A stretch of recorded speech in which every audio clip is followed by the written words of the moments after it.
Good morning and a warm welcome to St. Thomas's College, Mount Lavinia, the big club grounds. And we are here coming to you live with the Sathasivam Challenge Trophy for 2023. St. Thomas's College, Mount Lavinia taking on Wesley College, Colombo. It's a traditional encounter, and I'm sure we are going to get a great game. Excellent conditions here as always at Mount Lavinia. The venue looking superb, the ground in fantastic condition. And both these teams, I'm sure, is going to look forward to this game. It has been, of course, the last 2 to 3 years haven't been the best for sport, haven't been the best for cricket. But certainly this is a big moment for both these schools that have a rich tradition overall. And in cricket, definitely they have produced some great cricketers and some great teams. That's the big club grounds here at Mount Lavinia, looking picturesque, with a white fence around the ground, massive boundaries, the old and the new buildings together there on a school day here Friday morning at Mount Lavinia. As the two teams warm up, that's the Wesley College team doing their drills before play, and St. Thomas's two getting ready for this all important game. It's a big one for them. Remember, Wesley College last year won this trophy after 50 years. So they hold the Sathasivam trophy with them, and St. Thomas's will be looking to come back and try to get this game. You heard any noises in the background? That's of course the train going by next to the grounds. As we say, a very good morning to Gamini Pereira. Very good morning, Ricky. Very good morning, everyone. Just a moment ago, Ricky, those pictures of the venue, it's quite extraordinary, isn't it? Coming here to Mount Lavinia, I have come here playing many roles for the last, 30 years. I'm giving my age, but as a player, as a coach, as a commentator, have a look at that.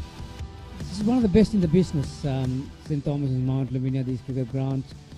The grounds by the seaside, beautiful scoreboard, beautiful outfield, and the pitch is not too shabby at all. It normally gives equal shot to both batters and the bowlers, and it's always been a pleasure coming here to St. Thomas's. Yes, definitely. We were talking about it off here as well, and I was telling Harit, some of these schoolboys are lucky to play at this venue as well. Well, the pitch report is all important, as you say. The pitch is going to play a pivotal role in this game. Down in the center is Damit Veerasinghe. Blue skies and a belter of a pitch here in Mount Lavinia for schools cricket. I'm here at the St. Thomas's College grounds, and the pitch looks an absolute belter.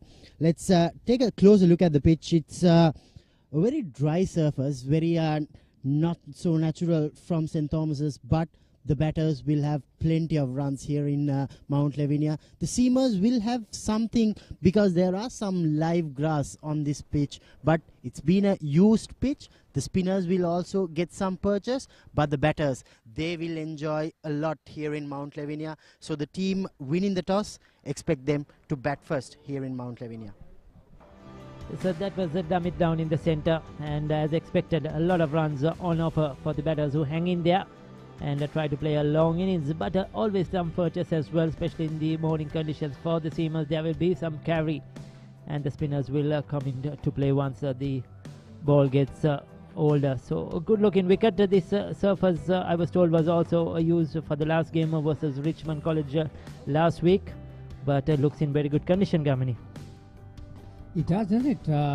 Like I mentioned just a moment ago, Ricky, it gives an equal shot to both batters and bowlers, and as Damit mentioned, there's some dry grass on it, so it's been used obviously, and it's expectable these days, and it will be dry weather, and the wickets are going to be a bit brownish, and I'm quite surprised that Wesley, anyway, we'll come back to that in a moment, but yeah, quite an intriguing game, no doubt, between the batters and bowlers. Incidentally, Ricky, you mentioned that Wesley holds the Sathasivam trophy. So St. Thomas do have a score to settle. Yes, it was a historical game for them last year during, I think, the crisis in Sri Lanka. During that fuel crisis, this game was played as well, and Wesley College did magnificently well to win the trophy after 50 years. We'll see what the captains have to say in the centre. Down with the toss is Haritha Pereira. We are ready for the toss at the big club grounds. This is the traditional encounter for the Mahadevan Sathasivam trophy between St. Thomas's College Mount Lavinia and Wesley College Colombo. We've got the two umpires, Krishant Rodrigo and Rasanja Dulsara, and Romesh Mendis has the coin for St. Thomas's, the home team. Sanithu Amarasinghe will call.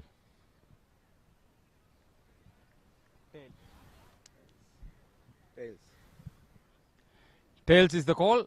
Tails it is. Sanithu, you have won the toss. What are you going to do? Going to ball first. Any particular reason? I think this is good to ball because there are some grasses.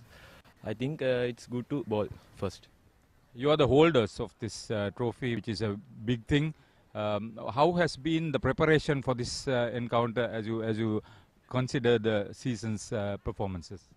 We have good performance. I think this match is a normally match, and we can play good match today. Congratulations and thank you very much. Thank you, sir.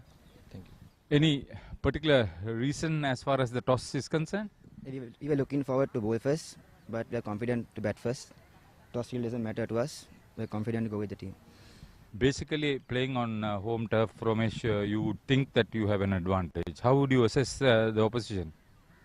The past few matches, we did really well in our home conditions, and we are looking forward to do a great job today. What would be the ideal total for you to put some pressure on them?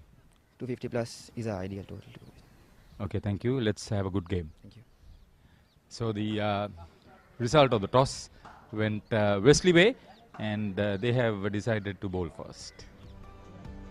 Yes, thank you, Haritha. So Wesley winning the toss and deciding to bowl first in this traditional encounter. St. Thomas's too, they were looking to bowl first as well, tried to take early advantage of the wicket. They had some good seamers. They put Richmond under pressure after winning the toss and bowling first in the last game too.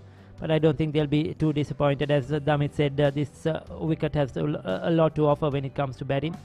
See off probably the first half an hour to 45 minutes, Gamini, and I'm sure the batters will come into play. So we have Sadev Soiza, who is making his debut for First 11 cricket here at St. Thomas's.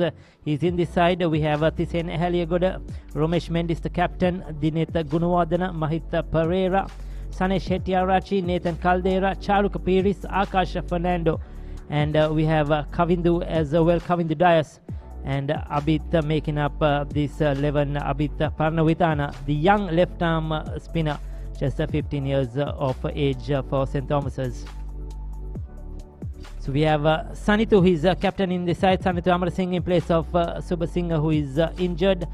There is Chamat Gomas, Rashmika in the level. Rashmika Amarathing, Uvin Piris, Anuga, as well Ashan, Rukshan, Nilipul, Geet, Shakesh, and Ravindu making up the 11 for Wesley College. So far, they have played 5 games this season, and they look good, beating Royal on first innings as well. Lost to St. Joseph's on first innings, but overall they have had a very good season of Wesley College. As the two teams take the field, we have the two umpires down in the centre, Krishanta Rodrigo and Rasanja Dulsiri take in charge of this game. The two umpires out there in the centre as Wesley College take the field for the M. Sathasivam Challenge Trophy 2023. I'm quite surprised that Wesley skipper has opted to bowl first, Ricky. As you mentioned, traditionally here at Mount Lavinia, there's a bit of assistance for the faster bowlers the first hour or so, but there's not a lot of wind to speak of. Bright and sunny, it's a good seeing day for the batters. But who knows, but Wesley must be having different ideas. As you mentioned, they've got a couple of good seamers in their ranks, and so maybe a tactical decision more or less to put some early pressure by picking early wickets.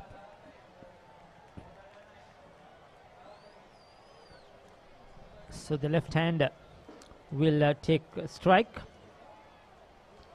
proceedings to start off. Sadev Soisa, I am told that he's the highest run getter in the second 11 so far this season, at the top of the order, over 400 runs at the second 11. So given the opportunity, taking the place of Bulankulama, who unfortunately Senadi Bulankulama hasn't scored too many runs in the opportunities he's got this season. So Sadev Soisa, it's a big moment for him. I'm sure this is a day he's been waiting for. And Tisen Ahaliagoda is at the non-strikers, and he's been among the runs, 260 runs this season so far.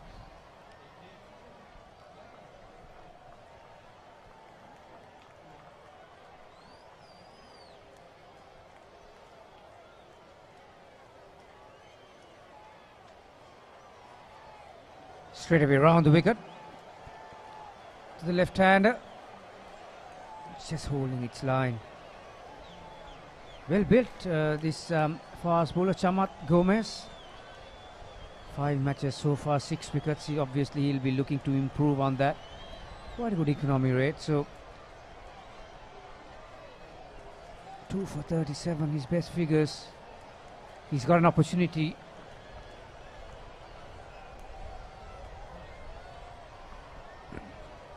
Full and straight. Not a lot of swing, Ricky. Yes, and straight away going around the wicket as well to the left-hander, Sadev Gomez, beg your pardon, Sadev Soisa. Shamat Gomez, the bowler, as you mentioned, looks well built, looks a strong lad. Bowling from the Talas end, the opposite end to where we are.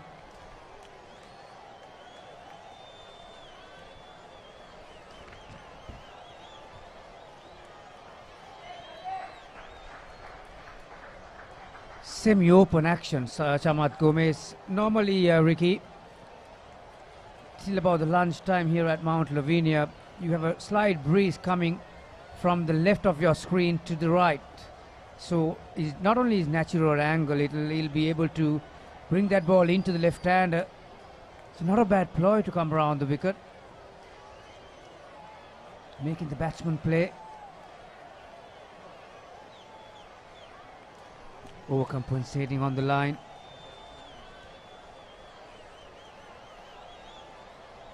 His lines are going to be very crucial coming around the wicket, and trying to angle it in, as you say, with the breeze.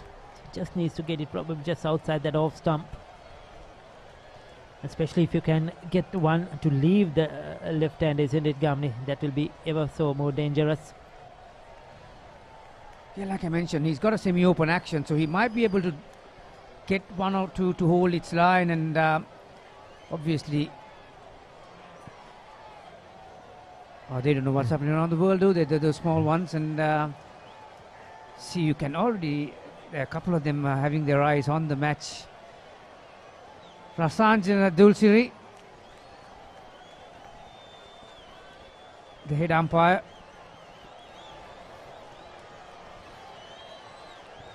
Yes, the small kids coming after some activity, or going for some activities right in front of the side screen. The teachers unaware as well. That can happen in school cricket.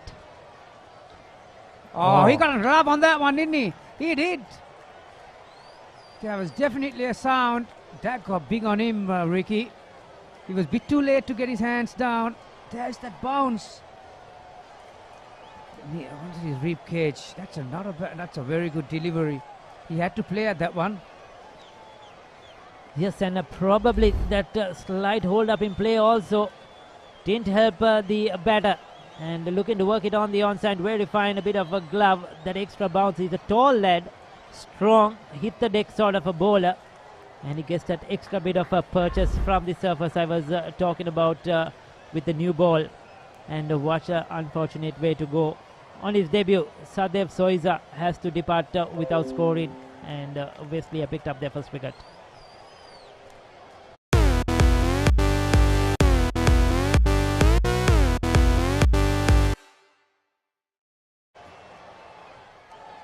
It's a horrible feeling when you get caught down the leg side as a batter.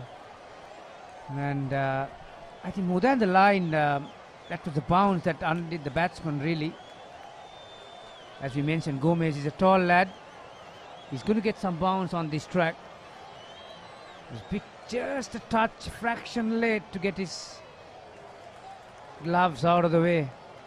So Wesley had drawn the first blood. The decision to bowl first, Ricky, has paid dividends. Yes, Ramesh Mendis, the skipper. He's the highest run getter so far, almost 400 runs in 9 games. A good average of just over 39. Good strike rate, 117 is best. Now he'll have to negotiate this new ball. Make sure he hangs in there. He's the senior player in this lineup. As you feel for Sadev Soiza. He's come with the runs behind his name into this game from the second 11, and he would have been looking for this opportunity, looking forward for this game. And unfortunately, like you said, the strangle down the leg side. That was a good delivery though by Chamat, and a good one first up to Ramesh Mendis as well. First over completed, 1 down without the runs on the board.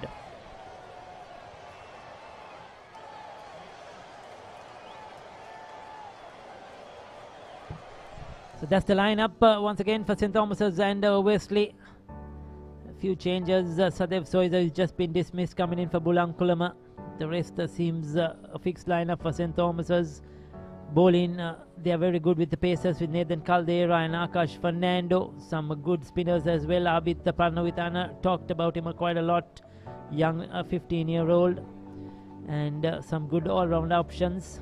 Sinesh Shetty, Arachi Hul in the middle order together with Mahit Pereira and Charu Kapiris. So they are quite a strong side, St. Thomas's College this year.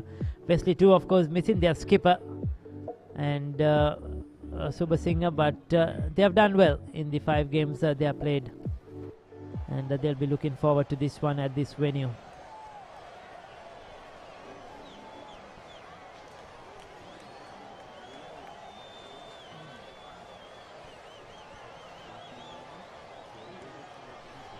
So Uwin Pereira is going to use the new ball from the end. We are the pavilion end here at Mount Lavinia. So Uvin, this is the dismissal. It's very uncomfortable when you get a ball that's rising around that ribs cage, Ricky. So another bowler, Uvin, has decided to come round the wicket. Very similar action to Gomez. Front on action. St. Thomas is having 2 left-handers open. The batting one has already gone back to the pavilion.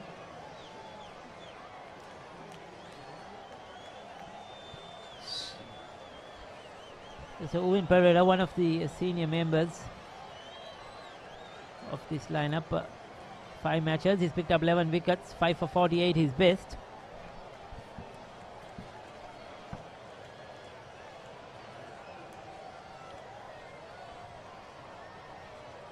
What I just can't fathom out, Ricky, is that the field that has been set, it's like St. Thomas are 100 for 1, really. Just a solitary slip, a gully, point, cover, extra cover, 2 on the drive.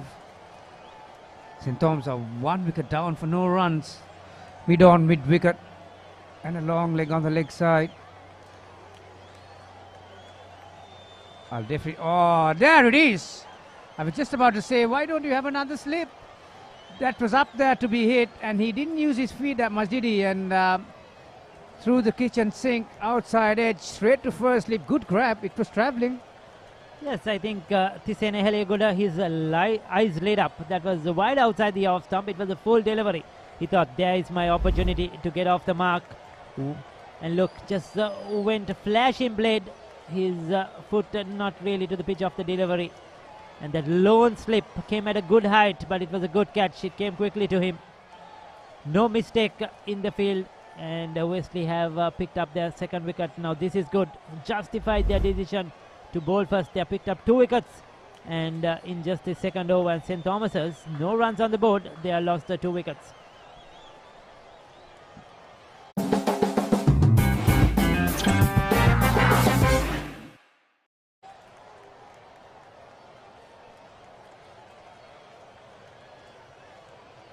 Helegoda is one of the batters who were amongst runs, wasn't he? So decision to bowl first. Why the Wesley skipper has definitely paid dividends. Both openers back in the pavilion. No runs on the board. Another left-hander, Dinette, at number 4. Who'd have thought? He's had a few good scores in this season. This and a hell of good 260 runs, half century against Dharmapala, half century against St. Benedict's as well. This is Dinette Gunawardena, one of the top run getters this season as well. But he has a lot to do. Hasn't got big scores, has got starts, but really hasn't converted them this season. A higher score for 27 versus Richmond. But a lot depends on him. He's a good player, played well last year too. And now with this situation, 2 down, really these two have to build up a partnership here. They cannot afford to lose another one quickly.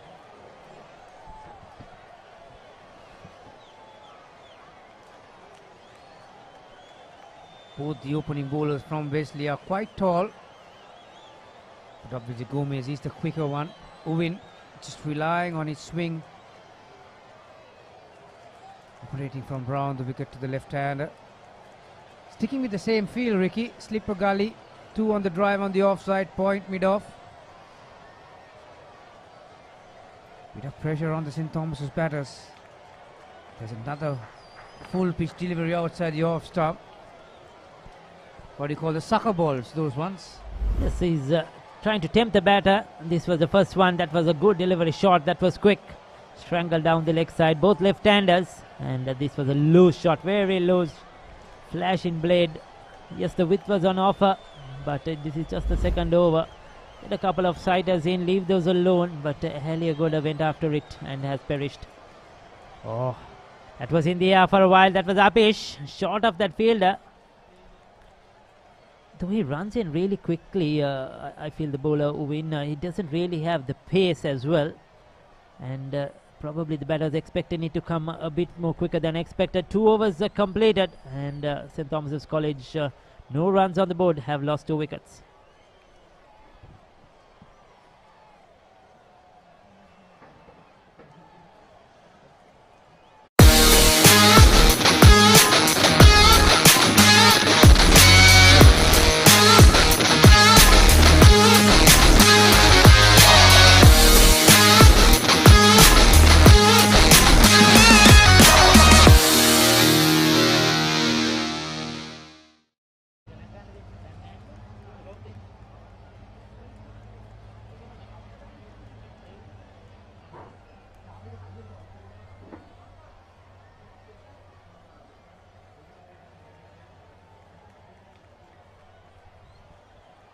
Oh, lucky.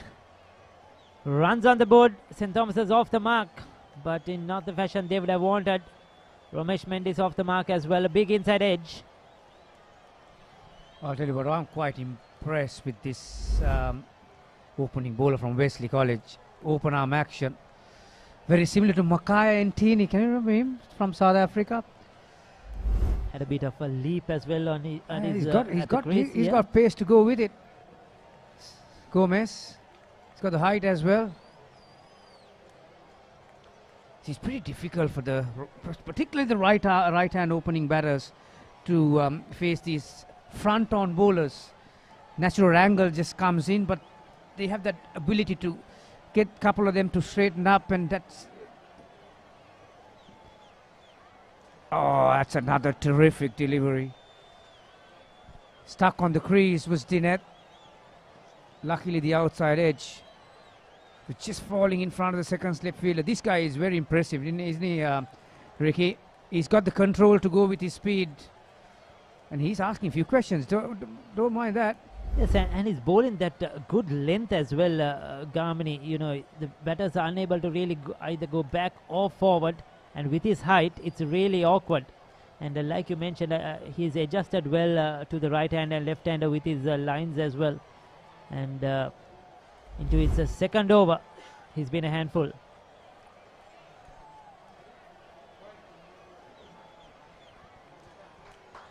Mendes was just a fraction late to respond to that call, but had enough time to get across.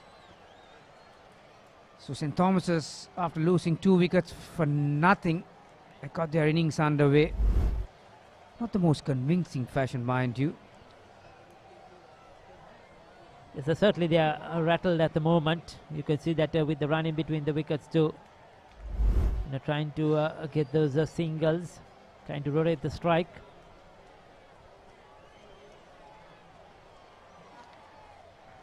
And also what I'm impressed with Gomez is that Ricky, he's looking to change the length. He's not really predictable by any means. I'll tell you what, if you had a attacking captain, you don't mind having a leg slip as well.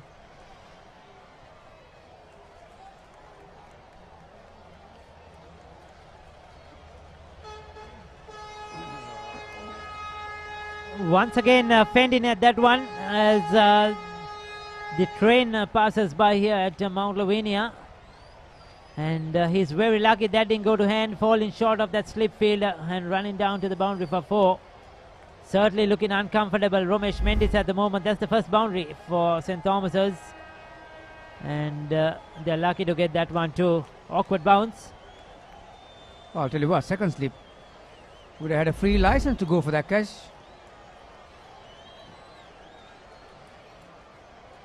This is terrific bowling. Gomez. Again, a terrific line. Because of the angle, right-handers are more often than not looking to play at that one. End of the 3rd over, St. Thomas's, after being put in, they are 8 runs for 2 wickets.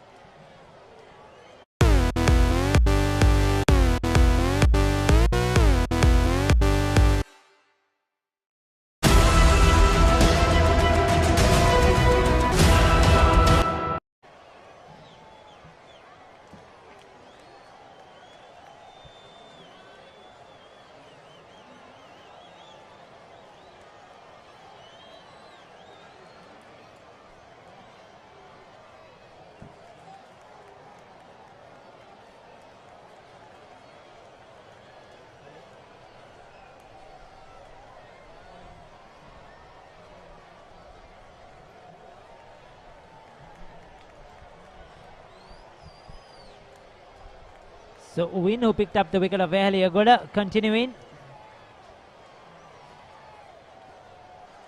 They'll pick up another single. Uwin Pereira picked up the wicket of Wesley, Agoda, caught in the slips. Dinet Gunawardena, he's moved to 4. Mendes on 5. The right-hander will be on strike now. Going to be interesting how Uwin Pereira goes to the right-hander. Just to one slip and a gully. Sort of more in a 3rd slip position.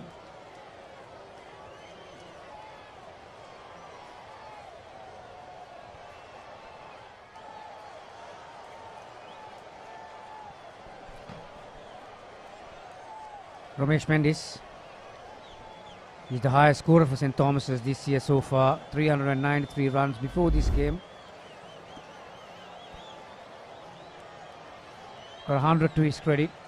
I'll tell you what, his old man used to score hundreds. I had the experience of chasing the leather 2 years in a row in the Battle of the Blues. When his old man scored a couple of hundreds. Hesitation. But Mendis was quick to send the non-striker back. One thing is for sure that St. Thomas's batters are not going to die wandering. They are free-flowing batters, and to overcome this situation, they'll be looking to get on top of the bowlers by scoring runs, taking quick singles. There is one of them. Yes, sir, the running between the wickets have been good. I think they have decided to keep rotating the strike, left and right hand combination. Not let the bowlers settle down. Romesh Mendis in particular looking for those singles. It's a lot was expected of him as well. Didn't really come off well for him in the last season, didn't score too many runs. This season, with the responsibility of the captaincy as well, he's taken on that mantle, and he's been outstanding. 400 runs now, and scored half centuries, 100 as well, and he's looked good. He's looked good, and St. Thomas as well will need him once again. They need someone to go on and score a big innings here in this game with already 2 wickets down.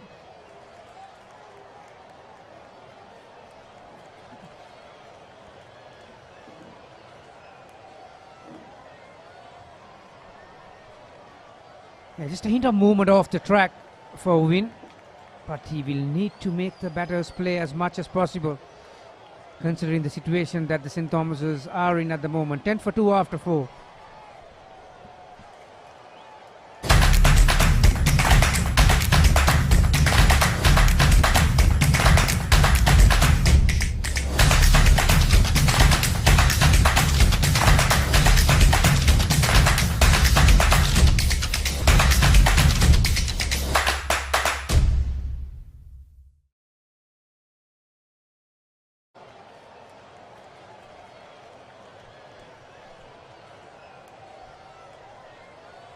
Chamat Gomez.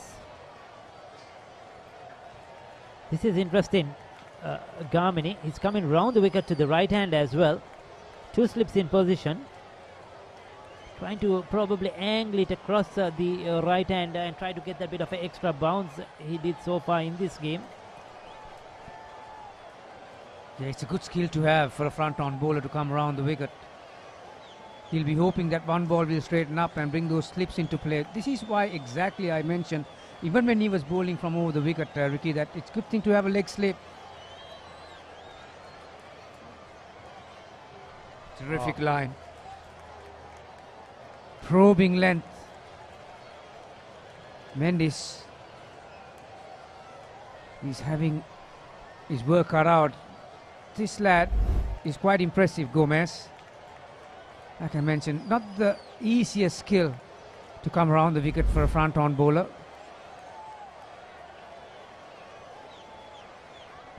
One thing for certain, he's looking to get wickets every ball. Yes, what I also like Garmin is he has a plan, and he's certainly bowling to that plan. He has an idea in his mind, and he set the field for that. The captain supporting him, and he's doing justice. He's bowling the correct areas. Nothing loose so far. We haven't seen anything really short and wide, anything full or a full toss, and he's had a great control, and he's been rewarded so far this morning.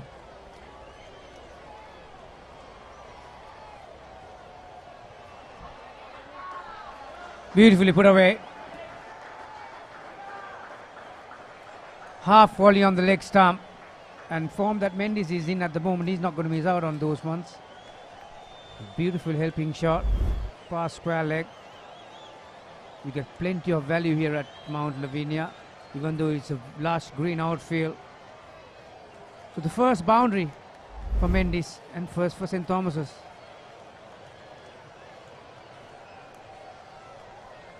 The second boundary, in fact, but the first convincing one. The earlier one was a very lucky one through that slip cordon.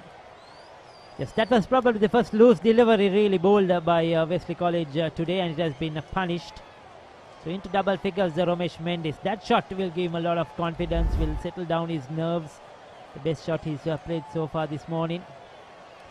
But quickly reverting back over the wicket, Gomez. Changing his angle. Good comeback.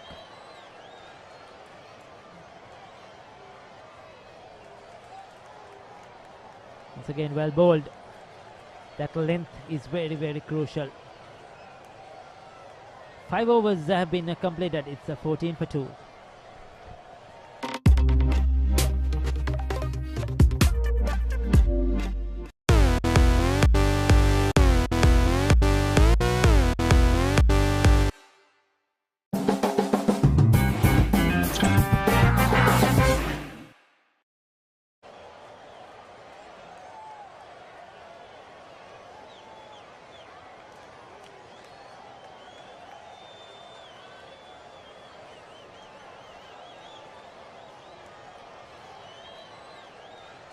So Win Pereira from the pavilion end. He's got one fielder on the offside on the drive.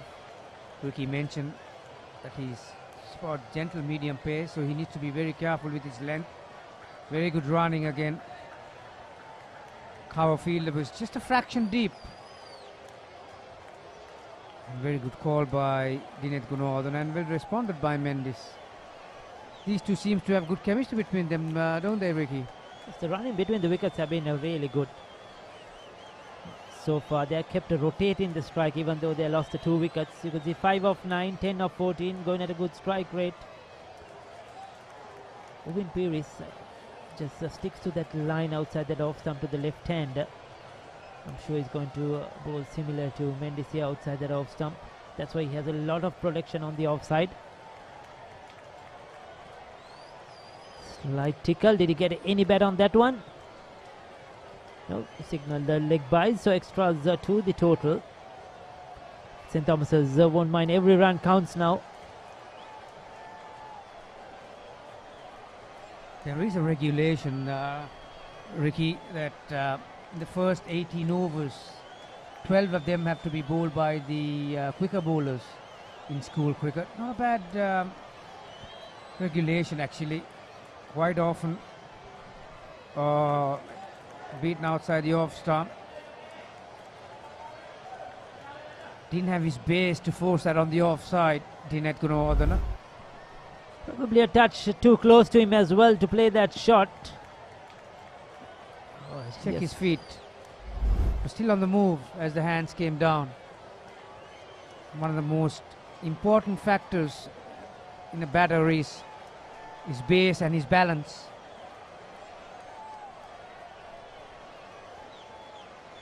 That's the length he needs to be at. 2 fielders on the drive. Hopefully Gunawardena will play 1 too early and bring those 2 fielders into play.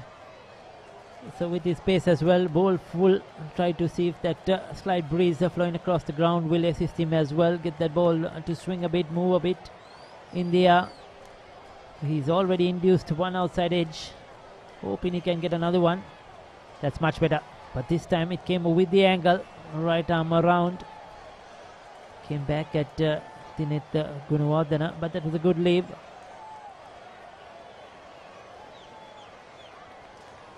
So it has been a good start for Wesley College after winning the toss, selecting to bowl first. We're coming to you live from Mount Lavinia. The Sathasivam Challenge Trophy between STC St. Thomas's College and Wesley College, coming to you live on the Papare.com and it's all its social media channels. So from wherever you're watching this game, whatever part of the world, a warm welcome to St. Thomas's College. It's 6 overs completed, 17 for 2.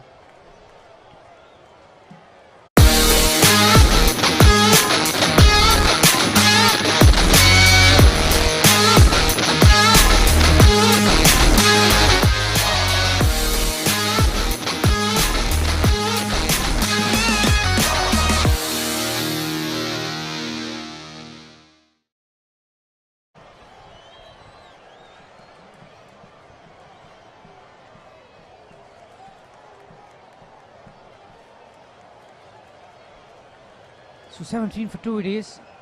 Chamat Gomez into his 4th over. So far it has been a terrific spell. Has asked plenty of questions. He's up against Gunawardena again. Direction and length from Gomez.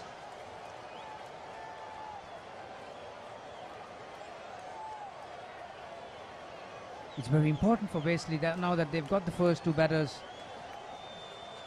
out of their way, that they need to consistently find the length and line. At times I felt that Gomez was overdoing things in that last over, Ricky. When it comes to red ball cricket, you need to have patience, you need to persevere at times.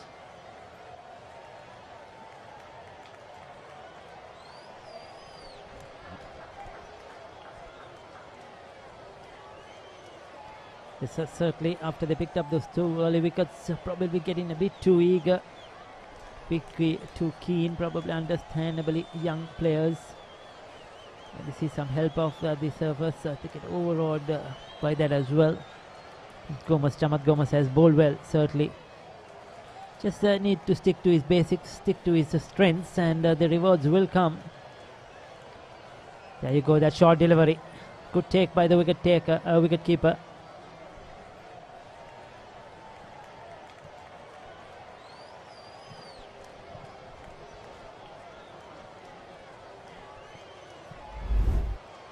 He has never been shy of taking that length shot, but what I would like to see is to follow up with a fuller ball, getting that batsman back on the front foot.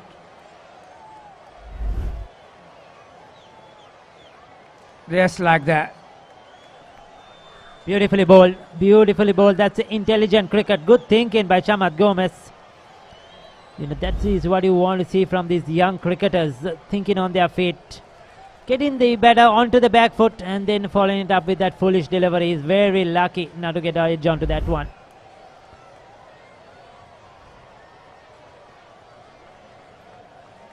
Good thinking cricket by Gomes and Wesley.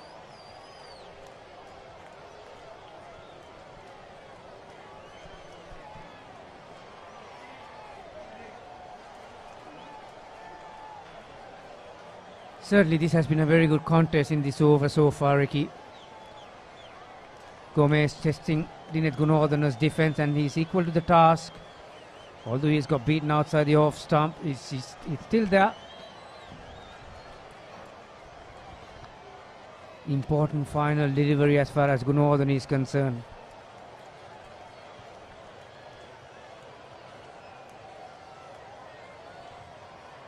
Errs in line. After 7 overs, St. Thomas's College put into bat by Wesley. They are 2 down for 17.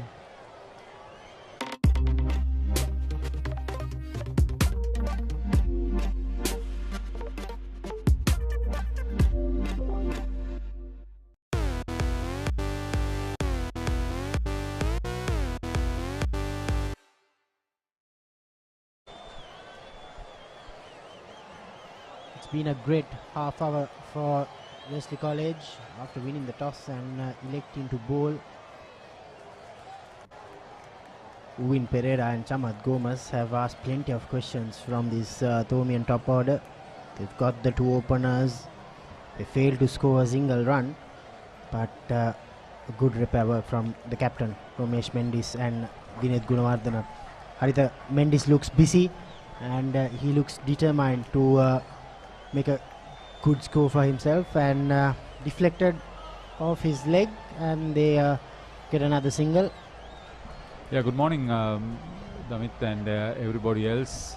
Yeah, the Thomian captain will have to buckle up and play a really responsible long innings against this quality opening pair.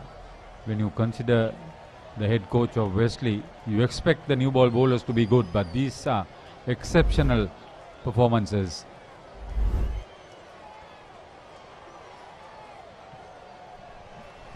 He's always looking for that single, Romesh Mendis. That's a very good sign, being positive,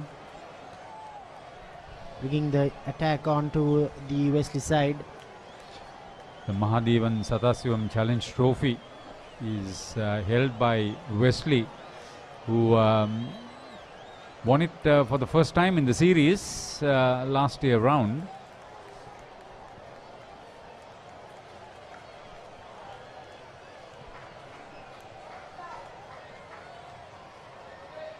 Picked that slower ball very well.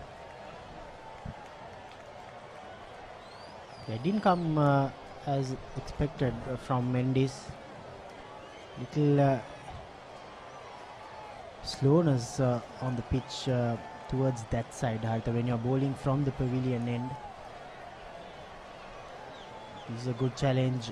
Uwin Pereira coming around the wicket to Gunawardena. Tends to get his front leg across Gunawardena. That's what Pereira is aiming for. It's the first wicket. The debutant Soisa. Then earlier got caught at first slip. Poor shot, that second one. Great start by the double blues.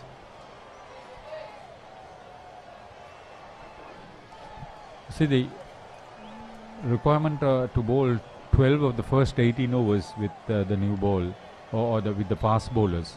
You can start from both ends on spin, but the idea is to make maximum use of those extra overs for the new ball bowlers, which is good.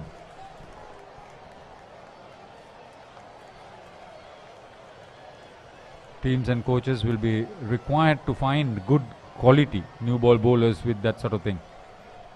8 overs completed. St. Thomas's 20 for 2.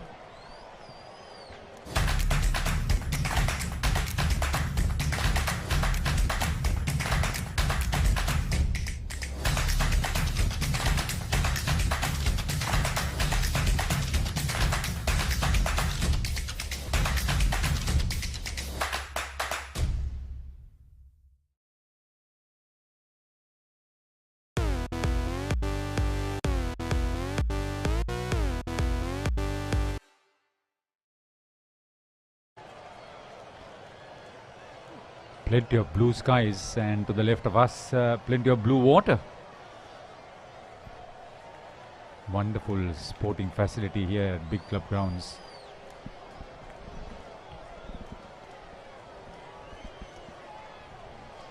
Damit, you've shown the last weekend Malaviaraj of Royal, who bowled with the new ball with great purpose. Now you've got Chamat Gomes, frontline bowler, frontline bat. Good potential. Yeah, handy all-rounder to have Haritha in your side. Chamat Gomes carries the whole team on his shoulders. It's a much better cover drive from Ramesh Mendis. He's middling the ball, he's timing the ball well. Mendis comes from a great pedigree of batters of St. Thomas's College. Ramesh Mendis. Yeah. His paternal grandfather also played a lot of good cricket, Gerald Mendis.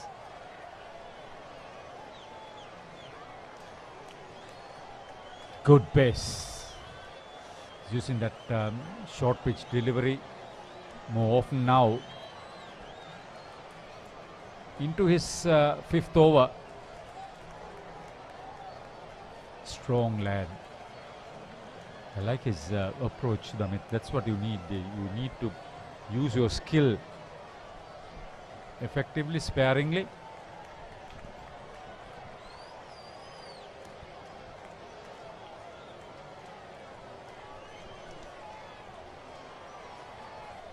Brilliant stuff. Yeah, one of the better cricketing facilities in schools here at Mount Lavinia. Sathasivam, he was considered the Bradman of Old Ceylon cricket. Mercurial batter, we were told there, that brilliant trophy. Pavilion downstairs.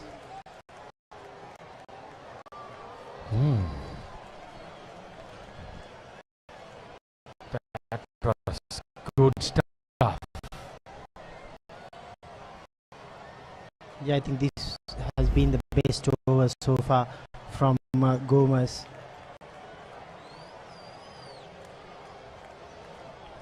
See the wicket keeper, Fernando. Yeah, exactly what happened. It hit the seam and Brilliant. just held the line. Took both the batter and the wicket keeper by surprise. Plenty Took the pace off. That was his ability. He's troubling Mendis big time. 9 completed. A maiden from Gomes, 20 for 2.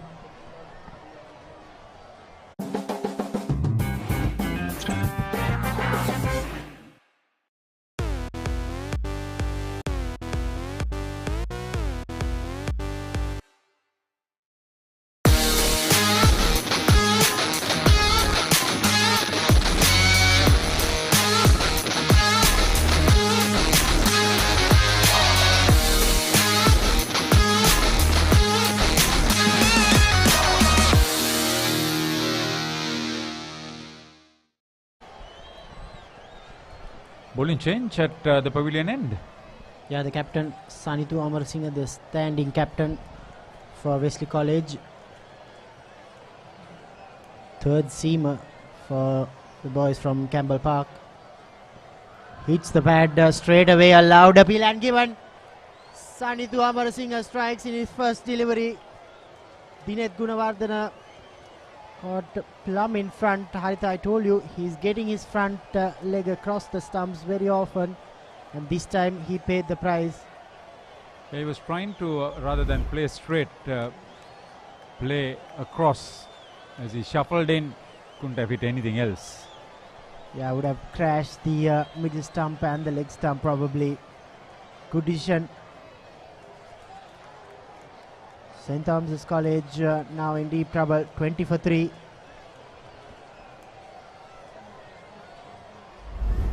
Amarasinghe's first wicket in this season, and as the captain, great scalp to get. Gunawardena departs for 6.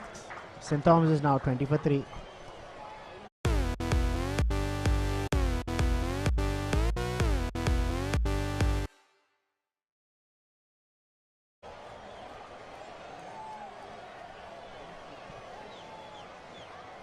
New batter for the home team, Hettiarachi, Senesh Hettiarachi, the wicket-keeper batter.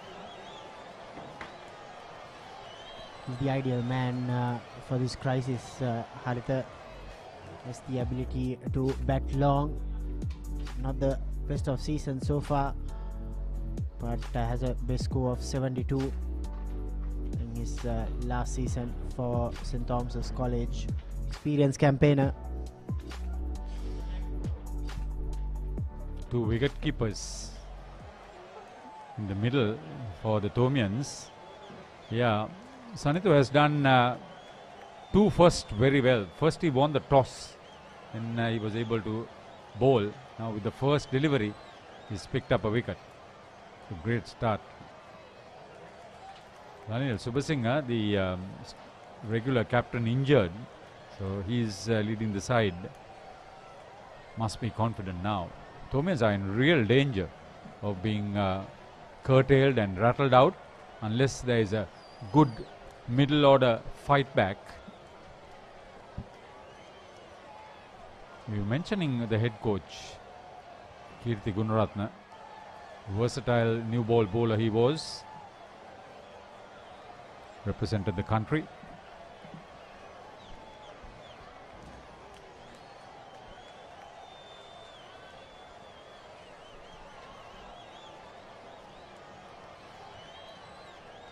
Sanitu Amarasinghe making sure that Senesh Hettiarachi goes for an expansive drive in the first delivery he faced.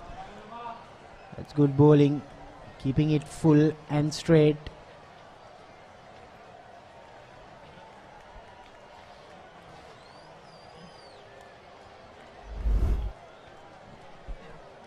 Here's that wicket.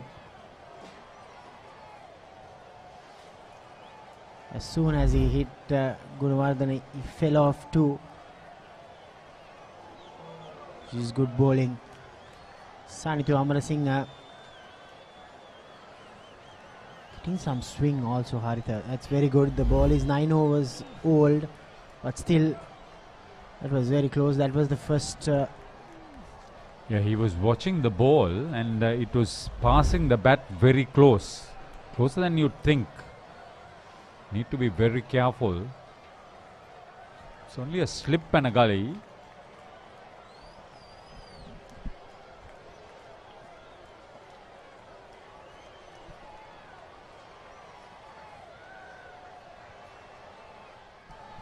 Every run is a premium. Yeah, I was just about to say that they'll need to have a short mid-wicket for the left-hander, especially if he is bringing the ball back into the left-hander. Instead of having a short extra, probably to get that mid-wicket field and open up that offside field. That's a sight we always love when we are here in Mount Lavinia. You will only get that here.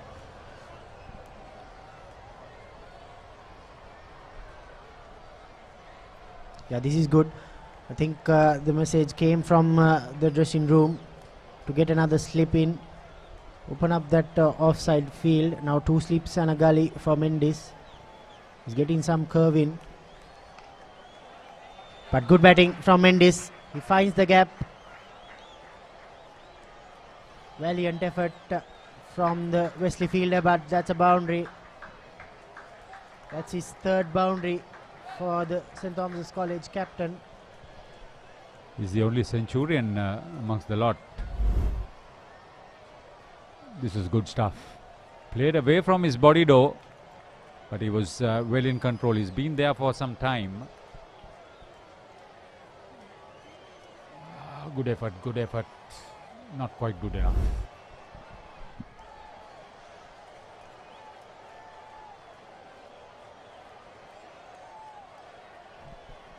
He needs to bat positively. Risk-free but not reckless.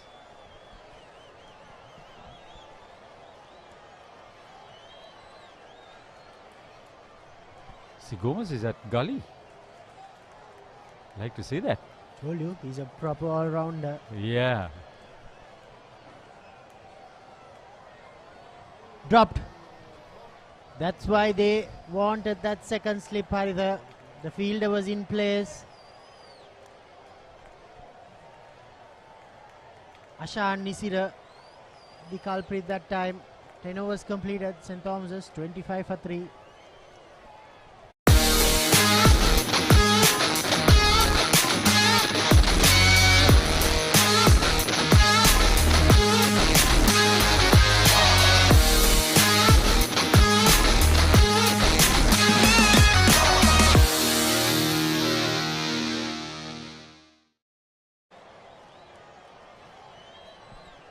How close was that?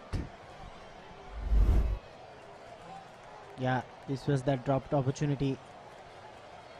Regulation chance, Haritha, if you're feeling at slips. Brought there for that purpose. Yeah, would have been ideal first over from Sanitha Amarasinghe if he could have gotten both the wickets.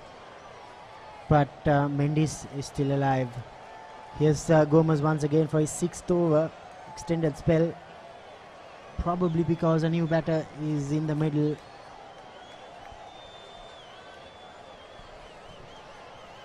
This is great stuff. When you have this sort of pace and control, you become such a big asset. And if you have the right attitude, you could be quite a handful for any batter. Let's take a look at that. From the Thalassa end.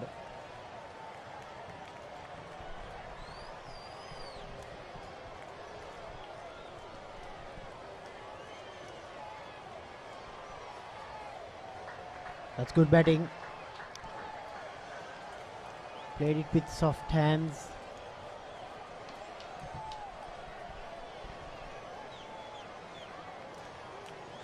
Senesh over 180 runs this season for the Thomians with that top score of 72 against Mahinda College.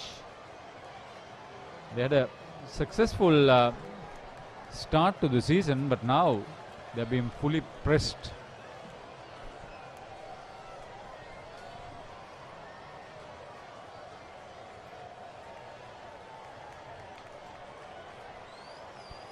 Brilliant Yorker. Did well to keep that away from his stumps. In dipping Yorker. He's warming his head or his body or what?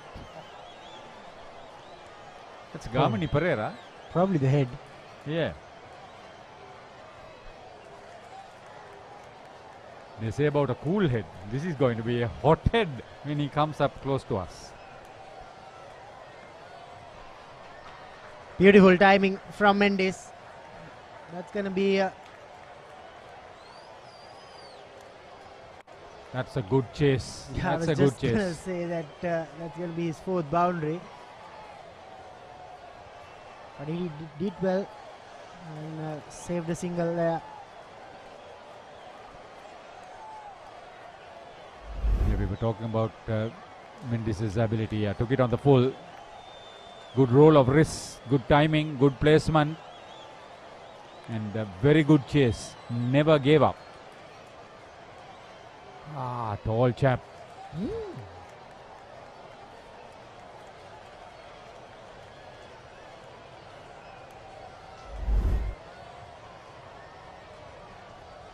Good camera work. Indeed, from the Papare team, bringing you all these live pictures. Tempting Sinesh Hettiarachi to chase that wide one. Yep. Yeah. It's very exciting to bring all these schools cricket action. Yeah, close to the sea, he went fishing. Sinesh Hettiarachi. Yeah, you've done a wonderful job over the years. When you put these sort of matches to the public, they understand so much more than just a game of cricket. He's lost a yard or two. Gomez is still very effective. End of 11. Thomas has put in the bat 28 for 3 in trouble.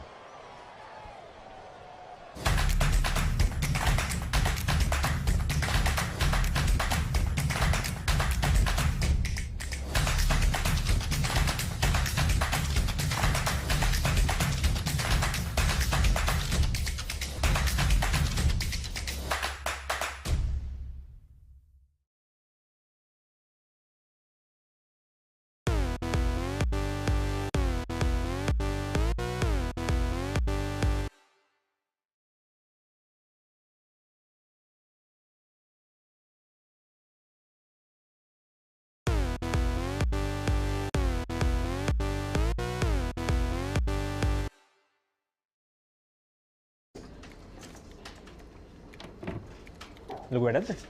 නෑ කමක් නෑ කියන්න. Big match එක කවද්ද?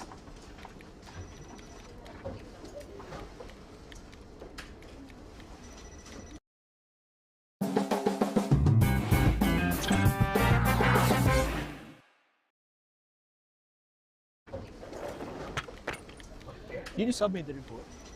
Not yet. When is the big match?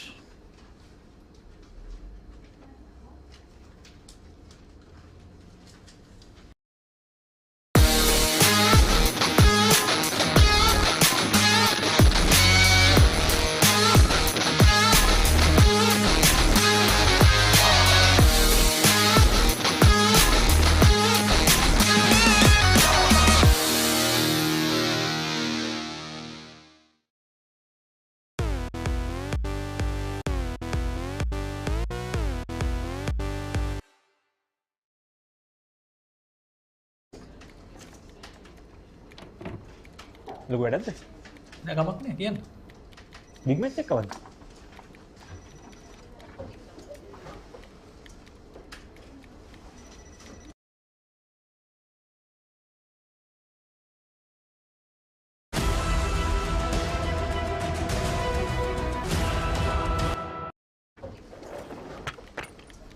Did you submit the report? Not yet. When is the big match?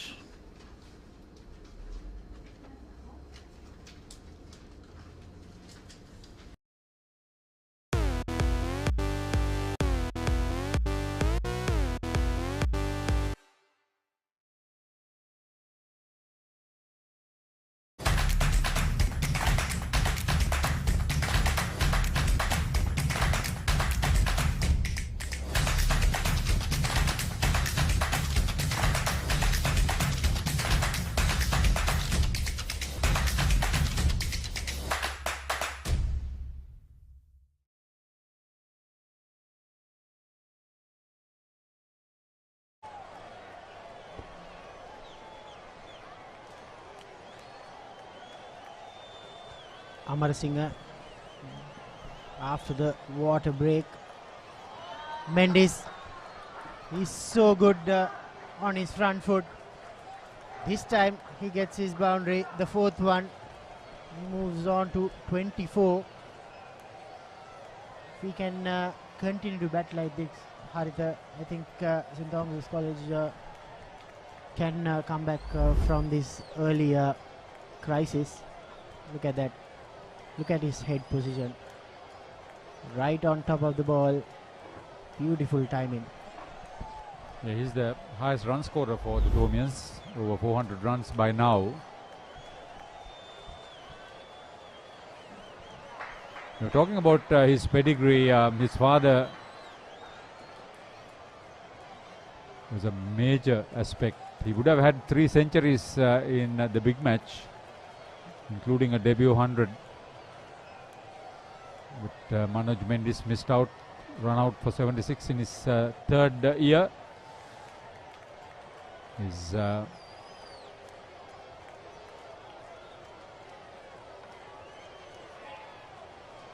other big name related with his family is Dulip Mendis. Played for St. Sebastian's and St. Thomas's, one-time record holder at the big match, went on to captain the country, been coach, manager, a huge pedigree. Very few youngsters would have that sort of introduction.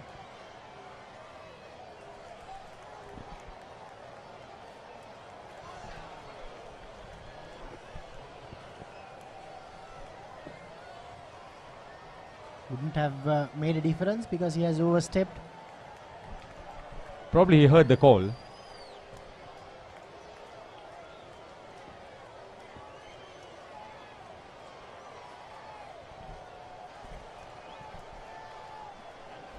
have to put some effort to produce something of that nature.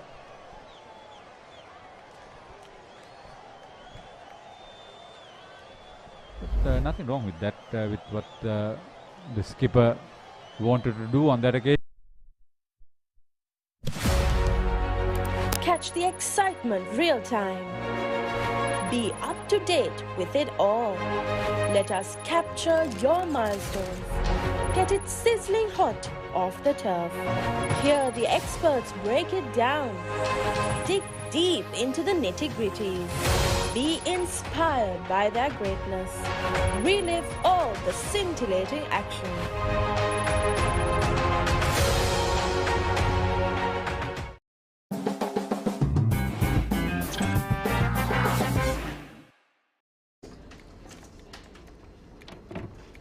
Lu වැඩක්ද? නෑ ගමක් නෑ කියන්න. Big match එක කවද්ද?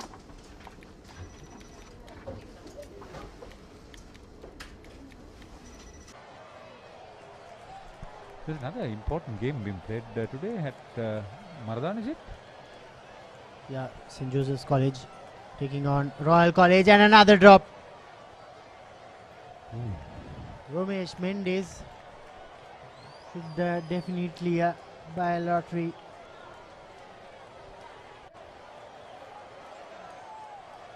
Geet Korala, the field at that time, he has been dropped twice in 2 overs now. Romesh Mendes. The shot was on. It went straight to the field. Charmed life for the Domian captain.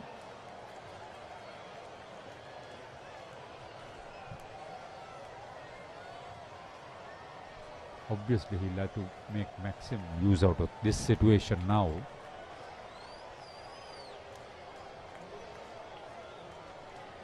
Brilliant stuff. Wesley made a huge statement about their new ball bowling strength.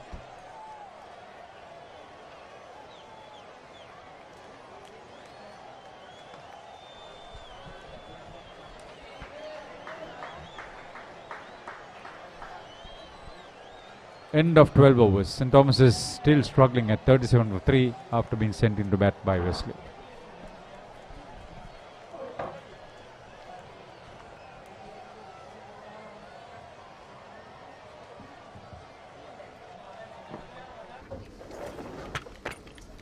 Did you submit the report?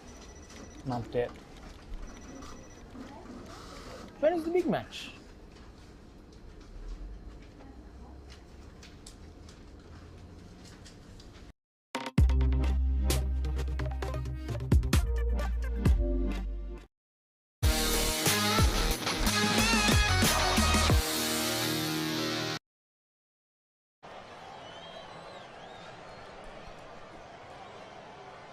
Welcome back. Gomez to continue.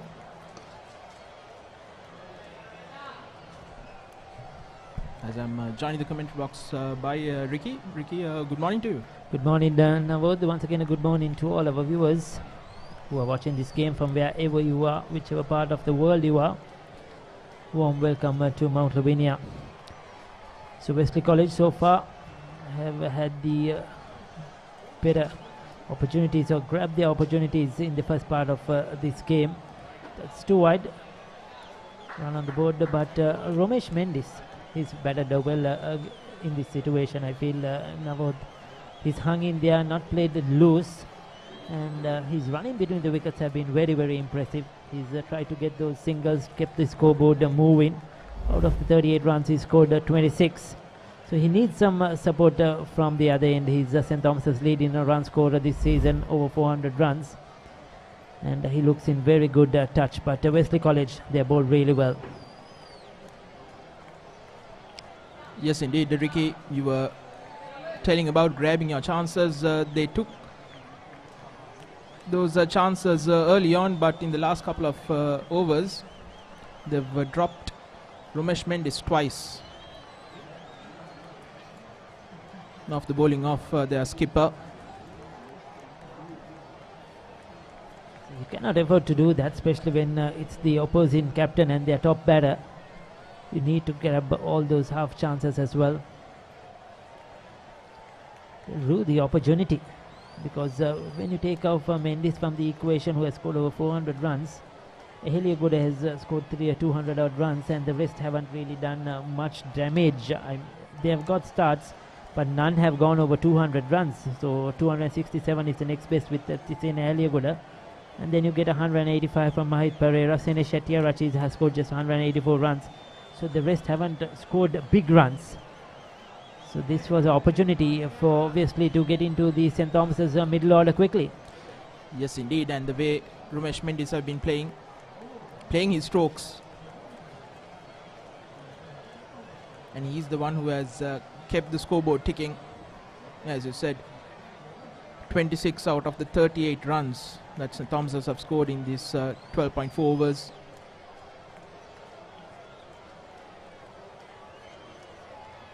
This boy Chamat has bowled really well. Started off proceedings, got that early wicket. Now he's tested the batter, all the batters who have been out there. He's mixed his length up well, and he's showed a lot of good control, Chamat Gomez. One ball shy of his completing his 7th over.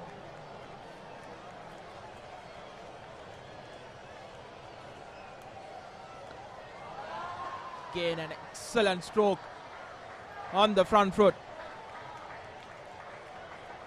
by Romesh Mendis.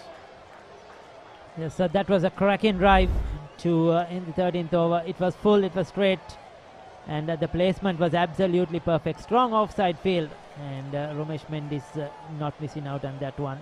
Takes him into the 30s at the end of the 13th over.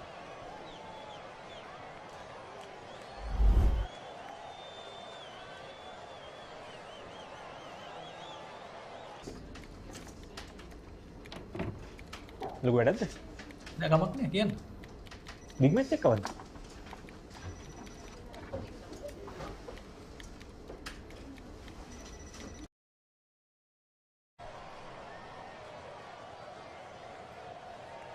Anything full. Romesh Mendis have dealt with it severely. 30 of 39 balls. Well, the rest have been much to be desired. Ethiopian batters.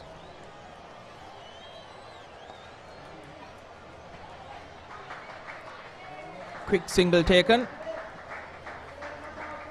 That has been one key feature of the Ethiopian innings so far, apart from batsmanship of Romesh Mendis. They've been keen to take those quick singles whenever it has been available.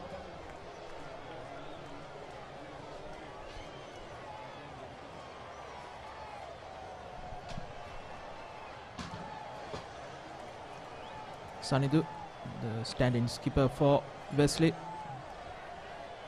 1 for 14 in his 2.1 overs. Should have had the wicket of Romesh Mendes.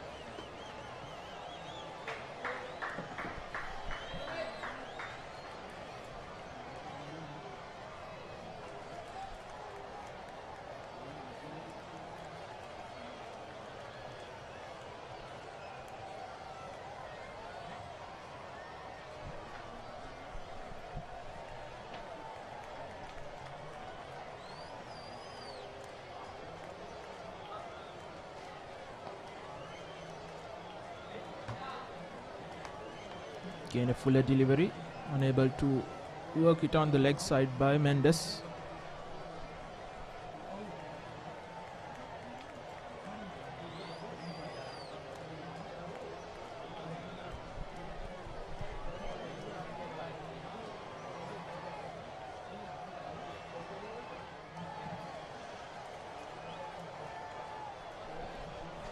Is once again playing away from his body. That was a bit of a loose shot from Mendes. A bit of a movement as well for Sanitu. Two slips in position, waiting for that outside edge.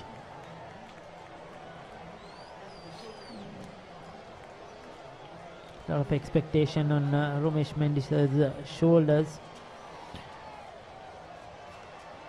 A lot of ability. Didn't score many runs last season as well, failed in the big match too, and with the talent he possesses, everyone expected him to score a lot more runs, but this season he's come good and doing a lot of catching up for what he's missed out.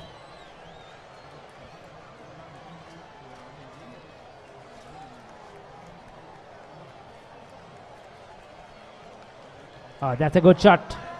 That was shot. That was asked to be hit, and Mendes obliging in fine fashion. The noise off the bat, that felt really good. That just sped away towards that square leg boundary for 4 runs. The third time he had tried it, and this time it has worked.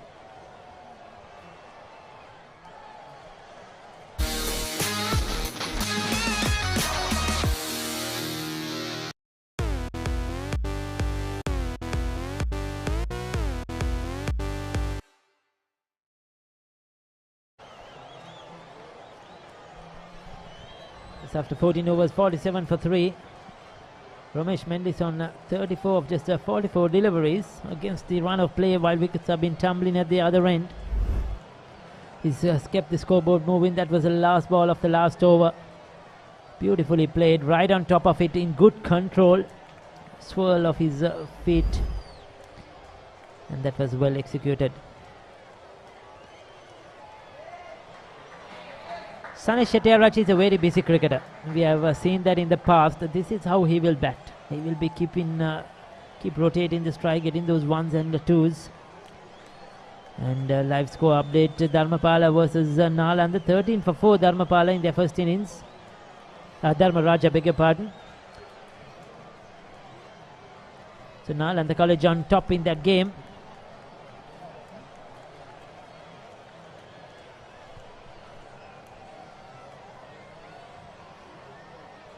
We'll be, of course, updating you with these scores. That game is played at the Nalanda College grounds in Colombo. And the Papare.com will be bringing you these live scores of other matches played during this school season as we go live in this game.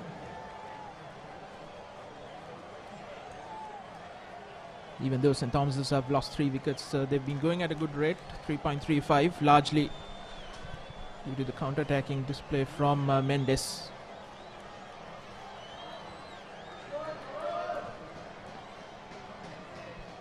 It has been a good counter-attack from Mendes. Even though they lost 3 wickets, St. Thomas's have gone at the 3.35. So good scoring rate. And Romesh Mendes has ensured that they have a score on the board. I was talking about Sanesh Shettyarach, who's been a very good player. Uses the angles well, uses the pace of the bowlers, very good against spin. We saw some impressive innings from him in the big match as well against Royal. So it's been a good product for St. Thomas's the last couple of years. So St. Peter's versus Trinity. St. Peter's 40 for 3 versus Trinity. So all the teams batting first have struggled today. St. Thomas's here. We have Dharma Raja versus Nalanda. And St. Peter's struggling 40 for 3 versus Trinity. Seems the fast bowlers are having a good outing out there. Yes, indeed, Ricky.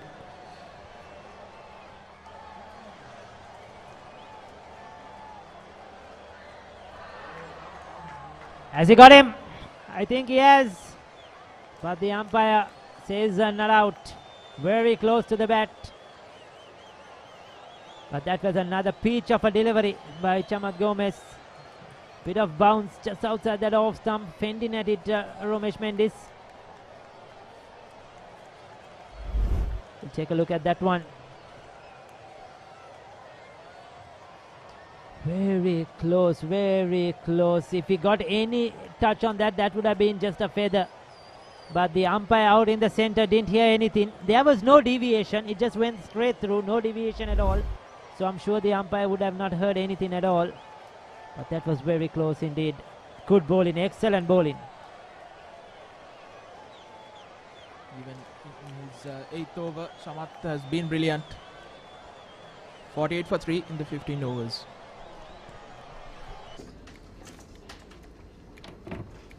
Lu වැඩක්ද? නෑ කමක් නෑ කියන්න. Big match එක කවද්ද?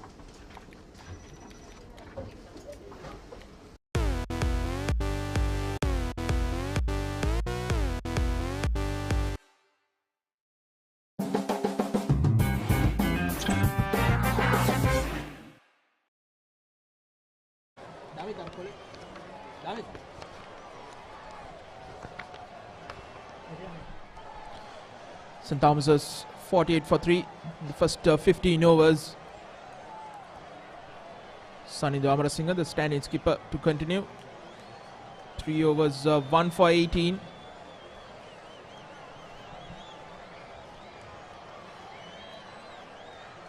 Again, a fuller delivery. Thickish inside edge. He's certainly getting a bit of movement. That's the length. His bowling is very crucial as well. Young Sanithu is running hard and tried his bit. Another lucky escape for Sinesh Shettyarachi. Big inside edge. St. Thomas's have had a few of those this morning. A lot of inside edges that has gone their way.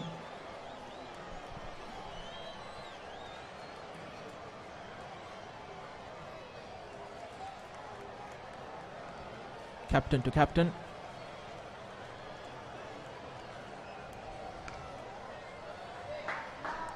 If ever Mendis has struggled, it has been on the back foot. I think whatever has been full, he has dealt with it severely. I think due to the length, the Wesley bowlers have bowled. They have bowled a very good length this morning. Now they have mixed it up well, and especially Gomez with his height. When you bowl it at that awkward length, it's really difficult. Not sure to go back or go forward. That has troubled Mendis as well as all the other batters. The kids are playing in the background there, enjoying their interval. That's the noise here at St. Thomas's, as you see in the background at the basketball court. Beautiful. Good batting. He'll get a couple of runs. Didn't time that as well as he did a couple of overs ago, but still runs for Mendis.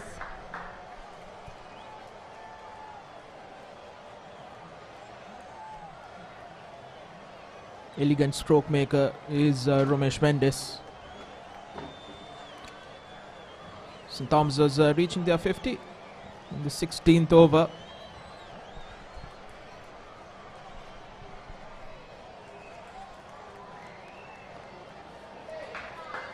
Good bit of batting. Working down on the leg side for single.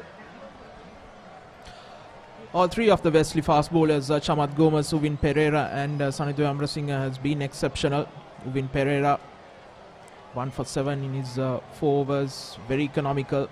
Chamat Gomes having bowled 8 overs on the trot, 1 for 22. Amrasinghe has gone for runs.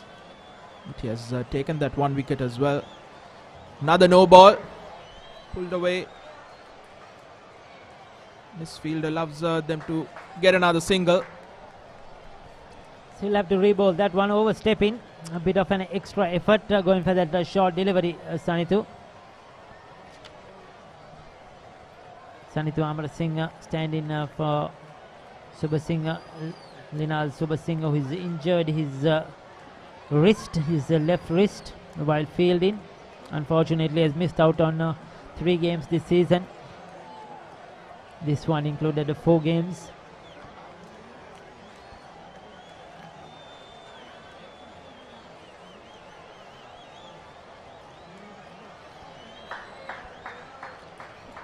That's a good leave. So 16 overs completed. It's 54 for 3.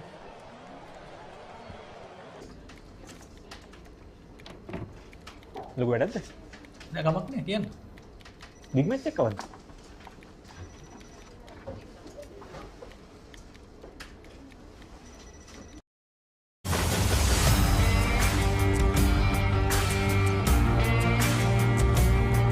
නේරඩි ඔලිබරපු යාල්පානතිල Matara කොටවිල ගම්පියසට ඇවිල්ලා තියෙනවා. සිද්ධාශ ඇඩ්මොරටුව පියගම Mahinda Rajapaksa ක්‍රීඩාංගණය කිලක්කු මාහාන Sugaddas Indoor Stadium is the Fox Hill Supercross. Runagala City Atugal Puravare Papare.com අපි අද ඇවිල්ලා ඉන්නේ නෝරෙලිය ප්‍රදේශයට. Final Showdown Candy Sports Club පොරණරුව ජාතික සංකීර්ණයේ සිට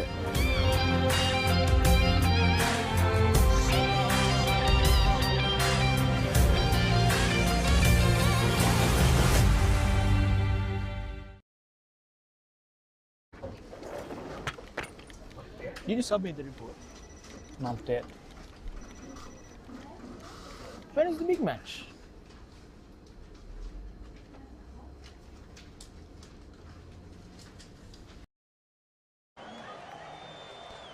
Bowling change from the Talas end. Uvin Pereira replacing Chamat Gomes, who had bowled 8 overs, 1 for 22. So Uvin Pereira picked up the wicket of Ehelia good early, caught in slips in his very first over. It supported Chamat Gomes really well. Didn't bowl anything loose, just kept the pressure on the Ethiopian batters.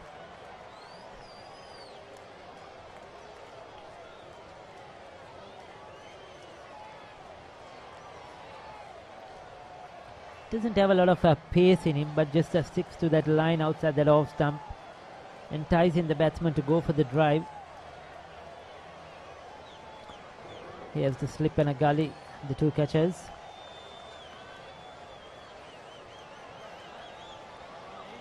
That's our team here at the commentary box doing their work.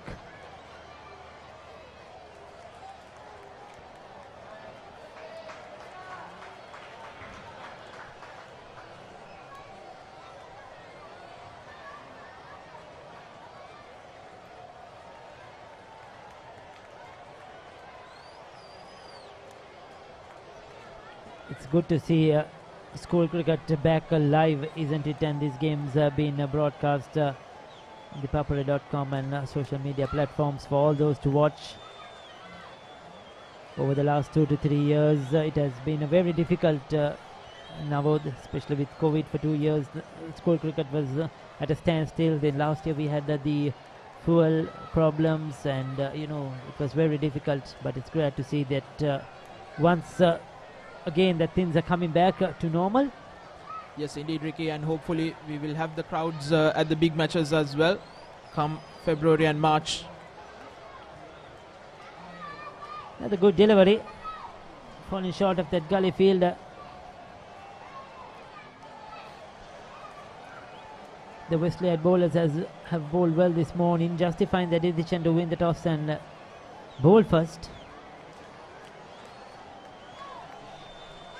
They'll ruin those opportunities of those couple of drop catchers. They would have been in a much better position.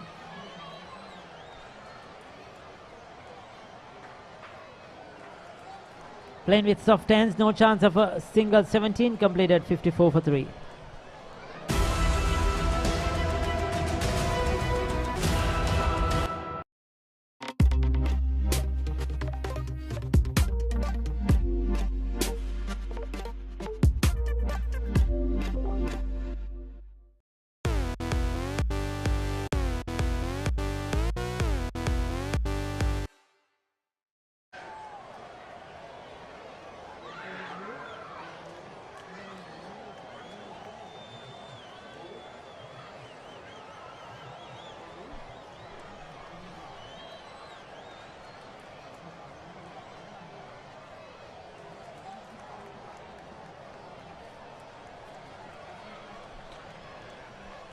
Sanidhu Amarasinghe to continue from the pavilion end.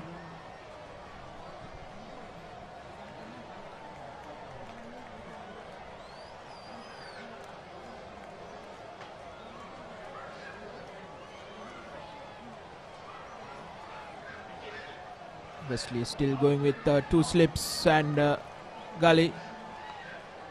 Slashed away. And that's the wicket of Romesh Mendes. After being dropped twice, finally Amarasinghe has taken the prized scalp of the Thomian skipper.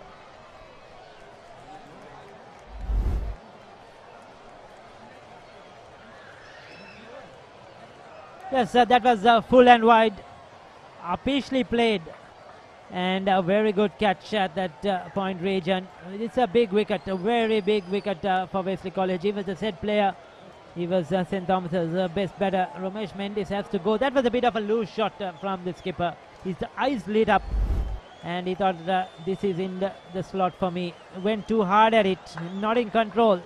He's gone for 37 of 55 deliveries. St. Thomas's now in trouble, 54 for 4. ලොකු වැඩක්ද? නෑ කමක් නෑ කියන්න. Big match එකක් කවද්ද?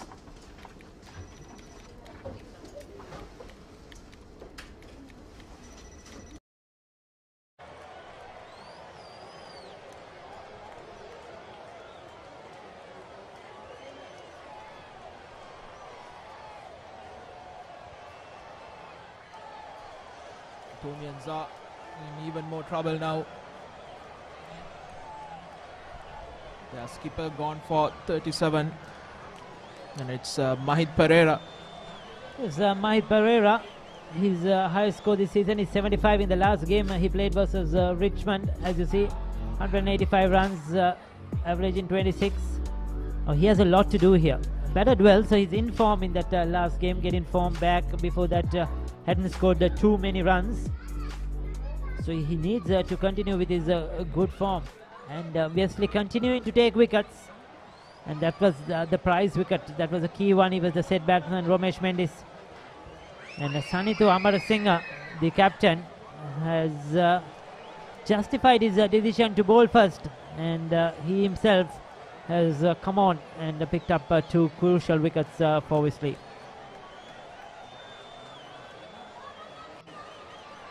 Mahid Pereira, multi-talented sportsman, captains the football team of St. Thomas's and also plays rugby as well.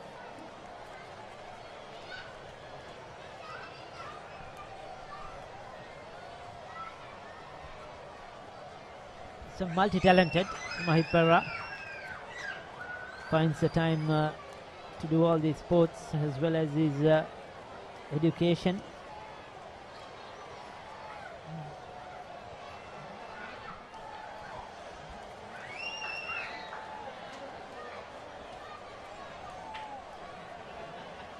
Mahid incidentally represented the Sri Lanka under-16 national football team as well when they toured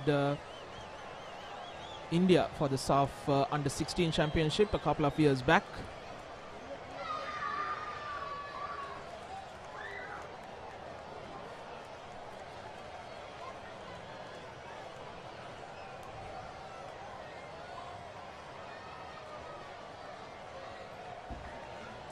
trying to bowl stump to stump, making the batters play. This is what the Wesley bowlers have continued to do so far this morning. They have hardly bowled anything loose.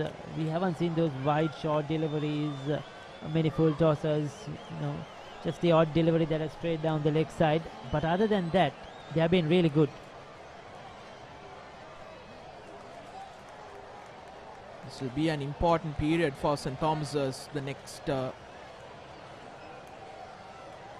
this partnership especially, because I think even though they've lost wickets, it was Romesh Mendis who has kept the scoreboard ticking. Now they've lost Mendes. They shouldn't go into a shell. They need to score at least 2 or 3 runs per over, keep the scoreboard ticking. The kids' interval is over. They have to go back to the classes. As you see in the background, the bell has rung. At the end of that over, 18 completed, 54 for 4.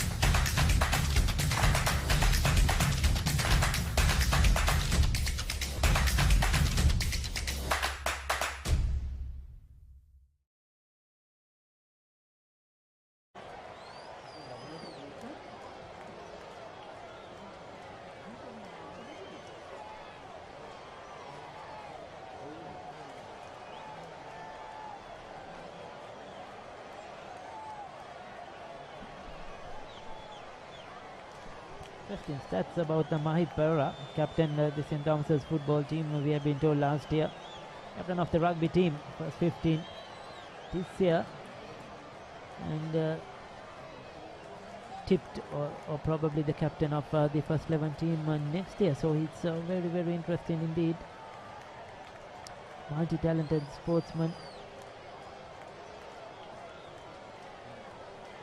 And I'm sure he has a lot of ability, a lot of talent, and he'll have to use all that experience he's gained even from other sports now at this situation. Need a good temperament. It's St. Thomas's 54 for 4 to need him scoring runs.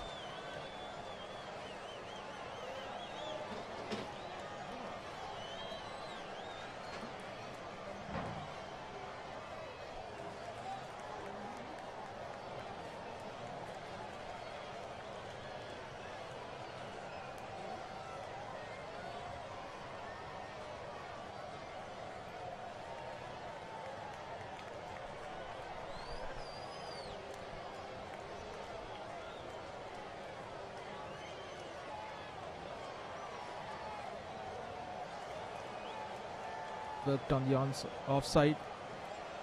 No chance of a single. Yes, St. Thomas is under pressure definitely now. Wesley College, they need to build on this pressure. Try to attack the new batter Mahit Pera much more. Sanesh Etiarachi's faced just the 22 deliveries. So Wesley are in a chance to really bag another couple of wickets here. Try to push St. Thomas's further back, because they need to spring up a partnership. Romesh Mendis is the one who was scoring the runs, even though the wickets fell, like you mentioned, Navod. So he kept the scoreboard moving. But now they have to start once again. Haritha Pera busy on one of his calls there in the main pavilion.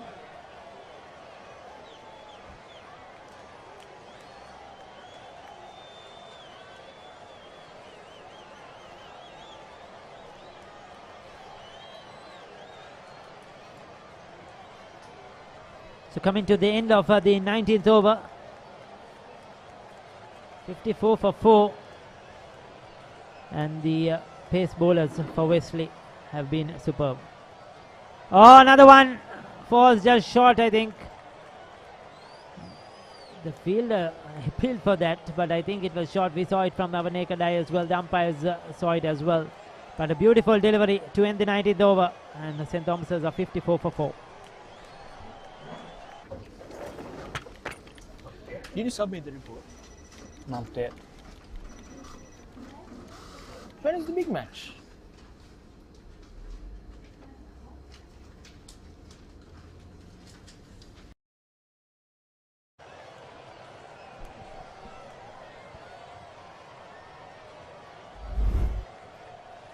Yes, that last delivery fell just short of that first slip fielder. Don't know why they appealed for that. Gamini, we saw it from up here that it fell short of the first slip. Mahit Pereira, he gets off the mark with a lovely cover drive.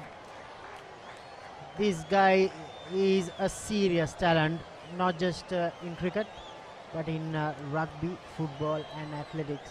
What a way to get off the mark, Gamini. Yeah, the key was the bottom hand. See how he uses his bottom hand? That's an exemplary shot on a wicket that is holding up a touch. As you just mentioned about Mahit Pereira. Normally the Pereiras are outstanding, Damit. Not like the Veera Singers, but yeah, four sports or 5 sports in colors, national colors in soccer or football, we call it. Exemplary number 9 in rugby, and I was told that he's not a bad athlete either, track and field. Certainly very talented, and you can see that he's using his head to great effect. From that cover drive we saw, it's not the exquisite top hand cover drive you will see, but he used his bottom hand. You will need that skill to drive on a track like this. As it dries off, it's holding up a touch, so you'll have to maybe bat outside the crease, maybe start checking your shots. 58 for 4. I would say Wesley still in the box seat. I think when they won the toss, Gamini, if the captain had the option of saying, yeah, could you have 4 wickets before 20 overs, he would have taken it. So I think the fast bowlers have done a great job.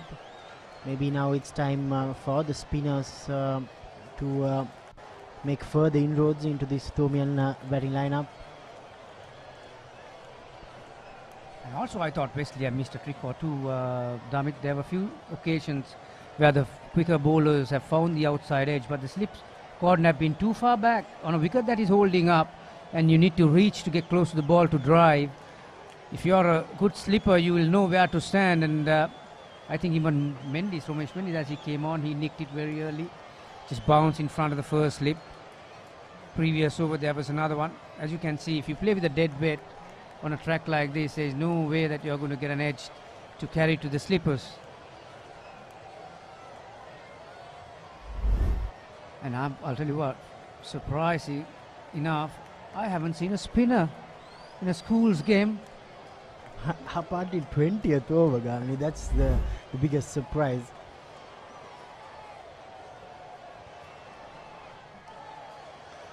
That's another terrific beautiful shot. That's beautiful from Mahit Pereira. That's his second boundary in this over.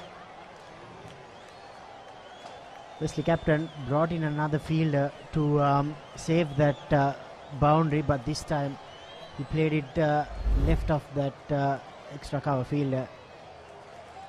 Look at that head position, Gamini. Yeah, everything right about that one. Gets everything behind that. Particularly when you have a batter who uses the bottom hand. Those are the ones that you find gaps on the offside. They have the ability to open the face, close the face when you have a strong bottom hand, and Mahit Pereira is no exception. 2 beautifully driven boundaries to get his innings underway. As you can see, he's batting about a foot outside the crease, isn't he? More runs for St. Thomas's College. 10 runs off Sanithu's 6th over. St. Thomas's College, after 20 overs, 64 for 4.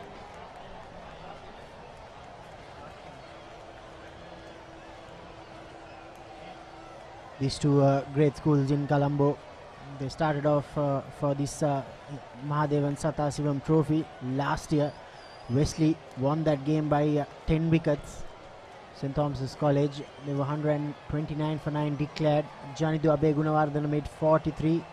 Linal Subasinghe, this year's captain, picked up 4 wickets. Sahil Dias played a brilliant 100. 256, and then St. Thomas's 134 all out again. Mahith Pereira, who is currently batting, made 39, and then they had to just get 12 runs to win this game outright.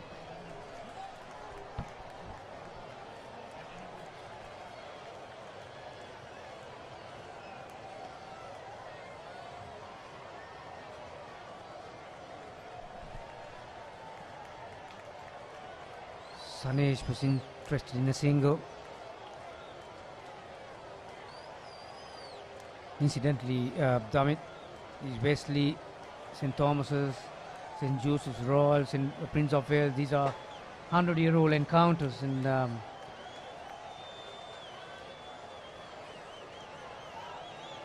Sathasivam, if only the modern day people have seen him batting, or if there any footage of him batting. I've only heard about him. We'll have a very interesting gentleman coming on the mic very soon, and he'll probably be able to tell you a thing or two about Sathasivam. I can tell you a few stories that I've heard about Sathasivam. There are many. I can tell you till the cows come home tomorrow. How he played his game and how he lived his life. I'm more interested in hearing how he lived his life, Gavini. You've told a story or two when we are off air. Yeah, it's a hot day. You need plenty of liquid refreshments. Blue skies all around.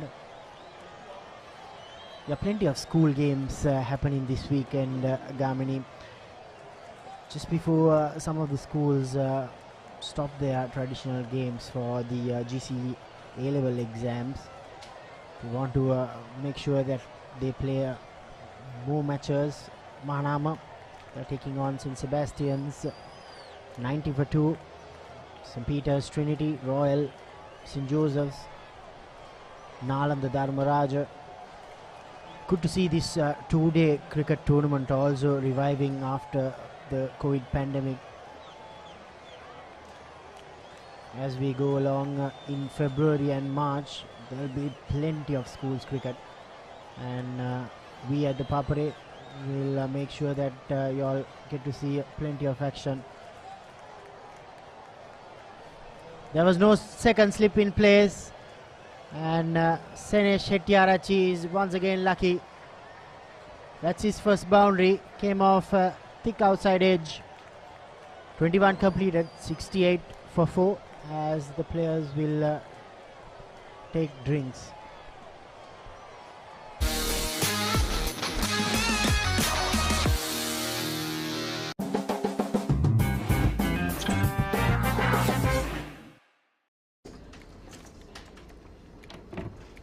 ලොකු වැඩක්ද?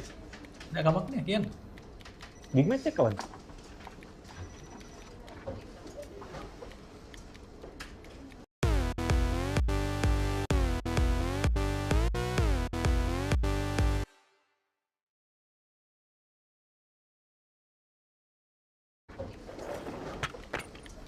Did you submit the report? Not yet. When is the big match?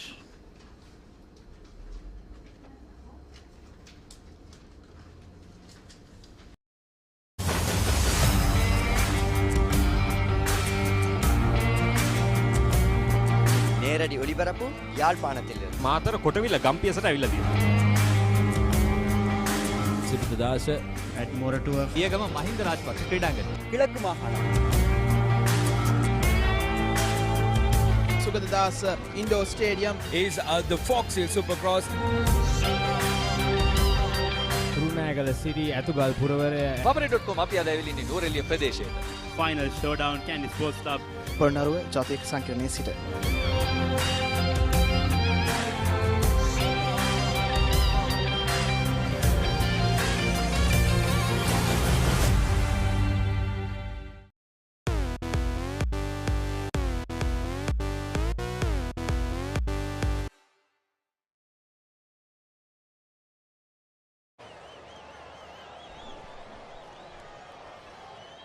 Wesley College won the toss and asked the Thomians to bat first.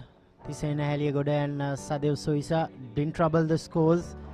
Then Captain Romesh Mendis played a good hand of 37.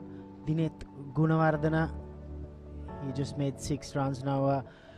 Repair work from Hettiarachi and Mahith Pereira and Senesh Hettiarachi, both into double figures now. 68 for 4 after 21 overs of seam bowling from Wesley College. The 3 seamers, Chamat Gomes picked up 1 wicket, Ubin Pereira 1 wicket. He has been the most economical out of the 3 seamers. Sanitu Amarasinghe, the stand-in captain, he picked up 2 wickets.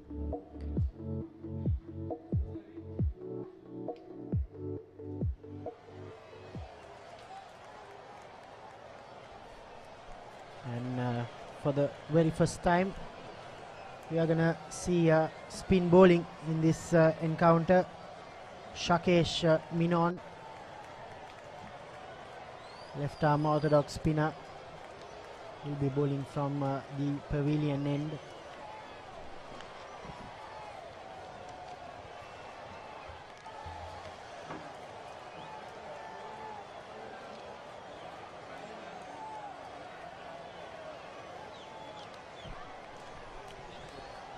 Sakesh will be operating from the pavilion end. He'll have a slight breeze to contend with, going from his left to right.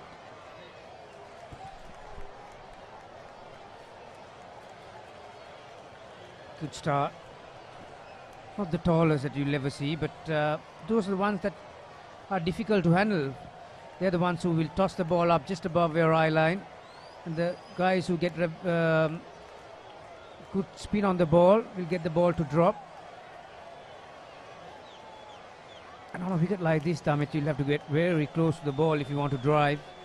You'll have to have good feet to play on a track like this. It has been hard work for the batters. Slip and a silly point. That's the game you'll need to have. As soon as you see it short, you have to have the ability to transfer your weight onto the back foot and use the depth of the crease. Where Mahit did exactly that and comfortably scored another single.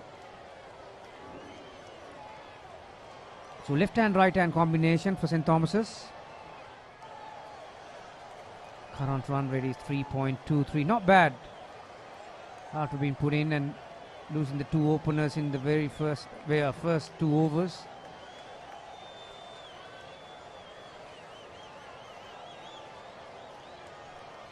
Lovely flight. Flight, turn and accuracy. The attributes that you need to have if you want to be a good spinner.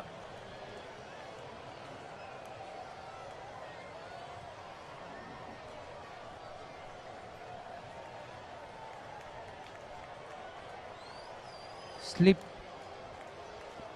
point, extra cover mid-off, 4 on the offside and 5 towards the spinning side. Well ball. An easy action, Sakesh, isn't he? Yeah, he keeps it simple. Shakesh Menon.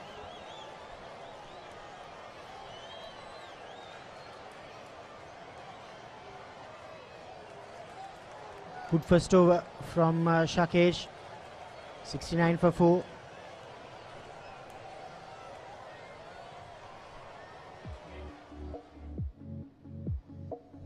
Yeah, this is that match summary from last year.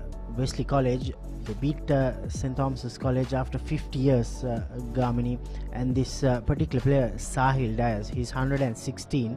That was in 2022. In 2021, he made 142. So he has got 2 centuries against St. Thomas's College.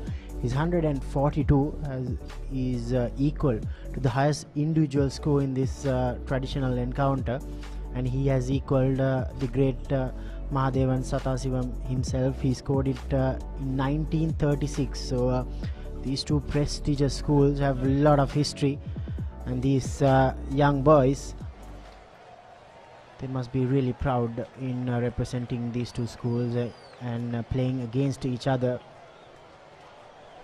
Here's Ubin Pereira once again.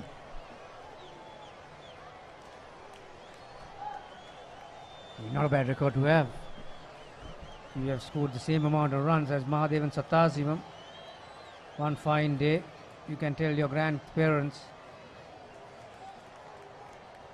that you scored. Child Dias had the measure of Thumian, didn't he? We covered both games, if I can remember, in 21 and 22. He was a good player, Dias.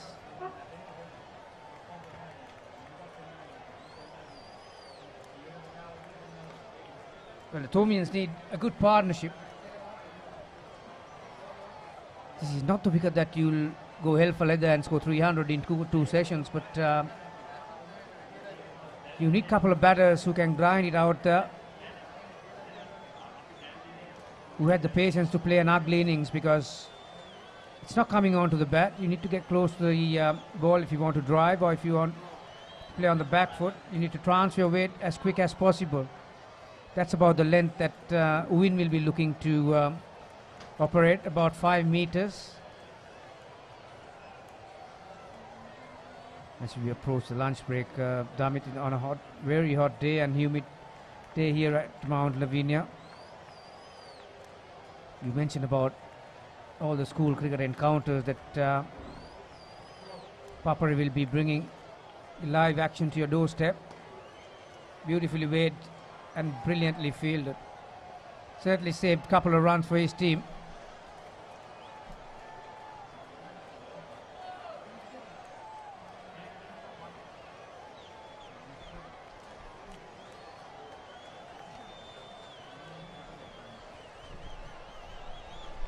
Yeah, Ashani is at the field at that time.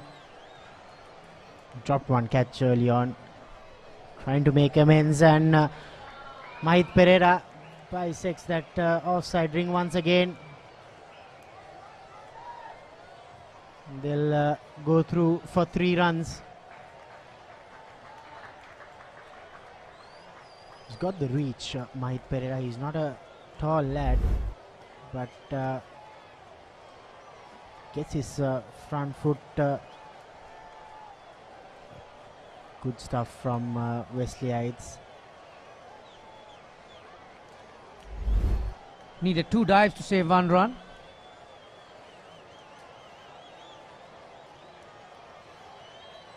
But Mahit had looked good, 14 of 18 so far.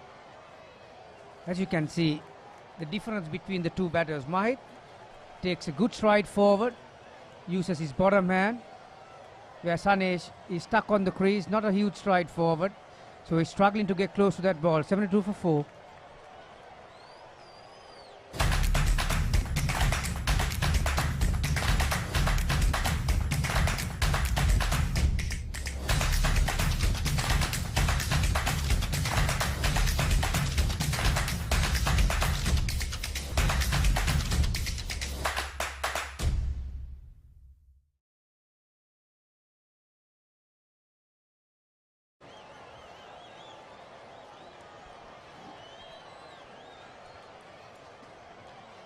Slowly but effectively, these two batters are building a partnership for St. Thomas's.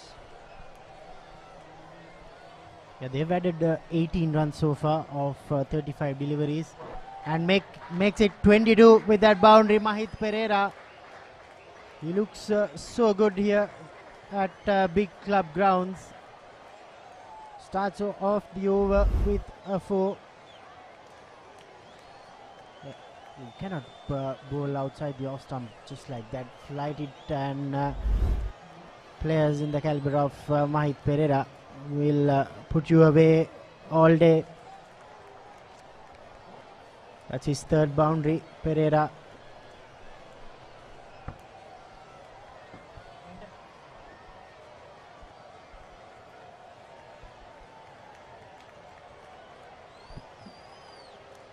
Yeah, you're too right, Damit. When you have a batter who is very strong on his bottom hand, you can't give him width and length outside the off stump.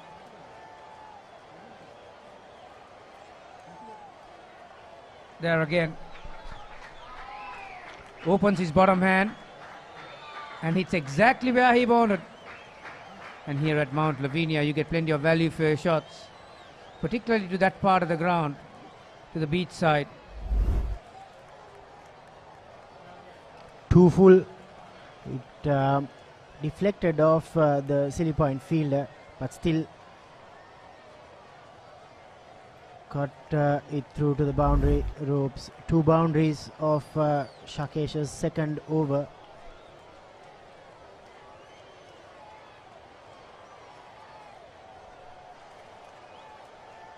Slight hold up in the middle.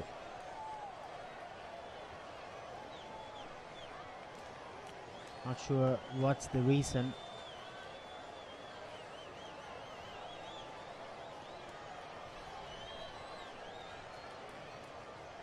Yeah, certainly, whatever that is, the 2 umpires got together to discuss and have a chat about it.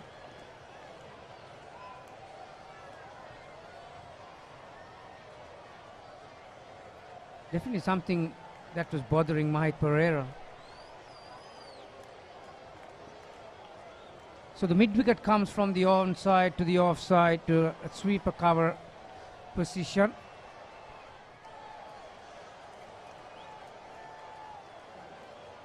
Few acres opened up on the leg side. But Sakesh will have to be very careful with his line. Just around there, middle and off stump. Because anything outside, Mahit Pereira is well equipped with his bottom hand to score runs off you. Straight away after Pereira came, run rate has gone from just under 3 to 3.38, damn it. Yeah, he has taken the battle on. Sometimes when you're 4 down, it's good to be a counter-attacking batter as well, just to change things around and run quickly between the wickets. There was no fielder covering it up. More runs for St. Thomas's College. Only another single. 2 more runs added to St. Thomas's College. 10 runs of Shakesh's second over. 82 for 4. 24 overs completed.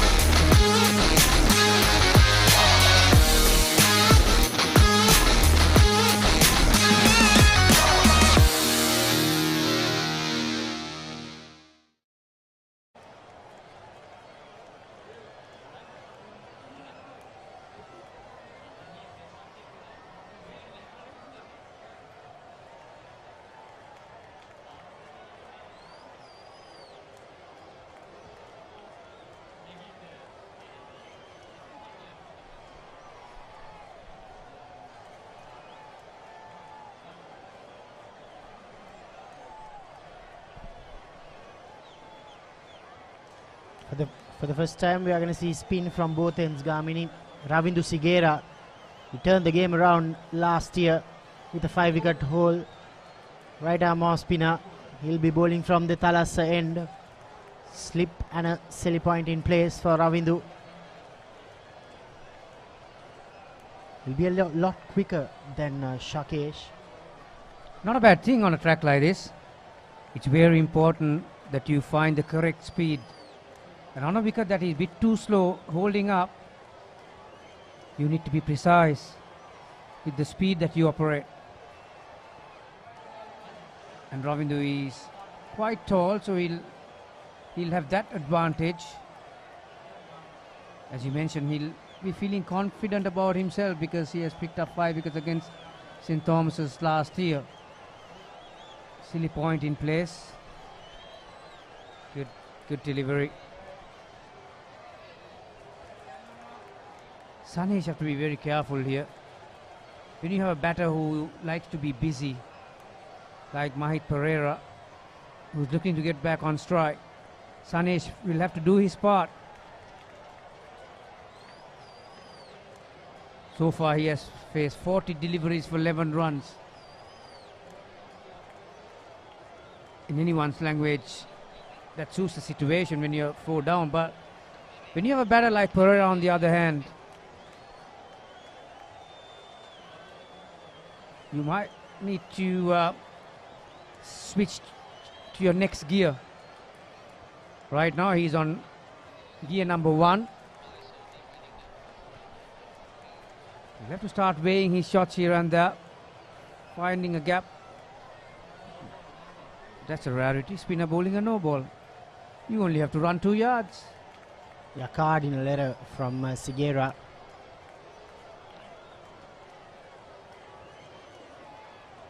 He'll be pleased that there aren't any free hits in 2-day cricket.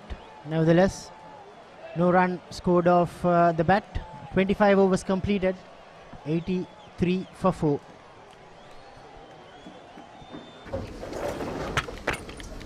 Did you submit the report? Not yet. When is the big match?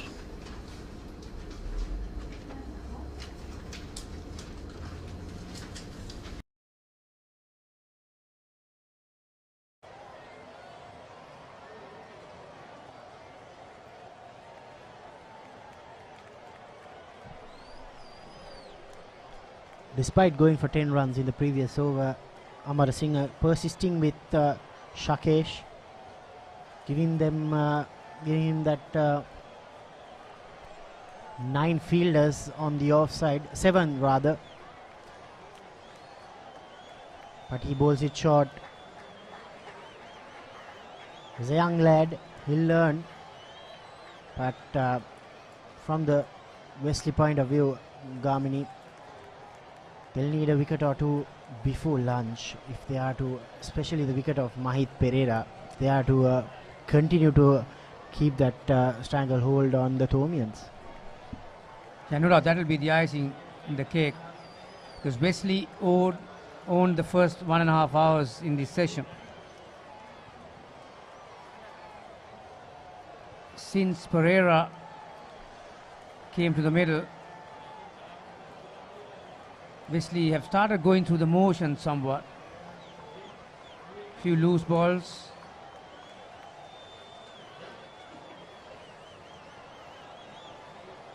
Sunny is right back on the crease. Yeah, like you mentioned, if they can pick up a wicket or possibly 2, maybe 6 for going into lunch break. Taking a single with the shot. Enough pressure was applied on the field. That's what he will have to do, Sanesh.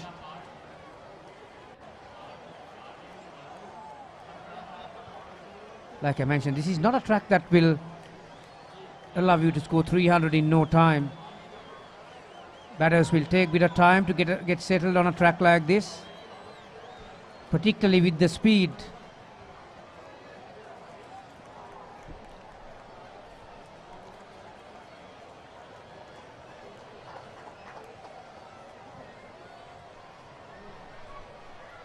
Very good partnership so far.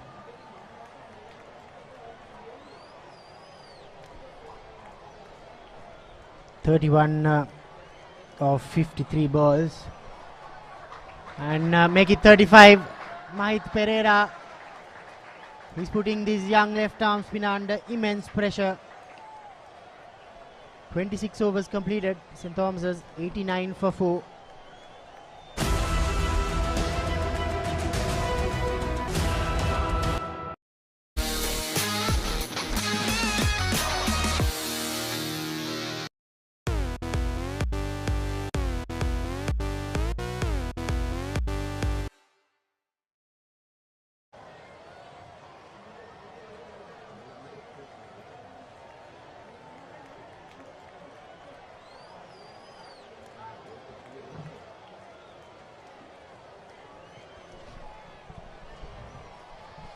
Great recovery with this 5th wicket partnership. Ravindu gets going from the Talas end and beautifully played. Senesh Hettiarache is playing some great cricket. These two have scored runs. Mahit 75 against Richmond, 72 for Senesh against Mahinda. Both have gone past 200 runs this season. Take a look at that. Full toss. Timing, placement, all there.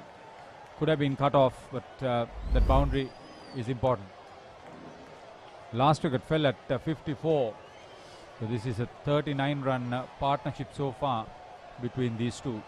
When you talk of Tomian cricket, you get some big names. You get the LRD Mendes, the HSM Piris. You get the MH Thisera. You got APB Tennakon. Welcome on commentary, Anura. It's a pleasure to have you here. Good to be here and nice talking to you. He's been former Tomian captain. Went on to lead Old Ceylon. We'll have some great stories about some great memories.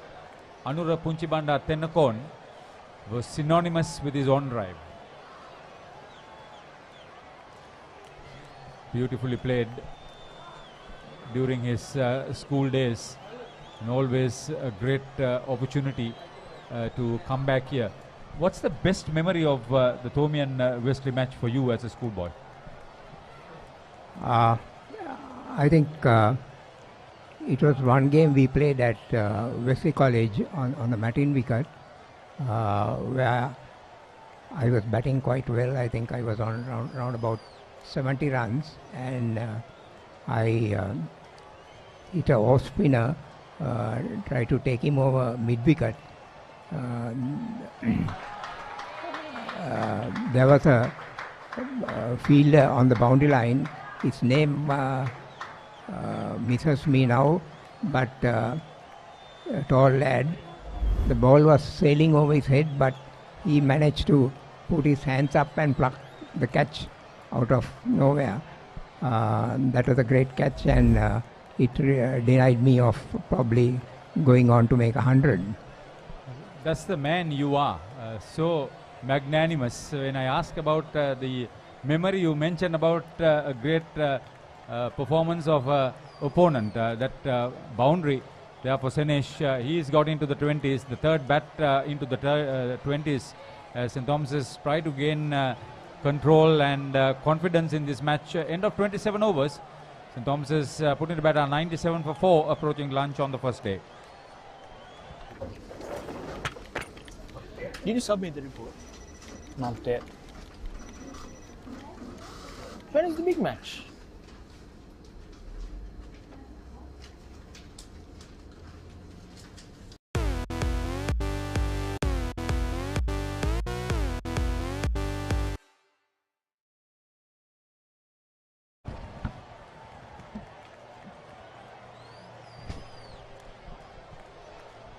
Have you ever seen Mahadevan Sathasivam play, Anura? No, unfortunately not, because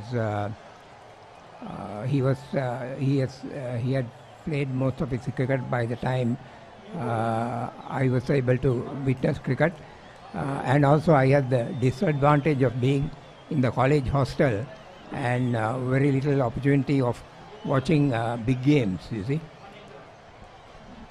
Geet Korala introduced into the attack from the pavilion end for the 28th over of the inning. Just looking back, coming here, seeing the venue here, all credit to the authorities and Dinesh Kumar Singh in particular, the Director of Sports by now and Head Coach of St. Thomas's, for this wonderful facility. Having played at the big club grounds, I'm sure you must be having some great memories. What's the biggest at the home venue at any level of cricket that you probably want to recall now? Yes, we've had quite a few interesting matches here at the big club grounds. Of course, the outfield wasn't all that good at that time. It was there was a lot of sand and pebbles on the outfield, and fielding became quite a difficult task. but we somehow or other managed with those conditions and played some good cricket as well. But you were basically in the slips, weren't you? Yes, I was more a slip fielder, and I think I could rate myself as a good slip fielder because I didn't miss many which came my way. Yes, we remember that. I've seen you as a club cricketer and an all Ceylon cricketer. We'll get back to that all Ceylon days. You were privileged and fortunate enough because of your high standard of batting to lead the country in 2 World Cups. Yes, that's a 1975 World Cup and the 79. 75 was the first ever World Cup played in England, and we had some very good memories of that tour, especially the game against Australia. Yeah, I was just about to ask you. Yeah, now carry on. Where we chased a total of 320 for 6 by Australia, and we got up to 270 for 4 in the 60 over. Those are 60 over games, and we had the misfortune of. Then lightning struck, isn't it? Yeah, when Dulip Mendis and Sunil Vettumuni were injured by Jeff Thompson, who was a very fast bowler and a difficult bowler to pick because of his action. Those 2 injuries retarded our scoring rate, and had they been able to bat on, we probably might have got closer to the Australian total. Yeah, what was the experience like facing up to Lilly and Thompson for yourself? Well, they were 2 different kinds of bowlers. Lilly had a perfect action, side on and high arm action, whereas Thompson, he came at breakneck speed to the wicket and bowled some thunder bowls where he hurled the ball from behind his back. Because of this action, it was very difficult to pick him off his hand, and one had very little time to think of playing a shot. So that was the difference between Lilly and Thompson, but both were very good bowlers. Especially Thompson, he really went for one's blood. He didn't give anything up. Excellent stuff. Some great memories, Andra. It's always one of those big stories that everybody wants to listen and think. Etiaracha once again very quick into position. This is Ravindu Sigera operating from the Thalassa end. Just tell me about what you recall of Holman Pires. Mevan Pires was a very good swing bowler, mostly in swing, and he was a character because he came out with some witty comments, and that kept us entertained during play. And about Dulip Mendis? Oh, Dulip was an exceptional batsman, had a very good eye and picked the ball up early and got into position, and also was able to play some powerful shots. So I think he was a kind of a special batsman. Yeah. Yeah, when you talk about all those days, Etiarachi batting more confidently now, playing the bowling on its merits too. The 100 up for the Thomians. They've lost 4, but this is a good partnership. 46 runs between these 2 so far, and Mahit Pereira first bat to get to 30 for the Thomians. There it is. You get Roshan Gunratna and Tushar Kure at that main scoreboard. Your SSC playing days would have been fantastic. You remember how many years you played there? How many decades, I should ask? Not decades really. I started playing for the SSC in 1966 season and played up to 1979. Yeah. So that was my spell at SSC. That was the time that he played Pete writes 61 for 8 against Trinity. Ooh, that's something. On this sort of weather conditions, yes, it could happen. Geet Koral to continue. But now you are with Sri Lanka Cricket doing a yeoman service, and a very special task for you to come to Big Club Grounds today. Yes, my role for Sri Lanka Cricket is to go around and watch junior matches, under 15, under 17 and under 19 matches, and spot very talented cricketers both in bowling and batting. And if I feel that they have the potential to play higher cricket, then I recommend that they be enlisted for specialized training. A great opportunity, a very, very confident bat I could remember. I remember him play that on drive. The other one that I've seen play that on drive to great flair was Shabir Askar Ali. But Anura Tennakon was a different character altogether. Again, very well struck there, right behind the line, and a very quick whip. There wouldn't be not dangerous enough to look for the third. A couple of runs there for Sene Shettyaraj once again. Yeah, Andrew, when you've seen World Cup cricket and this growth of one-day cricket to this T20 and to T10, in addition to seeing the six-a-sides that you have seen, what's your idea about how this game has evolved over the last maybe 2.5 decades? Well, I think the game has become shorter, like going into 50 overs and then 20 overs now, mainly because people now don't have the patience to sit for 3-4 days and watch a game of cricket, unless you're a real connoisseur of the game.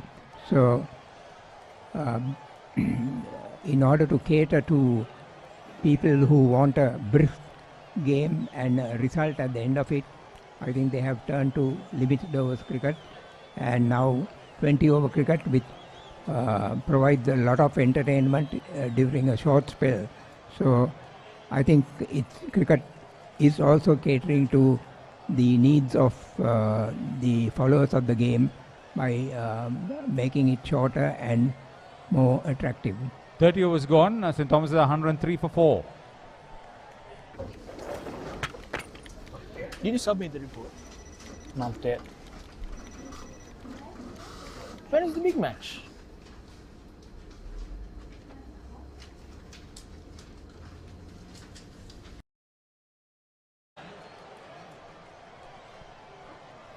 It is always a pleasure seeing Roy Das, Andro Tennakon, watching the junior cricketers looking for more talent. The opportunities that are being made available by the Cricket Authority. When you were in the playing days, it was Board of Control for Cricket in Sri Lanka. Now it's Sri Lanka Cricket.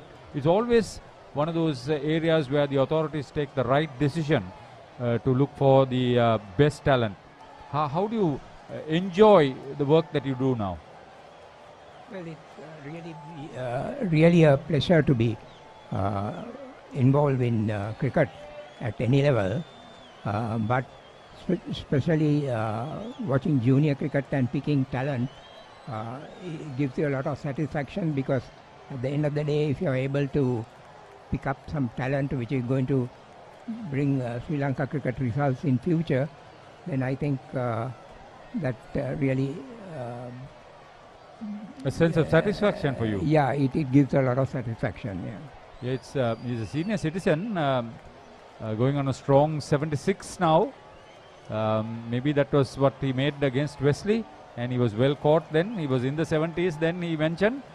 But Anwar, just looking back at how the game has sort of evolved around the world compared to other sports, it is now very much looked forward to in this part of the world in particular. How do you see it providing the opportunities into the social structure to bring out better individuals into this world? Right, certainly what cricket has done recently in Sri Lanka is that it has provided many opportunities for outstation cricketers from very humble background to come to the fore and display their talent. So that way I think they have enabled people who otherwise would have been neglected in the past to come to the fore and give off their best to serve Sri Lanka cricket. Apart from cricket, were you involved in any other sports whilst at college? Yes, certainly. I played hockey and also captained the hockey team as well, and also played badminton. So we did a lot of other sports of the cricket season, which really helped us to keep ourselves fit and also keep the eye trained, because stopping a ball the size of a cricket ball with a hockey stick needs a special art, you see. Then it was field hockey, not this turf hockey, was it? It was the field hockey on ground. Yeah, we just played on normal grass. Yeah. And of course, once again, playing at Mount Lavinia wasn't very easy because the surface. Yeah, we are talking about these multi-sport individuals. I remember Sachit Jayatilaka had cricket, water polo and rugby.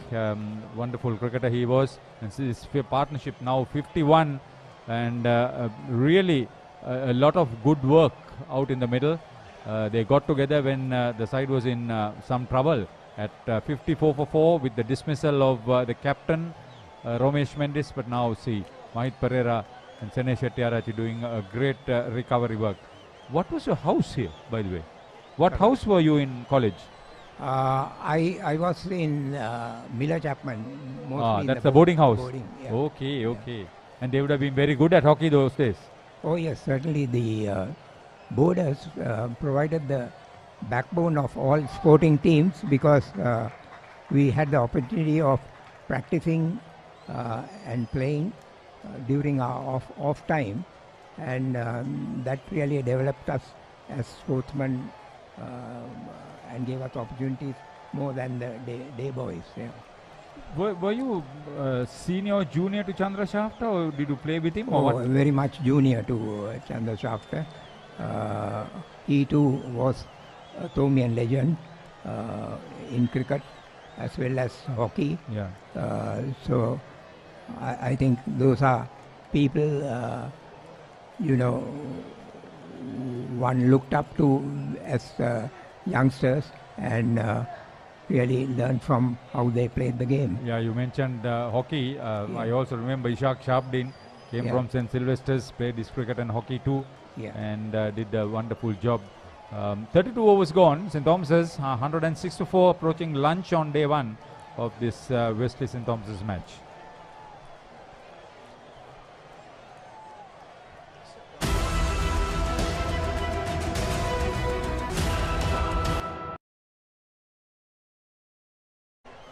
Push the chair. Okay. Okay. Yeah, no.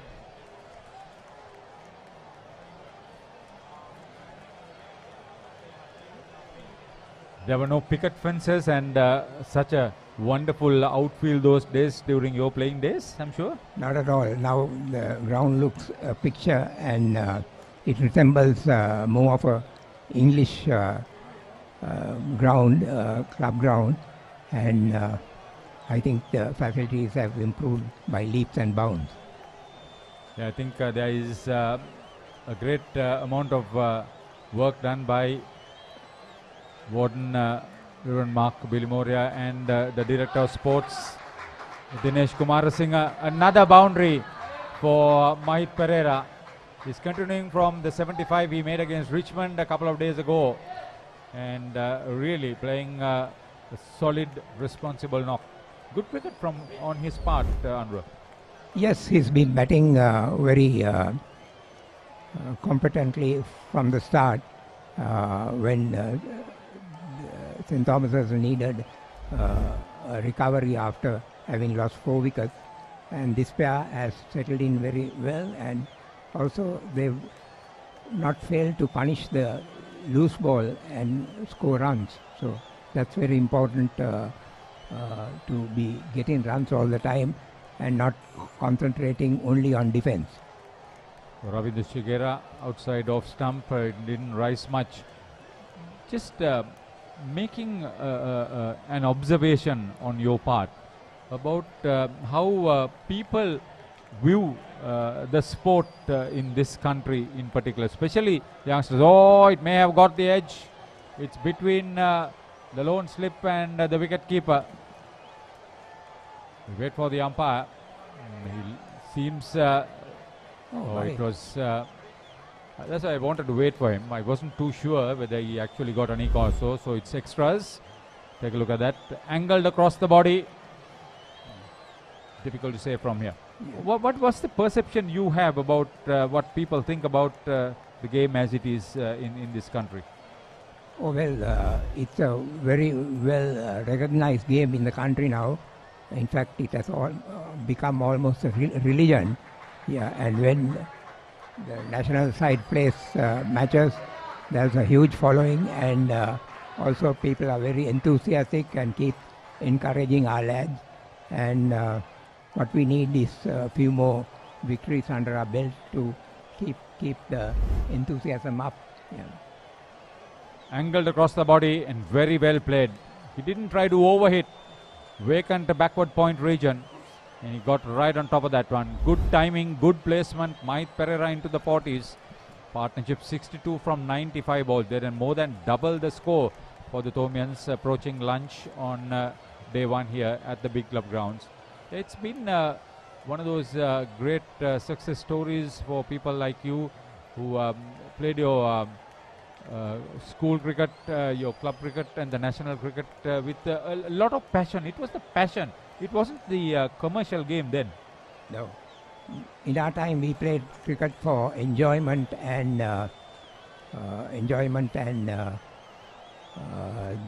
for the love of the game, I would say, and that really brought about the best in us. Money really didn't play any big role. In fact, some of the cricketers I played with, or most of the cricketers, had to spend their own money in order to sustain themselves. So that's the sacrifice and the foundation that my era cricketers laid for the game, and that has really served well because today's cricketers are enjoying better facilities and better income through the game. So, what do you recall about the first test match? I mean, you had played all Ceylon cricket, you have done all the hard work, you had made the game recognized for the country in the eyes of the world cricketing authorities. What did you feel like when the first match was there to have been a part and parcel of that? Yeah, the first test match, if I'm right, was played in 1981. Yes, the 82. Official test match. Yes, yes. See?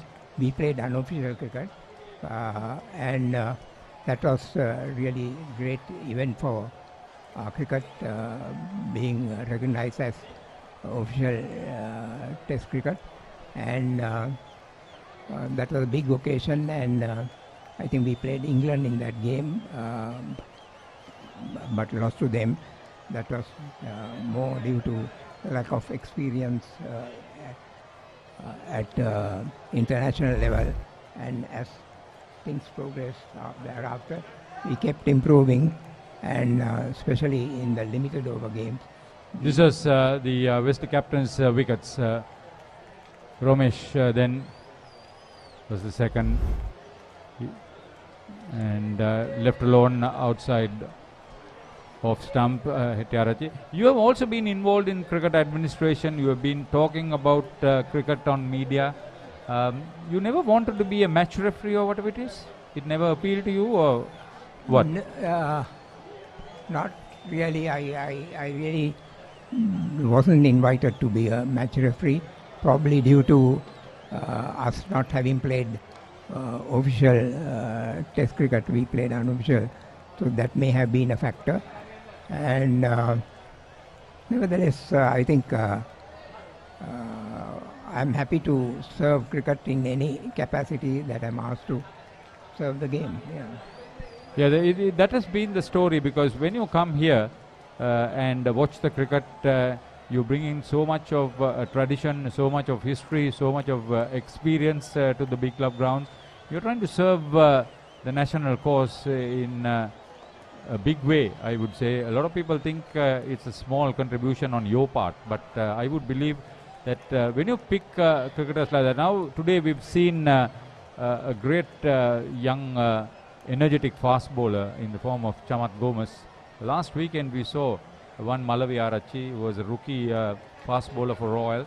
I mean, those are nice stories that we would like to talk about the cricket, and we are grateful to Papare for showing that to the public, and they would be aware of it when you analyze the cricket. 34 overs gone, 116 for 4 St. Thomas's.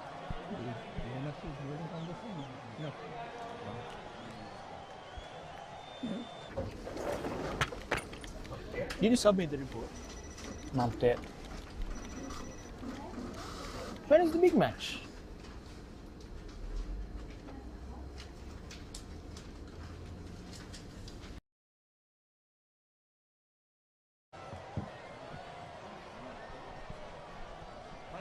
The Royal Thomen will be with spectators this year over 3 days. What's your biggest, who was the opposing captain at the big match for you? Lakshman Thalesingham was the Royal fast bowler? captain. Yes, fast bowler. Yeah. He was left arm, wasn't he? No, right arm. Right arm, was it? Yeah, he was tall, I remember him. I mean, there would have been some great moments. 5 years of big match cricket for you? Yes, and the biggest was when we won the Royal Thomen in 1964 under late Premalal Gunasekara. So to win a game outright in 2 days was quite a task, and this was at the Oval, wasn't it? Yeah, this was at the Oval, and when we achieved it, it gave us a lot of satisfaction. Yeah, some years later, his son Suresh Gunasekara almost won it at the Oval, but one Gamini Pereira made sure that it wasn't to be the part and parcel of history. Yes. That was one big match. I was fortunate enough to be on commentary with yeah, I think young Broadcasting Corporation. Pereira at that time played quite a good back to the wall innings when he saved Royal from certain big defeat and saved the game for them. To me, that would have been one of the best knocks in the Royal Thomen. Dharmaraja also in trouble, 81 for 8 against Nalanda. So all kinds of things happening in perfect weather conditions. Good to know.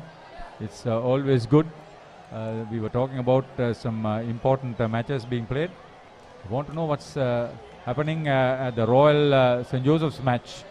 I'm sure a lot of people will be interested on that too. Andrew, it has been a pleasure having you on commentary on behalf of thepapare.com. Your services to the sport and to the country through the sport of your choice has been exemplary, much appreciated. Thank you very much for accepting our invitation, coming up over here and sharing your thoughts and your vision. It has always been a case of acknowledging your achievements and your ability as a good human being. So we wish you all the best, good health, and your services to cricket as you do now. Thank you very much, Hari. I enjoyed talking to you and hope the listeners too enjoyed it as well. They would have loved the lifter. They want this breakthrough very quickly. These two have settled down very well. Yes, a couple of boundaries over the last 3 overs, and they've been good. This has been the man that we were talking about. He's into his 9th over. His first 6 overs, he was virtually unplayable. He's very lucky. St. Thomas's were playing off the edge most of the time and got everything into position. It's 116 for 4. The 35th over being bowled. Goes round the wicket now from the Talas end.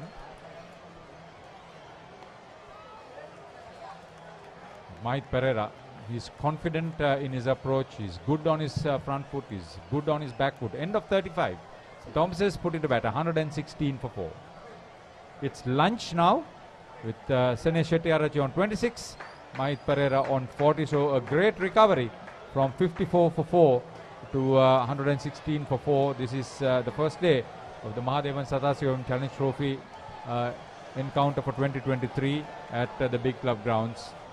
Thomas is put into bat. It was a good toss to win. Both captains thought that it was a good opportunity to bowl first. So Thomas is put under pressure, but a great recovery. And the middle order will have to fire for the Thomians to get to the safety in this game. Krishant Rodrigo and Rasanja Dulsara, the officiating umpires, walking back. 35 overs in the 2 hours of play possible. 2.5 hours of play possible, I would think. The Thomians would be happy. A little bit disappointed, I would believe, Wesley. They could have had this breakthrough, but that's how the game goes. I think the honours are shared as far as this first session is concerned. It's a good venue. It has been a hot day, and it will be a hard work for everybody. This is the story. Sadev on debut was out without scoring. So was his opening partner, Tise Nahaliagoda. Both gone without scoring. Then Dinet Gunordana was out for 6. And then Romesh Mendis survived a few missed opportunities. Got to 37 before he was out of a soft dismissal. And then Sene Shettyarachi was joined by Mahit Pereira. And Mr. Reliable has risen to the course. 40 of just 47 compared to the 80 balls faced by Sene Shettyarachi. 7 extras, 116 for 4. A little bit of batting still left for the Thomians, but they will rely on these two.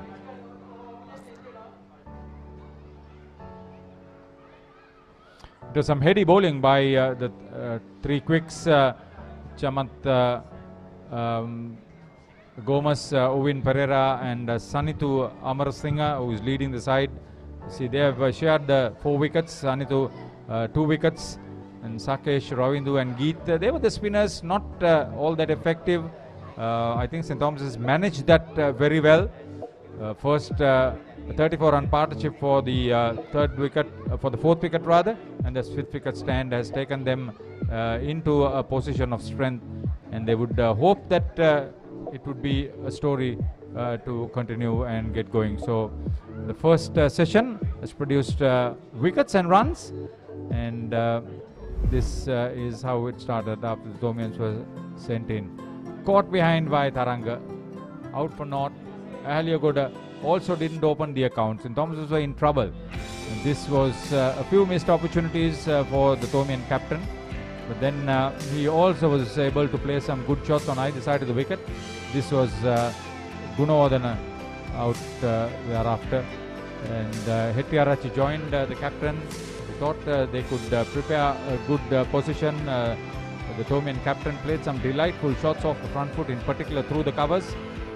Like on this occasion, whenever it was pitched up, he was looking very confident, and until this happened, it was always a short delivery, and he played one too many, and well picked up at the backward point. But then Mahit Pereira came in, and he was a different kettle altogether. Anything loose, he got going.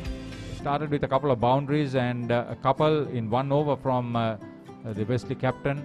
Shettyarachi joined in after a very hesitant start to get going, but it was actually Mahit Pereira's ability to take the attack to the bowlers in a very responsible manner. He was never reckless, and like on this occasion, used the loose deliveries to great extent. And in the latter stages, Shettyarachi, growing in confidence, played some delightful shots off the front foot, off the back foot. He was able to support Pereira with some effective runs as the Thomians got hold of a situation that was precarious to get into a position of some strength going in for lunch in a very confident fashion.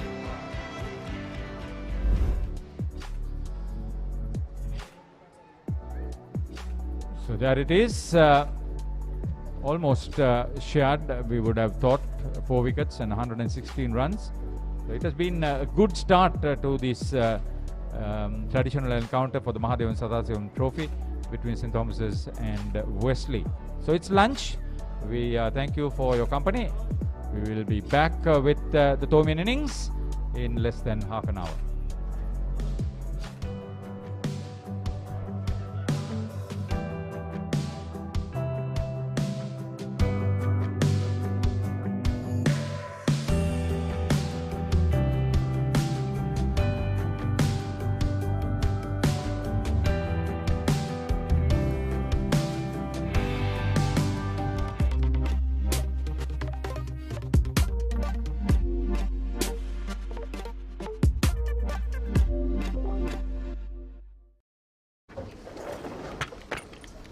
Did you submit the report? Not yet. When is the big match?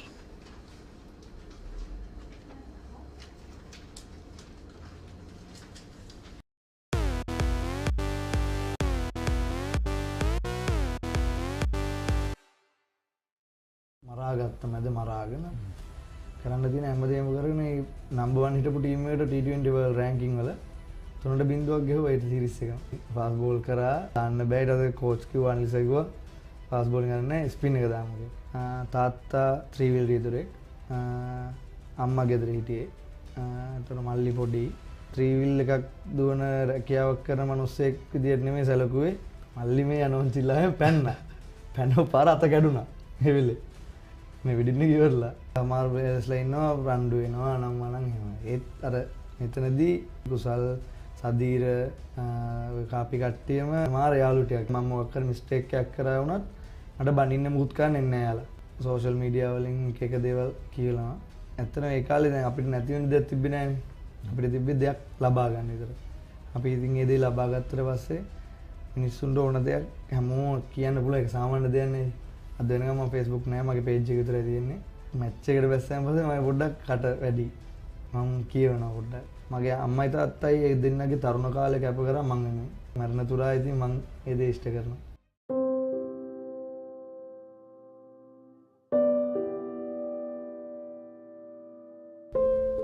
අයිබෝන් නොදුටු මිනිසා. ඔහු ශ්‍රී Lanka cricket තුළ ඉන්න දක්ෂ කඩුළු රකින්නෙක්, දක්ෂ පිතිකරුවෙක්, ඉතාම කුඩා කාලෙකින් විශාල ජනප්‍රියත්වයක් ළඟා කරගත්තු ක්‍රීඩකෙක්. අද අපේ නොදුටු මිනිසා මිනෝද් භානුක. අයිබෝන් මිනෝද්. අයිබෝන්. ඉතින් මේ දවස්වල මොනවද වෙමින් තියෙන්නේ කියලා ඉස්සෙල්ලාම අහගෙන අපි වැඩේට යමු. අයියේ මේ දවස්වල දැන් ඩොමෙස්ටික් ටූර්නමන්ට් එක පටන් ගන්න තියෙනවා. 3D ටූර්නමන්ට් එක. ඒකේ මැචස් දැන් 4ක් ඉවරයි. ඊළඟ හෙට තව මැච් එකක් පටන් ගන්නවා. ඒ මැචස් ටික තමයි මේ දවස්වල යන්නේ. ඔව් මිනෝද් දන්න අය දන්නවා. ඉතින් දක්ෂ කඩුළු රකින්නෙක්, දක්ෂ පිතිකරුවෙක්, ඒ වගේම කාලෙක් ශ්‍රී ලංකා ක්‍රිකට් ටිකක් පල්ලෙහා තත්ත්වයක තියෙද්දි ඊට ටිකක් ජවයක් දීපු කඩුළු රකින්නෙක්. මුලින්ම මට හිතෙනවා ඒ ගැන අහන්න. දැන් ඔබ කණ්ඩායමට එනකොට කණ්ඩායම ටිකක් වැටිලා තිබුණේ. මේ වෙනකොට ආසියානු කුසලාන ජයග්‍රහණය කරලා තියෙනවා ඉතින් ශ්‍රී ලංකා කණ්ඩායම. ඉතින් ඒ කාලේ වෙද්දි මොන වගේ තත්ත්වයක්ද තිබුණේ ක්‍රීඩාගාරය ඇතුලේ ඔබ කණ්ඩායමට අලුතෙන් එන්නේ මොන වගේ පීඩනයක්ද තිබුණේ? ඔව් ඇත්තටමයි මේ ඒ කාලේ කණ්ඩායමේ හිටපු ඒ දසුනය කැප්ටන් ඒ වගේම දැන් ආසියානු කුසලානේ ජයග්‍රහණය කරපු කණ්ඩායමේ 90%ක් වගේම ඒ කණ්ඩායමේ හිටියා. ඉතින් මට ඉතින් ක්ලබ් ලෙවල් එකේ සෙල්ලම් කරලා තිබ්බ කට්ටියම තමයි හිටියේ. ඒක නිසා ඉතින් අර ලොකු වෙනසක් තේරුන්නේ නැහැ. හැබැයි පොඩි පීඩනයක් තිබ්බා. මොකද ජාතික කණ්ඩායම නියෝජනය කරන්න ලැබුණ පළවෙනි අවස්ථාව. ඉතින් ඒ කාලේ මට වුණා උනේ මගේ උපරිම 100% 200ක් මගේ කණ්ඩායම වෙනුවෙන් දීලා ජයග්‍රහණය කරන්න මේ සීරීස් එක. ඔව් ඒ ජවය නැවතත් කණ්ඩායමට ආපු ක්‍රීඩකයෝ ගෙනාපු ක්‍රීඩකයෝ අතරින් ඔබත් කෙනෙක්. ඉතින් මට හිතෙනවා අහන්න මිනෝද් කුරුණෑගල තමයි ඔහුගේ ගම කියලා අපි හැමෝම හිතන් හිටියේ. නමුත් මං හිතන්නේ ඒකට වෙනස් පිළිතුරක් තියෙනවා මිනෝද් ගාව. අපි අහමු විනෝද්ගේ ගම කොහෙද විනෝද්ගේ පොඩි කාලේ කොහොමද ගෙවුනේ කියලා. ඒ මගේ පොඩි කාලේ මුලින්ම පටන් ගන්නවා මුලින්ම මගේ ගම සිංගක්කුලිය සඳ ලංකාව. ඉතින් මම මුලින්ම ඉස්කෝලේ ගිය ගමේ පොඩි ඉස්කෝලේට හැන්ඩිය කියලා තියෙන පොඩි ඉස්කෝලේට ඒකෙන් ශිෂ්‍යත්වයේ පාස් වෙලා තමයි මම ජෝසවාසයට ගියා ඊට පස්සේ මුලින්. ජෝසවාසයට ගිහිල්ලා ඊට පස්සේ ජෝසවාසයේ 2008 දී දීර්ඝසුරිස දැකලා මල්ලිදේ 13 පාල පුහුණු කරු දැකලා අපේ ජෝසවාසයේ හිට පුහුණු කරු අනිල් සර් එක්ක කතා කරලා මාව ඉල්ලුවා ක්‍රිකට් වලට. ඊට පස්සේ තමයි මම මල්ලිදේට ගියේ. මේ ඉතින් මල්ලිදේට ගිහිල්ලාන් පස්සේ දැන් අවුරුදු ගාණක් හිටියානේ. එතකොට මම උදේ හවස යනවා. ඉතින් ඒවත් එක්ක ඉතින් අම්මලට ඒව බලන් ඉන්න බෑ මේ නිසා අම්මයි තාත්තයි ඔක්කොම මේ ගෙවල් විකුණලා මේ කරලා පදිංචිය මාරු කරලා කුරුණෑගලට. ඔව් කුඩා කාලේ ඔබ කඩුළු රකින්නෙක් නොවේ. කුඩා කාලේ මොනවාද කරේ ක්‍රිකට් වලින් කියලා අපි ඔහුගෙන් අහමු. ටිකක් වෙනස් දෙයක් කරපු ක්‍රීඩකෙක්. කුඩා කාලේ මේ වෙනස් දෙයක් කියන්නේ මේ බෝල් කරා. ෆාස්ට් බෝල් කරා බෑදා බෝ දාන්න බෑ. ඊට පස්සේ කෝච් කිව්වා අනිල්ස කිව්වා ෆාස්ට් බෝලින් ගන්න නැහැ ස්පින් එක දාමු කියලා. ස්පින් එකක් දැම්මම බෑ දාන්න දමලා ගහන්න. ඊට පස්සේ සර් කිව්වා හරි දැන් ඔයා බැරිම දන්න විකට් කීප් කරන්න ඒක විතර ඉතුරුලා තිබේ. ඒක කරන්න කියලා. ඔව් අන්තිමට Tamanට ගැලපෙනම තැන හම්බුණා. ඔව් ඒක තමයි අන්තිමට ඉතුරු වෙච්ච දේ. අන්තිමට ජාතික කණ්ඩායමට එන්න තරම් දස්කම් පෙන්වන්න හැකි වුණා කඩුළු රැකීමෙන්. ඉතින් පවුලේ පසුබිම ගැන පොඩ්ඩක් ඇහුවොත් කොහොමද ගෙදර තිබුණ පසුබිම ආර්ථික තත්ත්වය ඒ වෙනකොට තිබුණු බාධක මොනවද ක්‍රීඩාවට? ආර්ථික තත්ත්වයයි බාධක කියන්නේ අයියේ අම්මයි තාත්තයි මල්ලි මමයි පවුල. තාත්තා ත්‍රිවිල් රියදුරෙක්. අම්මා ගෙදර හිටියේ. එතකොට මල්ලි පොඩි. කොහොමත් ඉස්සර ඉඳන්ම මේ තාත්තා තමයි මාර ක්‍රිකට් වලට මාර ආසයි. කියන්නේ මාර ආස කියන්නේ මැච් එකක් අතාරින්නෙත් නැහැ. එන මාර ආසයි ආදරේ ක්‍රිකට් වල. ඉතින් ඒවත් එක්ක බලලා ඉතින් අපි කිසි අඩුවක් කරේ නැහැ. ක්‍රිකට් ගහන්න දැම්මා පොඩි කාලෙම දාද්දි ඉතින් ක්‍රිකට් බඩු වල ඉඳන් හැමදේම අරන් දීලා ඒ අර ත්‍රිවිල් එකක් දුවන රැකියාවක් කරන මිනිස්සෙක් විදියට නෙමෙයි සැලකුවේ. හැබැයි ඊට වැඩි දෙයක් ඒ මම තාත්තා අම්මයි මට කරා. ඉතින් ඒවත් එක තමයි බාධකයක් කියලා එහෙම ආර්ථික අපහසුතාවයක් ඒ දෙන්න අපිට පෙන්වුවේ නැහැ. ආර්ථික අපහසුතාවයක් අනිවාර්යෙන් තියෙන්න ඇති. ලොකු අපහසුතාවයක් තියෙනද හැබැයි මට පෙන්වුවේ නැහැ පොඩි කාලෙදී මෙහෙම අපහසුතාවයක් තිබ්බා කියලා. ඔව් ඊටාම වැදගත් ඔබේ දෙමව්පියෝ ඔබට කොච්චර ආදරේද? ඔවුන් ඔබට නොපෙන්වා කෙතරම් පීඩනයක් දරාගෙන ඉන්නවද කියන දේ. ඉතින් දරුවන්ට තේරෙන කාලයක් එනවා විනෝද් ඒක තමයි මේ කියන්නේ. කුඩා කාලේ මොන වගේ දරුවෙක්ද මල්ලි කෙනෙකුත් හිටියා. ඉතින් ටිකක් දඟත් ඇති දෙන්නම එකතු වුණාම අපි දන්න ඔහුත් ක්‍රිකට් ක්‍රීඩකෙක් මේ වෙනකොට. ඉතින් පොඩි කාලේ තාත්තට අම්මට දීපු වද මොනවද දරුවෝ දුන්නේ කැටියට? වද කියන්නේ මේ හොඳම එක සිද්ධියක් තියෙනවා. එක සිද්ධියක් නෙමෙයි සිද්ධි ගොඩක් තියෙනවා. එක සිද්ධියක් තියෙනවා දැන් ගියා මේ වෙඩින් එකකට. එතකොට මාත් පොඩි මල්ලිත් පොඩි වෙඩින් එක වෙලා දැන් තාත්තයි අම්මයි ආවා එන්න. එතකොට ඔන්චිල්ලාවත් තිබ්බ ගාඩන් එකේ. ඔන්චිලි පැද පැදිටිය මල්ලි පැද පැදිටිය මම තල්ලු කර කර හිටියේ. අම්මයි තාත්තයි පාකින් එකට ගිහලා කෑකව යන්නේ නැද්ද එන්න කියලා. ඊට පස්සේ මං එන මල්ලිව මං තල්ලු කරගෙන ඉඳලා මං එනවා මල්ලි ඔක එන්න පැනලා එන්න කියලා. මල්ලි මේ යන ඔන්චිල්ලාවෙන් පැන්නා. පැනව පාර අත කැඩුනා. ඒ වෙලේ. ඊට පස්සේ එහෙම මීගම මාස්පිතාලට රන් ඇවිල්ලා මේ වෙඩින් එක ඉවරලා ඒ වෙලාව එහෙමම මල්ලිගේ අතට මේවා කරලා ප්ලාස්ටික් අර තියෙන බැන්ඩේජ් යනම ඒක කරා. ඒකල අදටත් චූටි අධ්‍යයක් තියෙනවා මල්ලිගේ කියන්නේ මේ හරි කරපු ડોක්ටර් යා හරියට කරලා නැහැ ඒක. තාමත් චූටි අධ්‍යයක් තියෙනවා ඒක එක අවස්ථාවක් විතරයි. ඔව් ඉතින් කිරිමි දරුවෝ දෙන්නේ කියන්නේ සාමාන්‍යයෙන් ඔය වගේ තමයි පවුල් වල මටත් ඒ වගේ අත්දැකීම් තියෙනවා. ඉතින් අපිට ඒකත් මතක් වෙනවා මේ වෙලාවේ. ඉතින් ඔබ ඉන්පස්සේ ජෝසප් පාස් විද්‍යාලයෙන් මලිද විද්‍යාලයට ඇවිල්ලා එතනින් ක්‍රිකට් ක්‍රීඩාවේ ටිකක් හොඳට කරන්න වඩා හොඳට කරන්න පටන් ගත්තා කියලා මට හිතෙනවා. මොකද ඔබට පාසල් කාලෙදිම ලොකු ප්‍රේක්ෂකාකර්ෂණයක් තිබුණා ඔබේ ගම් පළාතේ දිස්ත්‍රික්කයේ වගේම ලංකාව පුරාම සමහර විට පාසල් ක්‍රිකට් බලන ප්‍රේක්ෂකයන් අතර. ඉතින් 19න් පහළ ලෝක කුසලාන තරඟාවලියට එන්න තරම් ඔබේ දස්කම් දියුණුනේ කොහොමද? කවුද උදව් කරපු පුහුණුකරුවන් ඒ කාලේ පාසල් කාලේ? 19න් පහළ කණ්ඩායමේයි මම මුලින්ම 19න් පහළ කණ්ඩායමට ඇතුළු ඉස්කෝලේ හිටියේ බුද්ධික ඇල්ලේකොළ ඇල්ලේ අපි කියන්නේ ඇල්ලේ කියලා අදටත් කියන්නේ මේ ඉතින් ඇල්ලේ අයියා කතා කරලා දැන් මම එතකොට U19 එක මැච් එකක් ගහලා තිබුණා ඉස්කෝලේ. එතකොට මට කතා කරලා ඕපන් කරන්න පුළුවන්ද කියලා. මම කිව්වා දැන් කොහොමද මැච් ගහන්න ඕනේ? මං කිව්වා පුළුවන් අයියා. ඉතින් ඕම ගහලා මං ඒ අවුරුද්දේ 900ක් 960ක් ගෙවලා වුණා. ඒ සීසන් එකේ එහෙම මම under 19 ට්‍රයල්ස් කතා කරා. ඒ වගේ මේ ඊට පස්සේ මැච් වල ප්‍රැක්ටිස් මැච් වල හොඳට කරලා under 19 සිලෙක්ට්ලා ආවෙන් පස්සේ තමයි මේ විනෝද් බානු කවුද කියලා මෙහෙම ඊට පස්සේ ඉස්කෝලේත් මාර පිළිගැනීමක් තිබ්බා. යාළුවෝ අතරයි බිග් මැච් වල නම් මම ඒ මැච් වල සෙන්ට් ඇන්ස් එකට මගේ සහෝදර පාසල ශාන්තාන විද්‍යාලය. ඉතින් ඒ ඉස්කෝල දෙකේම පිළිගැනීමක් තිබ්බේ ඒ ගහපු සීසන් එකෙන් පස්සේ ඉස්කෝලේ. ඔව් ඒ පස්සේ උදව් වෙන්න ඕනේ. ඒ කියන්නේ ගොඩක්ම තැන්ක් යූ ගන්න ඕනේ ඇල්ලේයට. එයා තමයි මේකවල දුන්නේ ඒක. ඔව් ඉන් පස්සේ ඔබට අවස්ථාව ලැබෙනවා 19න් 15 ක්‍රිකට් කණ්ඩායමත් එක්ක ලෝක කුසලානයක් කරා යන්න. මේක ටිකක් අලුත් අත්දැකීමක් වෙන්න ඇති පාසල් ක්‍රීඩකෙක් හැටියට. මොකද අලුත් සංචාරයක් පිටරටක යන්න ලැබෙනවා. ඒ වගේම අලුත් ක්‍රීඩකයන් ලැබෙනවා. විදේශ ක්‍රීඩකයන් එක්ක ක්‍රීඩා කරන්න ලැබෙනවා. මේක කොහොමද අත්දැකීමක් හැටියට ඔබට මතක? මගේ අයි පළවෙනිම ටෝ එක තමයි under 19 බංග්ලාදේශ ටෝ එක. ඉතින් ඒකට යනකොට අපේ හිටපු ප්ලේයර්ස්ලාත් ඉන්න 4-5 දිනක් කරන්නේ ලොකුවට අපි වැඩි දැන අඳුනගෙන තිබ්බේ නැහැ. හැබැයි කාලයත් එක්ක යන්න අපිට මේ ලංකාවේ තිබ්බ ප්‍රැක්ටිස් ට්‍රේනින් අනම්මනම් වල ගිහලා ඊට පස්සේ අපි ටුවර්ස් කරා එකක ටුවර් ගිහලා ඊට පස්සේ අන්තිමට වර්ල්ඩ් කප් එක යන්න සිලෙක්ට් වුණාන් පස්සේ ඉතින් ඒක ගියාන් පස්සේ කියන්නේ අමුතු හැඟීමක් තියෙන්නේ.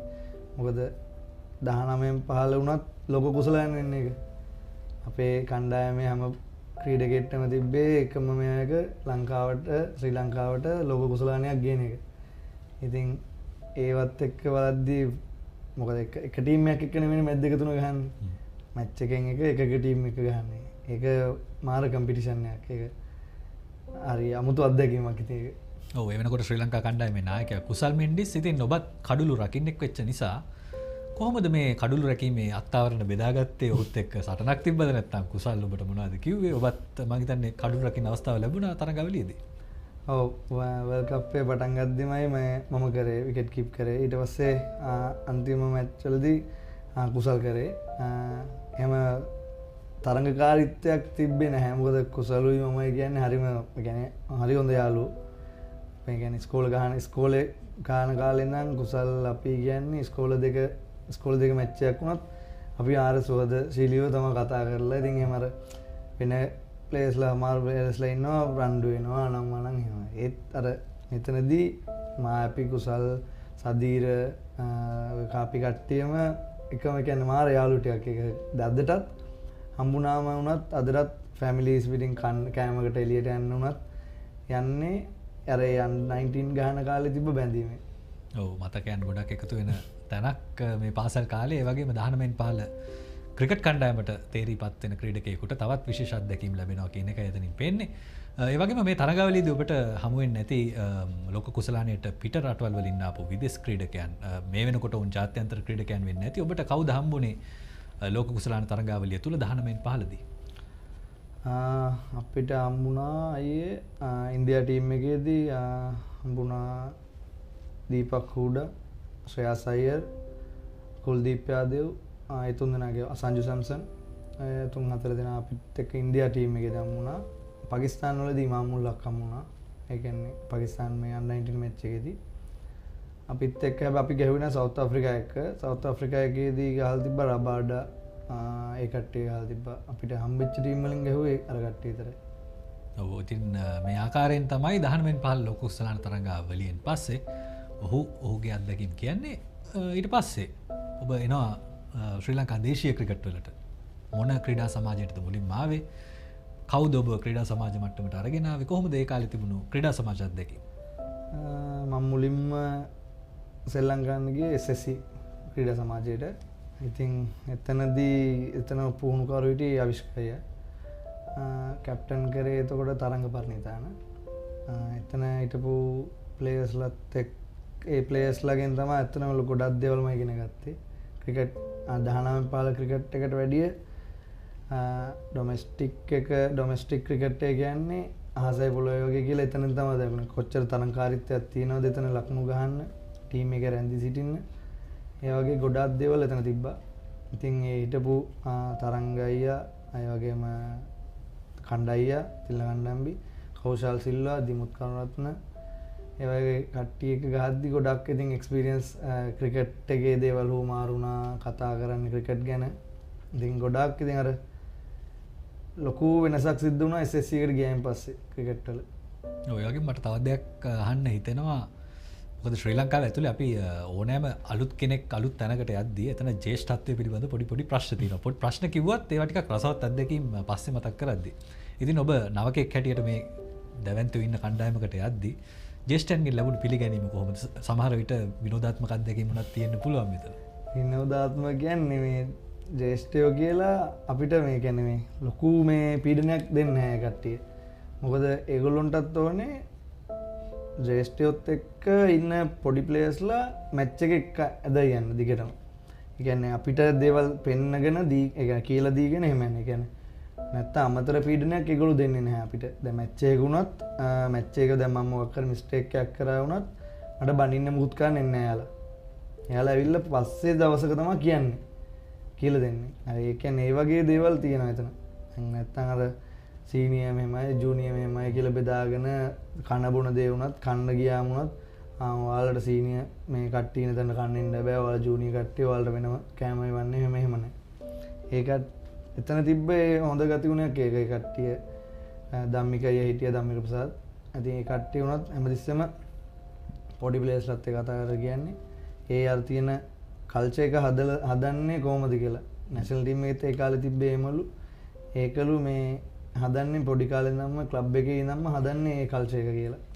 ඔව් ඉතින් නවක ක්‍රීඩකයෙකුට ඉතාම වැදගත් මේ ජ්‍යෙෂ්ඨයෝ උන්ව හොඳින් පිළිගන්න එක නේද? එතකොට තියෙන පීඩනය සෑහෙන අඩු වෙනවා. එතකොට දේශීය මට්ටමේ ඔබ සෑහෙන කාලයක් දස්කම් දක්වන්න උනා ජාතික කණ්ඩායමට එන්න කලින්. ඉතින් මේ කාලෙදී අපි ගොඩාක් ඇහුවා ඔබ ගැන පුවත්. ඔබ ලකුණු රැස් කරනවා සෑහෙන ලොකු ලකුණු. ඊට පස්සේ ඔබ ජාතික කණ්ඩායමට යන්න අවස්ථාවක් ලැබෙනවා. මම හිතන්නේ පාකිස්තාන සංචාරයේදී ඔබට අවස්ථාව ලැබෙන්නේ. කොහොමද මුලින්ම කතා කරද්දී ඔබට දැනුනේ ඔබ දැනන් හිටියේ අනිවාර්යයෙන්ම ඔබට අවස්ථාවක් ලැබෙනවා කණ්ඩායම ඇතුලේ ක්‍රීඩා කරන්න කියලා. කොහොමද මේ අත්දැකීම? ඇත්තටමයි මේ ඒ පාකිස්තාන් මේ ටූර් එක නම් මේ කියන්නේ හීනයක් කියන්නේ ඒක නිකන් මේ කියන්නේ කියාගෙන වචන නැහැ. ඒකේ දැන් පළවෙනි මැච් එකම නම් වුණා වන් ඩේ එක. වන් ඩේ එක තුන්වෙනි මැච් එක. ඒක අපි පරාද වුණා. මේ ඒකේ මම ලකුණු 36ක් ගැහුවා. ගහලා පරාද වුණා මැච් එක. හැබැයි කියන්නේ පෙරදුන මානසිකත්වයක් තිබ්බේ නැහැ. මොකද අපි පාකිස්තාන් නම්බර් 1 හිටපු ටීම් එකට මාර ෆයිට් එකක් දීලා පරාද වුණේ මැච් එක. මොකද අපේ හිටියේ කවුරුත් අර කියන්නේ මැච් ගොඩක් ගහව ප්ලේස්ලා හිටියේ නැහැ. පොඩි ප්ලේස්ලා ටිකක් හිටියේ. ඊට පස්සේ අපි ගැහුවා T20 සීරීස් එකේ පළවෙනි මැච් එක පළවෙනි මැච් දෙක මම ගැහුවා. ඉතින් ඒ දෙකේදී මේ පළවෙනි මැච් එක දින්නාන් පස්සේ අපේ කණ්ඩායම මාරු විදියට වෙනස් වුණා. ඒ කියන්නේ මේක 3-0ක් ගහනවමයි කියලා මේ මට්ටමටම ආවා. ඒ කියන්නේ ඒක මාර හාස්කමක් ඒක. කට්ටිය මාර විදියට බෑලා කියන්නේ මරාගත්ත මැද මරාගෙන කරන්න තියෙන හැමදේම කරගෙන නම්බර් 1 හිටපු ටීම් එකට T20 වර්ල්ඩ් රෑන්කින් වල 3-0ක් ගෙහුවා ඒ සීරීස් එක. ඔව් ඉතින් මතක හිටින තරගාවලියක් වුණා. ඒ තරගාවලිය ශ්‍රී ලංකාවේ අපි හැමෝටම එතකොට මේ ඔබ කිව්වා ඔබේ කණ්ඩායම ඇතුලේ යම්කිසි උත්තේජනයක් තිබුණා, ලොකු කතාබහක් තිබුණා ජයග්‍රහණයක් ලබන්න ඕනි කියලා. කවුද මෙතන වැඩිපුරම මේ උත්තේජකයා? කවුද කණ්ඩායමේ ඉන්න හොඳම උත්තේජකයා? නායකයාද නැත්නම් වෙනත් ක්‍රීඩකයෙක්ද? ඔබ නම් ක්‍රීඩා පිටිය ඇතුලේදී අපි දැකලා තියෙනවා සෑහෙන උත්තේජනය කරනවා. නමුත් ක්‍රීඩාගාරය ඇතුලේදී කවුද මේකට මුල පුරන්නේ? ක්‍රීඩාගාරය ඇතුලේ කරන්නේ දසුන් අයියා කියනවා අපි මේක කරන්න ඕනේ මෙහෙමයි අනිවාර්යයෙන් අපි මේක කරමු මෙහෙමයි කියලා. ඒ වගේම වනින්දු බානුග අයියා, බානුග රාජපක්ෂ, ධනුෂ්ක ගුණතිලක, ඒ කට්ටිය අවිෂ්ක, ඒ කට්ටියම එක්කෙනෙක්ට කියලා නෑ. හැමෝම එක මට්ටමේ හිටව සෙට් එකම කට්ටියම කතා වුණේ වෙන දෙයක් ගැන නෙමෙයි. දිනන එක ගැන විතර. කියන්නේ හැමෝගෙම මනසේ තිබ්බේ අපි මේක දිනන්න ඕනේ. හැමෝගෙම අදහස් වුණේ අපි මේක දිනන්න ඕනේ. අපි මේක දිනලා තමයි ලංකාවට යන්නේ. අන්නේ මානසිකත්වය තමයි මම හිතන්නේ අපේ පර්ෆෝමන්ස් වලට බලපාන්න නැත්තේ මානසිකත්වයෙන් හිටපු නිසා.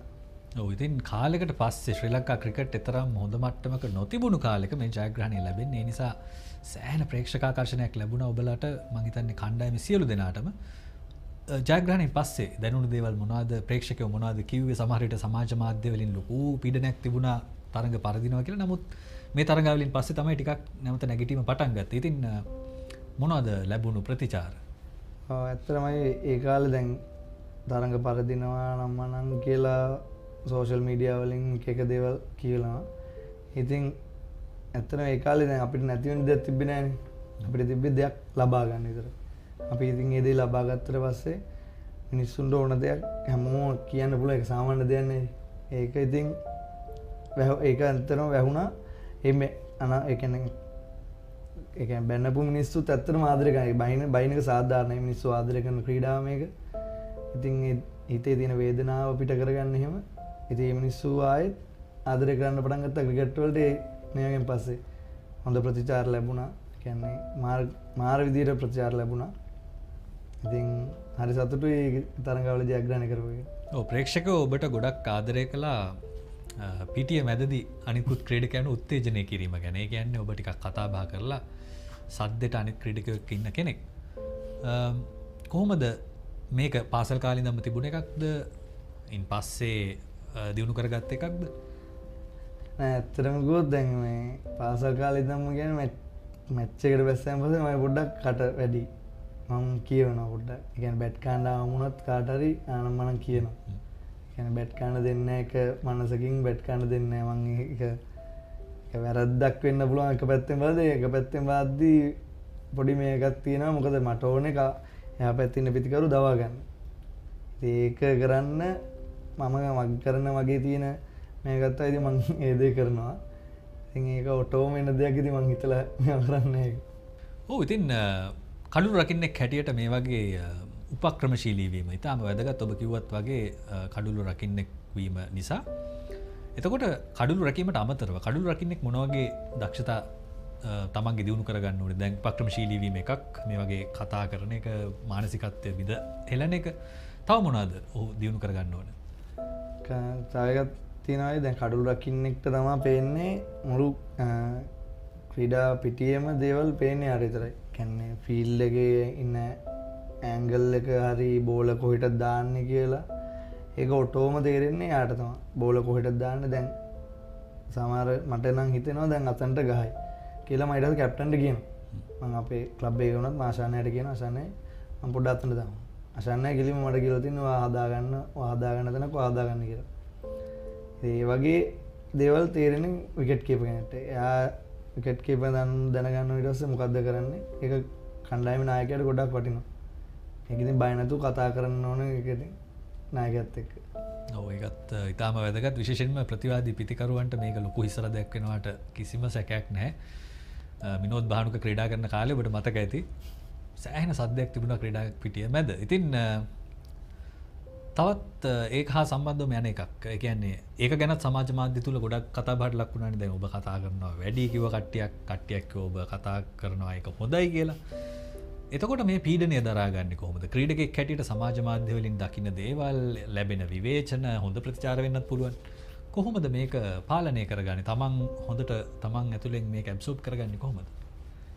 මම නම් අයි දැන් මුලින්ම කියන්න ඕනේ මම ඔය දකින්නේවා මම Facebook අයින් Facebook නේ සාමාන්‍යයෙන් ඔය වගේ දේවල් යන්නේ. Facebook එකෙන් මම අයින් වුණා 2013 වගේ මම අයින් වුණා. අද වෙනකම් මම Facebook නෑ, මගේ page එක විතරයි තියෙන්නේ. ඉතින් මට ඕවා එක ෆොටෝස් එවන ස්ක්‍රීන්ෂොට්ස් ගා එවන යාළුවෝ එවනවා. ඉතින් මං ඉතින් එක්කෝ මගේ වයිෆ් ගේ මේ Facebook එකේ මං ගිහලා බලනවා. ඉතින් දාලා තියෙන කමෙන්ට්ස් අරන් මොනවද හොඳ කියලා තියෙනවද බයිනවද අනෝ. ඒවා ඉතින් දැක්කාම ඉතින් මම තනියම ඒ කියන්නේ මාර විදිහට සතුටු වෙනවා. ඉතින් බයින්න හරි ඕවා බලනවානේ ඉතින්. ඉතින් ඕවා මම නම් කියන්නේ ගාන ඇඟේ වදින්නේ නෑනේ. ඕන මිනිස්සෙට අයිතියක් තියෙන දෙයක් කියන්නේ. ඔව් ඒකත් ජාත්‍යන්තර ක්‍රීඩකෙක් හැටියට ඉතාම වැදගත් නේද? තමන් ලැබෙන විවේචනත් ප්‍රතිචාරත් දරා ගන්න එක ඒකත් තිබිය යුතුයි ක්‍රීඩකයෙකුට. ඉතින් ඔබගේ කටින් කියවුණා වයිෆ් කියන වචනේ බිරිඳ ගැන. අපි ඒ ගැන කතා කරමු. බිරිඳව කොහොමද හමු වෙන්නේ? මේ වෙනකොට විවාහකෙක් ඔබ. කොහොමද බිරිඳව හමු වුනේ? බිරිඳව හම්බුනේ 2013. 13 වසරේදී තමයි හම්බුනේ මගේ හොඳ මේ යාළුවෙක්ගේ පාසල් මිතුරියක්. ඉතින් එහෙම තමයි පටන් ගත්තේ. හොඳම යාළුවෙක්ගේ පාසල් මිතුරියක් වූ පමණින් ඉතින් ආදරය කරන්න බෑනේ කොහොමද පියවර ගත්තේ මොනවද කරේ?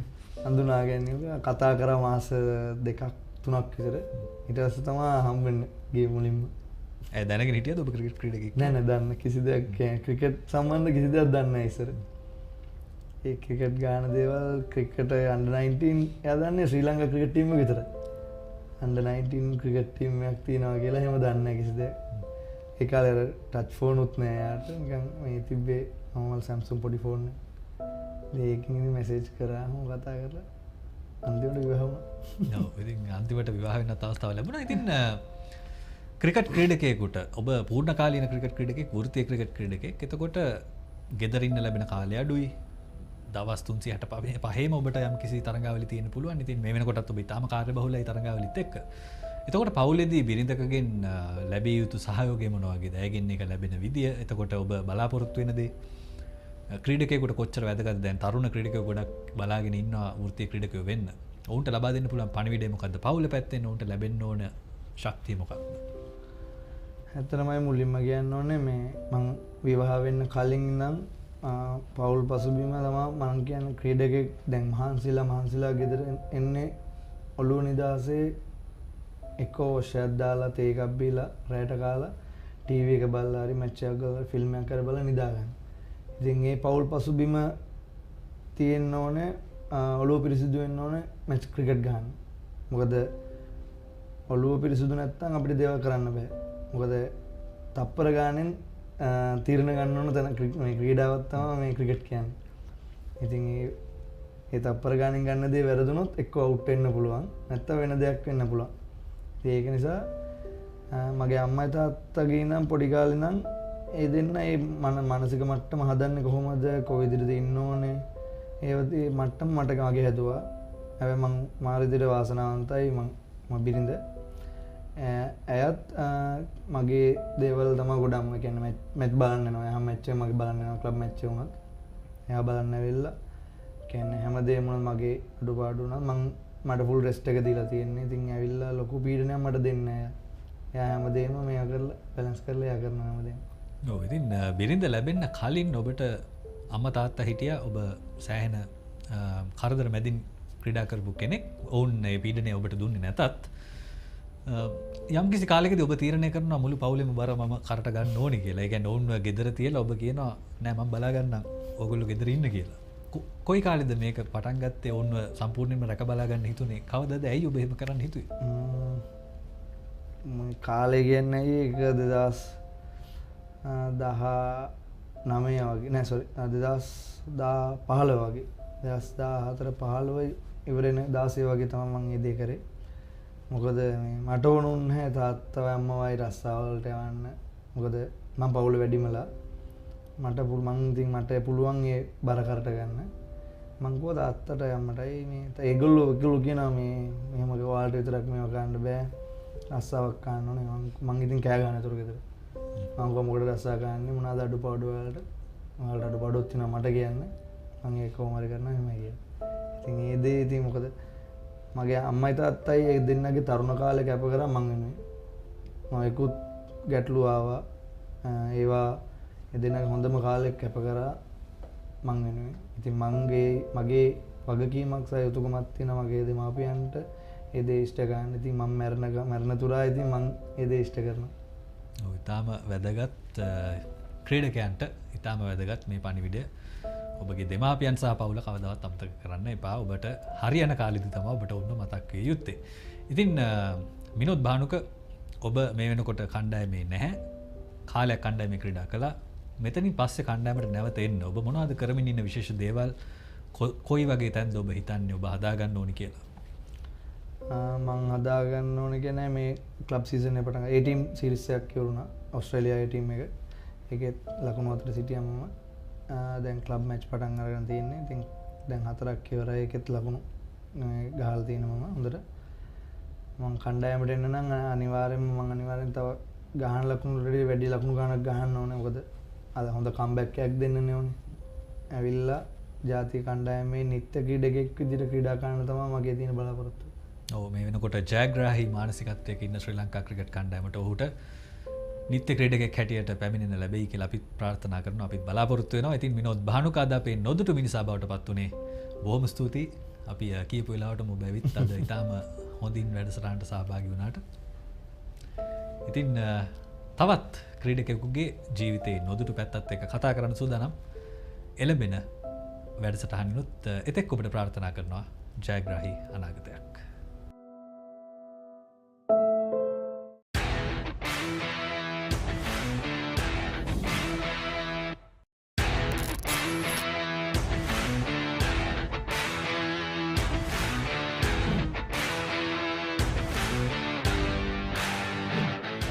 මගේ ගෙවල් පස්සයාලේ මගේ ඉස්සලම ඉස්කෝලේ ගියේ මම ලයිසියම් ගම්පහ. දැන් ඉස්කෝලේ යන්නේ සෙන්ට් පීටර්ස් කොලෙජ් කොළඹ. ඉතින් මම ක්‍රිකට් පටන් ගත්තේ ඉස්සලම 2 වසරේදී ලයිසියම් එකේදී 2 වසරේ ප්‍රැක්ටිස් ගියාම ඒ ඉස්කෝලේ 3ෙන් තමයි ක්‍රිකට් වලට ගන්න ඇකඩමි එකට. ඒ වුණාට දැන් අපේ තාත්තා කෝච්ට කියලා තිබ්බා මෙයාව බලන්න බැලුවා හොඳ නම් 2ෙදිම ගන්න කියලා. ඊපස්සේ කෝච් මාක දවසක් ගෙන්නලා බැලුවා බලලා කිව්වා මෙයා හොඳයි 2ෙදිම ගන්නම් මෙයාව. කියන මාව ඇකඩමි එකට 3 වසරේදී ගත්තා. ඊට පස්සේ 3 වසරේදී තමයි පටන් ගත්තේ ක්‍රිකට් ගහන්න. ඉතින් 3ේදී ඉස්සලම් පටන් ගත්තේ පොඩි ටෙක්නික් අපිට කියලා දෙනවා බැට් එක අල්ලන විදිය, බෝල අල්ලන විදිය. ඒ වෙනකොට මම හැබැයි ගොඩක් දේවල් දන්නවා අනිත් කට්ටියට වඩා ඒ 3 වසරේ පටන් ගන්න කට්ටියට වඩා. ඉතින් 3 වසරේ අන්තිමේදී වගේ ඒගොල්ලෝ මම හොඳට සෙල්ලම් කරනවා දැකලා මාව ඇකඩමි එකකින් 13 ටීම් එකට දානවා. ඉතින් 13 ටීම් එකට මම 3 වසරේ අන්තිමේදී 4 මුල වගේ තමයි එන්නේ. එතනදී මම ඉන්ටර්නැෂනල් සෙල්ලම් කරනවා, තව ගොඩක් මැචස් සෙල්ලම් කරනවා. ඉතින් එතකොට එහෙමම අවුරුදු 2-3 13 සෙල්ලම් කරද්දී 6 වසරේදී මම මේ ලයිසියම් කැප්ටන් කරනවා. ලයිසියම් කැප්ටන් කරනවා 6 වසරේදී. එතකොට මම ඉන්ටර්නැෂනල් මැචස් වලට යනවා. ඒ අවුරුද්දේ මම ක්වාටර් ෆයිනල් එකක් ආවා අපි මම කැප්ටන් කරපු අවුරුද්දේ. ඊට පස්සේ 7 වසරේ අන්තිමේදී වගේ Gampaha district coach කෙනෙකුයි provincial coach කෙනෙකුයි මාව දැකලා මට ප්‍රැක්ටිසස් එන්න කියනවා. එතනදී මැචස් අපි සෙල්ලම් කරනවා. දිස්ත්‍රික් මැචස් සෙල්ලම් කරනවා. තව හෝම් ඇන්ඩ් හෝම් ශ්‍රී ලංකාවේදී මගේ ටැලන්ට්ස් දැකලා මට මේ කිව්වා එක දවසක් බෝඩ් එකට යන්න කියලා. අනුස් සමන්නායක සර්ව හම්බෙන්න. ඊට පස්සේ මම බෝඩ් එකට ගියාම එතනදී අනුස් සමන්නායක සර්ව මට කිව්වා දනල් මේ ඔයා හොඳට බෝල් කරනවා. ලයිසියම් එකෙන් අපි එළියට ඇවිල්ලා Colombo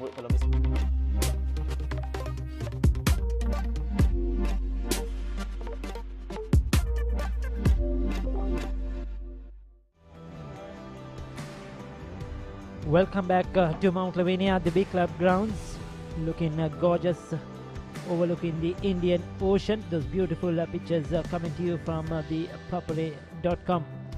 And our cameraman, the videographers, doing a lot of hard work to bring this live coverage. The Sathasivam Challenge Trophy for 2023. St. Thomas's College Mount Lavinia hosting Wesley College Colombo, and it has been a very interesting first session of play. Wesley winning the toss and electing to field first did justice to their decision, picking up early wickets and putting St. Thomas's under pressure. But the Thomians to the latter part of that first session coming back strongly with the bat, a good unbroken partnership, and putting them in a decent position at lunch. The ground of course looking beautiful as the players take the field, the Wesley College team.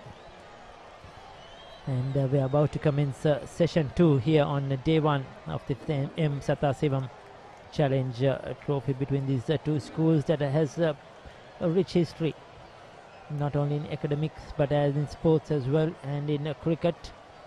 Have been playing cricket for over 100 years and have produced some great cricketers over the years, starting of course from Sathasivam, who was a great product of Wesley College. Well, the umpires getting things in order as we say a very good afternoon to Gamini Pera.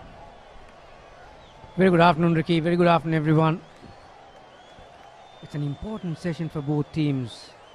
St. Thomas are just starting to consolidate their position in this match after being 52 for 4 at one stage. But having said that, Wesley, after having such a terrific start, have let St. Thomas's come back into the game. Ricky, not only that St. Thomas's, this batting pair batted well, but I think Wesley also missed a couple of opportunities that they could have been in a better position. A couple of drop chances and a few near run-outs as well. So this, it's going to be spin from the pavilion end to start.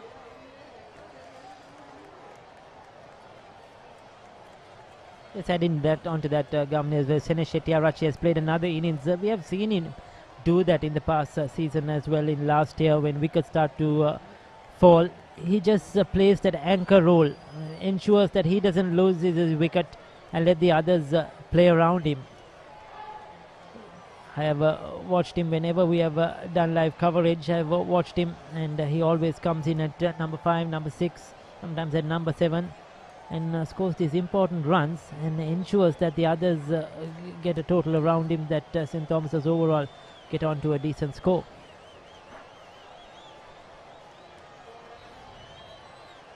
Wesley have started with a defensive field, no one in front of the bat. Yes, St. Thomas's brain trust would have been disappointed before lunch, Ricky, simply because their spinners couldn't join the party. There's another short one. I think the mistake they made was they couldn't find the correct speed. You have to be a bit quicker on a track like this. They were a bit too slow in there, so batsman has had enough time to get on the back foot. There's another short one. Yes, he'll be disappointed he didn't put that into the gap. Hettyarachi. Papare at the other end has played a very good innings. 40 of just 47 deliveries. He's punished the loose ball run between the wickets really hard, and he's been the main man in this partnership, controlling the innings.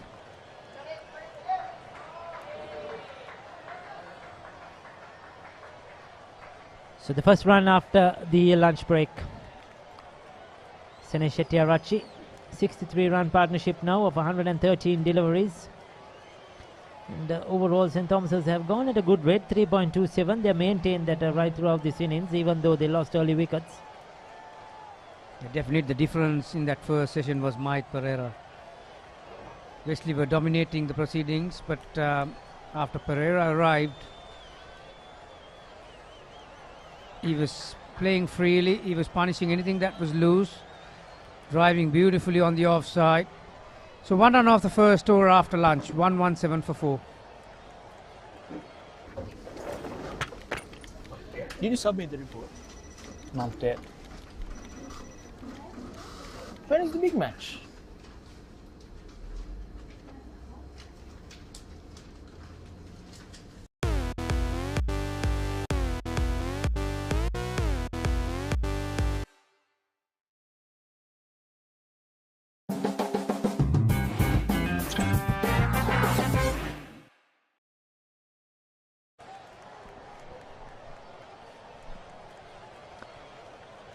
They'll have a pace at the other end. We'll wait and see who's going to. It's going to be Gomez. He's been very impressive. Chamat Gomez, probably their best bowler today. He put on the pressure earlier on. Started proceedings well for Wesley, and he has to do the same in this second session. Wesley have to look to get some early wickets here. Yeah, actually, his figures does not reflect on how well he bowled. Ricky 1 for 22 off 9. Bowled a very long first spell too, I thought. 7 overs on the trot. Hettyarachi 86 balls.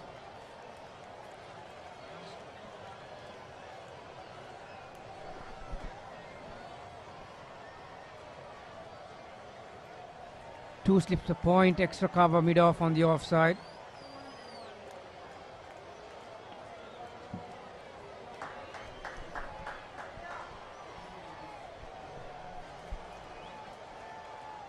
Senesh.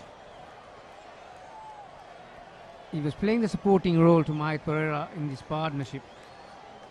Like I mentioned, we spoke about Wesley spinners have not been able to apply enough pressure on the St. Thomas's batters, but take nothing away from Pereira. Like I mentioned, Pereira took the bowlers on. He used the crease to great effect, using feet to get to the pitch of the ball, using the depth of the crease to go on the back foot. Still generating enough speed, isn't he, Gomez? Yes, sir, certainly. With his height, generating certainly some bounce and pace off this surface, which has given the bowlers, fast bowlers, some help in that morning session, and that is what we need, a good wicket to play cricket on, something for the fast bowlers as the day progresses, something for the spinners, and always opportunity for the good batters to get runs. Once again, digging that out on the offside, a misfield. That could be 4. Trickles down to the boundary. So that's the first boundary after the lunch break. Senesh Hettiarachchi. Probably a bit of awkward bounce, uneven bounce there for the fielder. Backward of point. And yes, didn't get his body behind that one. I think he was a bit too late to get down on it. Certainly, looking at this outfield, Ricky, there is no excuses. I've seen worse grounds than this in school cricket. This is good for your eye. Lovely, lush green outfield. So there's no excuse why you can't get your body behind the ball and watch the ball all the way to your hands, really. Probably the fielder still recovering from that lunch break. And taken by surprise. No excuse, as Gamni says. Need to stop those. That could be a reason. Even good old days, Ricky, we used to love to come to Mount Lavinia because you're guaranteed a good meal. Certainly, Gamni, we had a good meal today as well, and thank you to Dinesh Kumar Singh and his team here at St. Thomas's for treating us, the commentators and all those involved in this production, including our cameraman, the technical staff, everybody here at Mount Lavinia.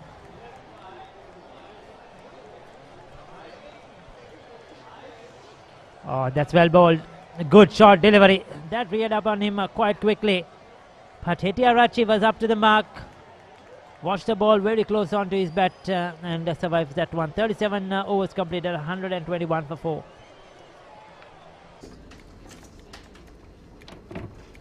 ලොකු වැඩක්ද? නෑ කමක් නෑ කියන්න. Big match එකක් කවද්ද?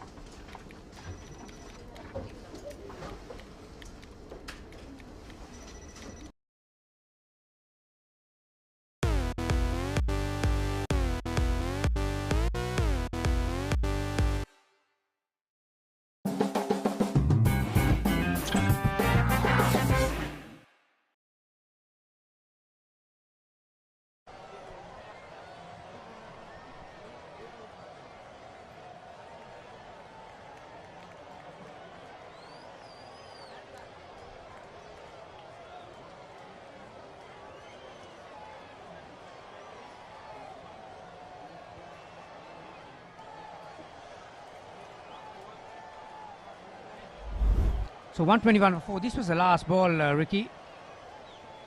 Like you mentioned before, Gomez still generating enough speed.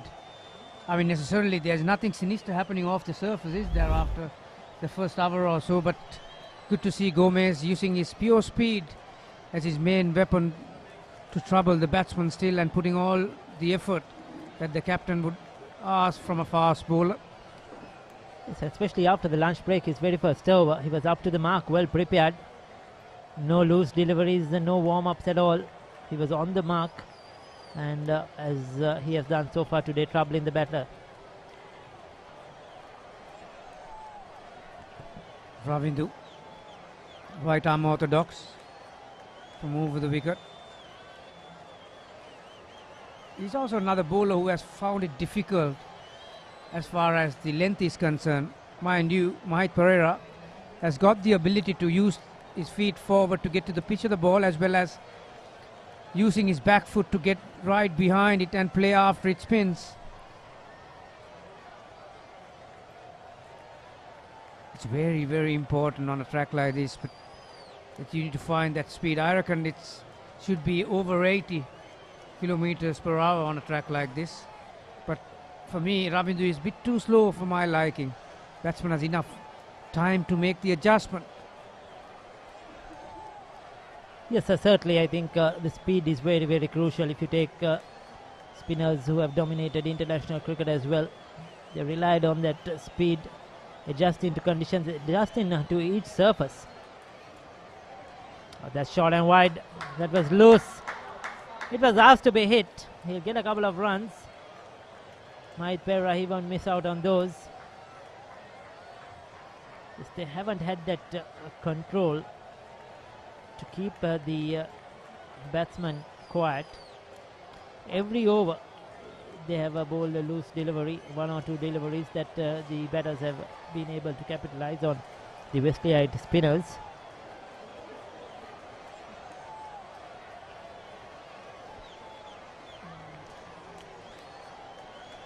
That was slightly quicker.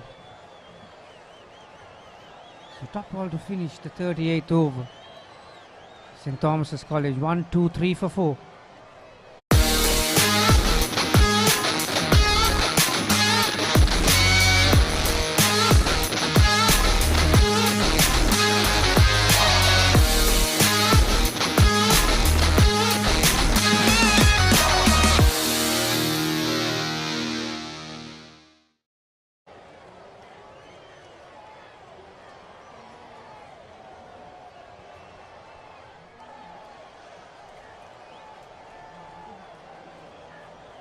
It was a very interesting conversation took place just before lunch, Ricky, between the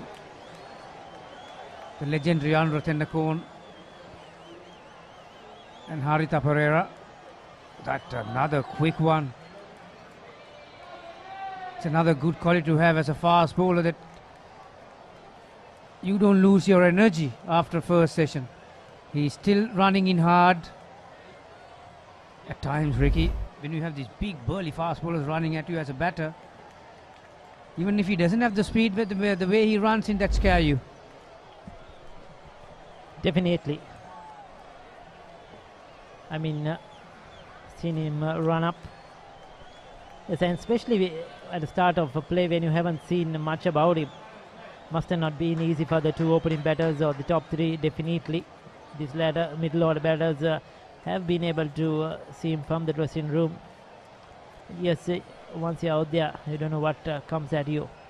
And from that shortish run up, he certainly can generate some pace.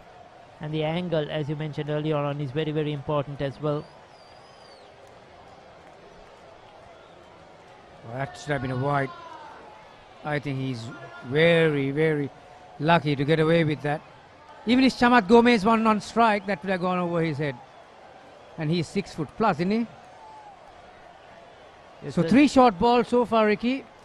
This is where your tactical part comes into the game. So what it's going to be? Is it going to be a full bunker, the Yorker, or a short ball, or a slower ball? Still back of the length. So in the first session, he mixed it up really well. I remember he followed the short delivery with a good foolish deliveries as well. Kept the batsman on check, kept them guessing all the time.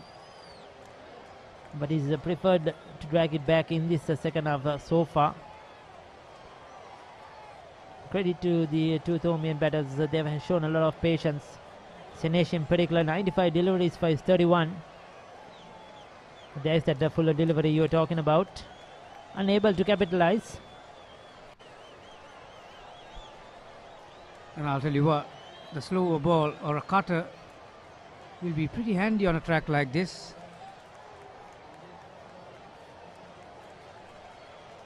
It's not the easiest wicket you can drive on. You need to get close to the ball. Mahit Pereira used his bottom hand to great effect. There is that Yorker. Was it a cutter? Yes, indeed, Gamini. He heard you from here. Probably the breeze taking your voice towards him to end that over. 39 completed, but it was that slow delivery. There you see, rolling his fingers over that. and right in the block hole. Etiarachi had the time to spot that, but good thinking by Gomez. Good delivery to finish up his over. 69 run partnership now for this fifth wicket. And we have the 2-day results summary, and this is for St. Thomas's College, won by innings at 50 runs versus Dharmapal. First innings win for Isipatana, and first innings lost to Thurston, but the rest they won by innings at 40 runs versus Mahinda College Gaul. And the tournament match versus Nalanda, Maliadeva, Richmond, 1-2, lost to Richmond by just 1 run on the first innings last week, and beat St. Benedict's in a traditional encounter in the first innings as well. So St. Thomas's, other than that couple of hiccups, have had a very good season so far.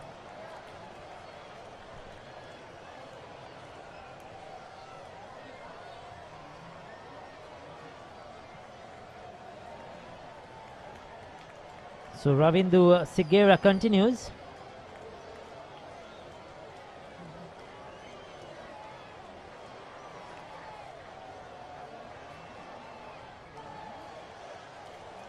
Mahit Papare has been very busy since he came to the wicket. Has been looking to be positive. He has been looking for runs. Though Wesley were on top, he didn't really go on the back foot. He didn't lie down wandering. The opportunity was there. He's put the loose ball away. Kept looking for singles. And along with the Hettiarachi has ensured that St. Thomas's have got into a very decent position now, 124 for 4.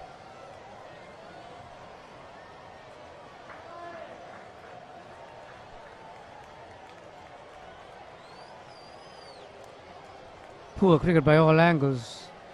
Full toss. Sanej wasn't able to put it away as he wanted. Not the best of fielding efforts either. Resulted in a single.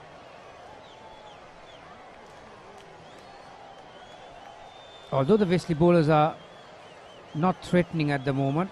Oh, that's another short one. Do not bowl to Mahit Pereira. That length or the width. He's going to hit you every day of the week.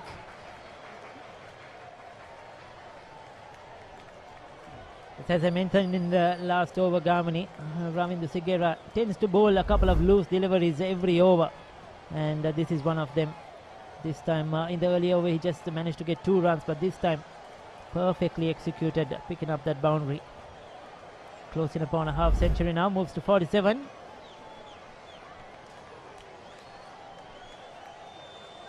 Once again into the gap, and once again will it be 4? Yes, it is. A well-deserved half century for Mahit Pereira. Very well played. 51 of just 58 deliveries, and he has been in really good form. Following up with that 75 versus Richmond. Continuing on his merry way. Very good innings by young Mahit Pereira. There is his old man being congratulated by another parent. Pereira, well, no wonder. He's been the difference in this match so far. Pereira, like you mentioned, Ricky, he played his own game, and look at that last stat, 87.93 the strike rate.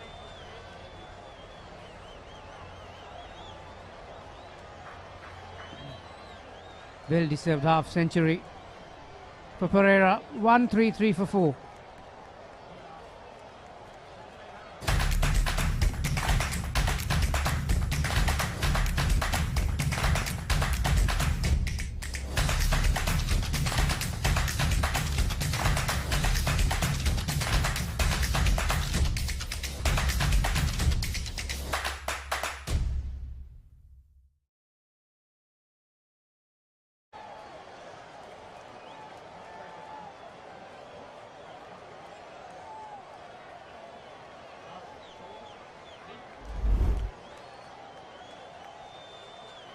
This is how he got to his 50.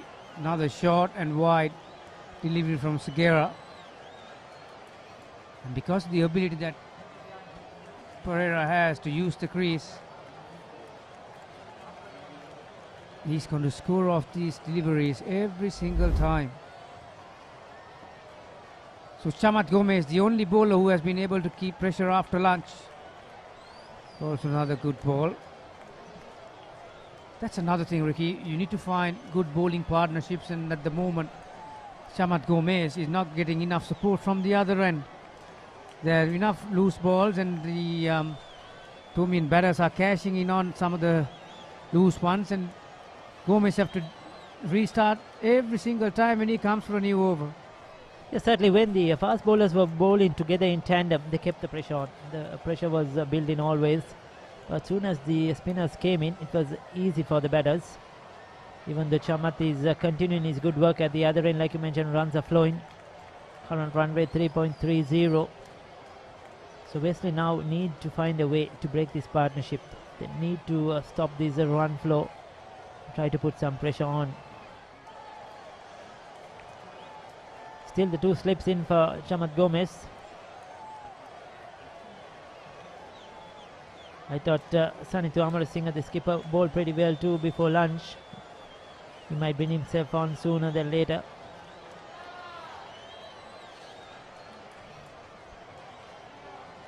The 2 batters are well settled in now.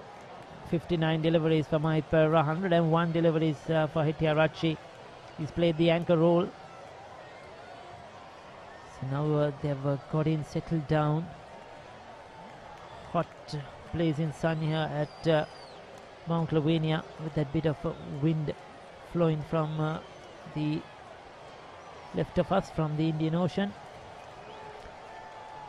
In the air, but wide of that fielder. Come back for 2.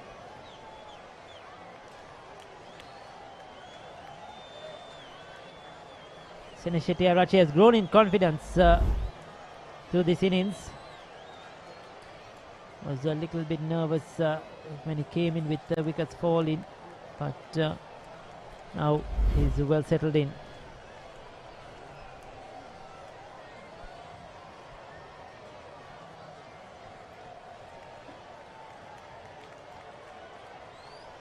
Too wide, that one.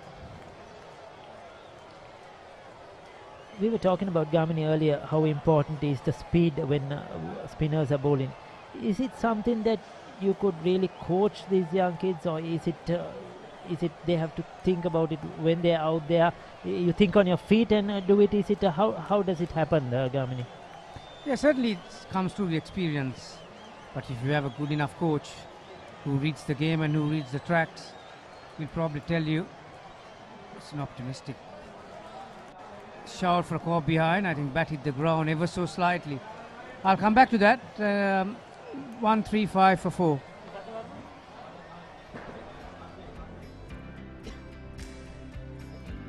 So there you go, Mahit Perra 50, a good half century. He was good through the offside earlier on, putting those full deliveries away, and crisply through that offside. Likes that cover region, as you see, most of his boundaries coming in that region. Strong through the offside, powerful hands, powerful wrist, and was never afraid to put the loose ball away. And he's been in excellent form.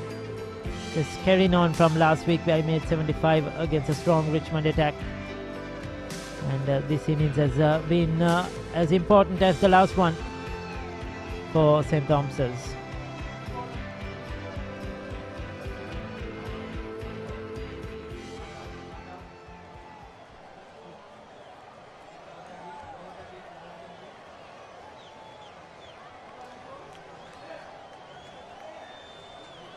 Rashmika Amararatne gets his opportunity. Right arm off spin. The question you ask, Ricky, how do you coach the spinners to find the correct speed? It's how you find your stock ball, really. Every bowler needs to find stock ball. Now let's see, for an instant, Rashmik Amararatne, his stock ball is right arm off spin. And how do you find the stock ball? The moment you bowl on a track, the speed that gives you even a little bit of turn, that becomes your stock ball. So you work around that stock ball, slowing down, quicker through the air, You have to have a stock ball. You can't have different speeds for 6 balls. You need to find a stock ball which will give you enough turn and doesn't give time for the batsman to get on the back foot that easily. So that becomes your stock ball.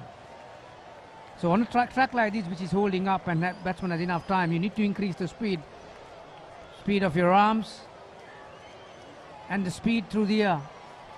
I think Rashmika has not started that badly, really.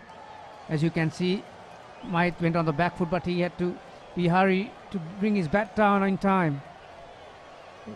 So it all depends on your stock ball. How do you find the speed?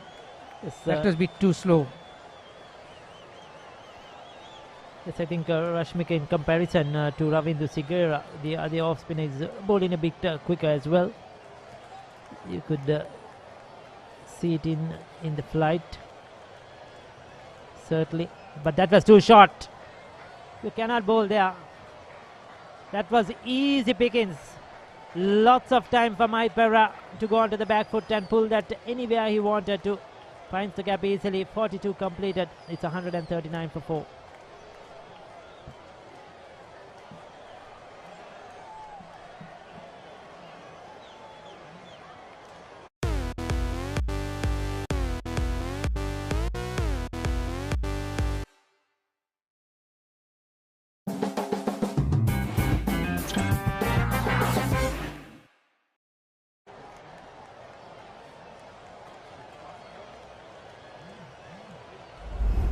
Last ball of the previous over, Mahit Perera got the dessert for the second time. And I'm sure he prefers this one than the one he had earlier. That was a freebie, wasn't it? Plenty of real estate towards that deep mid-wicket area and you get a long hop. There you go, those pictures of the Indian Ocean and the ships, boats sailing by. Brought to you from our colleagues of the Papare.com, doing a lot of hard work of bringing this game live. So Ricky, during your school days, you could have sat on the top of that para football and you could have seen few ships sailing on, didn't you? Yes, sir, definitely. Lots of times.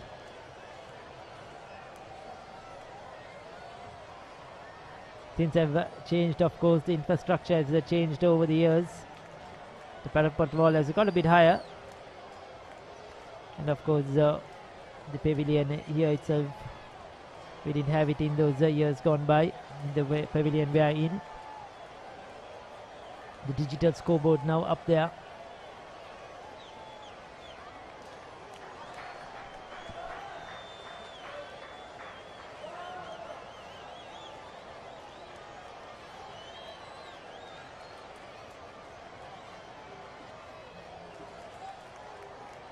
The score has moved to 140 for 4. Suddenly the momentum has shifted towards St. Thomas's. They were looking down the barrel at one stage, 50 odd for 4 before lunch. These two has been terrific throughout the lunch period, maybe hour before lunch, and then so far half an hour that we've seen after lunch. As you can see, few mistakes are creeping into Wesley Heights. So we have got 24 runs already after this lunch break, and 24 runs have come in quick time. Ramesh Mendis at the toss said he'll be looking to get to 250 plus. St. Thomas is now certainly in a position to do so, because their run rate has been good. They have maintained that 3.3 to 3.5 runs per over right throughout this innings, even at the start when wickets were tumbling. Ramesh Mendis kept the runs going, then these two have followed. Outside edge, they'll get 2 comfortably.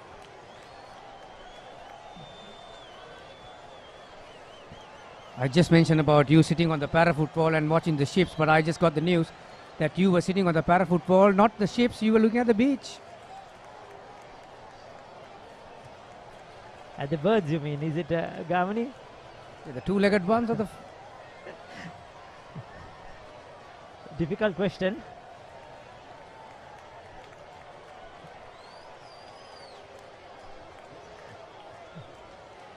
It's certainly a place to be here at Mount Lavinia. You see everything.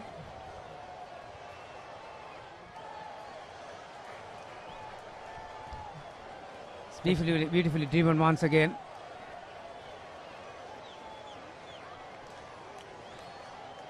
Yeah, it's a beautiful surrounding area. This, isn't it? Right around the grounds, wherever you walk. Mount Lavinia Hotel towards our backside, and then there are plenty of hotels to go towards our right side, and the beach. School by the seaside. So the school by the sea, definitely. A couple of religious places as well. You get the temple, you get the churches nearby, walking distance from the main gate outside the school premises. But everything perfectly blended here at College Avenue.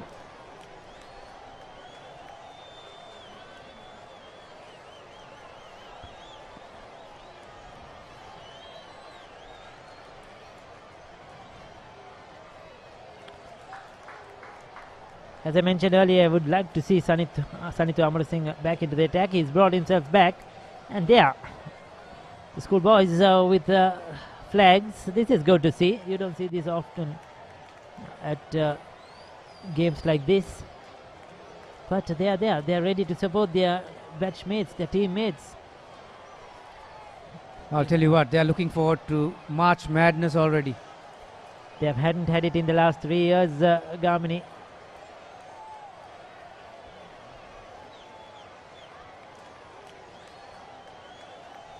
$144 for 4.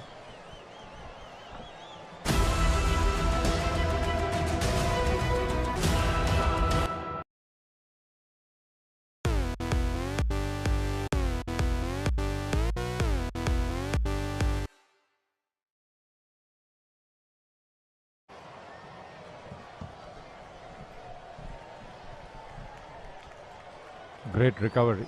90-run partnership so far for the 5th wicket between these two, either side of lunch.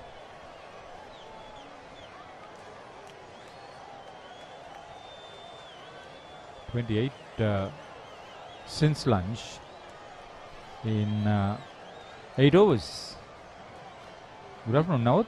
Good afternoon, Haritha. Yes, indeed. I think I was on commentary when the 4th wicket fell, and I was looking at who would take on the mantle of Ramesh Mendis to keep the scoreboard ticking, and it has certainly been taken by Mahit Pereira, scoring 58 of 68 balls. Yeah, he started with a couple of boundaries against Sanithu Amarasinghe,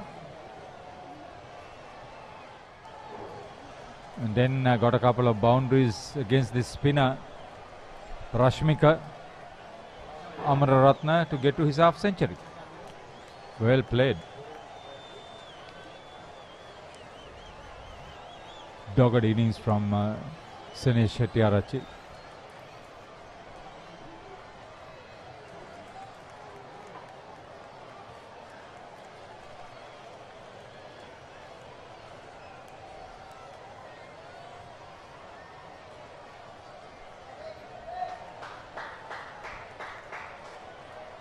He needed an innings like this as well for Hettiarachchi. Now the few flags to be seen being waved. Good to see the prefects have come to support their lads.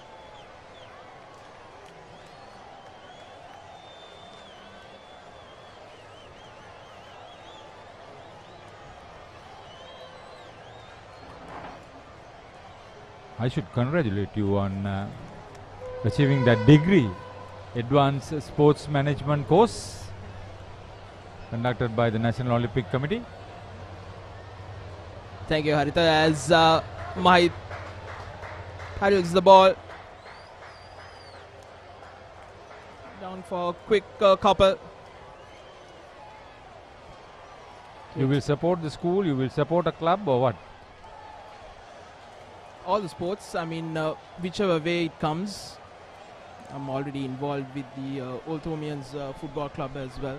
So hopefully few other sports as So well. you answered me. I'll be involved with the school.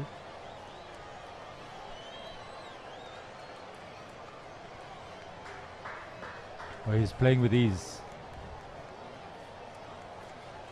Great knock. Damit mentioned what a reliable player Sene Shettyarachchi is, and he's been proved correct. He's taken the major pressure at the initial stage, which enabled Mahit Pereira to score a little bit freely. Now they're using the crease. The spinners have not looked penetrative enough, unlike the bowlers who were with the new ball. 150 up at the end of 44 for the Thomians. They've lost 4.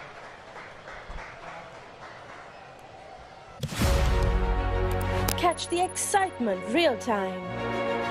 Be up to date with it all. Let us capture your milestones. Get it sizzling hot off the turf. Hear the experts break it down. Dig deep into the nitty-gritties. Be inspired by their greatness. Relive all the scintillating action.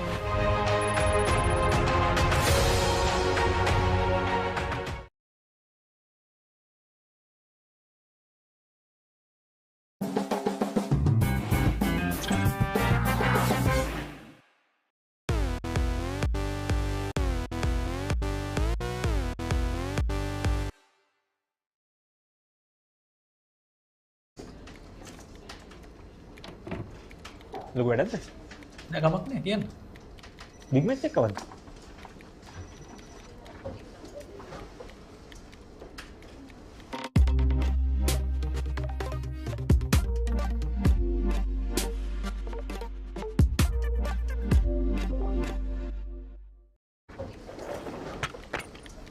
Did you submit the report? Not yet. When is the big match?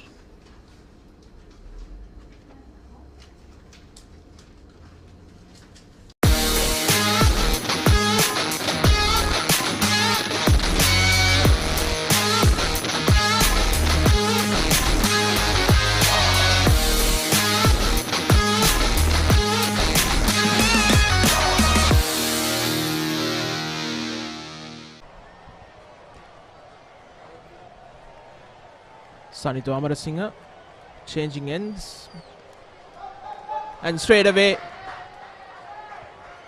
boundary on the offside by Sene Shettyarachchi. Takes his score into the 40s. That's the 100 partnership for the 5th wicket. Well played, Sene Shettyarachchi and Mahit Pereira. And in quick time as well, 164 balls. Beautifully played. Just stood up, timed it very well, placed it even better.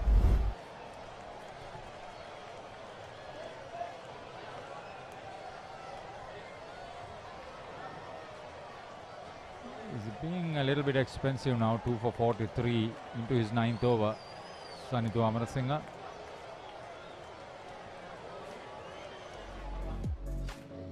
See, that's dominated by Mahit Pereira. Nevertheless, 34 very important runs in that contribution from Sene Shettyarachchi will keep wickets for the Thomians. Almost as equally quick time as Mahit Pereira as well. He was very dogged in the early going, Sene Shettyarachchi, when Romesh Mendes was playing. Mendes out for 37. There it is. It's a lot of concentration. 113 balls, just 5 fours, all very well struck.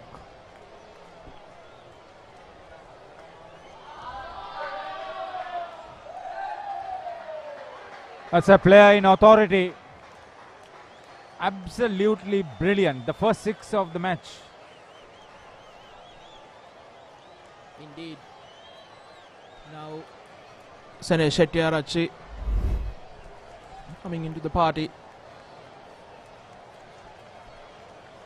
Thomas would have been really disappointed losing by 1 run against Richmond on the first innings in that tournament game a couple of days ago. 160 for 4, 44.4. Going at a good rate. Haritha, do you think Romesh Mendis missed out on a chance here today? Yeah, I think so.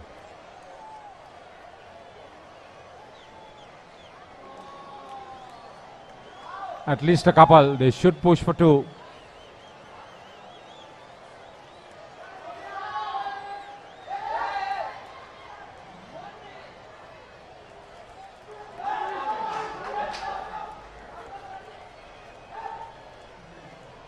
Utter confusion between Mahit and Senesh Hettiarachchi. There was certainly a 3.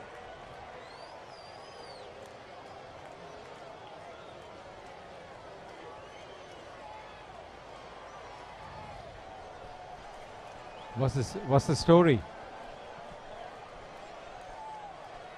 Really should have been an opportunity to pick up and send a smart return. Disappointed Sanithu Amarasinghe. He wants this breakthrough. Very poor call and understanding. Total breakdown of the communication between the two batters. I thought there was certainly an easy 3. Because yeah, there was an easy 3. Because Senesh was running to the danger end. And he had already made his... Yeah, and we say that he's the better runner, Mahit. Take a look at this.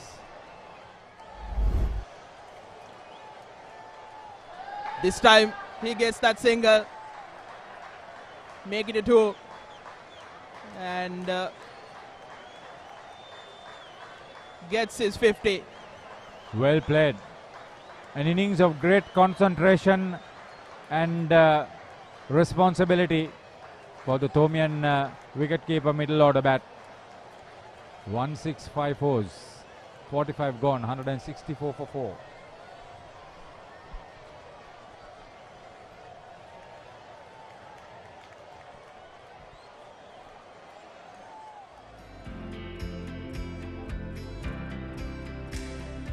These are some of the highlights from Senesh Hettiarachchi.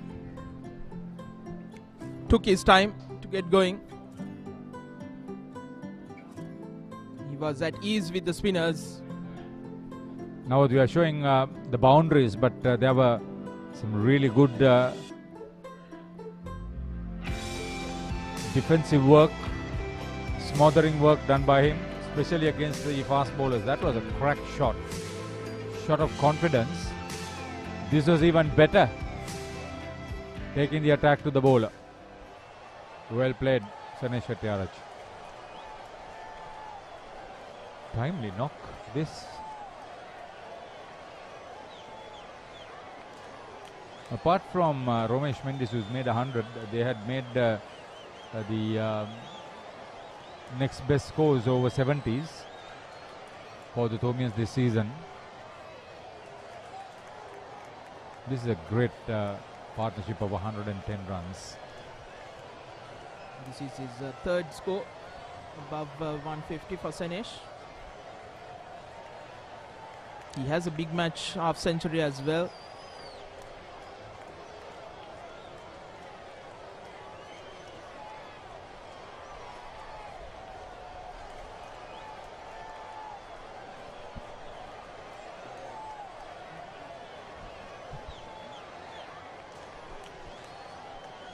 Geet Korala bowling from the pavilion end.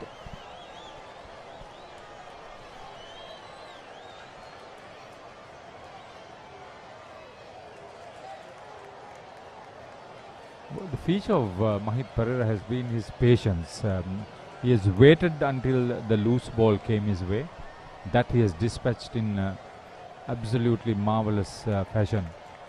Very severe on the back foot.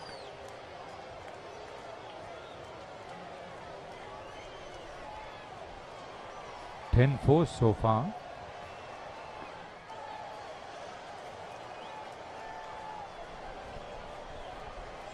To think that he's had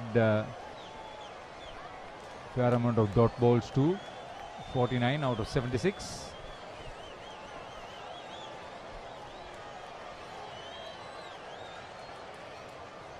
You need that sort of confidence to get out of a tight situation.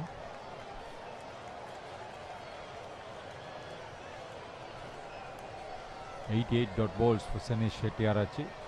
Spaced up to 116. Not getting hold of that on that occasion by Mahit. Protection on the boundary at deep cover and at deep mid wicket.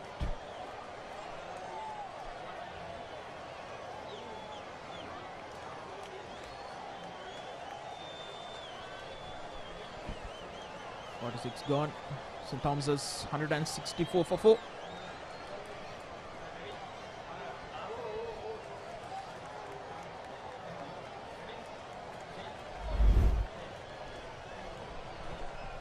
See this, Sanesh Shettyarachi creased at the other end and then realized that Mahit Pereira was not responding. Could have been an easy return to the wicketkeeper who missed it. Sanithu Amarasinghe thought he was obstructed, but there was no willful obstruction according to the umpires who diffused the situation. Sanithu Amarasinghe realized the fact, would have been annoyed. He was looking for the breakthrough to stand in captain for Wesley. And they really needed that. The partnership of 110 from 175 balls. They needed to break that. 48 runs added so far. 11 overs bowled, so that's really good going since lunch. Wonder whether they would try to accelerate a little bit more.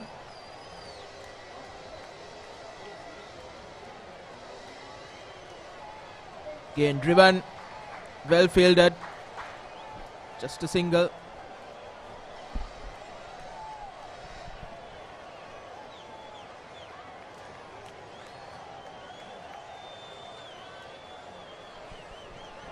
Win Pereira who opened bowling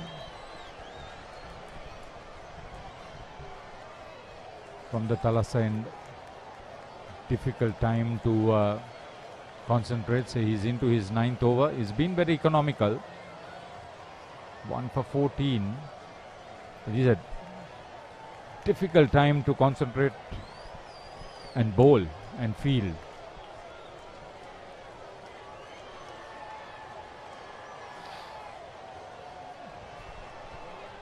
On the front foot. A huge appeal from Win and the fielders. Would have been missing stumps according to the umpire's body language.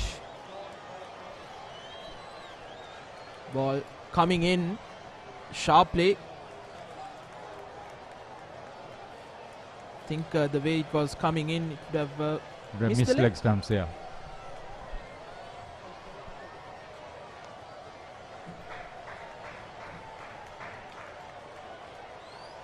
Superb pick-up and return from Gomez.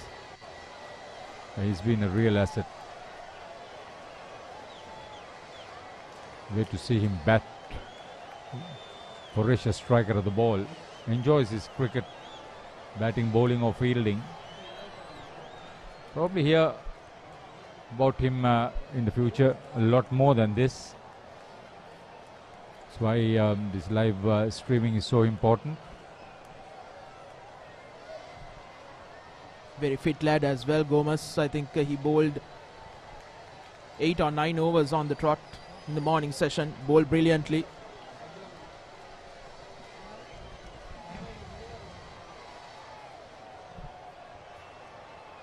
Charuka Piris, Nathan Caldera able to supplement the top order. The highest total for the Thomians so far has been 289 all out against Mahinda. Second best is the 247 all out against Richmond. So the two best scores have been against the two schools from Gaul, who are arch rivals.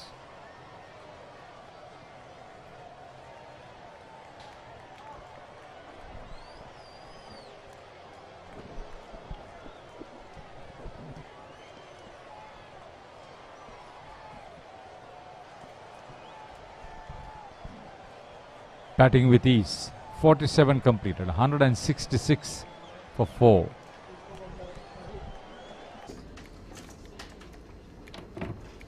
ලොකු වැඩක්ද? නෑ කමක් නෑ කියන්න. Big match එකක් කවද්ද?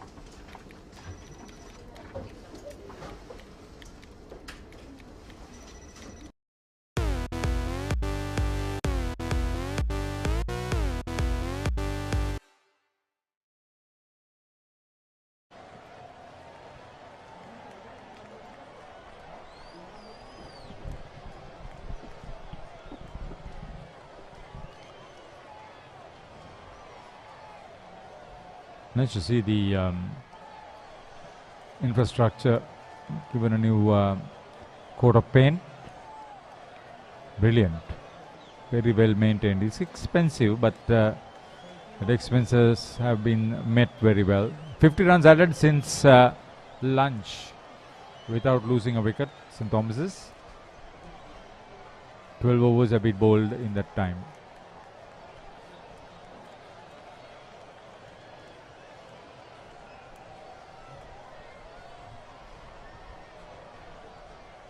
Beat Korala. Having a slip in place for Mahit Pereira. Again, this time good understanding, a quick single.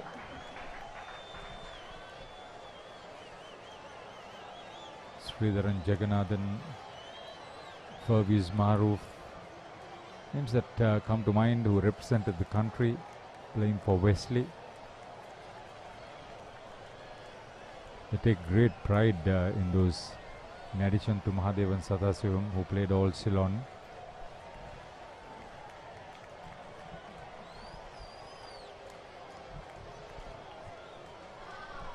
Gets it past the fielder, going down to the boundary. I think it will be cut off. Yes, indeed. As Sanesh takes another copper. Relatively comfortably placed at 171 for 6 Mahanam against St. Sebastian's.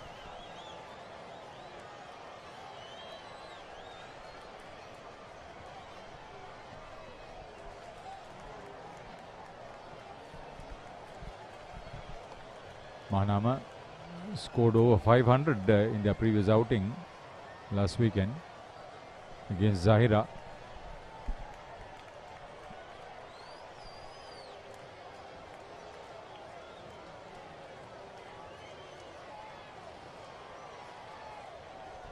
The wrong one, will bowl. Got Tetiarachi in a spot of bother. I believed he saw it, but it was very well delivered.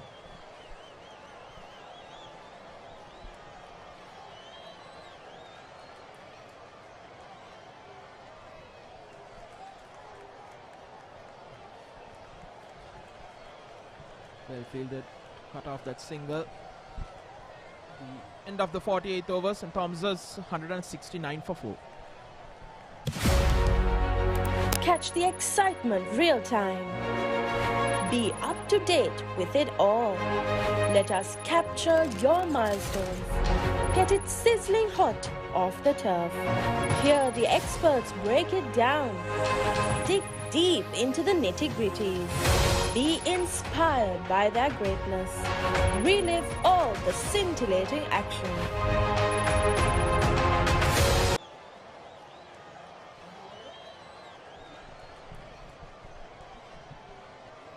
St. Thomas's would have been thoroughly disappointed not to have registered the outright victory against St. Benedict's.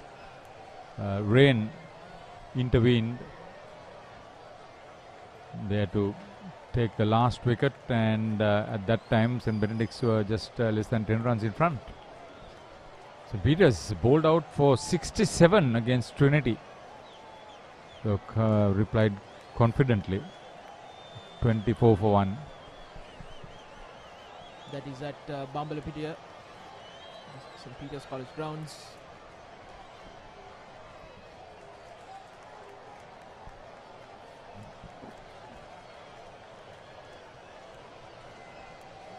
Win Pereira to continue, the most economical out of the lot, into his 10th over, 1 for 16.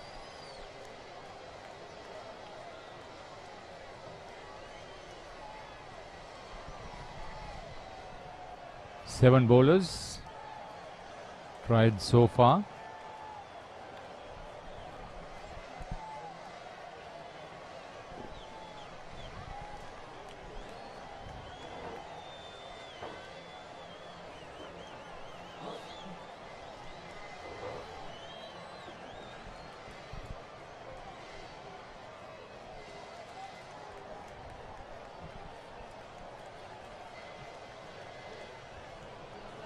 The director of coaching, Dinesh Kumarasinghe, I think he completes 25 years as a coach with St. Thomas's. He's been involved as a coach for over 35 years, if I am not mistaken. We are trying to get him to talk to us. He would have so much to say about the cricket here. Head coach. Definitely knows the ins and outs of St. Thomas's cricket. Dharmaraj also in trouble. Bowled out for 97 against Nalanda. Nalanda wants to do well and come on top of the points table. They have not performed to expectations.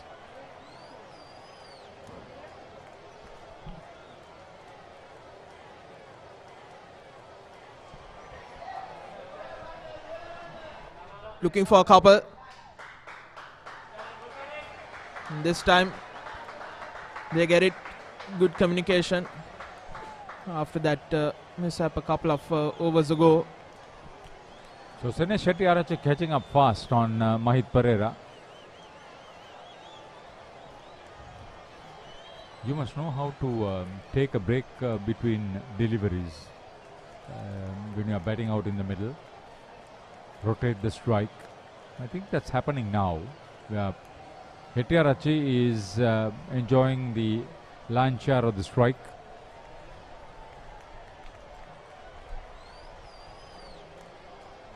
Slower delivery, I think, on that occasion. That ends the 49th over. St. Thomas's 172 for 4.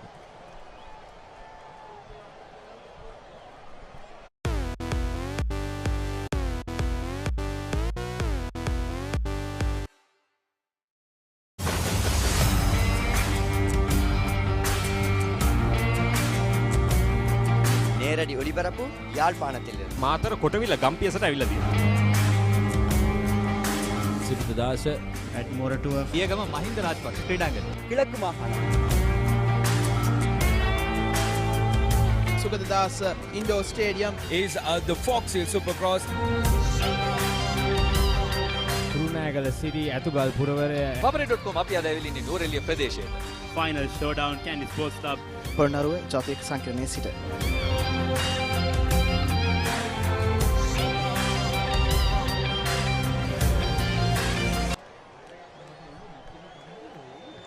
Geet Korala continues. Mahit looking for a single. They need to be sharp. Fielder slips and that allows them to complete the single quite easily. That was great commitment.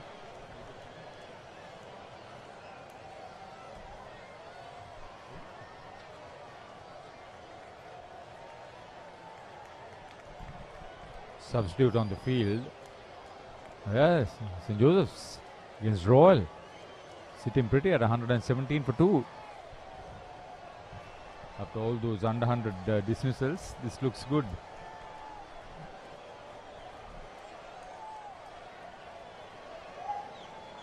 Thomians were too threatening to join the likes of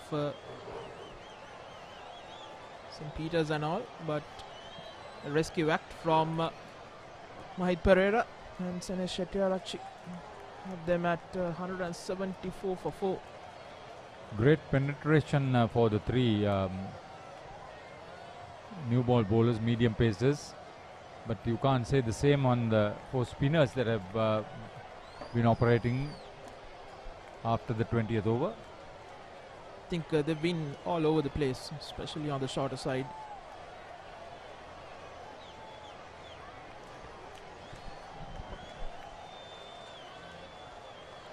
Coming over the wicket is Korala.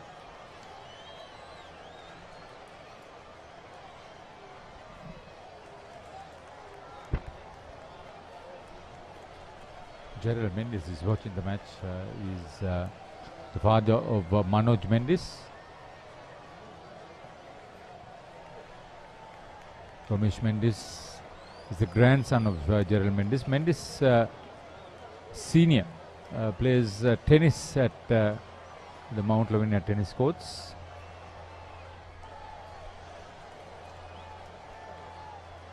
Oh, he was waiting for it. He was waiting for it. I was just about to say Mahit Pereira has slowed down a little after the lunch break. But he replies with a 6. Takes his score on to 172. Boundary number 11 for the right-hander. 6 batters so far. He's only the second right-hander in the Thomian side that we have seen so far, after the captain Ramesh Mendes.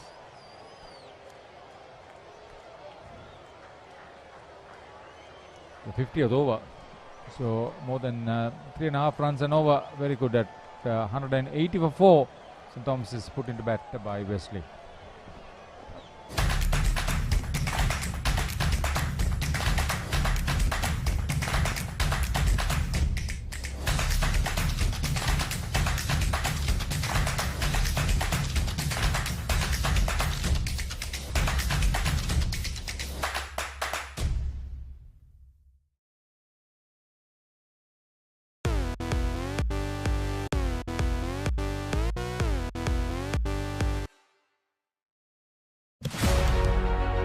Catch the excitement real time. Be up to date with it all. Let us capture your milestones. Get it sizzling hot off the turf. Hear the experts break it down. Dig deep into the nitty-gritties. Be inspired by their greatness. Relive all the scintillating action.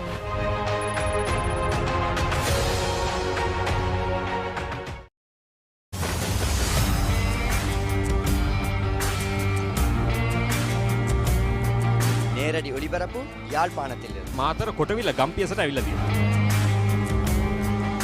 සිරිතදාස at Moratuwa පියගම Mahinda Rajapaksa ක්‍රීඩාංගණය කිලක්කු මාහාන Sugadadasa Indoor Stadium is the Fox Hill Supercross.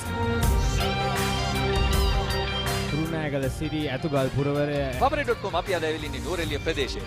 Final Showdown Candy Sports Club Polonnaruwa ජාතික සංකීර්ණයේ සිට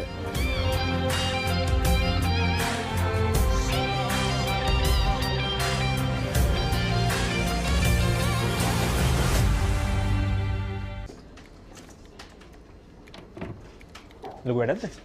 නෑ ගමක් නෑ කියන්න. Big match එකක් කවද්ද?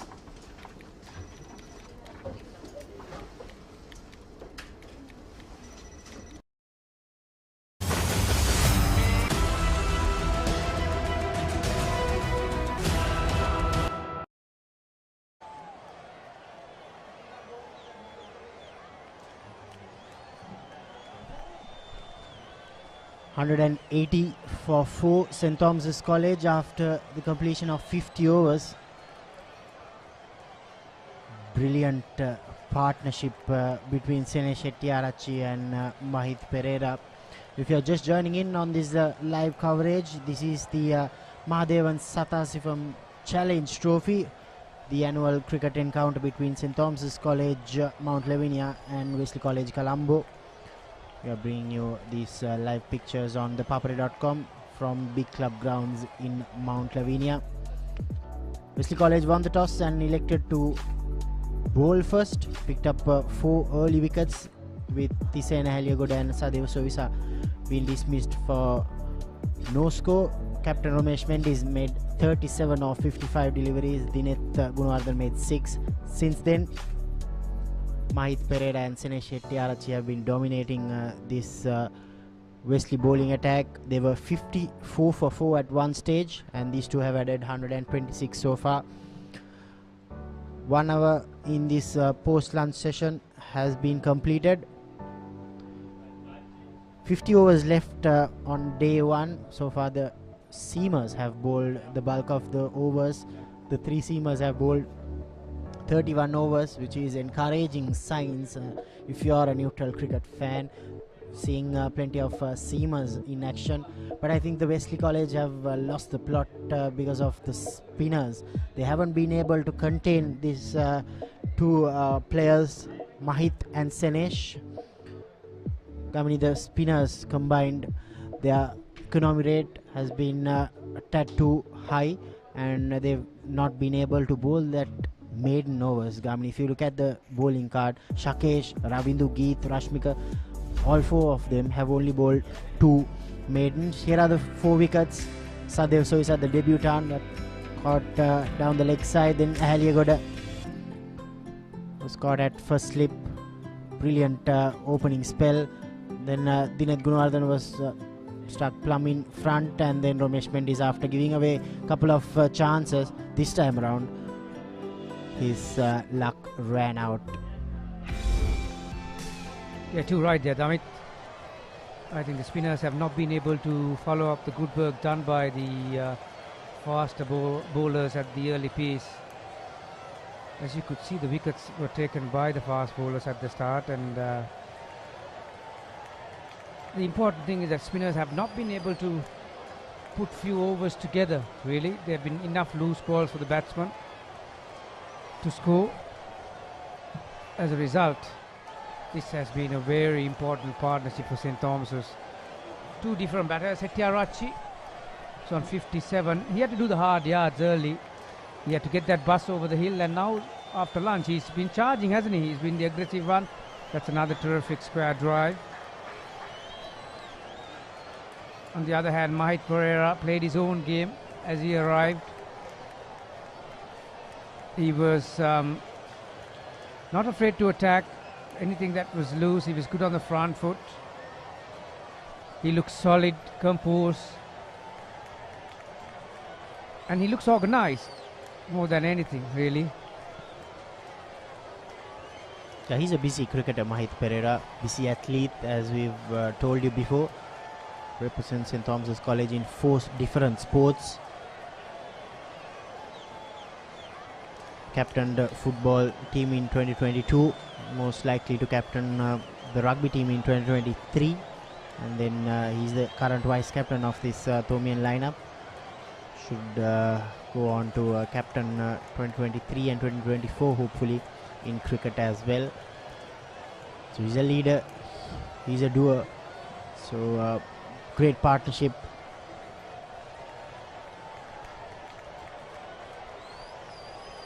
This is what you get in Mount Lavinia also. Gamini, good running between the wickets, 2 runs. When you're well set out in the middle, you can go for those big 100s, big 50s, big 70s, 80s. It's easy to bat on when you're a set batter. Definitely. Since lunch it has got easier. And also the attitude and the approach from the Wesleyites is not very impressive either. They are waiting for the batsman to make a mistake without actually trying to get there. I told you how important for the bowlers to put up a partnership from either end, but they have not been able to do it. The spinners particularly have not joined the party. And take nothing away from the Thomian batters either. Damit, they've shown enough energy. The 2 balls earlier, how they ran for the second one, just shows that.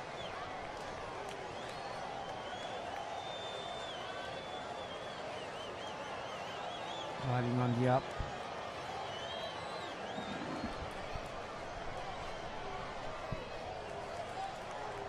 Yeah, the spinners have been, no doubt, a bit disappointing. Kirti Gunaratna, who's in charge of the Wesleyites, who was a great bowler and who had a great head on his shoulders when it comes to tactical methods and technical part of a bowler. He'll be a bit disappointed after that first hour or so. And the fielders have not been able to back them up either. Now look at that's a good example of that. Saleh Setyarocha took the opportunity because the three fielders on the offside has gone for a snooze. 185 for 4. Did you submit the report? Not yet. When is the big match?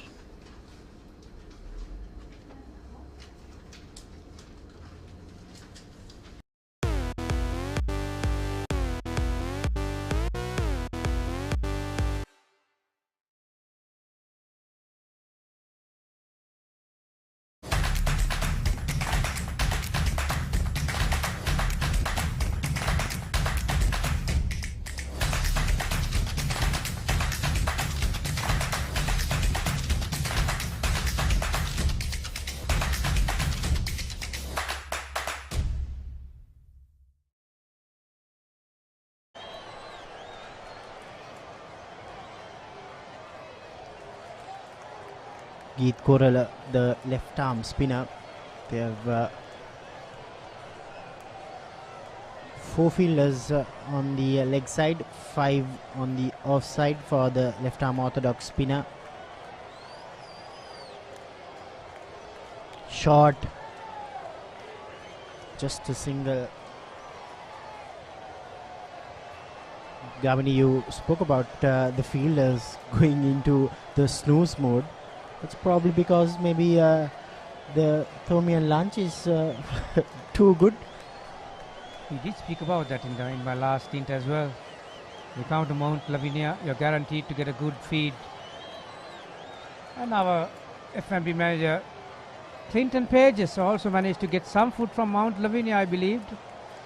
And I nearly fell into a snooze just before.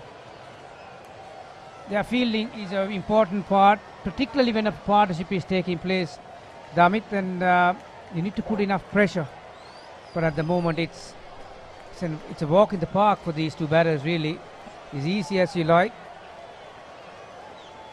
They are totally on top of their game, and Wesleyites are not. That's gone over mid-off. Really, the very first time that we have seen Mahit Pereira wanted to go downtown, up and over, and had enough contact on that. Couple of bouncers into the fence, so that's not a bad ball by Emily. So Thomian batters have started to score off the good ones. Yeah, using your feet to great effect that time. Mahit Pereira, he's quick on his feet, and straight away the fielder has been pushed back.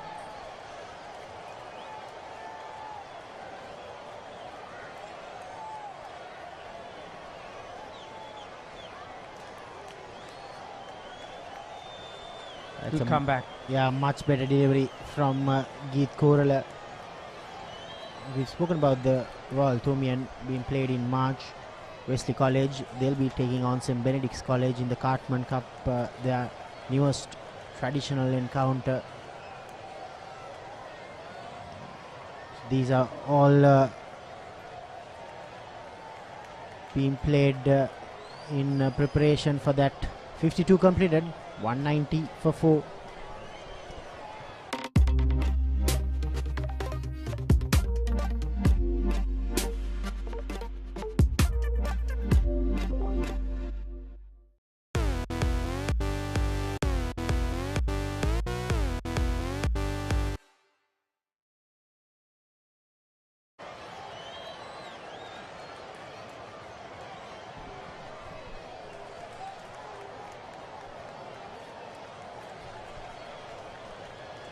St. Joseph's College at Dali Road, 128 for 2.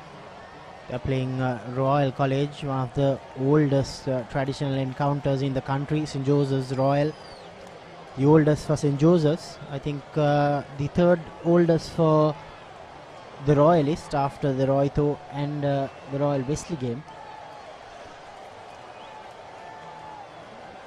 Yeah, all these schools, Royal, St. Thomas's, Trinity, Wesley, St. Joseph's, Prince of Wales, because I can remember in the 90s, 79 was the Royal centenary match against St. Thomas's.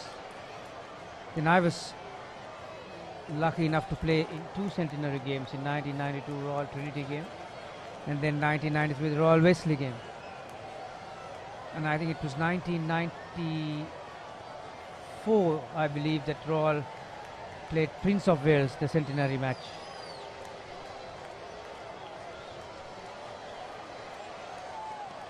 Good delivery, well played, driven on the up. And then St. Joseph's Royal took place not long after. Around 96, wasn't it? 97.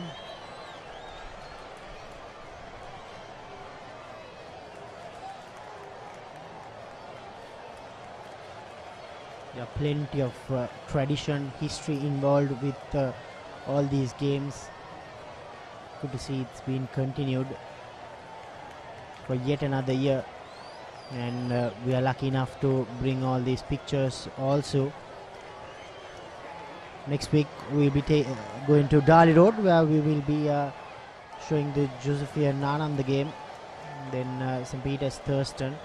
All these schools are prepping for their respective big matches, and hopefully we will see the return of crowds as well to these big matches this year, the March Madness as we call it.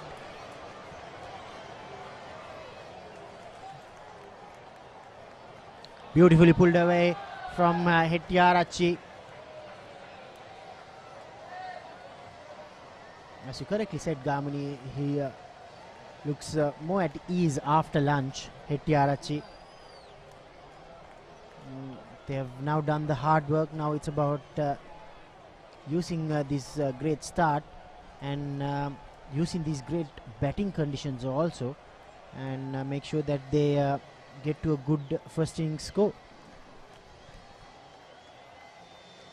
I think straight after the toss, Damit, we were talking how Wesley skipper invited St. Thomas to bat. I thought that was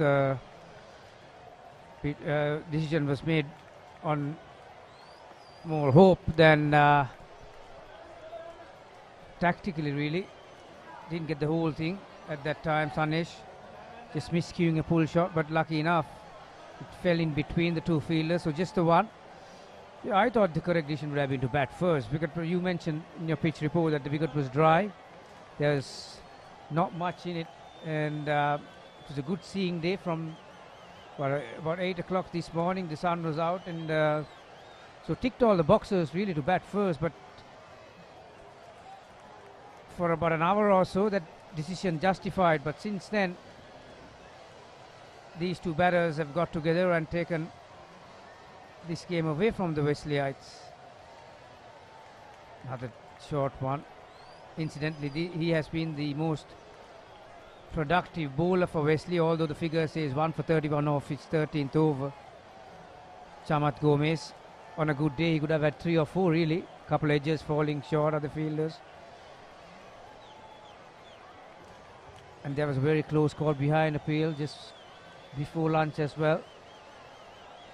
You mentioned about the big matches, Damit. We saw a few Thomian students carrying the flags, and they're anticipating these March Madness already, and it has been missing for 2 years for the crowds, but hopefully, fingers crossed, that it will take place, and it will be happy days for all these schoolboys and the old boys, and even for the Papare crew. 193 for 4. They were 54 for 4 when Mahith Pereira came in and took on the bowling, used his bottom hand to great effect, and counter-attacked and made sure that these 2 players, Pereira and Hettiarachchi, dominate the Wesley bowlers. They've added 139 runs off 217. Some long hops by the Wesley spinners, and so far they've bailed them out and have batted into a great position. Now it's about completing the job, making sure that they bat them to a far more dominating position. Here's Shakesh Menon, the left arm spinner.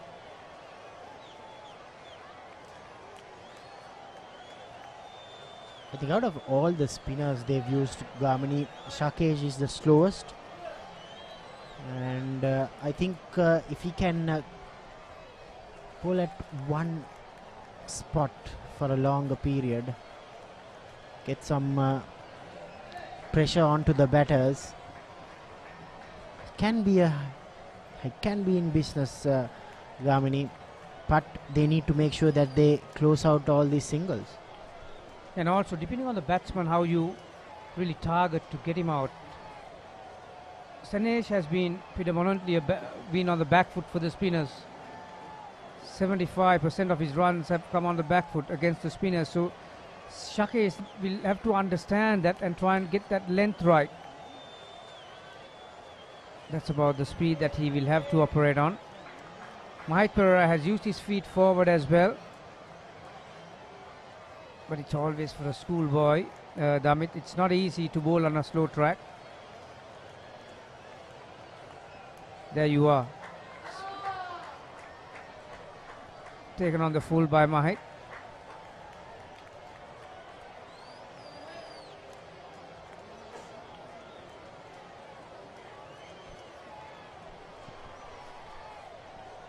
So coming back to these big matches in March,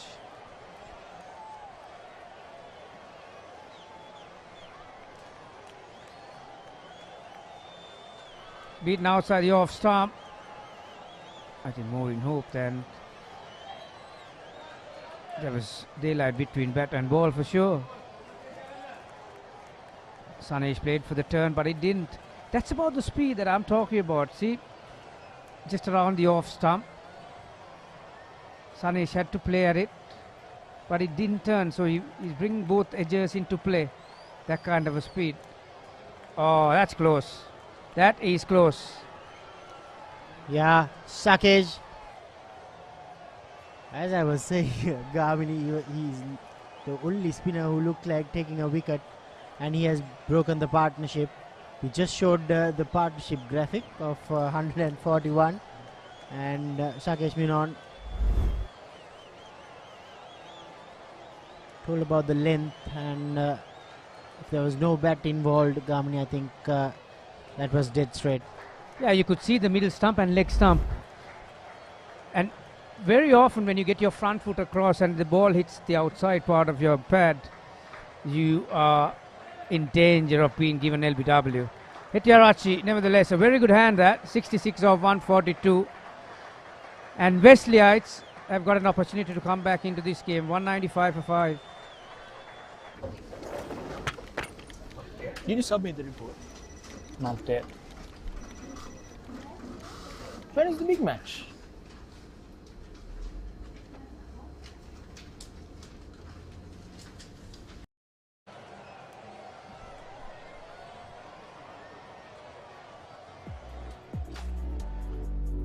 Nathan Caldera, the new batter, just 17 years of age.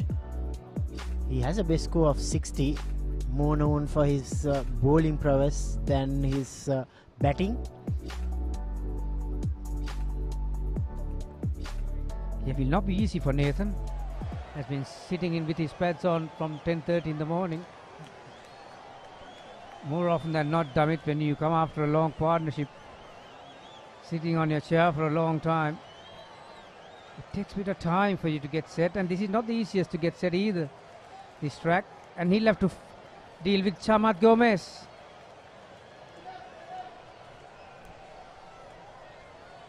Gavin, you're a coach. When you have a long partnership like that, what do you say to the next batter in? Let's take a look at that replay once again. Sanesh Hettiarachchi,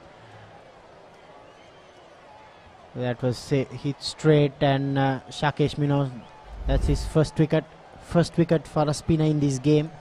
What do you say to a player who's up next? Do they go for another hit in the nets, or maybe do some skipping? Yeah, no doubt about that. It's certain methods that you can keep yourself busy mentally and physically. I know in international level, the elite level, some during the break they go and get someone to have few throwdowns.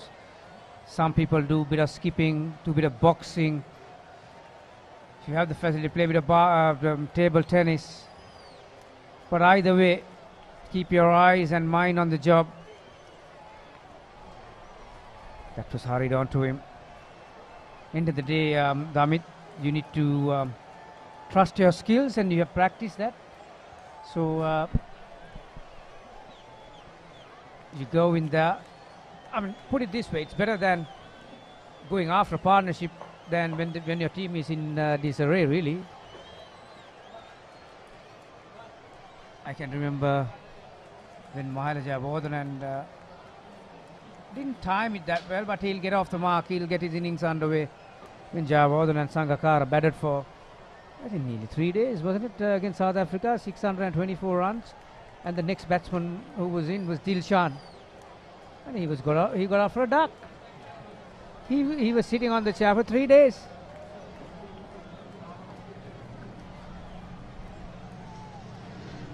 That's the favourite picture of Ricky Sims. He used to sit on that para football and watch those trains go by.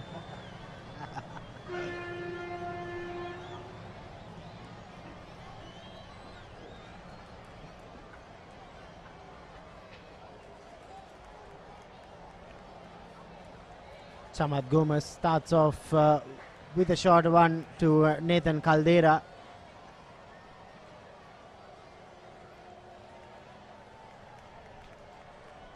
They still have Charka Piris, Akash Fernando, Kavindu Dias and Abit Parnavitana.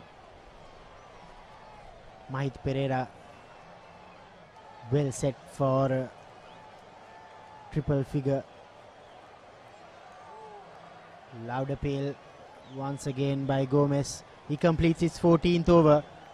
55 completed, 197 for 5, St. Thomas's College.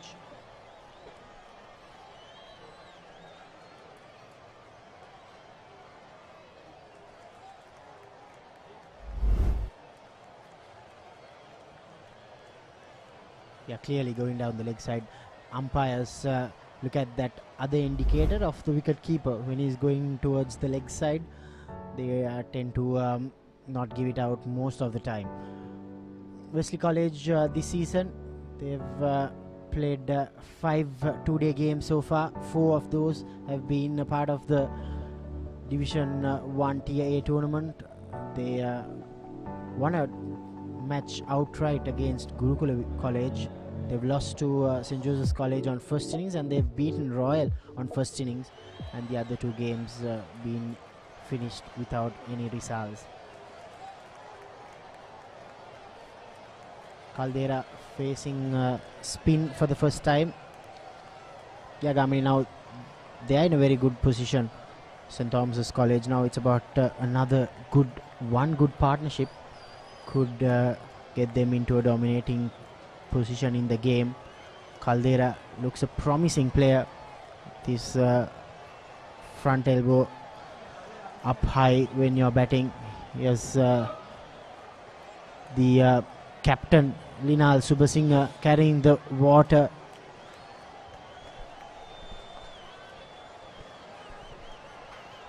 Poor cricket. Very poor cricket by Wesleyites. I think the skipper was feeling at mid-off, wasn't he? Caldera was looking to get off the strike after 2 dot balls and driven firmly to mid-off. The fielder should have anticipated that. If you have to be cricket smart if you want to be a good fielder. You should have known that the batsman was looking to give strike to Pereira.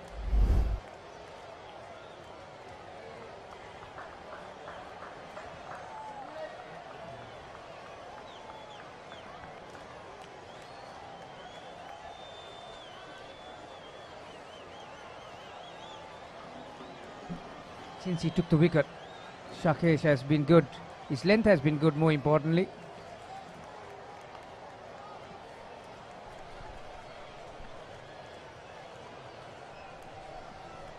Sometimes it's all about confidence also. Gamini is now high on confidence after getting a wicket in the previous over.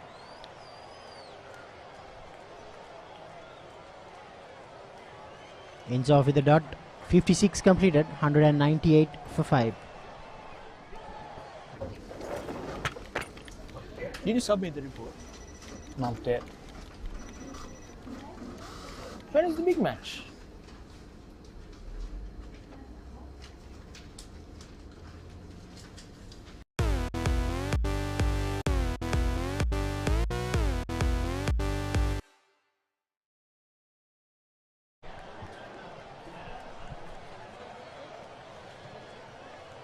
Tomian's 198 for 5. Shakesh breaking that all-important partnership of 141 between Mahit Pereira and Sene Shettyarachi.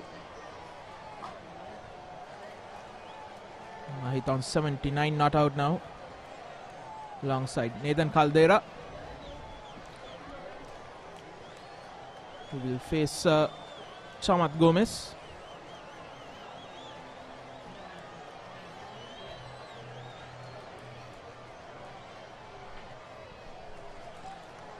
Fast bowler to fast bowler.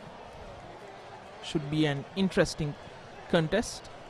Yes, Nathan Caldera got an important half century in the last game versus Richmond and almost took them to victory, where St. Thomas's just fell short of 1 run. So he certainly can bat. He's a much improved player with a bat, better known for his fast bowling. That's his main role. 141 run partnership, that was an excellent partnership.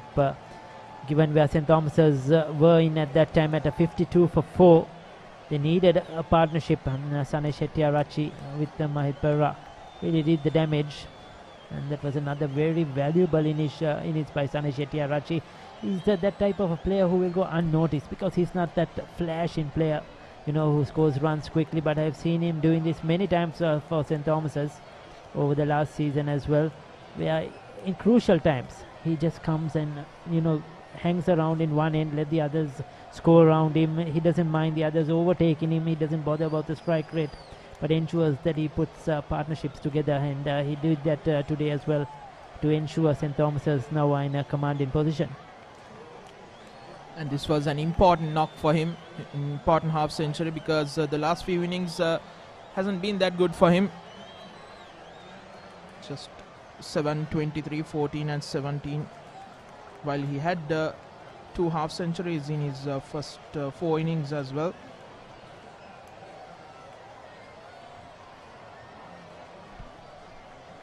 He needed to really work hard in that early going, and the 3 fast bowlers were bowling really well. Chamat Gomez, Uvin Pereira.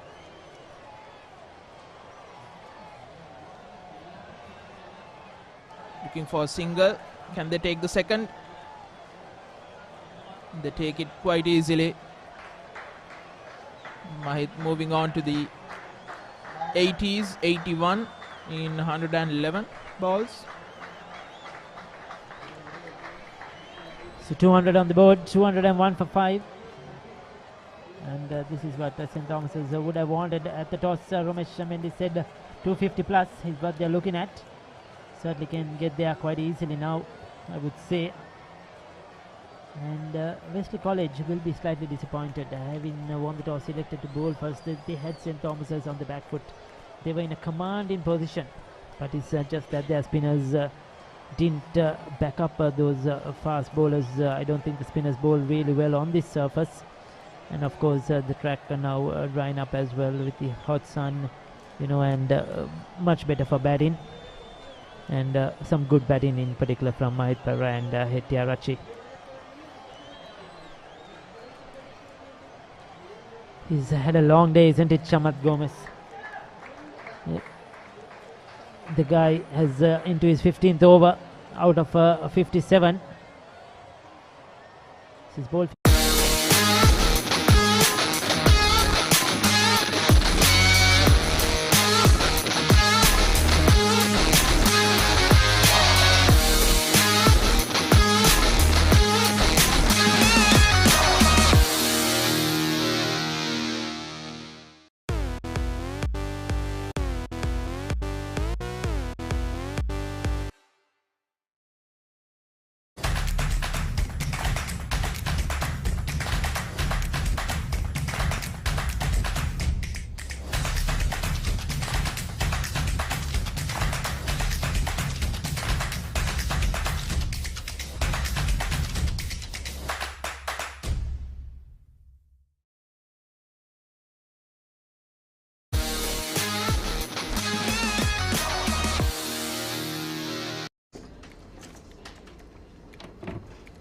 ලොකු වැඩක්ද? නෑ ගමක් නෑ කියන්න. Big match එකක් කවද්ද?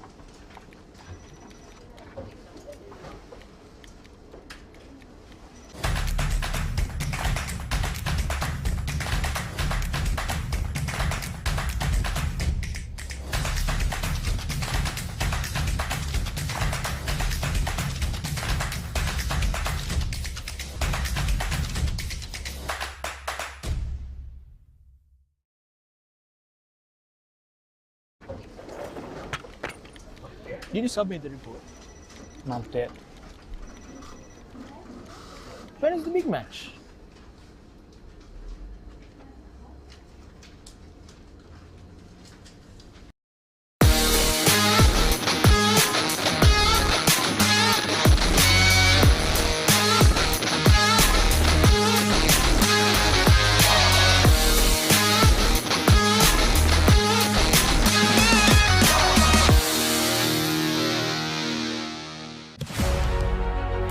Catch the excitement real time. Be up to date with it all. Let us capture your milestones. Get it sizzling hot off the turf. Hear the experts break it down. Dig deep into the nitty-gritties. Be inspired by their greatness. Relive all the scintillating action.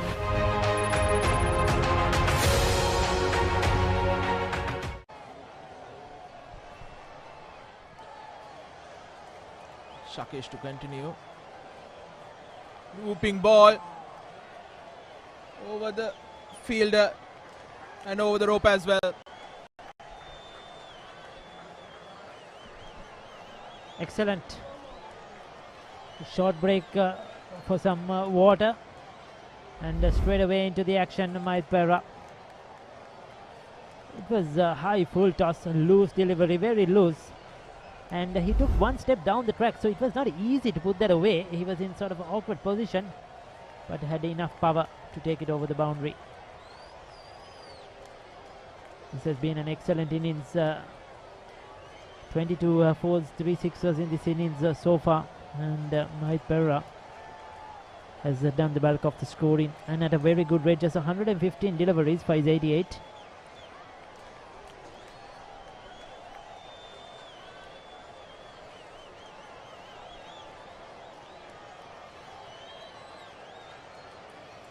Fours and 2 sixers coming from Mahit.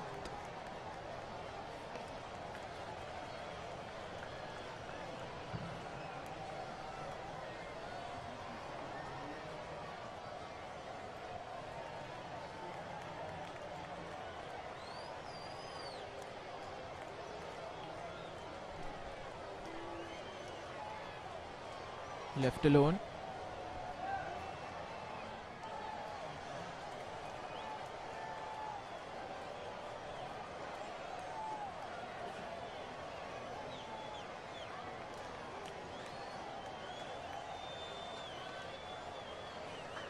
Quick feet and takes a single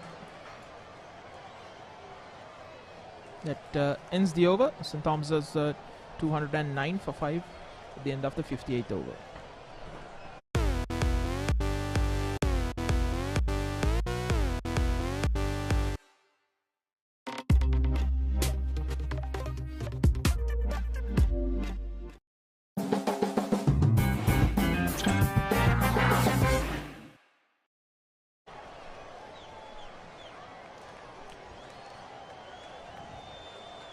So 58 on the board, closing upon T now. Final few overs in this second session.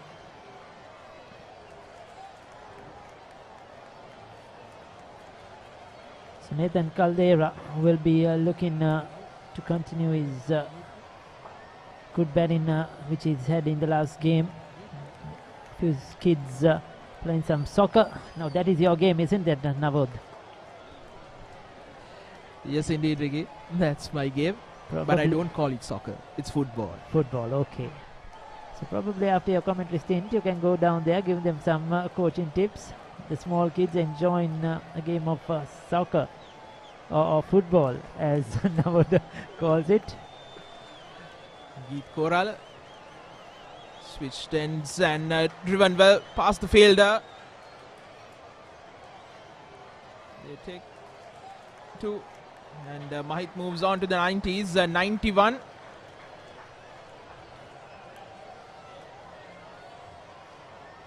It's in the current run rate 3.63, so it has crept up. It was around 3.20, 3.30 right throughout. Aggression from Mahit Pereira has certainly helped. It's a good scoring rate at the moment.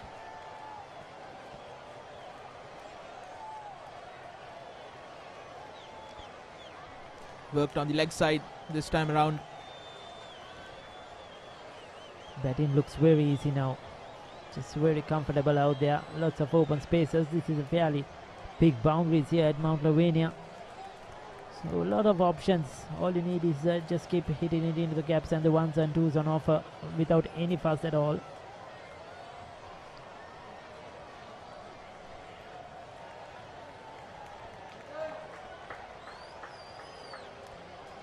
St. Thomas's in the last few years have always managed to find a sort of a bowling all-rounder, one of the pace bowlers who could bat and have got them important runs. Kalana Pereira did that for a number of years for St. Thomas's. We had Kennington doing that for St. Thomas's last year as well, played some crucial innings. Yasiru Rodrigo played some handy knocks, quick fire innings when it was needed. And now Nathan Caldera showing that this season. So it's a credit to the coaches also for helping them improve their batting. Trying to pull that from way outside off stump. Probably was better off trying to punch it to that extra cover region and just picking up a single.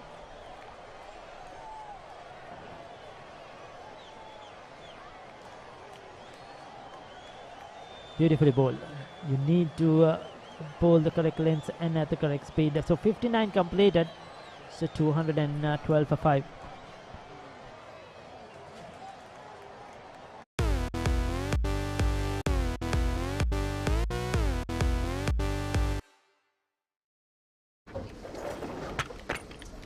Did you submit the report? Not yet. When is the big match?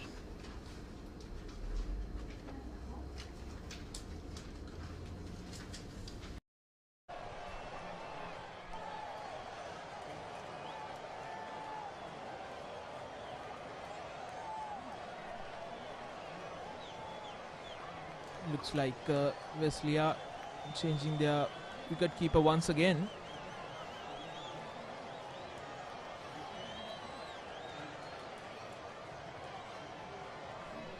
Might 8 away from a well-deserved century.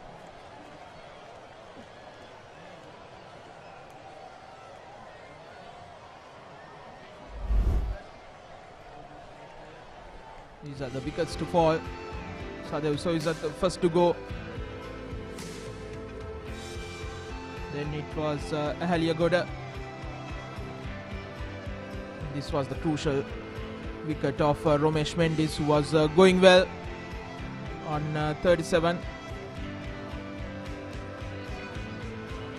And a few overs ago, it was Sene Shettyarachchi, after making a dogged 66 of 142 balls, being LBW of the bowling of Shakesh. Shakesh will continue, 1 for 27 in his 6 overs.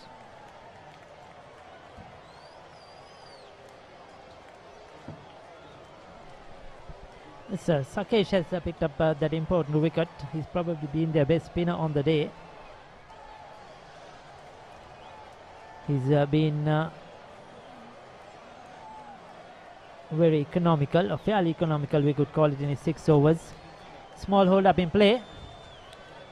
Wonder what it is. I see the batter chatting to the or the fielders chatting to the umpire. I wonder what it is about. The wicket keeper coming up. I think it may have to be with the changing of wicket keepers. Okay, a word from the umpire.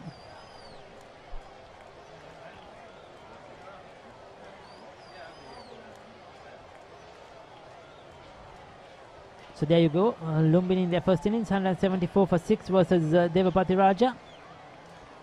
Bringing you these live scores of the other school matches, cricket matches happening in and around the country. We have St. Peter's taking on Trinity. We have Dharma Raja taking on Naland. Lumbini taking on Devapati Raja.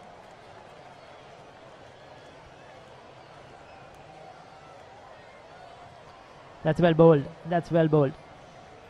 Gamini earlier on commentary was talking about the speed the spinners should bowl and how they should change to different surfaces and try to adjust quickly. And this is very well bowled. You could see that no time for him to really come down the track, neither go on the back foot. Landed in the correct area as well. He'll be disappointed with the fielding though. Should have kept the batter on strike. Because if you bowl too slow, there's lots of time for the batters to go on the back foot and pick their gaps. So you need to bowl that correct length with the correct speed.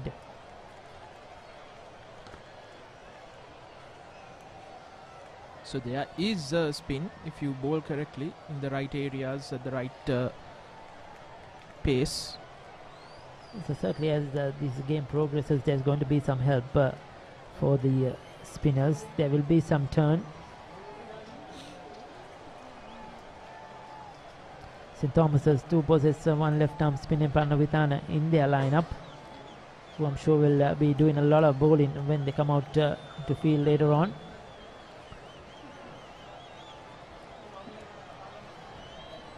Ah, there you go. That's what I was talking about. Very lucky to survive that one. This has been a very good over by Shakesh. He's really troubled the right-handers. And very unfortunate not to have a wicket there. That was beautifully done. How crucial is bowling those good lengths and that control of the speed. 60 overs completed, 215 for 5.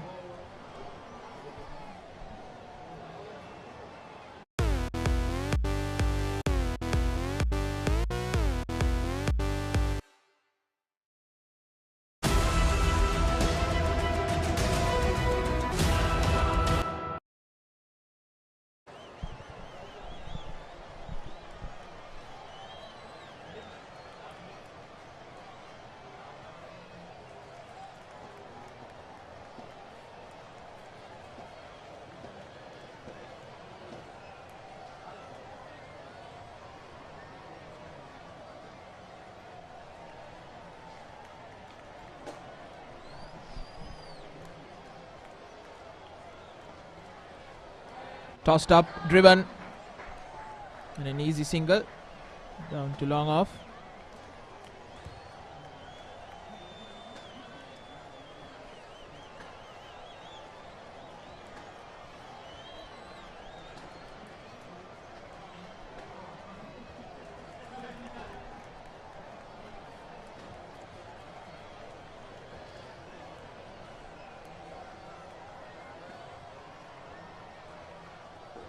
Caldera watchful, just around 10 minutes to go till tea.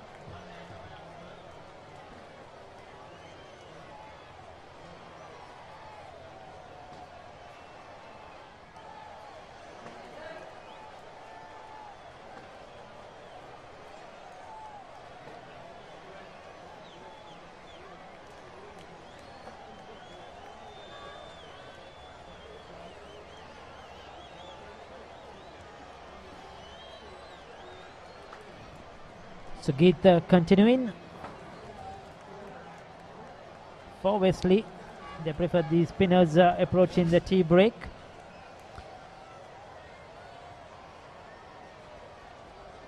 Powerfully struck, just cannot pierce that gap on the offside. 21 run partnership now of 41 deliveries.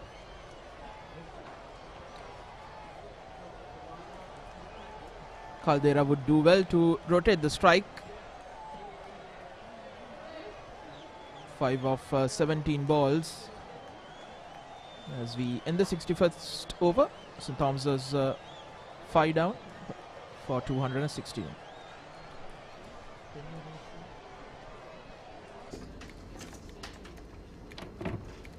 ලොකු වැඩක්ද?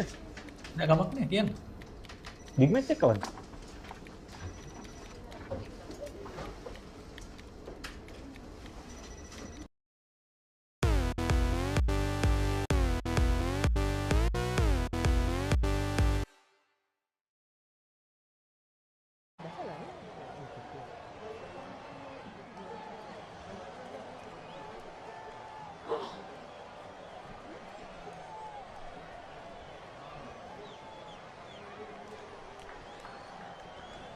With outside the off stump, eases it towards a deep extra cover.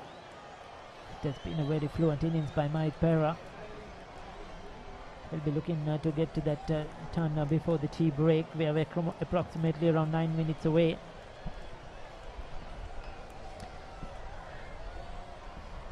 Maybe another 3-4 overs. 3 maximum. Nathan Caldera should try to give him the strike, because he'll be happier going into tea than going into tea being a bit nervous coming out, knowing you have to 100 to get. Always these breaks can break your concentration as well. Funny things happen between breaks.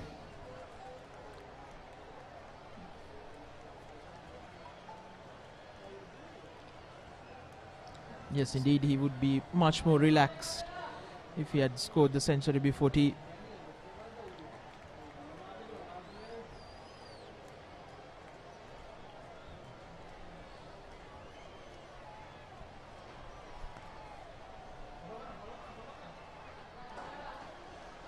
This time he gets the single. 2 balls left in the over.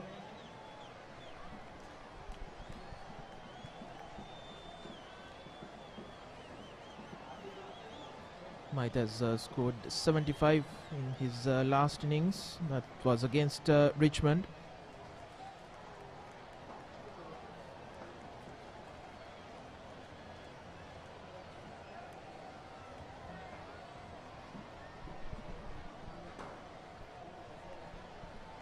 He didn't have the best of starts to the season, Mahit. Short.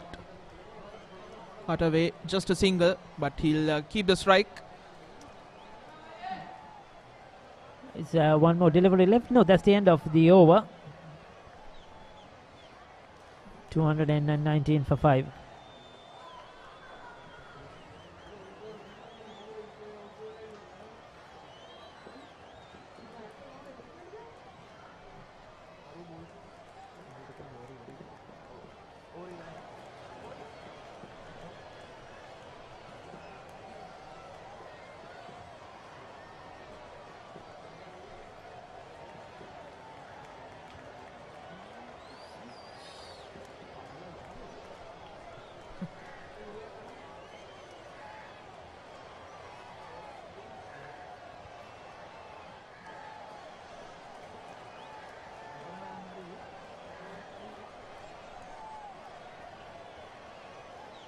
Right on strike. Gets an easy single once again.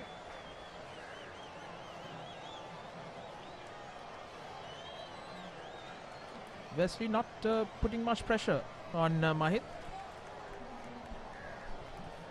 Should bring the fielders up, don't you think, Ricky? Yes, so with him approaching 100, also with the tee approaching, try to put a bit of pressure on him without giving those easy runs away. Probably think make him try to do something different. If he wants to get that 100, go get it. Wesley should say it. Try your luck. Yes, indeed. And these are the little things that would add up to bigger ones. Yes, so certainly. There is always a pressure. Doesn't matter how many tons you have got, how much runs you have scored. There is always a pressure. And I think this is going to be his first 100 for the season.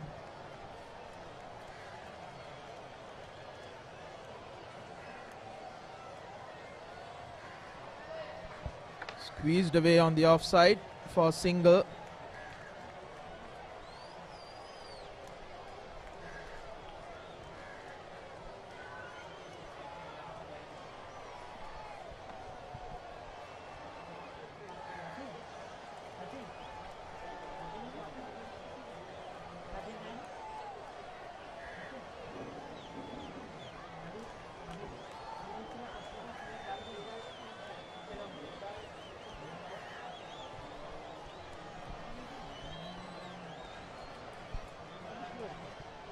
Mahit paddles it down to the boundary.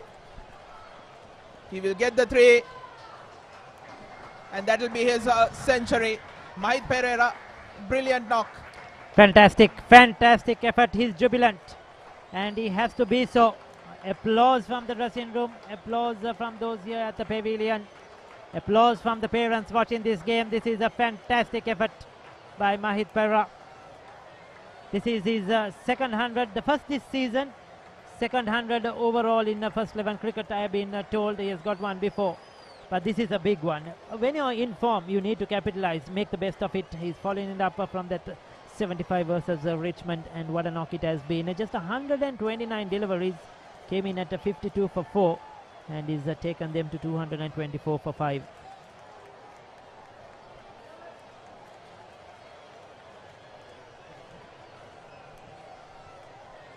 That ends the over. St. Thomas's 224 for 5.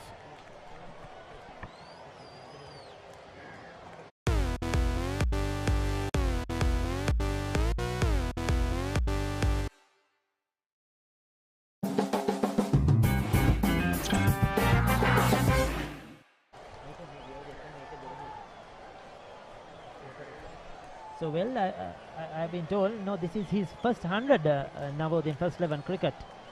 He hasn't scored 100 before this. That's why he was quite a happy man out there. You know, it's a big moment for him, and scoring this innings against Wesley College in such an important encounter played for the Sathasivam Challenge Trophy. I'm sure it's innings he will remember for a long, long time coming. Well played, Mahit Pereira. And the 100 has come at a good rate. Strike rate of 77.1.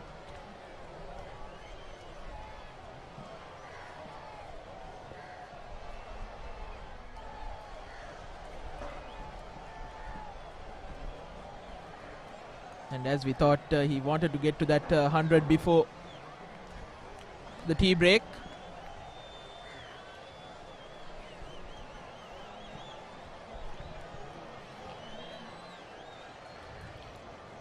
Yes, certainly I think he wanted to get that before the tea break, and richly deserved it, this 100.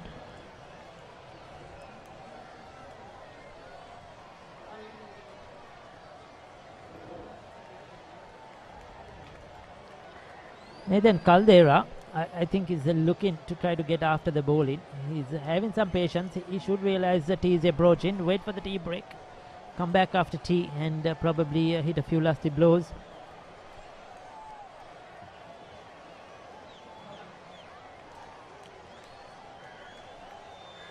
Single down to the leg side.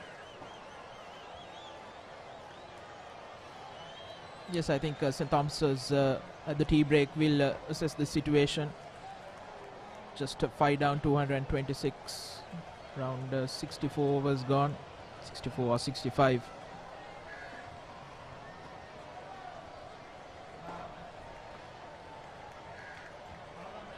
They will look to play for another 15 overs after the tea break and give Wesley the opportunity to bat. That ends the over, 227 for 5.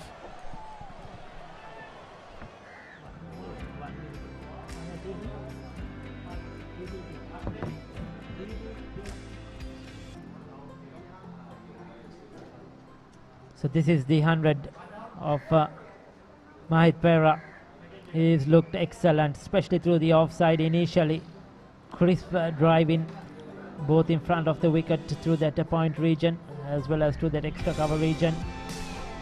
Didn't miss out on the loose deliveries. That is what has been important in this innings. As soon as he saw it short and wide, he's been putting them away. Anything full, he's put it away through that mid-wicket boundary as well. And he's capitalized on the opportunities he's got, as the umpires in the process have taken tea as well as the players walk back to the pavilion. Fantastic effort by Mahit Pereira. Has been a brilliant knock. Yes, the umpires have decided that's tea on day one here at Mount Lavinia between these two schools for the Sathasivam trophy as the players going to the tea break with St. Thomas's now in a very, very good position. They started off the innings very poorly, losing 2 wickets for nothing on the board. Lost the third one quickly too, fourth one at 52. But 66 by Sene Shettiarachchi of 142 deliveries, along with the Mike Ferrer 102 not out of 132 deliveries. 141 run partnership has put them in a strong position at 227 for 5. Nathan Caldera is there. He's on 8. 64 overs, just 8 extras, so the runs have come at a very good rate. Wesley College will be slightly disappointed after they started off well. Chamat Gomes, he has been the pick, 1 for 37 of 15. Uwin Pereira 1 for 24. Sanithu Amrasinghe 2 for 53. Shakesh has picked up 1 wicket, but overall the spinners have been slightly disappointing, and if you see, they have been slightly expensive as well. They lost early wickets, they were 54 for 4, but then came that partnership that ensured St. Thomas's have got stability and are in a very good position at tea on 227 for 5. We will be back shortly in approximately 15 minutes for the third session. We'll take a look at the highlights before we go into the tea break. That was the afternoon session, and Sene Shettiarachchi started off with a boundary to a misfield. Then Mike Ferrer capitalizing on some loose bowling by the spinners outside that off stump. They were short as well, and the run started to come. Sene Shettiarachchi looked much more comfortable after the lunch break, and he played a very important hand in that partnership of 141 until he was dismissed. LBW to Sakesh.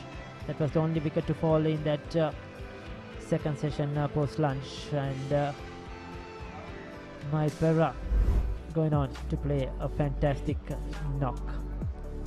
That's it. It's tea here at Mount Lavinia at the Big Club Grounds. Session 1 and session 2. St. Thomas's College taking session 2. The first session it was shared, we would call it, and yes, that was because of that partnership between those two. The second session goes to STC St. Thomas's College. We will see who will take the honours in the third and final session after the tea break.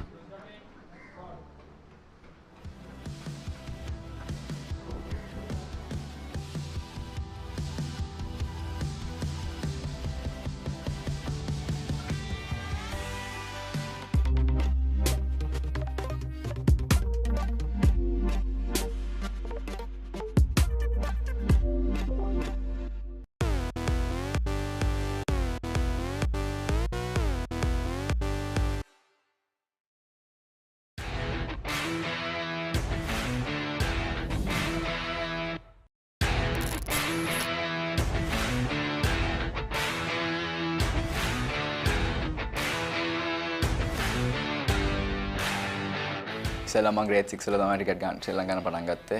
මගේ අයියෝ දැකලා තමයි මම cricket ශ්‍රී ලංකාවේ පටන් ගත්තේ. මගේ ඉස්සෙල්ලාම coach තමයි ලසිත් රන්දුන.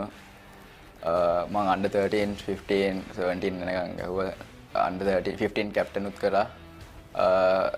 මට මතකයි මගේ අමතක වෙන knock එකක් තමයි under 15 වල Sebastian ස්කෝලෙත් එක 100ක් ගැහුවා. ඉතින් ඊට පස්සේ මම ෆුට්බෝල් ගහන්න පටන් ගත්තා. ෆුට්බෝල් ගහන ගමන් මම ශ්‍රී ලංකා නැෂනල් තේරුණා. under 17 tours දෙකක් ගියා. SAF games උයි Asian games උයි. ඒකත් එක්ක පොඩක් ක්‍රිකට් එක ක්ලෑෂ් වුණා. හැබැයි ආයි COVID එකෙන් පස්සේ අපි ක්‍රිකට් ආරම්භ කරා. ඊට පස්සේ ආයි 2020 under 19 tournament එක පටන් ගත්තා. ඊට පස්සේ ඉතින් ඉඳන් අද වෙනකන් ඉතින් ක්‍රිකට් තමයි ශ්‍රී ලංකාවේ. මම මගේ පළවෙනි අවුරුද්ද ගැහුවේ ශරෙන් ඩිමල්ගේ කැප්ටන් අවුරුද්දේ. පොඩ්ඩක් නර්වස් පළවෙනි අවුරුද්ද ගැහුවාට පස්සේ. හැබැයි දෙවෙනි අවුරුද්ද නම් මුකුත් තිබ්බේ නැහැ. බැට්ස්මන් කෙනෙක් හැටියට ගැහුවේ. හැබැයි ගැහුව පළවෙනි අවුරුද්දේ වැස්සා. ඒකින්ද ලොකු දෙයක් කරන්න බැරි වුණා. හැබැයි චීල් එක අපි ගාව තියෙන්නේ. තව අවුරුදු දෙකක් ගහන්න පුළුවන්. ඉතින් ලොකු දෙයක් කරන්න බලාපොරොත්තු වෙනවා.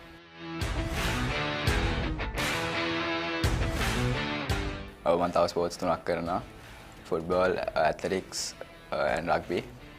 මම එක වසරේ තමයි ඇත්ලටික්ස් කරන්න පටන් ගත්තේ. ඊට පස්සේ 3 වසරේදී මාව ෆුට්බෝල් වලට තමයි මගේ තාත්තා ෆුට්බෝල් ප්ලේයර් කෙනෙක්. ඊට පස්සේ රග වලට දැම්මා. එදා ඉඳන් අද වෙනකන් ඉතින් ස්පෝර්ට්ස් හතරම බැලන්ස් කරගෙන යනවා.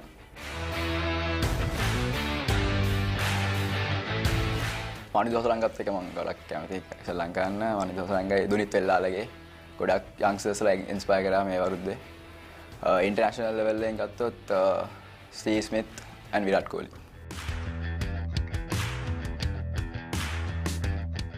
වන් ඩේ එකේ ප්‍රී-කෝඩ් එකක් හරි සෙමියක් ඇවිල්ලා චැම්පියන්ෂිප් එකක් ගන්න තමයි බලාපොරොත්තු වෙන්නේ. හැබැයි ස්ටෙප් බයි ස්ටෙප් යන්න ඕනේ. තව 2 ඩේ එකේ අවුට්රයිට් 4ක් හරි 5ක් හරි දිනන්න තමයි ගෝල් එක අපේ.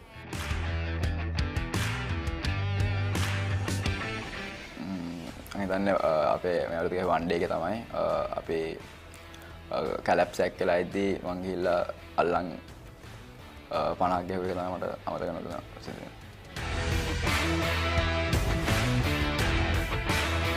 තනයත් ගොඩක් උදව් කරනවා අපේ ක්‍රිකට් හෙඩ් කෝච්. එයා තමයි අපේ ඩිරෙක්ටර් ස්පෝර්ට්ස් ඉස්කෝලේ දිනේෂ් කුමාරසිංහ සර්. එයා හිටියේ නැත්නම් මං හිතන්නේ නැහැ මං මේ ස්පෝර්ට්ස් හතරම කරන්න පුළුවන් ඉයි කියලා. ඉතින් හතරම බැලන්ස් කරන්න එයා ගොඩක් උදව් කරනවා. එයා විතරක් නෙමෙයි තව ගොඩක් කට්ටිය ඉන්නවා මගේ පිටිපස්සෙන් උදව් කරන. ඒ ඔක්කොන්ට මම ස්තුතිවන්ත වෙනවා. ක්‍රිකට් වලින් තමයි යන්නේ. ඉස්සෙල්ලා පොඩි ක්ලබ් එකකට ගහලා පර්ෆෝම් කරලා ලොකු තැනකට එන්න තමයි බලාපොරොත්තු වෙන්නේ. අවසකම ශාරුක් ખાન, කියාරා ඇඩ්වානි, 3 Idiots, රාජානන් බැංගලෝර, තමු ජයන්ට්ස්, පරිප්පුයි බතුයි, මහියයි ජොන්ටි, මිස් වත්සලා, පොඩි කාලේ නෑ හැබැයි එළියෙන් ළඟ ඉඳලා තියෙනවා. History, maths, Aaron Smith, might stars, one day, fast city one day. ඉස්කෝලේ ඉවර වෙන්න කලින් ගිහිල්ලා මේ මාට්ටු වුණාට පස්සේ ඉතින් අම්මා තාත්තයි බවන්ගේ ඔෆිස් එකේ අනිත් දවස් හිටිය දවස් තමයි අමතක වෙනවා සිද්ධ වෙන්නේ.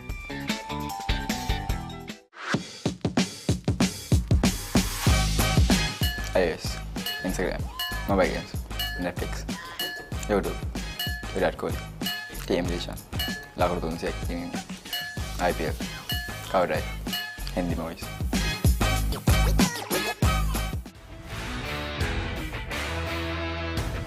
Athletics කරන events තමයි 400, 800, javelin, 4x400 relay එකයි, 4x400 relay එකයි, football, rugby, cricket. ඉස්සෙල්ලා මම සූතියන් දෙනවා මගේ අම්මයි තාත්තට හැමතිස්සම මගේ පිටිපස්සෙන් හිටියට හැම වෙලාවෙම හැම මැච් එකම සපෝට් කරන්න ආවට ඒගොල්ලෝ හිටියේ නැත්තම් මම හිතන්නේ එක ස්පෝර්ට් එකක්වත් කරයි කියලා. තව මගේ අයියට හැමතිස්සම මට උපදෙස් දෙනවායි හැම වෙලාවෙම මගේ අඩුපාඩු වලට උදව් කරනවායි.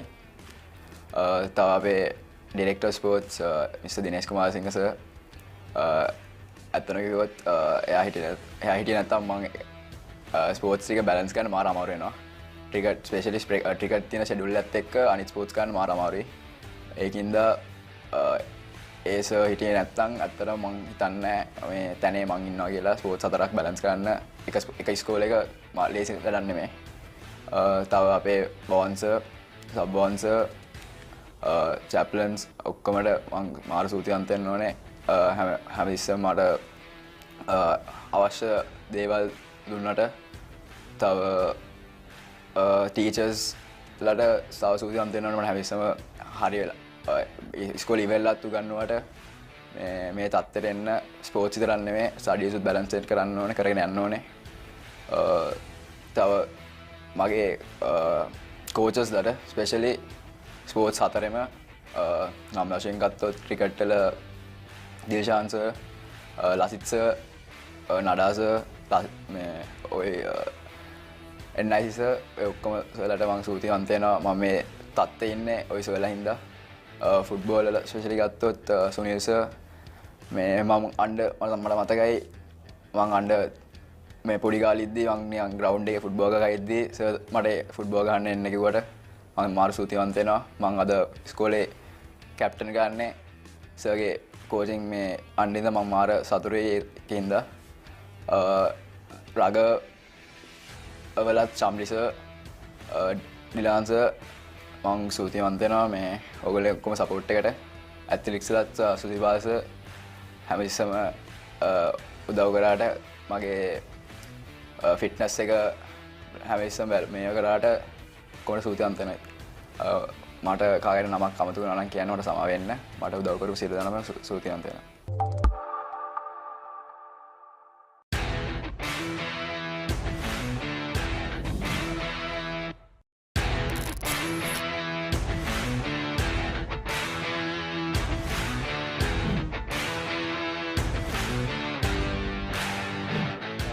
මගේ ගෙවල් පස්සයාලේ මගේ ඉස්සලම ඉස්කෝලේ ගියේ මම ලයිසියම් ගම්පහ දැන් ඉස්කෝලේ යන්නේ සෙන්ට් පීටර්ස් කොලෙජ් කොළඹ ඉතින් මම ක්‍රිකට් පටන් ගත්තේ ඉස්සලම 2 වසරේදී ලයිසියම් එකේදී 2 වසරේ ප්‍රැක්ටිස් ගියාම ඒ ඉස්කෝලේ 3න් තමයි ක්‍රිකට් වලට ගන්න ඇකඩමි එකට ඒ වුණාට දැන් අපේ තාත්තා කෝච් කියලා තිබ්බා මේ මෙයාව බලන්න බැලුවලා හොඳ නම් 2ේදීම ගන්න කියලා ඊපස්සේ කෝච් මාක දවසක් ගෙන්නලා බැලුවා බලලා කිව්වා මෙයා හොඳයි 2ේදීම ගන්නම් මෙයාව කියන මාව ඇකඩමි එකට 3 වසරේදී ගත්තා. ඊට පස්සේ 3 වසරේදී තමයි පටන් ගත්තේ ක්‍රිකට් ගහන්න. ඉතින් 3ේදී ඉස්සලම් පටන් ගත්තේ පොඩි ටෙක්නික් අපිට කියලා දෙනවා බැට් එක අල්ලන විදිය, බෝල අල්ලන විදිය. ඒ වෙනකොට මම හැබැයි ගොඩක් දේවල් දන්නවා අනිත් කට්ටියට වඩා ඒ 3 වසරේ පටන් ගන්න කට්ටියට වඩා. ඉතින් 3 වසරේ අන්තිමේදී වගේ ඒගොල්ලෝ මම හොඳට සෙල්ලම් කරනවා දැකලා මාව ඇකඩමි එකකින් 13 ටීම් එකට දානවා. ඉතින් 13 ටීම් එකට මම 3 වසරේ අන්තිමේදී 4 මුල වගේ තමයි එන්නේ. එතනදී මම ඉන්ටර්නැෂනල් සෙල්ලම් කරනවා තව ගොඩක් මැචස් සෙල්ලම් කරනවා ඉතින් එතකොට එහෙමම අවුරුදු දෙක තුනක් 13 සෙල්ලම් කරද්දී 6 වසරේදී මම මේ ලයිසියම් කැප්ටන් කරනවා ලයිසියම් කැප්ටන් කරනවා 6 වසරේදී එතකොට මම ඉන්ටර්නැෂනල් මැචස් වලට යනවා ඒ අවුරුද්දේ මම ක්වාටර් ෆයිනල් එකක් ආවා අපි මම කැප්ටන් කරපු අවුරුද්දේ ඊට පස්සේ 7 වසරේ අන්තිමේදී වගේ Gampaha district coach කෙනෙකුයි provincial coach කෙනෙකුයි මාව දැකලා මට ප්‍රැක්ටිසස් එන්න කියනවා.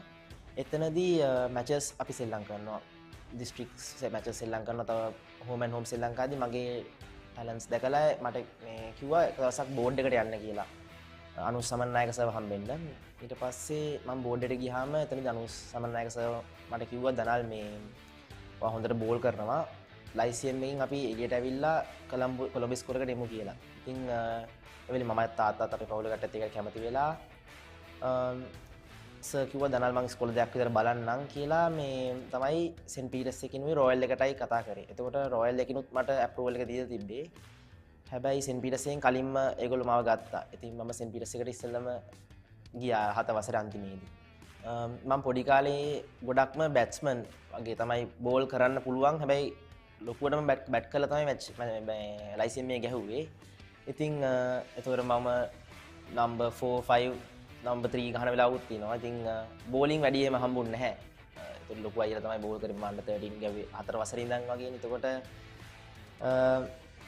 ඊට පස්සේ ටිකක් ලොකු වෙද්දි මම කැප්ටන් කාට පටන් ගත්තම මම බෝල් කරා ලයිසියම් එකේ. මොකද එතකොට එක්ස්පීරියන්ස් එක තියෙනවා කියලා. ඉතින් අවුරුදු 4ක් 13 ගහපු නිසා දැන් මේ වෙනකොට ඕල් රවුන්ඩර් කෙනෙක් තමයි. ඉතින් සෙන්ට් පීටර්ස් එකේ මම ඕල් රවුන්ඩර් හැටියට තමයි ගහන්නේ. උයි අnder 19 ශ්‍රී ලංකාවට ඕල් රවුන්ඩර් හැටියට තමයි. සෙන්ට් පීටර්ස් එකට මම එන්නේ 7 වසර අන්තිමේ. එතකොට අnder 13 මම අවුරුදු 2ක් සෙල්ලම් කරනවා. ෆස්ට් ඉයර් එකේ ලොකුවට පර්ෆෝම් කරේ නැහැ මම. එහෙම මැචස් ගැහුවා ලොකුවට පර්ෆෝම් කරේ නැහැ. මොකද ඩිවිෂන් 3 ගහලා වෙලා ඩිවිෂන් 1 එකේ පොඩි කම්පිටිෂන් එකක් තිබ්බ කියලා මට දැනෙනවා. මොකද මම එහෙම ලොකු ක්‍රිකට් එකක් ගහලා තිබ්බේ නැහැ. ටැලන්ට් එක තිබ්බට. ඉතින් ඊට පස්සේ අවුරුද්දේ තමයි මම පර්ෆෝම් කරන්න පටන් ගත්තේ 13 ලාස්ට් ඉයර්. ඉතින් 13 ලාස්ට් ඉයර් මම පර්ෆෝම් කරා. ඊට පස්සේ 15 අවුරුදු දෙකම ගැහුවා. ඒ ගහනකොට 15 ෆස්ට් ඉයර් එකේ මම හොඳට පර්ෆෝම් කරා. ඒ වගේම 15 සෙකන්ඩ් ඉයර් එකේත් මම හොඳට පර්ෆෝම් කළා. මැලේසියා ටුවර් කියලා under 15 මැලේසියා ටුවර් කියලා ස්ක්වොඩ් එකක් හදනවා 25ක. ඒකෙත් මම සමාජිකයෙක් වුණා under 15 ශ්‍රී ලංකාව එකේ. තව ප්‍රොවින්ෂල් මැචස් ගැහුවා. දිස්ත්‍රික් මැචස් ඔක්කොම සෙල්ලම් කරා. ඊට පස්සේ එතනින් under 17 එකට එනවා. under 17 එකේ මම ෆස්ට් ඉයර් ගහද්දී මම ෆස්ට් 11 ඩෙබියු කරෙව්වා රොජර් විජේසූරිය සර්. මම ඉස්කෝලේට එද්දි මගේ කෝච් අපි ඉස්කෝලේ හෙඩ් කෝච් හිටියේ මලින්ත වර්ණපුර සර්. එයාව විශේෂයෙන් මතක් කරන්න ඕනේ. එයා තමයි ගොඩක්ම මට උදව් කරේ සෙන්ට් පීටර්ස් එකට එන්න. ඊට පස්සේ under 17 ගහන රොජර් සර් ආවා. රොජර් සර්ත් එක්ක මම ගොඩාක් වැඩ කරා. ඒ අවුරුදු 3 වගේ 2-3 රොජර් සර්ත් වැඩ කරා under 17 ගහන කාලේ. සෙන්ට් පීටර්ස් එකට මම එද්දි ඒගොල්ලොන්ගේ ෆාස්ට් බෝලර්ස් ලගේ අඩුවක් තිබ්බා කියලා තමයි කිව්වේ. මමයි තව ලයිසියම් එකේ ලයිසියම් වත්තල එක්කෙනෙකුයි තමයි ඉස්කෝලේට ආවේ. අපි දෙන්නම ආවේ ෆාස්ට් බෝලර්ස් ලැටියට. එතකොට ඒ කාලේ මම බැට් කරේ යටින් මිඩ් ලෝඩත් නෙමෙයි යටින් බැට් කරේ අලුත් බෝලෙන් බෝල් කරේ. ඊට පස්සේ ඔහොම under 13 under 15 under 13 under 15 ගහද්දි ඒ කාලේ මම බෝලර් කෙනෙක් හැටියට ගැහුවේ. under 17 එකේ තමයි මගේ changing තැන ආවේ. මොකද රොජර්ස් ඇවිල්ලා මගේ ටැලන්ට් එක දැක්ක බැට් කරන්න පුළුවන් මට ඕන තැනක කියලා. ඉතින් ඒ වෙලේ තමයි මගේ change එක මම හිතන්නේ all rounder කෙනෙක්ට මම මාරු වුණේ. මොකද මම කලින් බැට් කරා ලයිසෙන් එකේ උනට මෙතෙන්ට ආවට පස්සේ පොඩ බැටිං වල ෆේල් වෙච්ච නිසා මම යටට ගියා under 13 15 කාලේ. ආයෙ රොජර්ස් එක මේ හදලා ගත්තා කියලා මම under 17 මගේ ෆස්ට් ඉයර් එකේ මම මැචස් 4ට විකට් 23ක් ගන්නවා 5 ෆර්ස්ට් 3ක් ගන්නවා ඒ අවුරුද්දේ ඇත්තටම කිව්වොත් රොජර්ස් එන්න කලින් අවුරුද්ද ඒ අවුරුද්දේ අපේ කෝච් කරේ ශානක ෆර්නැන්ඩෝ සර්යි ක්‍රිෂාන්ත පීරිස්සයි කෝච් කරේ අපිට ඉතින් ඒ අවුරුද්දේ තමයි ගොඩක්ම මගේ පර්ෆෝමන්ස් එළියට ආවේ මොකද මැචස් 5කට විකට් 20 ගණන් ගත්තාම මගේ නම පොඩ්ඩක් හයිලයිට් වෙන්න පටන් ගත්තා එතනින් ඊට පස්සේ රොජර්ස් ආව මගේ 70 අන්තිම අවුරුද්දට ඒ අවුරුද්දේ අපිට ක්‍රිකට් ගහන්න බැරි වුණා මොකද කොවිඩ් තත්ත්වය සහ හැම දෙයත් එක්කම සාර බෝම්බ් බ්ලාස්ට් එකත් එක්ක ඉතින් ඒ අවුරුද්දේ 17 එකක් ගැහුන්නේ නැහැ ෆස්ට් 11 මම ඒ වෙනකොට ෆස්ට් 11 මම ඩෙබියු කරන්න පටන් ගත්තා මම ෆස්ට් 11 අවුරුදු 3ක් ගැහුවා ෆස්ට් 11 අවුරුදු 3 මතක් කරොත් පළවෙනි අවුරුද්දේ මම මැචස් 9ක් 10ක් වගේ තමයි සෙල්ලම් කරේ ඊට පස්සේ දෙවෙනි අවුරුද්දේ සහ තුන්වෙනි අවුරුද්දේ හැම මැච් එකම සෙල්ලම් කරා පර්මනන්ට් ප්ලේයර් හැටියට ගැහුවා ස්කෝර්. අන්ඩර් 17 පළවෙනි අවුරුද්දේ මගේ අපිට ගෲප් ස්ටේජ් එකට විතරයි එන්න පුළුවන් වුණේ. අපේ ටීම් එක හැටියට අපේ ගෲප් ස්ටේජ් එකට විතරයි එන්න පුළුවන් වුණේ. ඊට පස්සේ අවුරුද්දේ ෆස්ට් 11 මම අවුරුදු 3ක් ගැහුවා. ඒ තුන ඇතුළත මම අපේ ටීම් එක ලිමිටඩ් ඕවර් චැම්පියන්ෂිප් එකකට ආවා ගිය අවුරුද්දේ. TAB චැම්පියන්ස්ලා තමයි අපි වුණේ ඒ අවුරුද්දේ.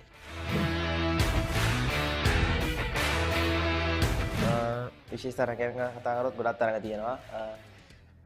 ගොඩක්ම under 19 සිස්ටම් එකට එන්න උදව් වුණේ Trinity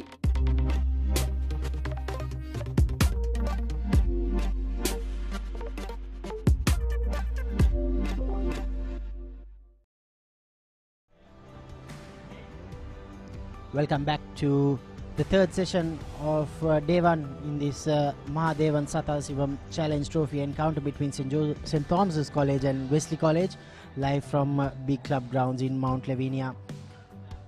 Wesley College won the toss and elected to bowl first. They had St. Thomas's College on the ropes at 54 for 4. That's when their vice captain Mahith Pereira walked in and he's unbeaten now on 102. 227 for 5 at the end of 2 sessions. This final session will be an extended session. It will go on till 5:10 if they can complete the rest of the 36 overs. If not, it will be dragged on till 5:40. That's the trophy that they are playing for. Mahadevan Sathasivam Challenge Trophy. Since 2000 these two schools have been playing for this one. Good evening, Gamini. What a 100 it has been from Mahith Pereira. No doubt, Amit. They were 116 for 4 at lunch. So 111 runs were added for the loss of 1 wicket during that second session. And the headline act has been Mahith Pereira. Incidentally, his second senior 100, but that first one against Jaffna Central apparently, so this will be most significant as far as his performances have been concerned. We all know what he's capable of, Pereira, but he has certainly he has walked the talk today with a brilliant 100 of 132 deliveries, and the job is not done yet. 227, St. Thomas will be looking to get to that 300, close to that, and maybe have few overs at Wesley today. Yeah, I certainly think so. I think most likely if you can have about 12 to 15 overs, Gamini, in the fading light with the new Duke's ball, I'm sure St. Thomas's College, their 3 seamers, will enjoy those conditions.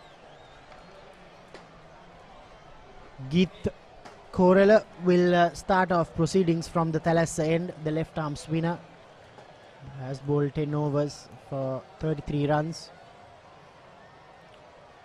Straight away starts off with a short delivery. That has been the case, Gavin, isn't it? They've not been consistent with their lines and lengths, the Wesley spinners. Yeah, they have been disappointed today.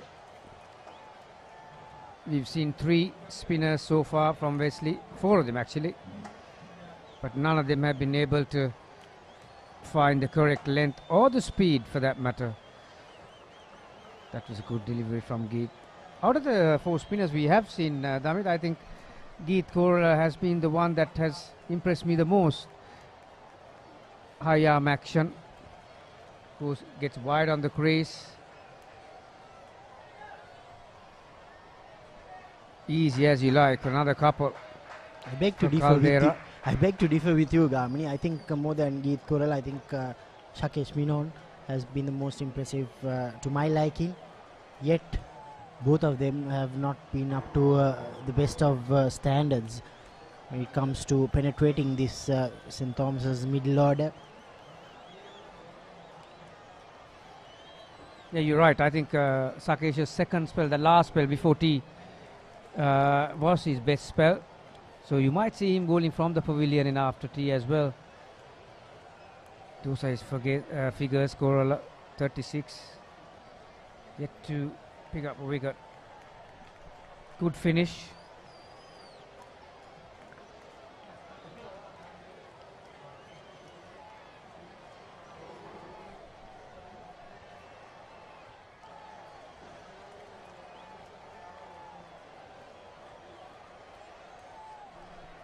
End of the first over after tea.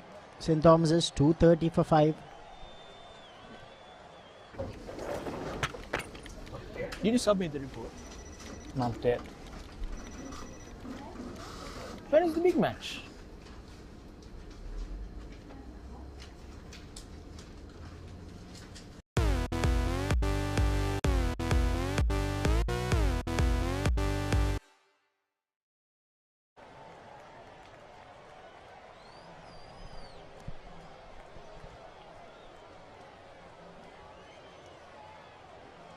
You guessed it correctly, Gamini. 2 left arm spinners will be bowling in tandem after tea. Quite rightly so, because there's 2 right-handers in the middle. So Peters at Bambalapitiya, they've been bowled out for 67 against Trinity College, the limited overs champions. Trinitians now 127 for 2. Plenty of schools cricket action this weekend, while taking on St. Joseph's at Dali Road. Mix up in the middle, and Nathan Caldera, he's run out. I don't think there was a run on offer there, Gamini. Yeah, certainly there was an appeal for an LBW as well. That ball was going way down the leg side, but Caldera was unsighted. He took off. Mahit Pereira quite rightly want to send him back, but Caldera didn't see or hear the signal. Here how it happened. There was the LBW shout. Pereira actually took a step, didn't he? But Caldera, that was what you call a good old barbecue. Burnt him right out.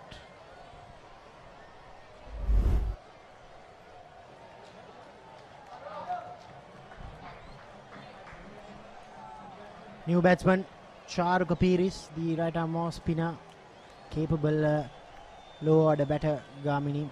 Remember him scoring some runs in the Royal Thomian last season as well. Has a best score of 24 this season. He'll be a handy customer with the ball later on, but now his job is to partner up with Mahit Pereira and possibly take the Thomian score closer towards 300. Wicket out of nowhere for Wesley College. They'll be pleased with it. Definitely, Damit. I think Exactly what the doctor ordered for them as far as the Wesleyites are concerned.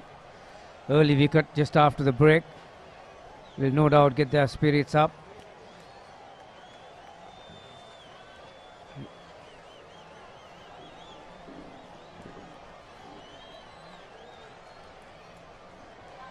In the meantime, Mahipara continues to pick up where he left off. Another single on the offside. What I would like to see, although the total is on 231 for 6, that Wesleyites attacking the new batter, putting some pressure on. When Caldera came into bat, there was absolutely nothing in front of his bat. Even here, there it is. Spot on there, Gavini. As soon as you said that, the ball popped up and there was no silly point or the second gully.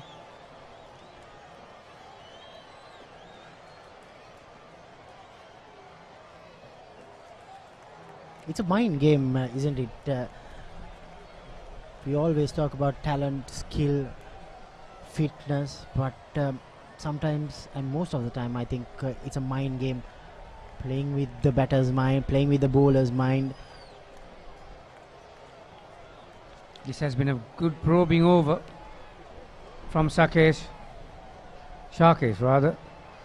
231 for 6.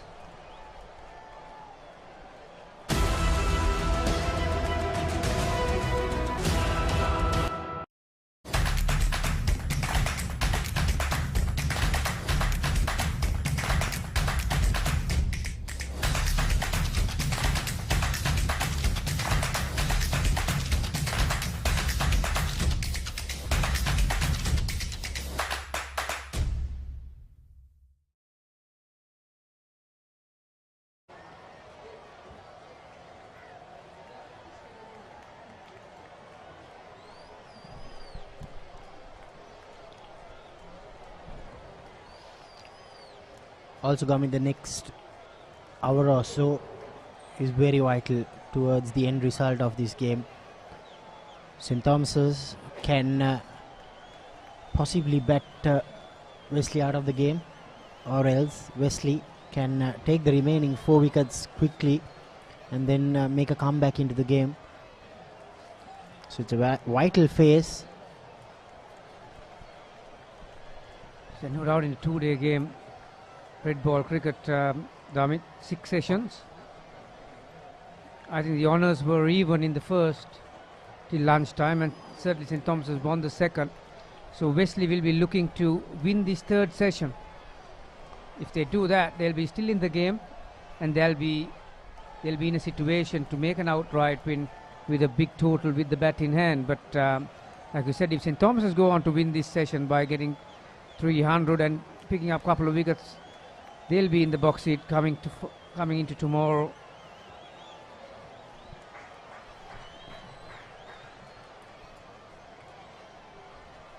Mahit Pereira, he moves on to 105 of 140 deliveries. His strike rate is now exactly on 75,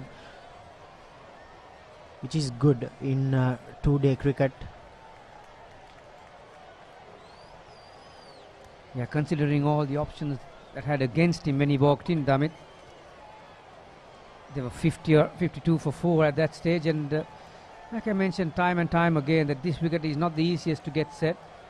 A bit on the slower side, so considering his strike rate is around 75, it's a mammoth effort really.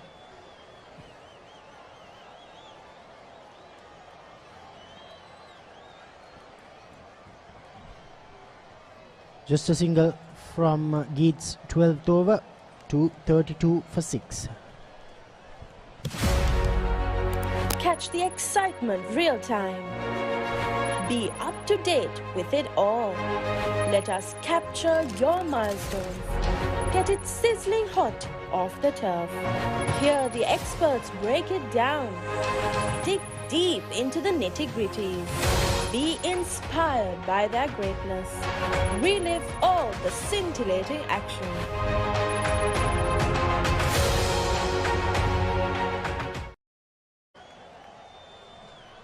So 232 for 6. Papare is on 105. Papare is yet to get off the mark.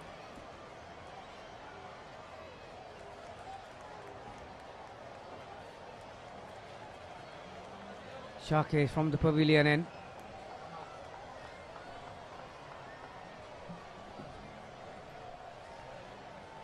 So this is what the Wesleyites would have wanted to do, or that's a poor effort.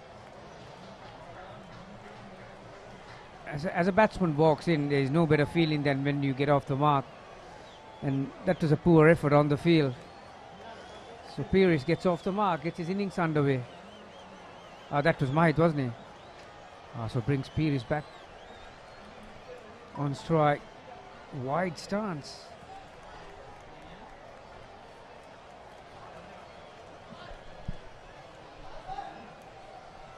That's the difference between a man in form and man who had just walked in. Short and wide. If you bowl that at Mahit, he would have hit that all day.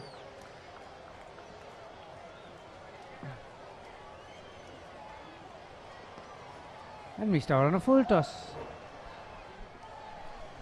Yeah, Shakesh Menon trying too hard now.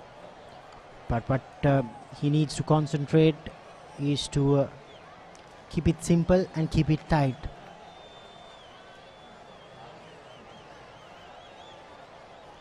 Yeah, one thing Wesley have done right is that they have brought all the fielders on the offsides.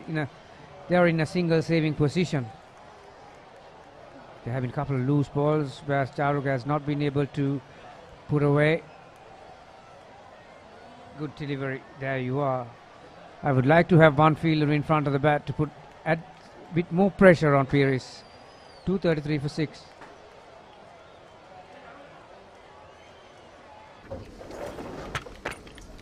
Did you submit the report? Not yet. When is the big match?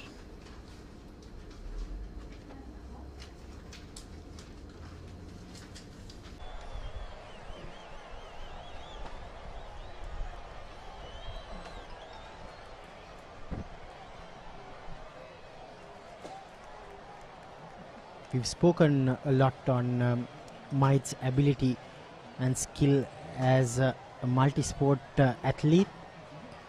Gamini, yesterday I just found out that he has played a football game for St. Thomas's 2 days before. He has played the Richmond game here. Plenty of sports events happening for Mahit.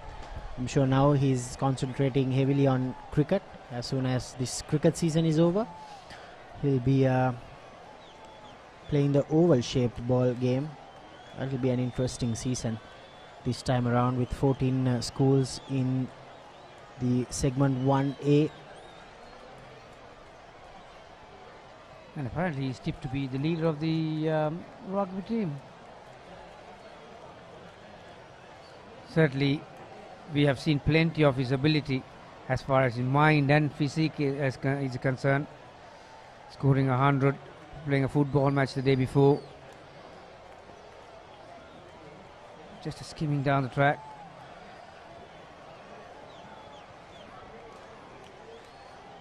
That's a nice place to watch cricket.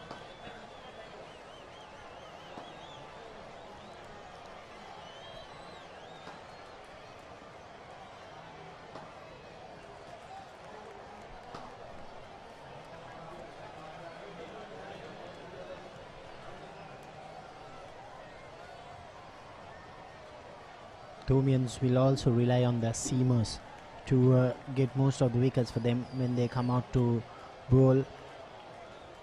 But definitely I think the best thing to do, the spinners, Charuk Pires, who's on strike, will be very much interested after seeing that one. This pitch has a lot to offer for everyone. The spinners, the batters and the seamers. 69 completed, 234 for 6.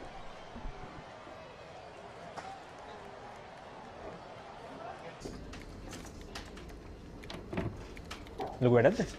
නෑ ගමක් නෑ කියන්න. Big match එක කවද්ද?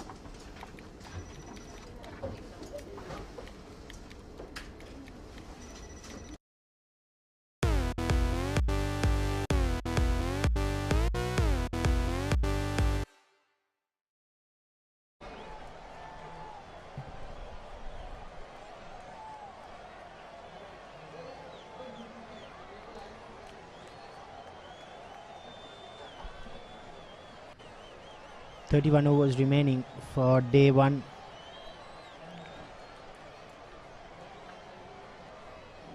Shakesh Menon.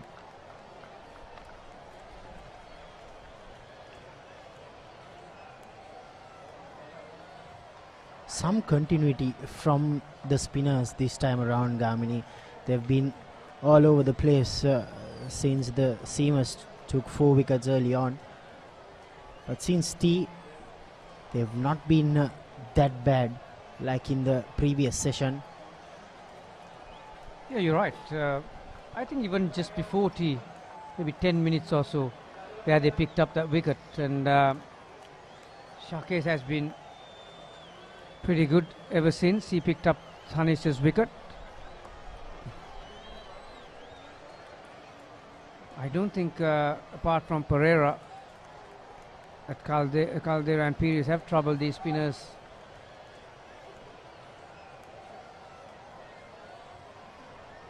But the point is that Damit Shakesh needs to feel that. He needs to realize that he's getting on top of this game and top of the batters at the moment. So he needs to add a bit more pressure by maybe adding a close in fielder.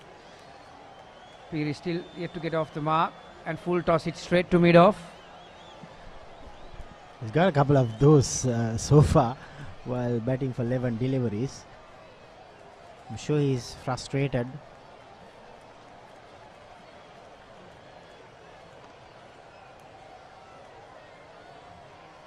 This is when the fielders, close in fielders, the keeper, the slip, all should be encouraging the bowler, because they could be sensing a wicket. I can't believe that now the cow fielder has dropped down. And there gives, now luckily that went to the fielder as well.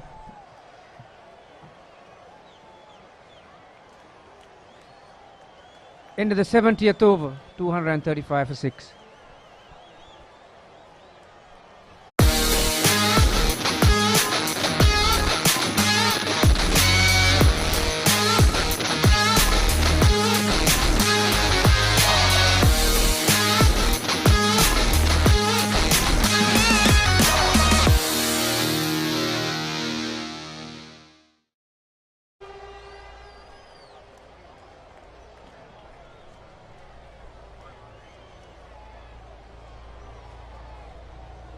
The junior Thomian cricketers. Here's Korala once again. Oh, that bounced off a good length. This pitch has been baked under the sun for several hours now, so it's a little dry. I had a look at it earlier, Gamini. It's drier than usual. Almost cut it straight to the point fielder Charuka, but this time he gets off the mark. He was searching for that opportunity.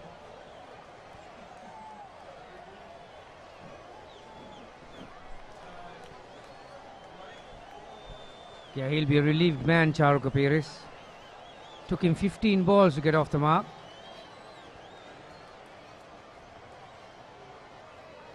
We've just produced a stat as far as the Thomian batting is concerned just after tea.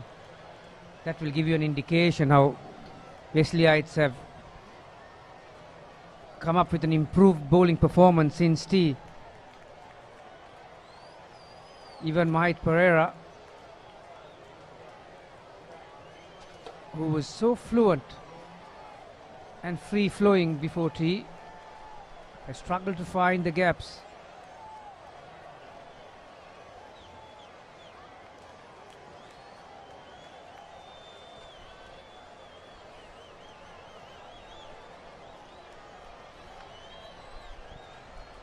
So there you are, we have got the stat that we wanted. At tea time they were 227 for 5 of 64 overs. So since tea, 7 overs have produced 10 runs.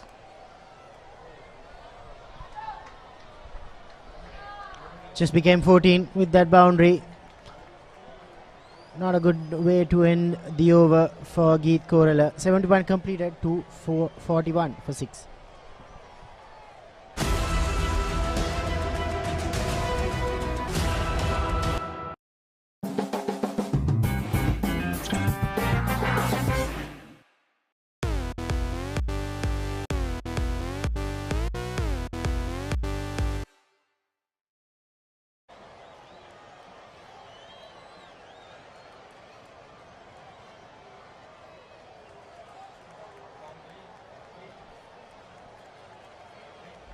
Last ball of the last over. The ranked long hop dragged it back. And Mahit Pereira, who was on 109 at that minute, put it away nicely. It's going to be Pires against Sakesh, using his feet.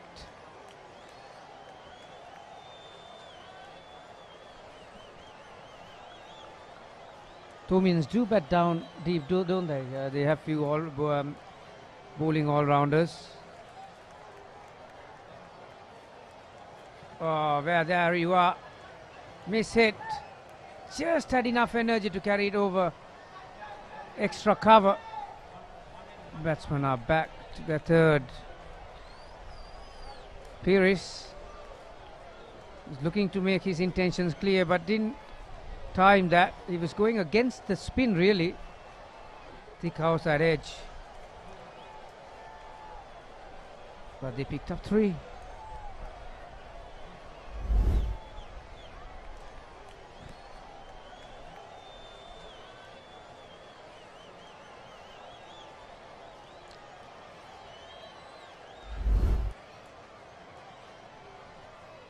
Good quick single by these two players. Now I think the message has been clear now. They'll need to make a move on. They've been a little bogged down after tea, as you correctly said.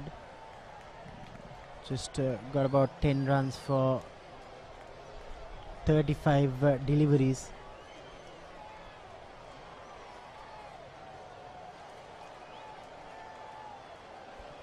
Well fielded. Not the easiest thing to do when you're feeling a short extra cover. Pretty often you come to that edge of that square, really. It can be painful at times, but commitment was superb from that fielder there. Quicker delivery, well bowled, equally well played. He had to make the adjustment, Charukar, but just got his bat down in time.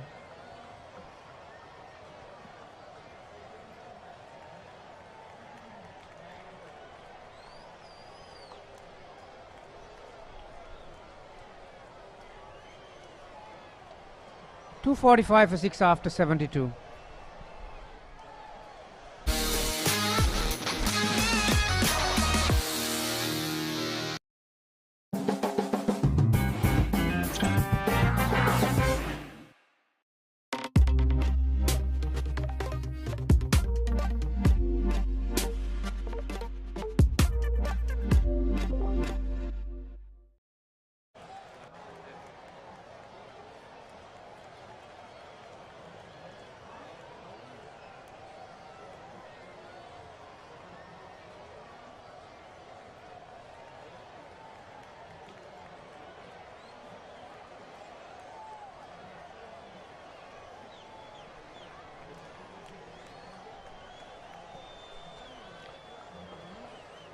Keith Korala to continue from the Taxalar end. Or Talas end, not Taxalar. Too many refreshments for the day, Gamini. You do right. Will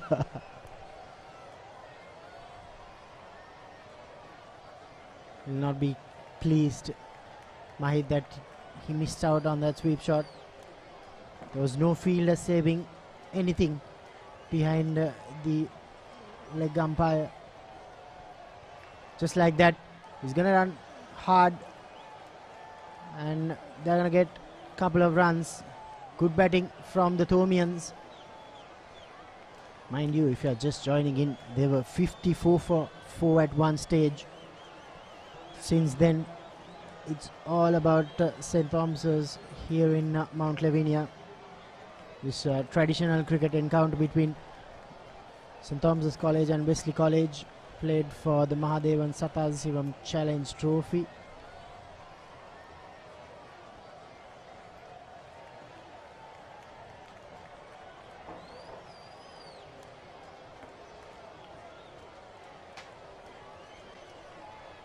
It's quite evident that Papare is an extra fit individual, isn't he?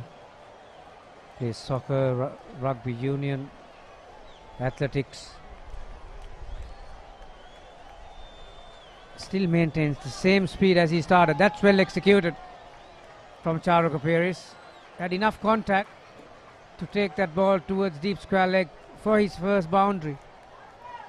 Yep. Poor execution from Corella.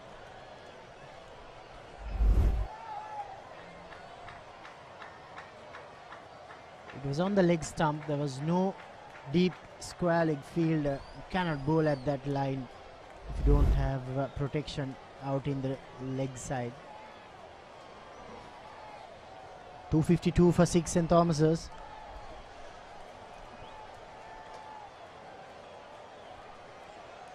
Now the field has been moved from the offside to the onside. There's a deep mid wicket and now there is a deep square leg as well.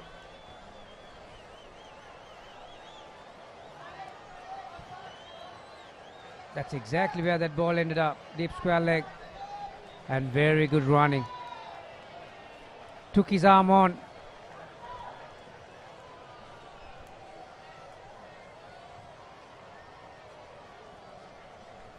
Rashmika, who's feeling a deep square leg.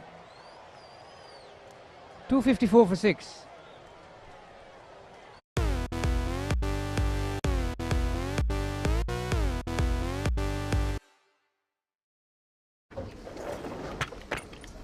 Did you submit the report? Not yet. When is the big match?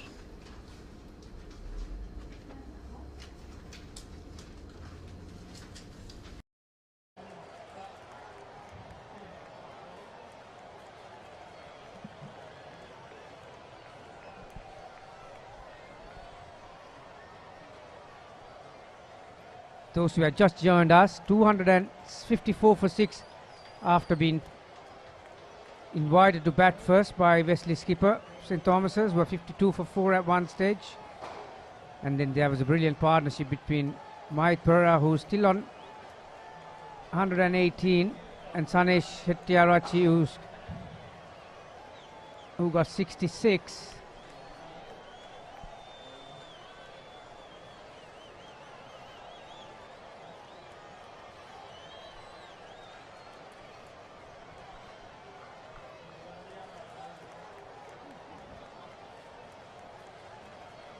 There are some indications, David, that to show that Thomians are looking to get on with it. Maybe accelerate a touch. That's been perfectly struck. Yeah, they are now showing some urgency now, these two players, Mahit Pereira and Charukka Piris. They've been asked to make a move on because for too long these two left-arm spinners have been kept a tight lid on the scoring rate. That's as straight as you can get. Good batting from Charukka Piris. Straight away. They are spreading the field around.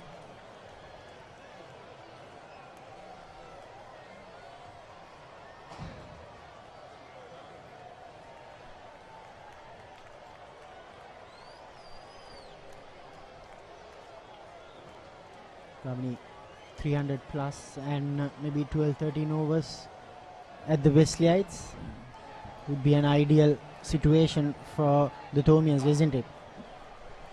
Yeah, it's interesting to see how they will approach the next 10 minutes or so from here on in. Suddenly the sun has disappeared, Damit, so you might not be able to get the full 100 overs for the day. Still 26 to go after this, but will they have the light and the time? That will be the question.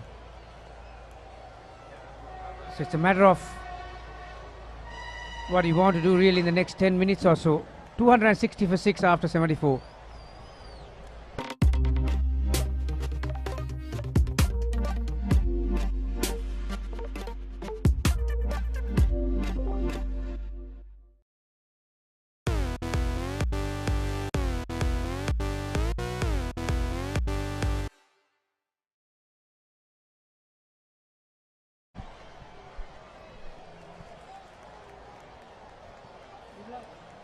So 74 overs have been bowled so far today, 260 for 6.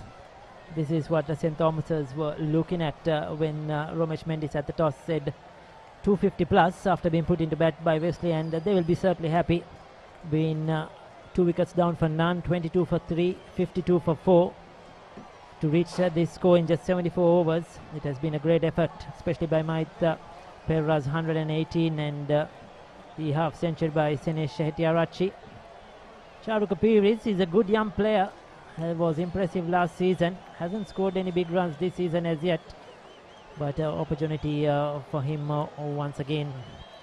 Current run rate 3.51, so good going by the Thomians. We are in the final session of day 1 here in this game played for the Sathasivam Challenge Trophy between Wesley College and St. Thomas's.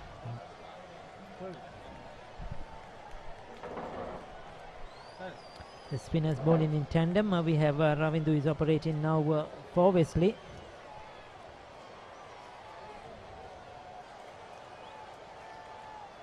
Well, as we have a guest joining us in the commentary for a brief stint. We say a very good afternoon to a former Wesleyite vice captain who played for 3 years from 2013 to 2016. Senith Wickramasinghe joining us in the commentary box. Good afternoon, Senith. As we see that drive, beautifully played. He's picked a gap. He'll get a couple of runs comfortably. Charu Kapiris. 2 more to the total. Good afternoon, Ricky. Enjoying the game? Yeah, pretty much. After a long time, I'm watching a school game, so pretty much into it. It's certainly an interesting battle between these two schools. It has always been an interesting battle each and every year, even during the COVID times, even during the fuel crisis last year. The game went on. Wesley, of course, winning that game after 50 years last year and taking that challenge trophy to Campbell Park, and the Thomians are looking or trying to get it back as soon as possible.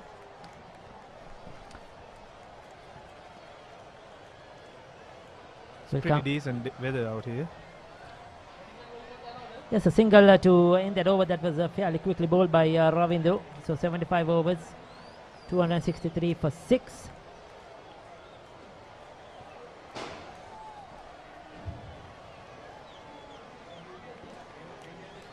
So tell us, Zenith, something, memories you have between St. Thomas's and Wesley during the time you played in those 3 years between in this traditional match. Well, the first year when we were playing at the St. Thomas's ground, I remember the pretty much same wicket, the same situation.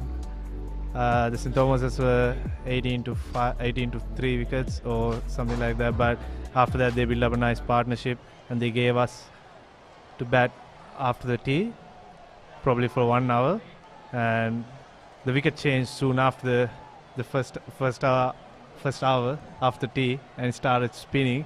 So I hope the Wesley will make use of it. It's certainly.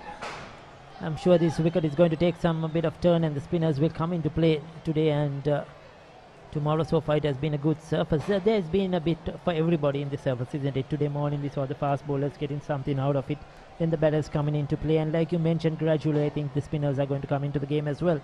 Yeah, actually, the fast bowlers playing a big role in this ground because the wicket is very familiar for the fast bowlers, I would say, throughout my experience here.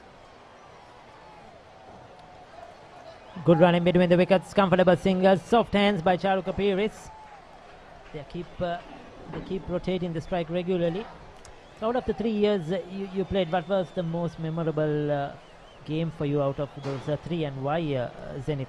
Yes, was the last year, and we were given. So we played really close game in last year at Campbell Park, and I remember we gave probably 45 runs for a target for St Thomas's, and we got 5 wickets for 16 runs. And at the end of the day, there's five overs to spare. They scored the runs, but that was a very close game for us because we got like 5 wickets, and we had a big hope to win the match, given a small target for them to win. And there are quite a few players who we used to play with St Thomas's, and now they're really good friends, and we're meeting up here and there, and we talk about all those memories. I'm sure those are good memories. Memories you always cherish, and these low scores always brings a bit of excitement in any part of cricket. Always, isn't it? Things start to happen when there are low scores on the board. Yeah, exactly. And we were having a really good momentum throughout the match. Had a fair bit of a banters here and there. Remember back in the day.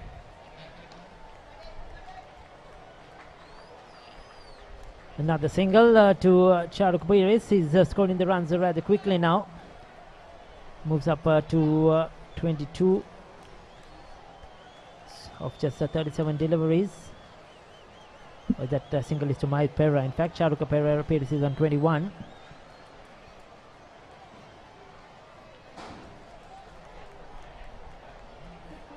It's a good shot. It's another single to in the over. 76 completed. Score moves to 274 6. Did you submit the report? Not yet. When is the big match?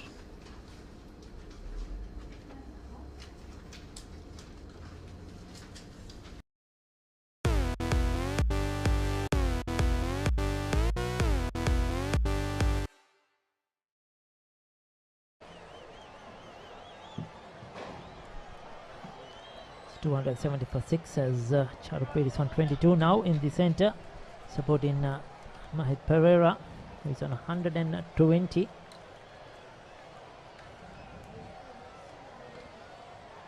It's a misfield. That will be 4 though. Yes, a slight misfield, not getting down in time in that inner circle. And Mahit Perera won't mind that poor delivery though. A rank full toss. And he's not going to miss out. Anybody who is on 120 won't miss out on those. Seems like St Thomas scoring some quick runs. Probably they're going to declare soon. So tell us, Zenith, who captained Wesley in your final year? Who captained St Thomas's? So last year our captain was Andrew Parais, and St Thomas's I think Sachita Jayatilaka. Yeah, Sachita Jayatilaka. Yeah. It was an interesting year for yeah, St Thomas's. They lost the Royal Thomaian as well. They drop catch. That's a drop catch. Was that a drop opportunity? Yes. Field looks disappointed. We'll take a look at that one. And it's a big wicket indeed. Wesley have dropped a few chances today. They have had the opportunities and not taken them. Mahit Perera probably a bit tired now. You could see a bit of a loose cricket. Yes. It was uppish. It was in the air. Oh, that was a sitter, isn't it? Should have been taken. Oh, that was disappointing, and they needed it. Was the big fish. It was the century, and you cannot afford to drop those type of chances. Wesley will be disappointed. They have had some moments which, if they took, especially earlier on as well, that this game would have shown a different scorecard.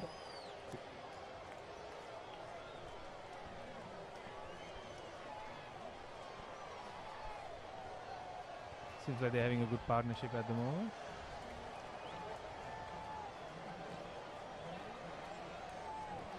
So has anything changed for you when you look at these games? From then, it's just 5, 6 years, 7 years ago.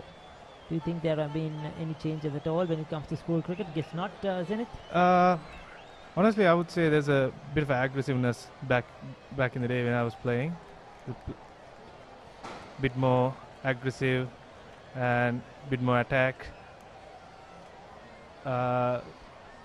In 2015 and 16, but still St. Thomas are scoring really good runs at the moment. I would say the aggressiveness is still there. And when you call it aggressiveness, I think sometimes that aggressiveness from the fielding side as well, isn't it? Yeah, exactly. You know, we were talking right throughout from the start. We thought even when Wesley picked up 2 to 3 quick wickets, we thought they could have attacked St. Thomas's a bit more, put more pressure without giving those easy singles, a few more catches in, and try to use that first over, the new bowler, much more, which they didn't do. Yeah. And let St. Thomas's get away, and now they're 278 for 6. Yes, we were in the same boat 2015 and 16, because we were in like 6 wickets and we always wanted only 4 wickets to win the match. And yeah, they had the really good temperament all throughout the batsmen, and we just lost the match. But it seems like same at the moment. We have 6 wickets on the board. It's only you have to take only 4 wickets. So St. Thomas's, will there be a declaration today? We'll have to wait and see. Depends how quickly these score the runs. Probably targeting 300 before they do a declaration. Yeah. Another quick single. The running between the wickets were really good. Certainly. That has been the hallmark today. St. Thomas's have run well. They look for those 1s and 2s regularly. So are you still involved with the game, still enjoying the game in some way? It's always in your blood, in your body, isn't it? Yes, I've still played a club cricket for a certain level, and just using my spare time to play some cricket. So can't get away from the cricket since I've been playing for that more than 10-15 years now. So can't just give away. In fact, Zenith is now based in Australia and plays a bit of club cricket over there. How different is the standard when it comes to club cricket, when you comparison to the local club cricket or school cricket or whatever you call it? What are the differences you see, Zenith? The club cricket actually in Melbourne, the club cricket which I played was really not in a very high stand, but that's all about the involving with the cricket. So everyone who were playing back in the club, they all love cricket, and the competition and commitment was there. So very competitive, and everyone knows each other when it comes to the game. So it's a really good social activities when you are in a place where you don't know anyone. If you want to get to know people, that's a really good way to get into the society. So, but now I'm in Darwin at the moment, but that cricket is really good standard cricket. So all the state players who play for Australia, they come and play in Darwin. So that's a very competitive competition over there. So I'm quite enjoying that competitiveness in Darwin. Compared to Sri Lanka, honestly, I haven't played any club cricket in Sri Lanka. I played mercantile cricket. So compared to mercantile cricket, yeah, it's pretty much same atmosphere in Darwin. So it's good cricket all around. So I would say pretty much enjoying the cricket, honestly. It's another single to end the over. 78 overs completed. St. Thomas's 281 for 6.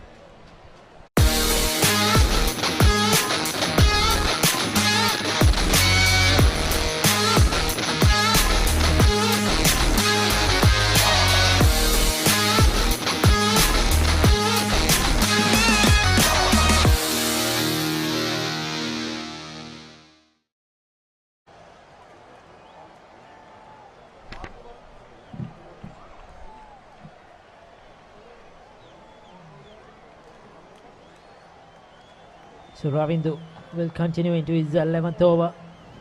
Wesley still employing the slip. Good use of his feet. Charu Kapil is a good player, very talented, and a good innings here will help him with approximately around 6 to 7 games left before the big match in March. So good knock here. That's certainly going to help his confidence as well. It's one of the good things I got to know about the Wesley cricket team at the moment is there's almost every player can play another 2 or 3 or 4 years. So I guess this is a very young team. There's lots of mistakes around, but I guess they will learn everything from this year for the next year. Probably it will be a very strong team more than this year.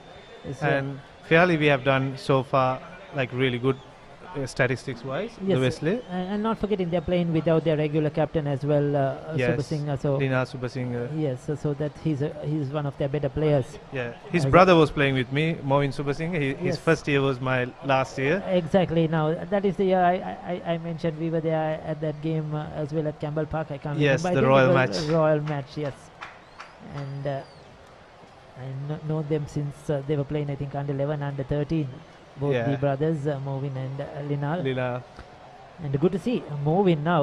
You know, stamping his authority, stamping his name. And, yeah, exactly. In the Premier Cricket and all exactly. the LPL, and it's good to see one of our teammates playing a very. It has high been a standard. while, isn't it, that somebody from Wesley has really come up and Yes. made a mark. Van der Sey was playing. Yeah. There's another misfill. So once again, good running, taking every opportunity, the Thomians, and really rattling the Wesley outfielders at the moment, approaching that 300-run mark. And moving, I think, from your day to now, has lost a lot of weight as well, looking very trim and fit. Yeah, he was. I met him a couple of days back, and he was telling me like he has to do all the physical activities which he had never done during the school time. So it's very funny when a person talks to that maturity level of fitness level at by now. Another couple of runs, playing it very late. Charuka moves up to 32. I think he's enjoying this innings. Not much of pressure. 59-run partnership now for 82 deliveries. Charuka Piris came into bat when St. Thomas's were in a comfortable position. So he can bat freely now. Take a few risks. Dot ball to end the over though. 79 completed, 289 for 6.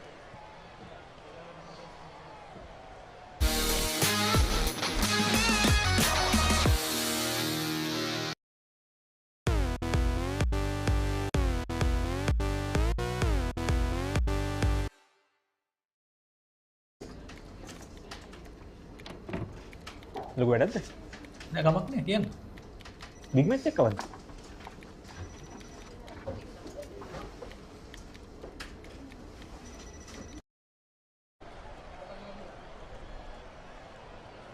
So Mahit Perra batting for long periods. Our colleague Gamini Perra. He's one of our ex-coach, Gamini Pereira. He used to coach us 2013 and 14. 13 and 14. And he came for under 17 as a coach when I was captaining. So I remember the memories with Gamini Pereira, sir. Is cricketing expert, does a lot of coaching as well to young kids these days. Involved with the Royal College as their coach for a long time. It's a good shot. Very good shot indeed, beautifully played. Will be cut off, is it? Oh, that could be 4. That's a misfield again. I think he touched the boundary line. Yes, given away as a boundary. Has he injured himself? Now that's unfortunate if he has. Hope nothing too serious. Twisted his ankle. I think he's the current captain. Yes, he looks to be fine. A valiant attempt. Got there, got a hand to it. Unfortunately stepped on the rope at the last moment. Just trying to push the ball back in, and there you go. Yes, so that's 4 runs. 293 for 6 now. Mahit Perra 133. This has been a marathon knock. In case you didn't know, Zenith Mahit Perra is the first 15 rugby captain of St. Thomas's. So he's a first 15 rugby captain. Rugby captain. He captained the first 11 football team as well last year. Oh. Multi-talented sportsman. Yes.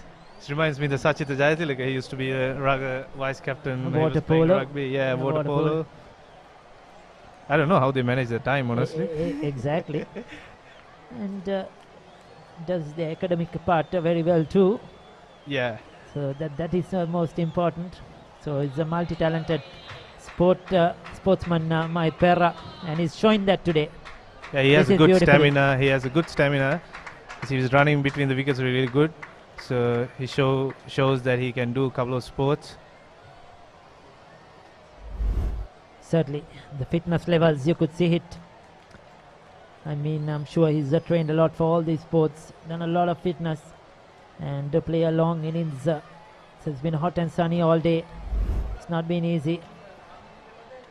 Just a bit of breeze that is helpful, but it has been good. And like I mentioned, he's done a lot of running between the wickets, picking up those twos, ones, and hitting the loose ball for 4. So 69 run partnership of just 86 deliveries.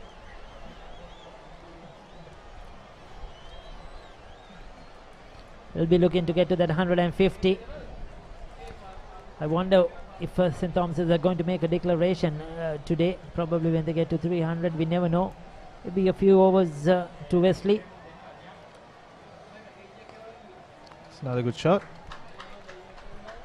So there you go, that's the 300 on the board. At one stage, St. Thomas's looked very, very far away from this when they were 2 down for nothing, 3 for 22, 52 for 4.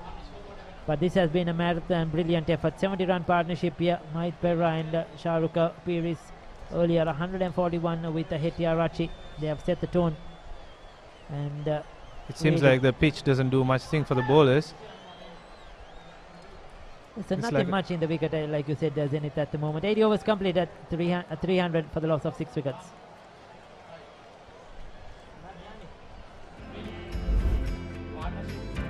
This is the partnership.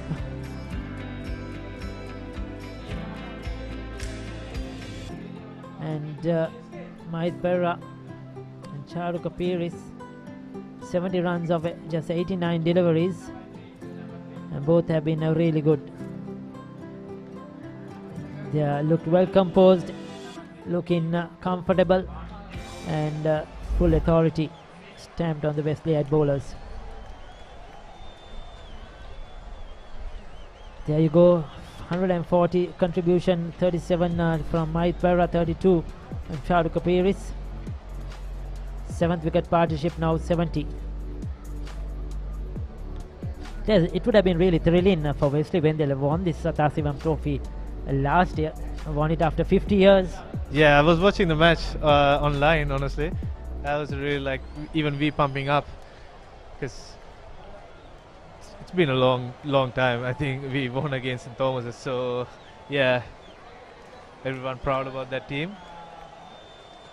Yes, you have to be really good on the 2 days to win an outright win in these 2-day games. Most end in draws. Yeah, that's true. It's not much of time. You need to bat faster or wicket take faster. So you need a special performance, isn't it? Yes, and the day has to be yours as well. Exactly.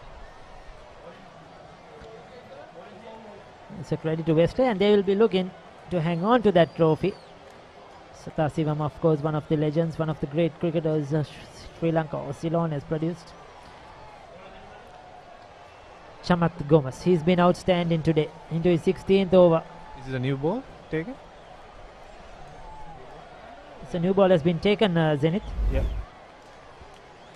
This young man has a lot of potential. He bowled really well, strong leg, tall, hits the deck really well, has a good sharp bouncer.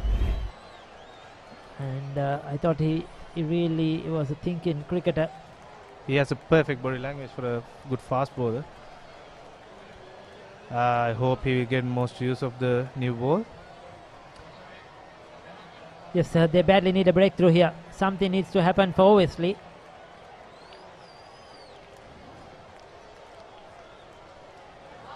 Oh, that's well played. That's a batsman in form with outside the off stump. Not much footwork, just throwing his bat at it, full of confidence. And he's got another boundary. He's moved to 144 now, Mahit Berra. He has a good pace and seam position, but saying that he has to bowl wicket to wicket at the moment and make use of the shine of the ball and the new ball, and swings a bit.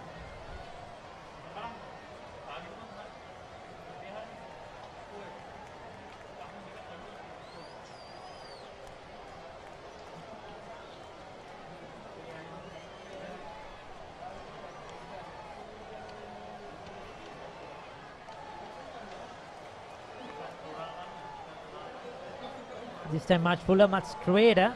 It's a good comeback. It's certainly a good comeback. It was the width that was outside the off stump that helped him get that boundary. But he's pulled really well. He's put in a lot of effort, Chamat Gomes. Thought probably he would have got another wicket or two. Was certainly deserving. Once again, flashing blade. He's looking for runs. And that's 4 more. He won't mind how it comes now. He's moved to 148. This is field change going on. They're probably having a third man, deep third man. This is the hard new ball.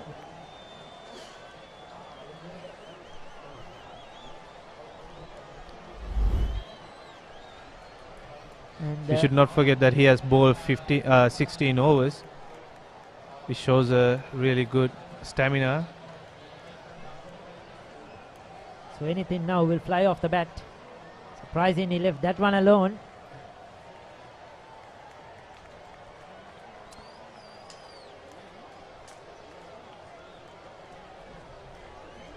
So looking for 150. He should probably see the ball like a football at the moment, scoring 148 runs with 180 balls. So he's been there for 30 overs. There you go. Another boundary, third boundary in this over. And 150 for Papare. What an innings. That has been a tremendous innings. He's played beautifully today. Can't take anything away. Just 181 deliveries. It has been a magnificent knock by young Papare. He's just kept going.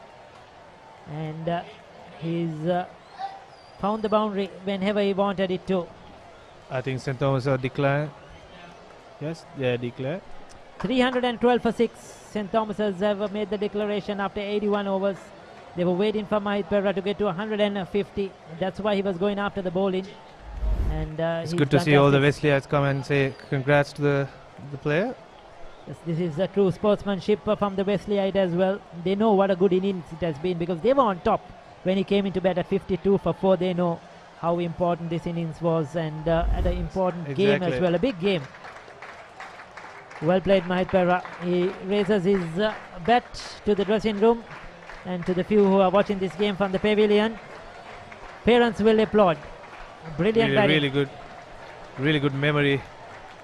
After like probably 10 years from 2023, he has something to talk about what he has done in school. Yes, and unlike in the past, now even with the years gone by, he could watch this game, probably record it, have it on a DVD, or watch it online. Yes. And he will cherish these moments, and credit to the Papare.com for bringing this game live, as well as the umpires leave the field. St. Thomas's, after being put into bat, 312 for 6 after 81 overs of batting at 3.85 was the run rate they got there. So it's going to be a tough few overs for Wesley College when they come out to bat.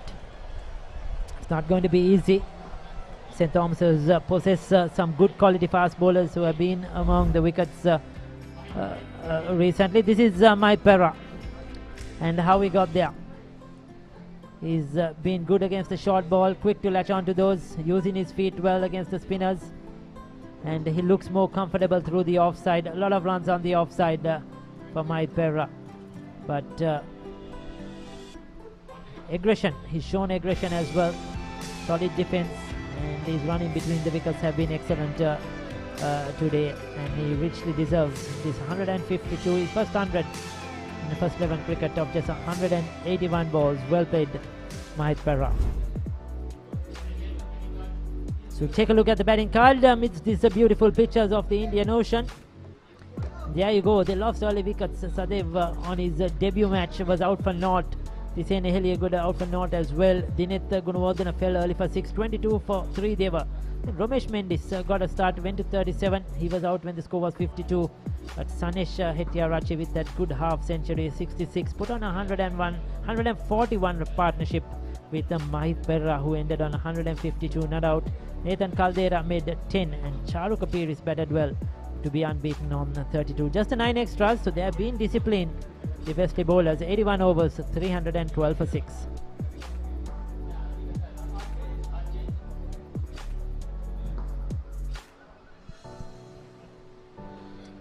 That's the bowling figures. Zenith, I thought to me Chamet Gomes was the pick. He just took 1 wicket for 49. He bowled 16 overs. He was always threatening. Sanithu Amarasinghe too bowled really well with the new ball earlier on today, 2 for 53 of his 9 overs. But overall, I think the spinners were disappointed, isn't it? Exactly. Having a couple of fast bowlers on the team, and they're doing the hard works and the hard yards, and spinners should have done something to help the fast bowlers out a little bit more. Looking at the bowling figures, spinners are not taking responsibilities at all. Yes, so 81 overs, 312 for 6 is what St. Thomas has got. Take a look at the fall of wickets for today. This was the first to go. The debutant strangled down the leg side, a good short delivery. Was out early. Then Helio got a flash in blade, caught at slip. Then we had Gunawardena, who departed. He was out LBW. 3 for 22 at that stage. Umesh Mendes, loose shot when he was batting well.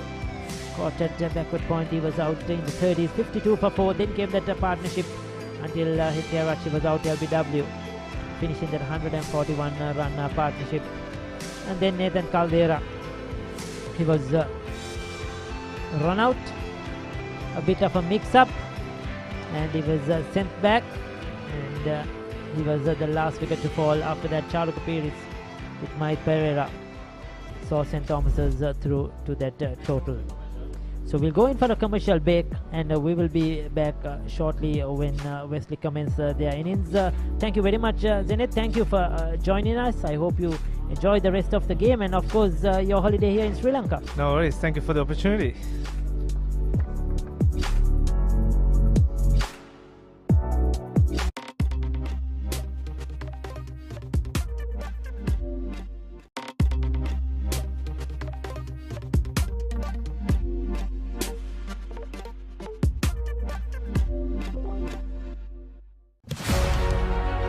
Catch the excitement real time. Be up to date with it all. Let us capture your milestones. Get it sizzling hot off the turf. Hear the experts break it down. Dig deep into the nitty-gritties. Be inspired by their greatness. Relive all the scintillating action.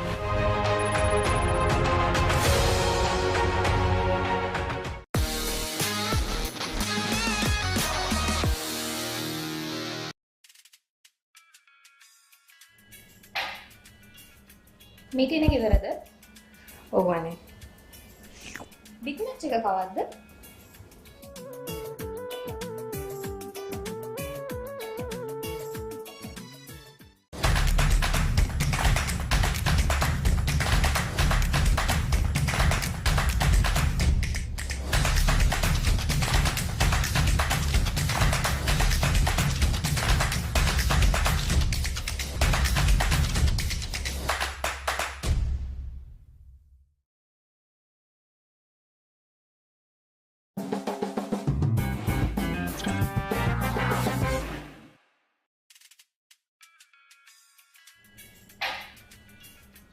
Meeting එක ඉවරද? ඔව් අනේ. Big match එක කවද්ද?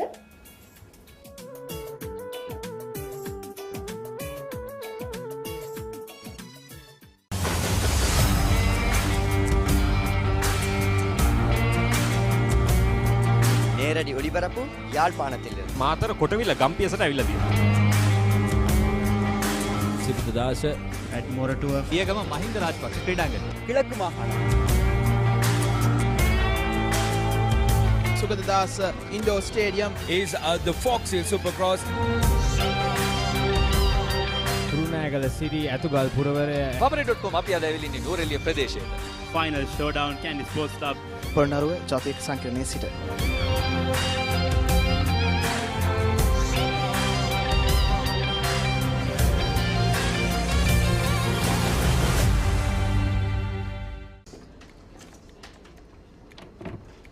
ලොකු වැඩක්ද? නෑ කමක් නෑ කියන්න. Big match එකක් කවද්ද?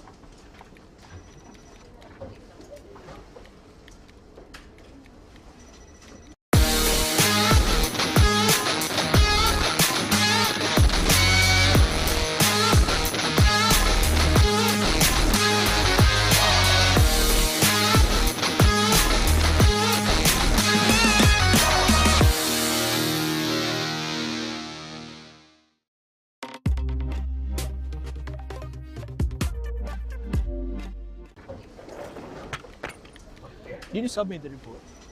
Not yet. When is the big match?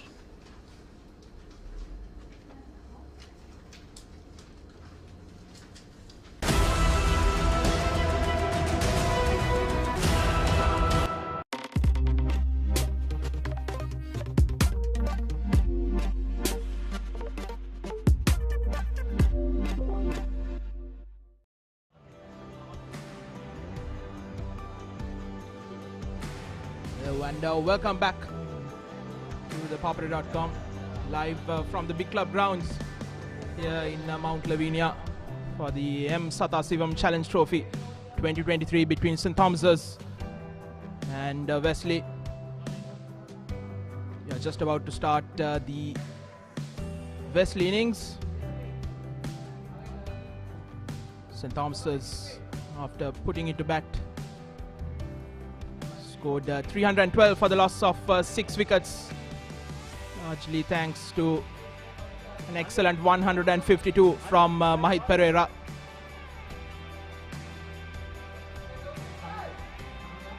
St. Thomas's at one time were reeling at 54 for 4, but an excellent 141 partnership between Senesh Shettiarachi and Mahit Pereira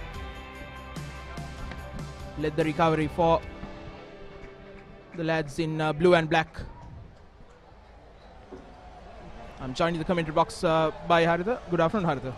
Good afternoon, Navodya. Then the unbroken 7th wicket stand, which was 82 runs between Mahit Pereira and Charu Kapiris, was also very good. Akash Fernando will start proceedings from the pavilion end. It was the highest team total for St. Thomas's this season, and it's a series record for Mahit Pereira, the first batter to score 150 and 152 not out. Well, he will have plenty to celebrate after the game. Yes, indeed. Following up from his 75 against Richmond a couple of days back. And it's a good time to get into form, isn't it? In the first term, with the big matches also looming.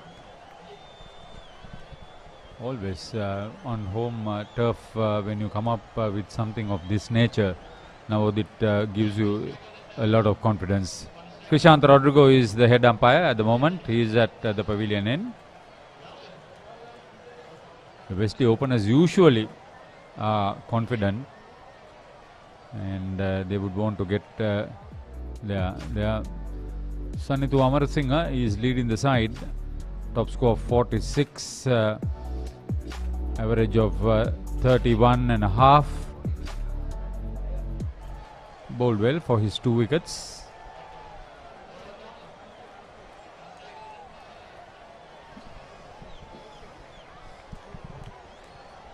Fernando is a voracious striker of the ball. Didn't get a chance to go out to the middle. He's been one of the success stories for the Thomians. 3 slips and a gully for Akash Fernando.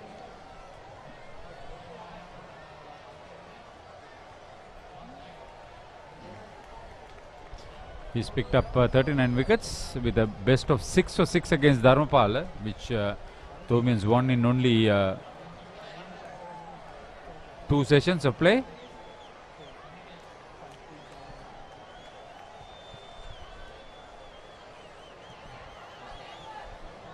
Senesh Shettiarachi is keeping wickets.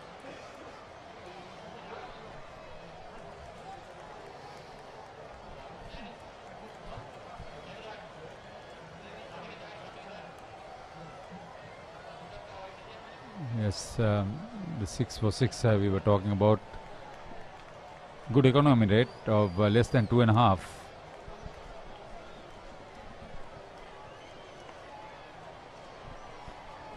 The second highest wicket taker for St. Thomas's this season, Akash Fernando. Yeah, I'm waiting to see the battle between Chamat Gomez and Nathan Caldera, to tell you honestly. Seldom you get an opening ball, opening bat, and Chamat Gomez is that for Wesley. The double blues, 3 slips and a gully. Good to attack. There's the non-striker. It's not...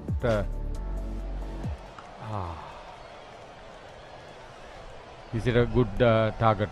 Line and length, Akash Fernando. That's what the coach wanted. Yes, indeed, Haritha. You don't see an opening bat and an opening bowler as well. And not very often you'd find a opening bat, opening bowler with who has an average of 43 plus.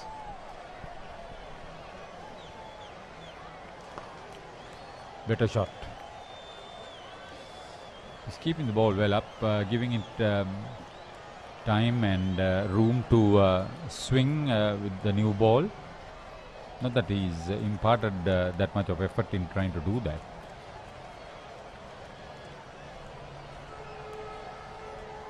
Pleasant evening at the big club grounds.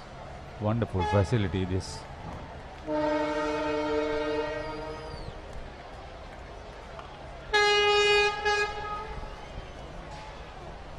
Always with the breeze blowing right across the ground. Much cooler conditions towards the latter part of the afternoon as we end the first over.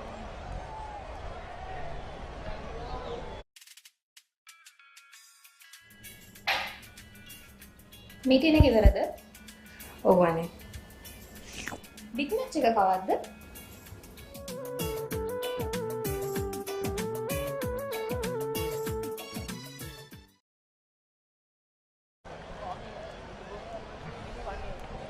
Okay, from the Talas end, Nathan Caldera. Watch out. Watch out to Chamat Gomez. He doesn't want to be intimidated. First 6 overs he was so good this morning. Yeah, about that, Mahit Pereira started with a couple of boundaries against Amarasinghe, then had a couple of boundaries to get to 50. Thereafter, this Caldera 5 for 27, his best, the top wicket taker for the Thomins with 43. See that economy rate, just about 2.5, which is very good. He's done quite a bit of bowling. Over 175 overs this season. That's some bowling when you consider that you are a fast bowler. Right arm over.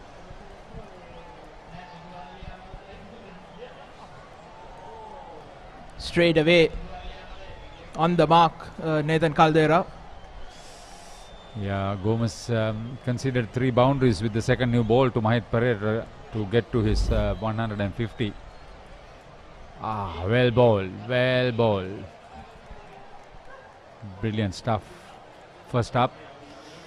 I didn't see Mahit Pereira there, so you've got a substitute on the field.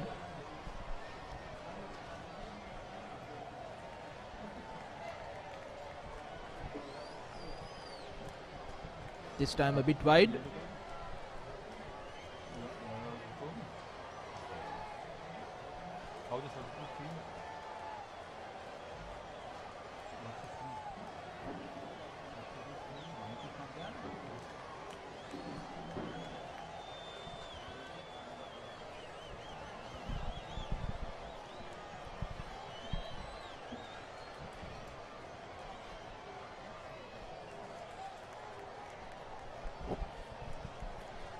St. Thomas's would like to break through quickly and then look to pick up wickets to put some pressure on the opposition. Brilliant. That's what Gomez is known for. Brilliant start. Nothing fancy, just a well pitched up delivery. Let's see the response. the ball moving away, but Gomez was up to the task.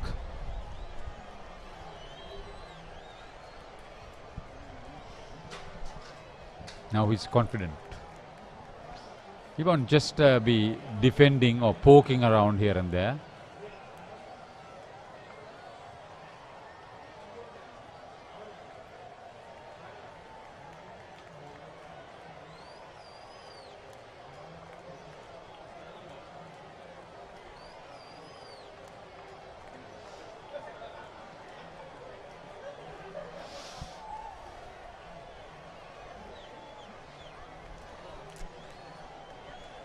Voracious verbals from the Tomian slip fielders.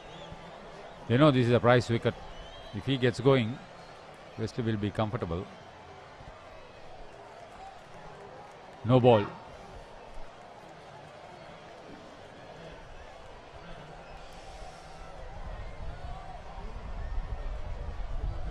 Need to be careful what he's trying to do, Caldera.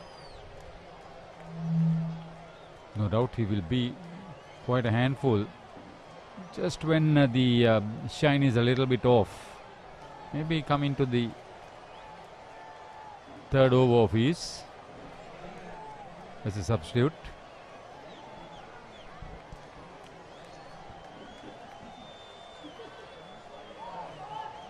Shot going down the leg, no harm done. Good leave. But yes, this is what is awaited. Lot of effort. Similar delivery got Sadev Soisa back in the pavilion when the Tomians opened batting this morning. Gomez was the bowler.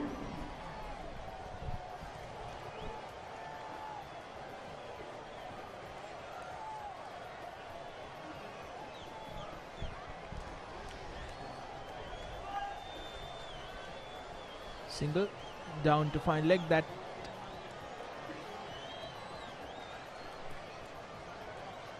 end of the second over.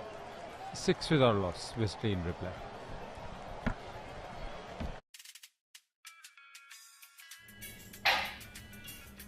Meeting එක ඉවරද? ඔව් අනේ. Big match එක කවද්ද?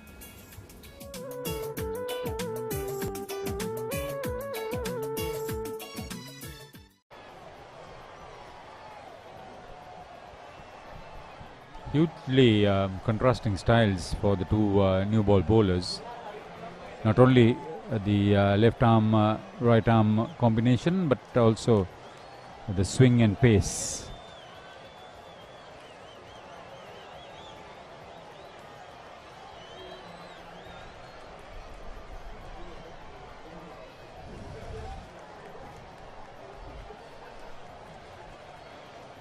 They've got protection in the covers. With only a couple of slips employed for Akash Fernando. Fuller ball. I think he got an inside edge on that occasion.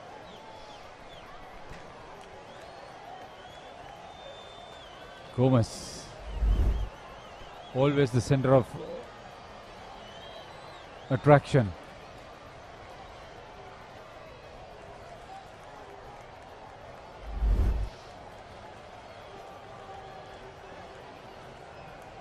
May have been closer than what we thought it was.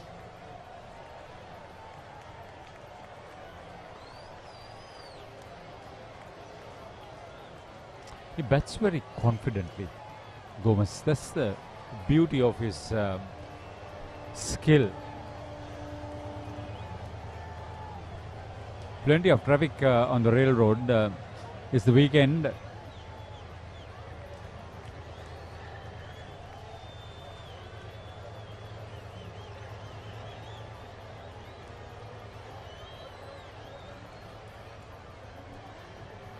That's not a usual commuter train.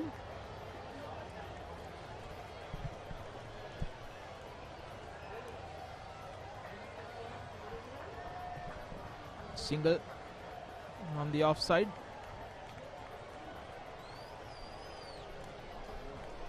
Chamat Gomez moves on to 6.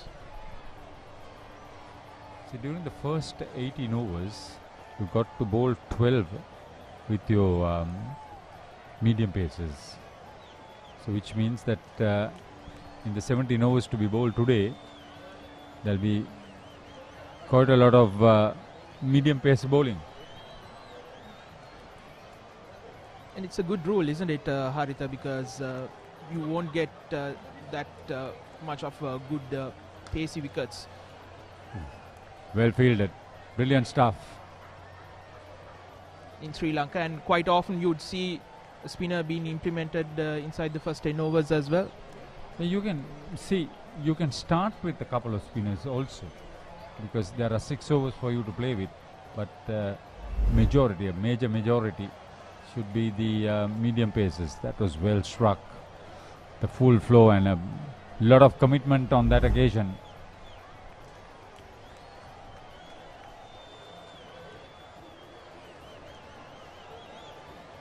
Amarasinghe yet to get off the mark.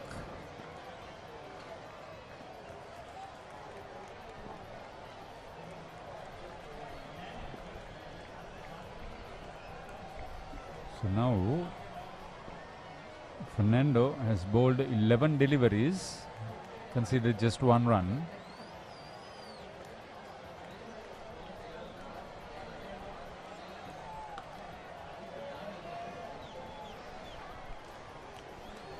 And it stays that way at the end of 3 overs. Wesley 7 for the loss of no wickets.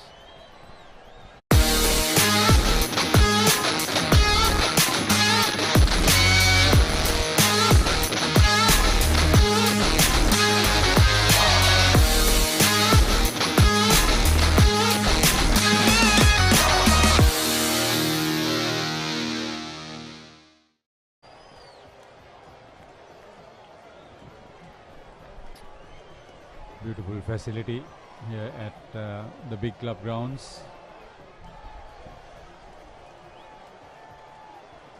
Everybody loves to come and play here. Facilities are very well maintained. Credit to the authorities. I think the fielders love it more. When it comes to fielding, you won't get a much more lush outfield than at big club grounds here in Mount Lavinia. It's so lush, sometimes near the boundary lines, the ball's closed down.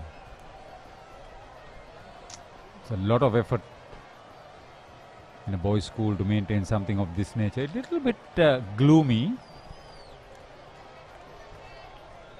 No danger of suspension of play though, not yet.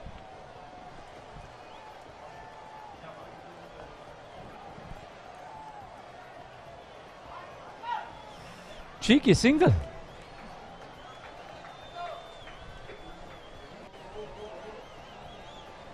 But good understanding and communication between the two, Chamat Gomez and Sanidhu Amarasinghe.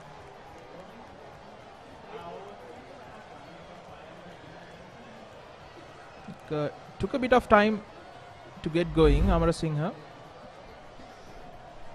The underarm throw should be smarter than that.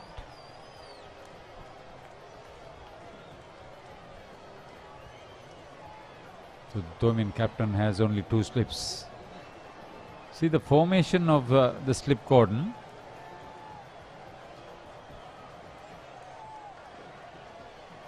Well played. Off the mark is the skipper, looking for the second.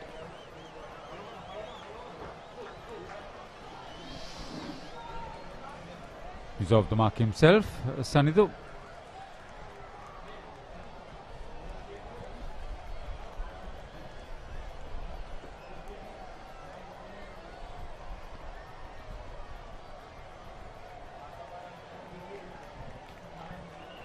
This is a testing period for the Wesley openers.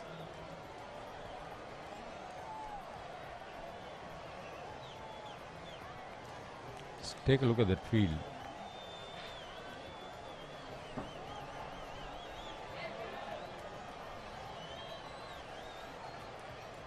Poor cricket. Nobody to back at the bowler's end. He simply took the ball and had a shy.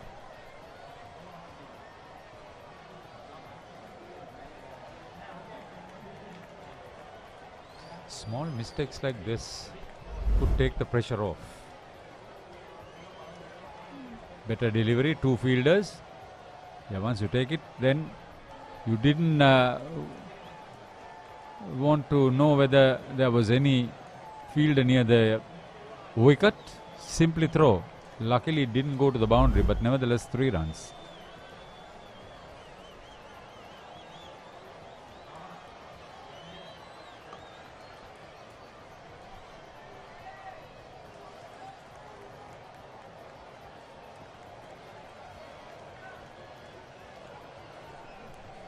On to double figures, Chamat Gomez.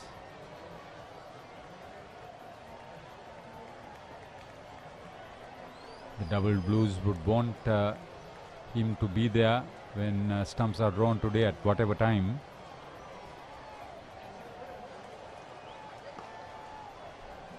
Well struck. Well struck. It's probably very unlucky not to get that boundary, and the bowler very lucky not to have an injury on his leg. Luckily the ball struck his boot, I think, not the shin or the ankle. I don't think he intended to stop it with his leg. Simply went crashing onto his leg.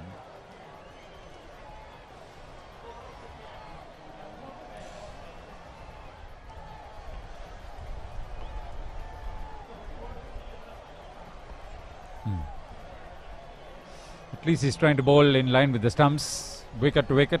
End of the 4th over. 12 without loss, Wesley in reply.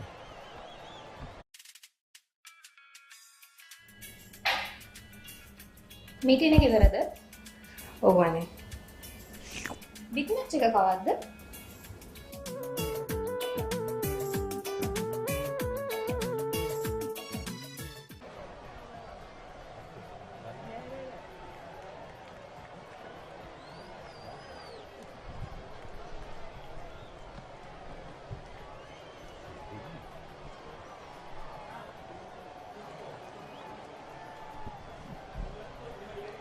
Wesley 12 without loss in reply to the Thomian score of 312 for the loss of 6 wickets declared. I think Mahit Pereira has got onto the field.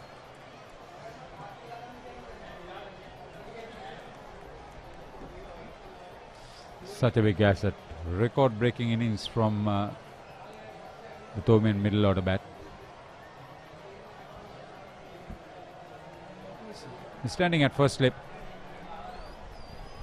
Skipper at gully.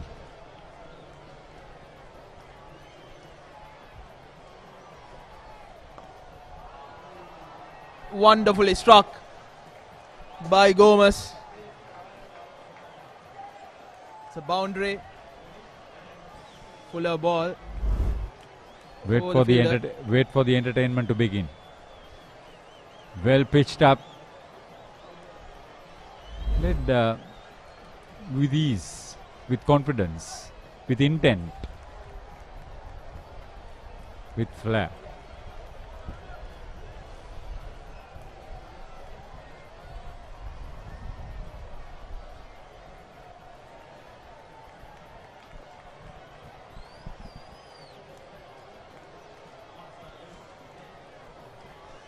Well done from Fernando. The task is not to bounce at this guy, but to beat him on the front foot. Look for whatever movement. And he can move the ball, Akash Fernando. Gomez reminds me of a certain Sachita Jayatilaka who captained St. Thomas's back in 2016 as well. Similar stature and a similar kind of hitting as well. Another boundary. Don't go too far away. Live from Big Club Grounds. Wesley reply. Akash Fernando. Thank you once again.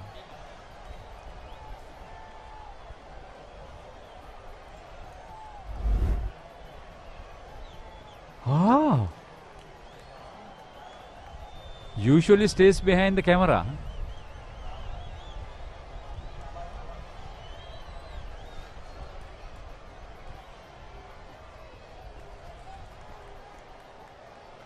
He's gone to get some water.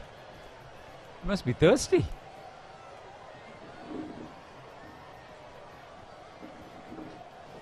I suppose Varuna is not going to overwork him.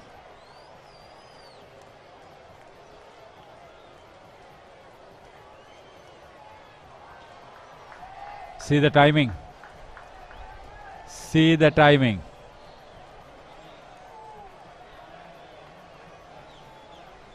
You'll remember the 3 fours that Mahit Pereira took off his over, and he scored 3 of them against Akash Fernando. It's pure timing. He got into the gap all right, but it was pure timing. He didn't play a shot at that.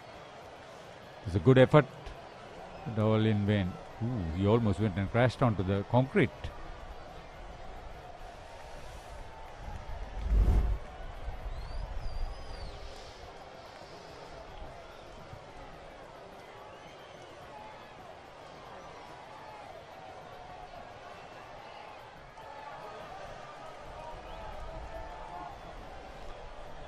Off to a good start, Wesley. We did mention that the openers were the key.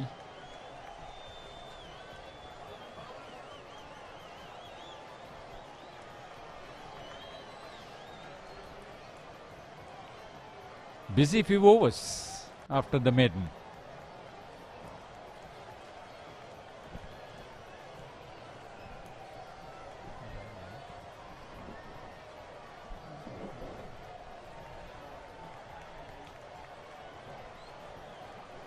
When you get this sort of leeway, you want to do well. They're not trying to overhit. You must appreciate the effort of the Wesley openers.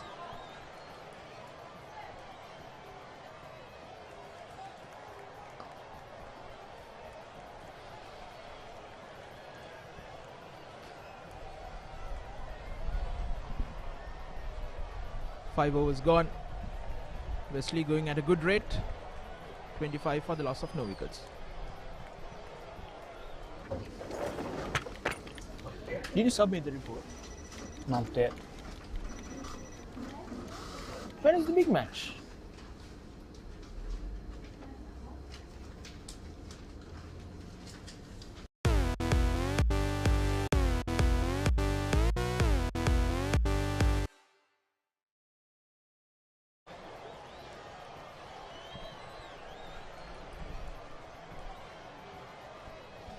Going at 5 and over. The last 4 overs, they've gone at 6 and over.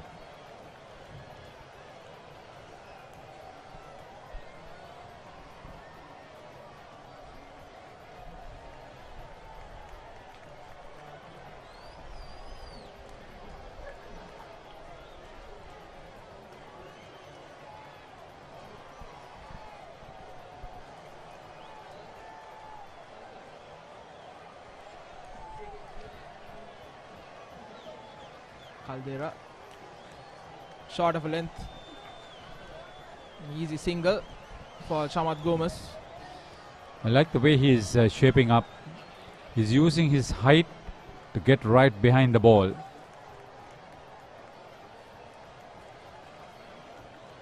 Good understanding between the two senior players.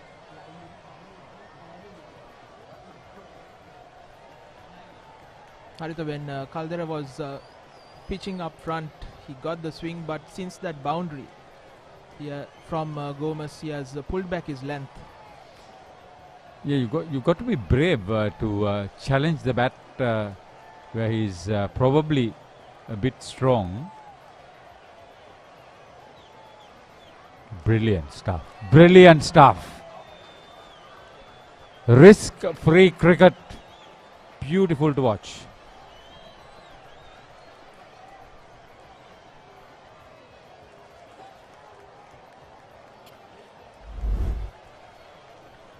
Poor delivery from Caldera.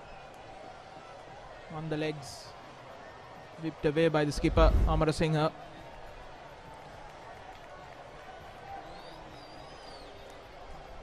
They want to get as close as possible. And they're progressing with minimum of effort.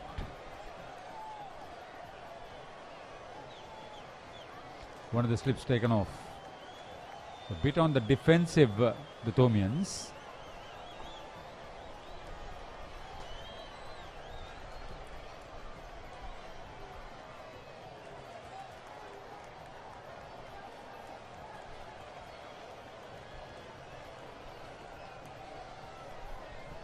Going at a brisk rate. Use the two openers. And St. Joseph's 296 for the loss of 4 wickets against Royal. That's a tremendous performance from the Dali Road team.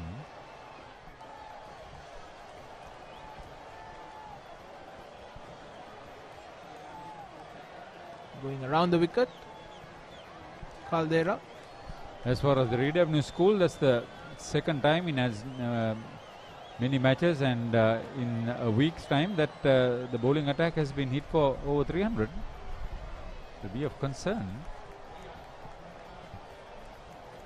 I think the earlier occasion was against St. Anthony's College, Katkwastora. Yeah, that was when the Anthonians batted second.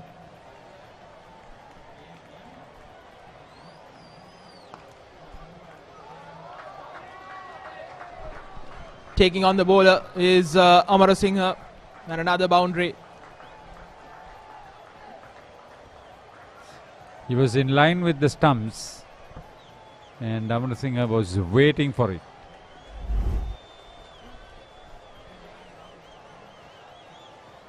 Brilliant shot. Played it with intent.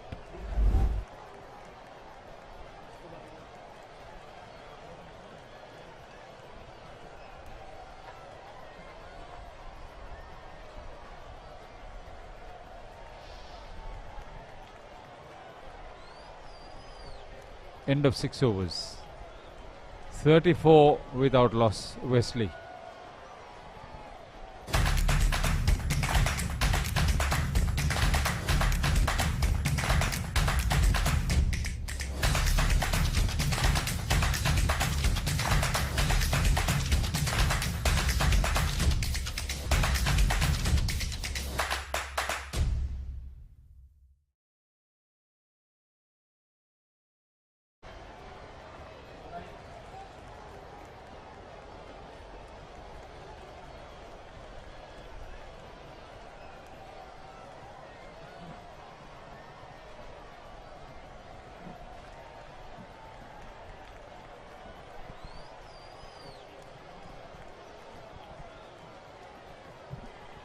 Well, Wesley College responding well to St. Thomas's so far in this evening period here, coming towards the close of play. Certainly they have a lot to do chasing down this big score, and have to ensure that they don't lose wickets to try and come back fresh tomorrow morning. It's a huge task ahead, and we have a change of bowling.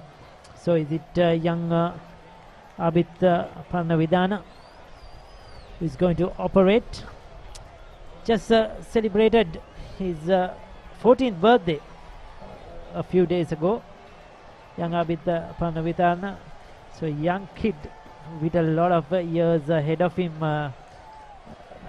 Gamini, I'm sure you'll have a lot to say about that. If I remember right, you started very young as a right arm leg spinner for Royal as well, and good to see these young spinners being found so early in their at a young age to represent the first 11 team. In fact, I have watched him bowl at under 11, under 13, playing academy cricket, and he used to open the bowling. He was a fast bowler, and suddenly the Ethiopian coaches have seen him in the nets, wanted him to bowl the left arm spin, and here he is, and he's been very successful in the handful of games he has played for St. Thomas's. Yeah, those were good figures. What we just had it on the screen. 3 games, 13 wickets, good economy rate, good strike rate. So he's had a good start to his career. So he must be feeling pretty high about himself. And but I'll tell you what, these two Wesleyites have motored away, haven't they? They have anything that in their zone, they have gone for it. They have hit through the line. So young Abid will have his work cut out. He needs to be not afraid to flight the ball, mind you, the first 2 balls. And now he'll have to deal with the left-handed Sanitu.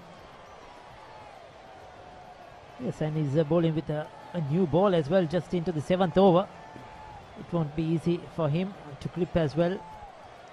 Still, he's learning the trend of first 11 cricket. He'll learn with experience. He'll learn with more games he plays, the more he bowls.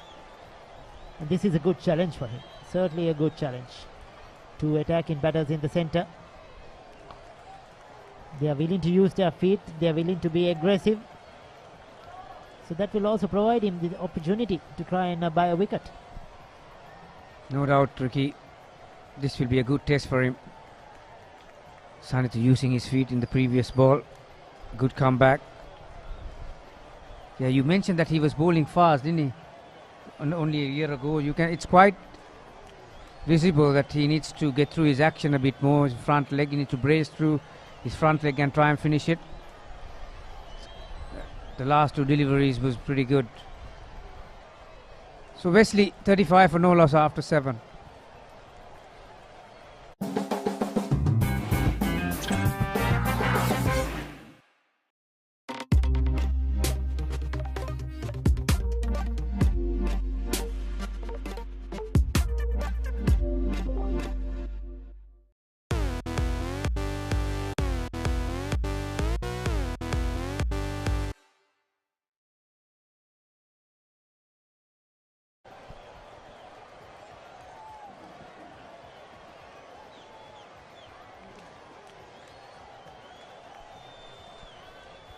I think we are going to have a double change, Ricky, if I'm not mistaken. Is it going to be Dias from the Thalassen? So Kavinder Dias going to operate. He's picked up 15 wickets as well in the 8 games he's played so far. With the best of 6 for 76 versus Richmond. So he's coming out from a very good game last weekend against a quality side.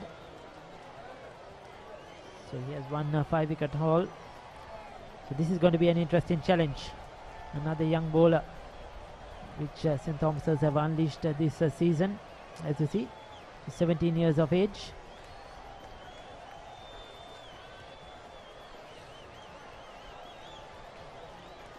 No doubt he would have seen what his fellow fast bowlers went through in the first 5 overs or so, Ricky. So you can't give this guy length, Chamat Gomez. You have to be just shorter length, hopefully get some movement. There you are, that's a good delivery. But he's overstepped in the process. They'll get a couple of runs, but certainly good delivery, made the better play as well. Right on target. I like this Wesley approach. You know, they're not going to dive on ring, coming hard at the Thomians. Looking to be positive. They know it's a big challenge ahead. So we'll have a go at it. And Chamat Gomez, hasn't he done justice? First with the ball. Now with the bat. He's been the aggressor.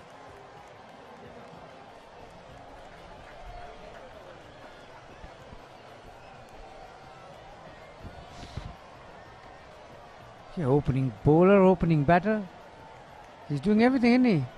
And in both disciplines, he's aggressive, isn't it? When he was bowling, we saw that how he used to run. Yeah, he's hard. a strong lad. This will be an interesting contest, Kavinder Dias versus Gomez. 2 slips a gully. There you are. He just waited 1 delivery. He didn't like what he saw. Decided to come down the track and meet the ball early. He's looking for that length to hit through the line. Well, that's the way he plays. So far it has worked for him, Gomez. But that was a good delivery too from Kavin Dudais, right in the block hole. No room outside the off stump. No room to free his arms for Gomez. And those are the young kids in the side nets. The juniors doing their bit, practicing. That's the future of Thombian cricket. I'm sure in the years to come we'll see a couple of them playing in this very match at this venue.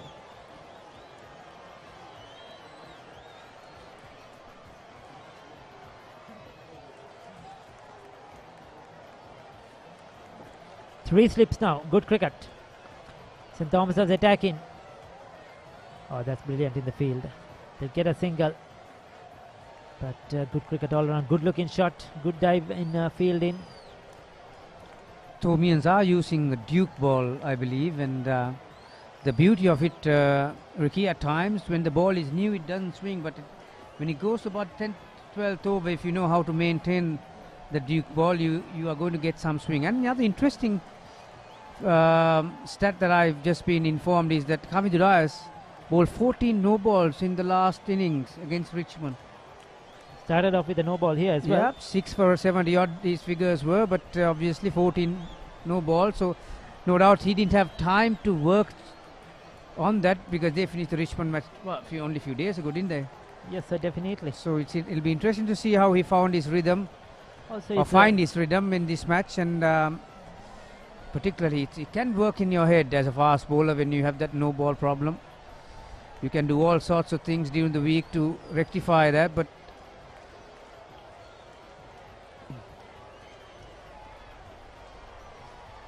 oh, well bowled. Well bowled. Is on being on the mark so far. It's interesting to see also, Gaman, you mentioned the Duke ball. How many games have they used the Duke ball? Have they just, was it they starting from this game? Was it the previous game, or have they used it all season? I think for the last few years, St. Thomas have been using the Duke ball. Interesting stat, because I mentioned I think a week ago or so, somebody told me out of the blues, now St. Thomas is using the new Duke ball. So when you told me that, it just refreshed my mind. I'm pretty sure when they had Kalana Pereira, he was they were using the Duke ball. That was another good delivery, right in the block hole. Chamat Gomez in a lot of trouble, that one. Yeah, that can be painful. As you can see where he rubs his leg, the inside part of the thigh, just above the chin.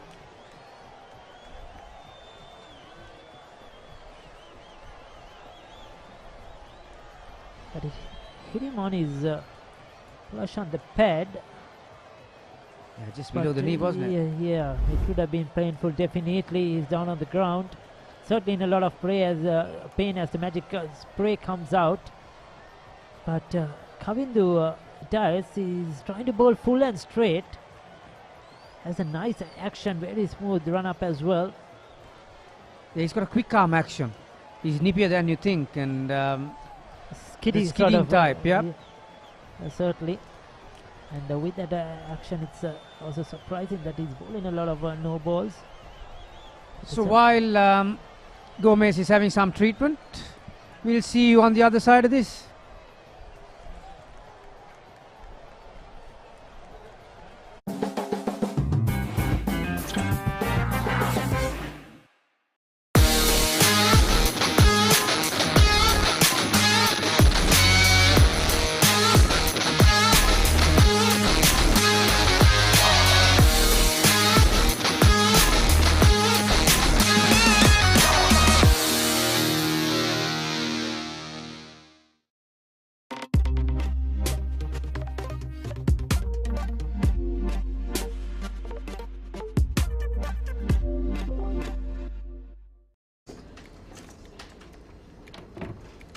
ලොකු වැඩක්ද? නෑ කමක් නෑ කියන්න. Big match එක කවද්ද?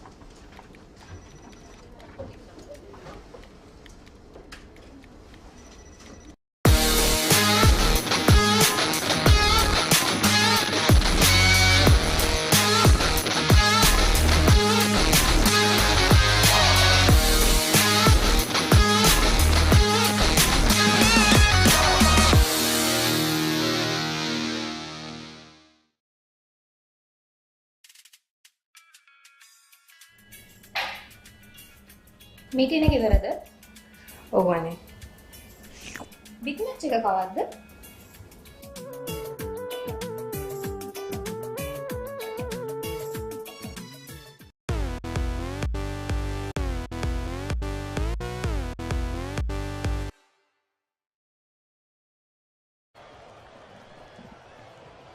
So Gomez has picked himself up again.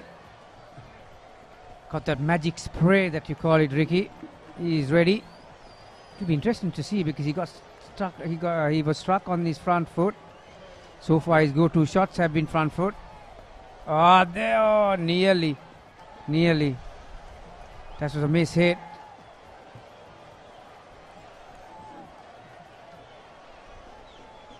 $40 for no loss.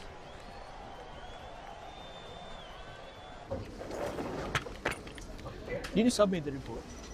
Not yet. When is the big match?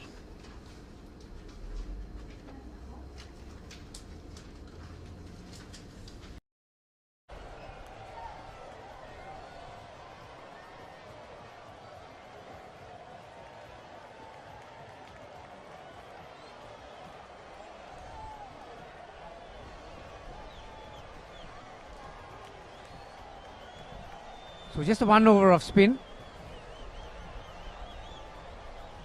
Those who are not aware, Ricky, at the start of every inning, you have to have 12 overs of pace bowling, out of 18 that is, so you had that 1 over of spin already. So Caldera has been brought back from the pavilion end. I think Gomez is walking off. Yes, he's in a bit of pain. This is very unfortunate because he was batting so well and he was putting the pressure back on the Thomians. And if he could have continued for a while longer, Wesley College would have been at a very good total, probably 60-70 at the end of the day's play, and that would have been very handy because he was batting so aggressively. Very unfortunate, but I hope the young lad will be okay by tomorrow morning. Wesley College need him both with bat and ball. He's been outstanding and he's given it his all in this game.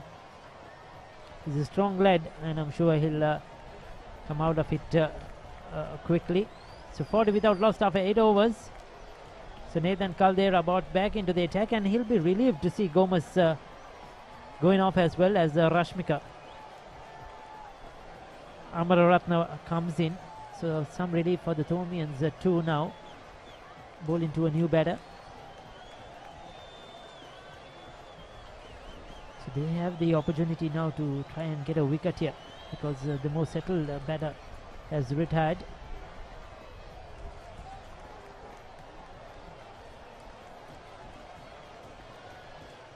Sanitu will pick up a couple of runs.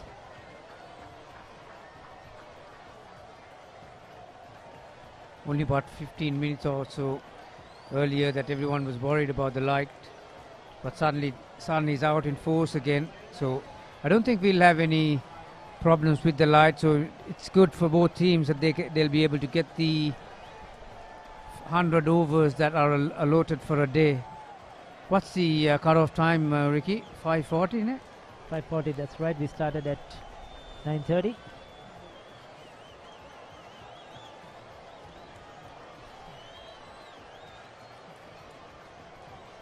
If I remember right, Gamini, previously the rules were that the fast bowlers had to bowl 12 overs on the trot, wasn't it? 10 overs.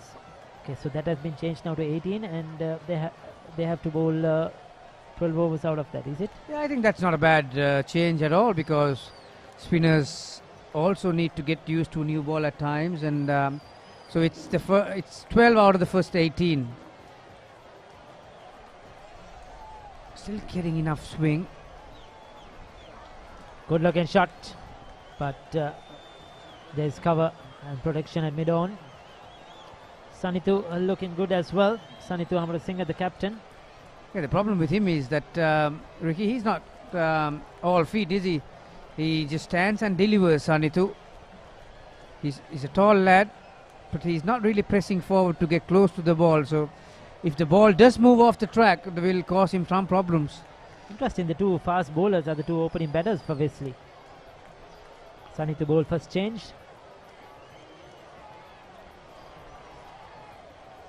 The wicket looking really good for batting now. Not much in it for the bowlers. You have to strive hard. You have to have the variations, mix it up. And the key is bowling in good areas, having a good discipline.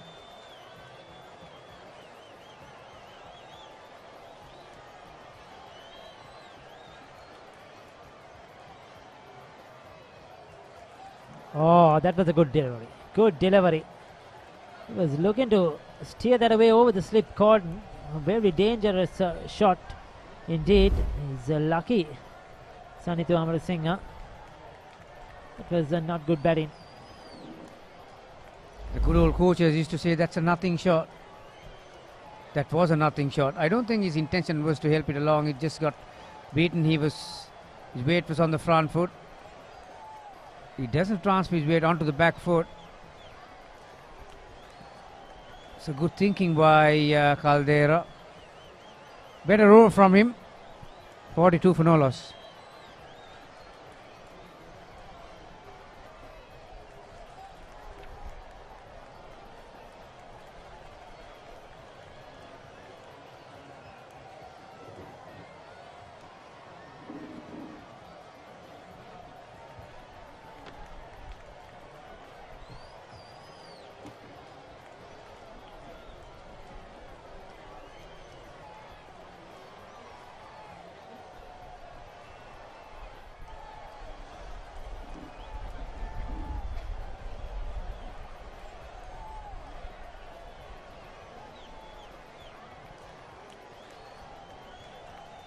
Rashmik Amaratna, the new batter. 3 matches, just the 4 innings. He's got a half century to his credit. It's, out of the 72 runs this season, 53 has been his best. So the rest of the innings he hasn't really done any damage.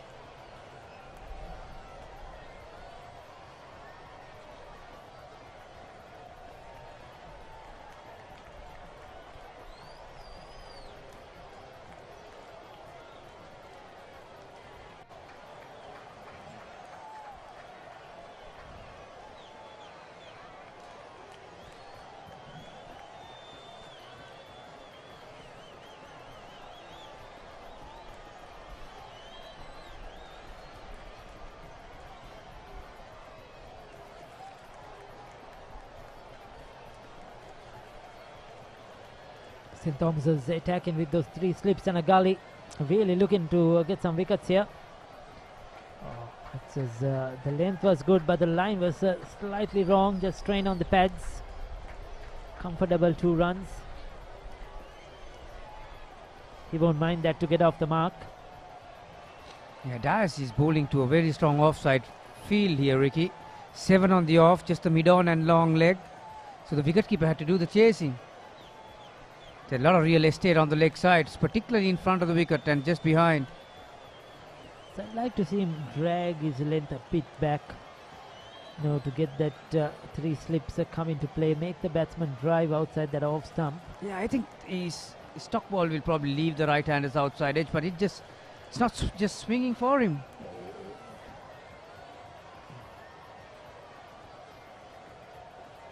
It's much better. He's what you call a semi-open bowler. So he runs side on, but as he delivers, as you can see, both his shoulders. So it's what you call a semi-open bowler, and they tend to slide down the leg side a bit, isn't it, Gamini, onto the pads? Yeah, he's got good arm speed to deal with. As you can see, he's shaking his head. Obviously, he's not happy with what is happening at the moment. Yes, there you go again, strain on the pads. That's his natural angle because of his action, as Gamini mentioned. But he needs to get it probably just outside that off stump. As the kids pass by, enjoying the cameras, waving at our cameraman, who is enjoying some banter with the kids, I'm sure, out there.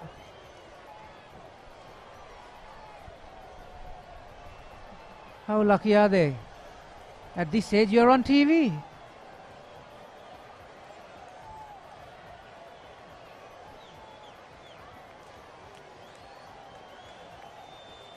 Oh, that's a good looking shot, another no ball. So his problems with the no balls continue for Kavin Dias. Already he's bowled 2 in his second over.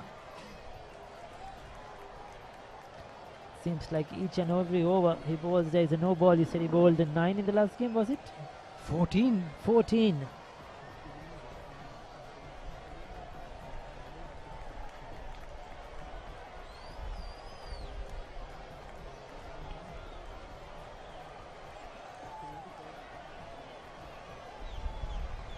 Well, good looking shot. Beautifully played. Straight as a dice. No stopping that one. That's for stand and deliver by Sanithu Amarasinghe. Yeah, it's all hands for Sanithu.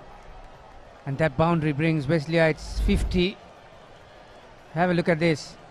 Not a lot of feet, but just hits through the line. And got enough contact too. Once you hit that practice wickets to that end, you're guaranteed to get boundary, Ricky. I was just being told by our stats guru for today, Sachin Piris, that St. Thomas has bowled 27 no balls in the last game. And they lost on first innings by 1 run.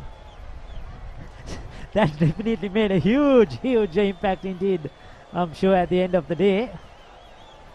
And out of that 26, we wonder how many come in the dice bowl in the first innings, how many no balls. So 10 overs completed, 50 without loss. A good start to Wesley College.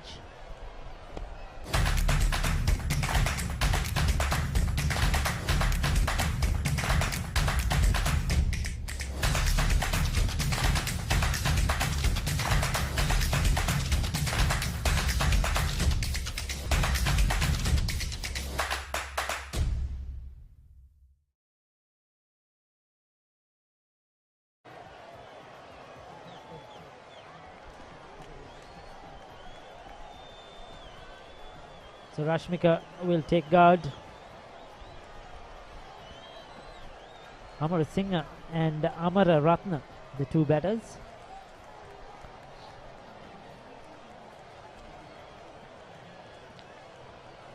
Looking at his clothing, he has been diving quite a lot today on the field. Rashmika Amara Ratna. Caldera definitely is a bowler that depends a lot on his outswingers.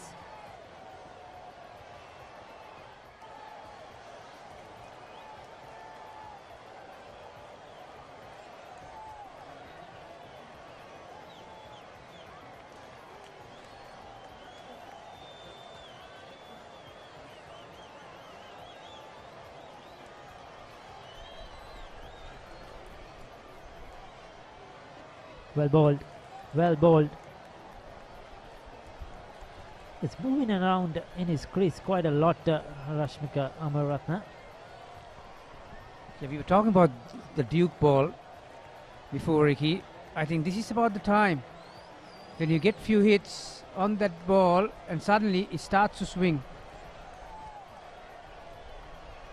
There are only 2 countries there that use Duke ball for Test cricket. That's England and West Indies, I believe. And if you know how to use and maintain that ball, it can be quite handy. Yeah, definitely. There's another no ball. Well, no matter whether you're getting movement off the track or in the air, if you bowl a no ball, that's not going to help. So I'm sure the bowling coach will be very concerned about this 26 no balls in the last game. Already they have bowled a few here. 4 no balls, in fact, so far, the only extras on the board. Well, they might reach the target that they achieved last match. Of 10 overs, they have got 4, so by the time the 50th over, they'll be, 16? Certainly.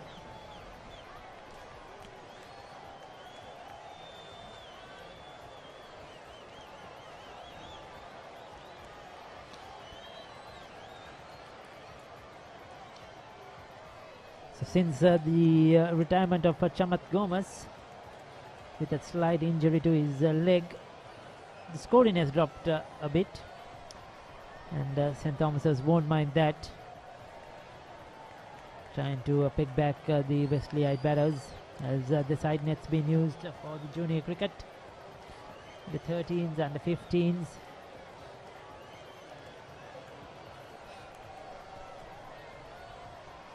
We spoke about the facilities here at Mount Lavinia this morning. Ricky, just a moment ago you saw the young kids practicing here on the side. There are plenty of nets available. I've been told, there are 6 practice wickets on the side of the ground, and then there are 6 practice wickets next to the nets. Those are turf wickets, mind you, so enough opportunities for the youngsters to develop. On top of that, there's indoor cricket nets as well. Oh, that's beautifully played, I'll tell you what. Those are good hands. Pick the length up, open the bottom hand, and it was all along the ground.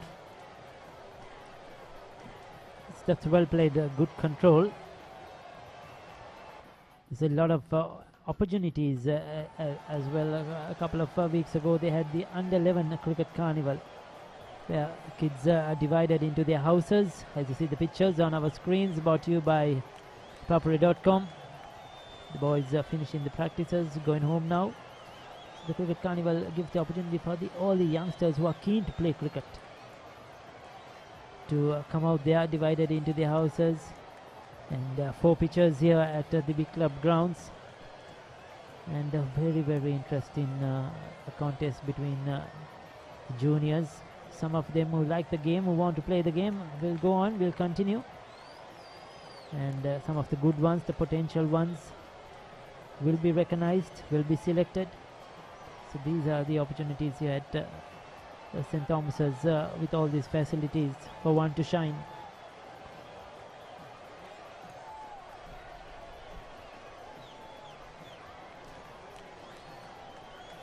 So Wesley College standout performer Chamath Gomes retired on 28, but Sathasivam Amarasinghe, the captain, contributing 16. He's looking good. A long way to go. We just completed 11 overs, but they have responded well with the 53 without loss.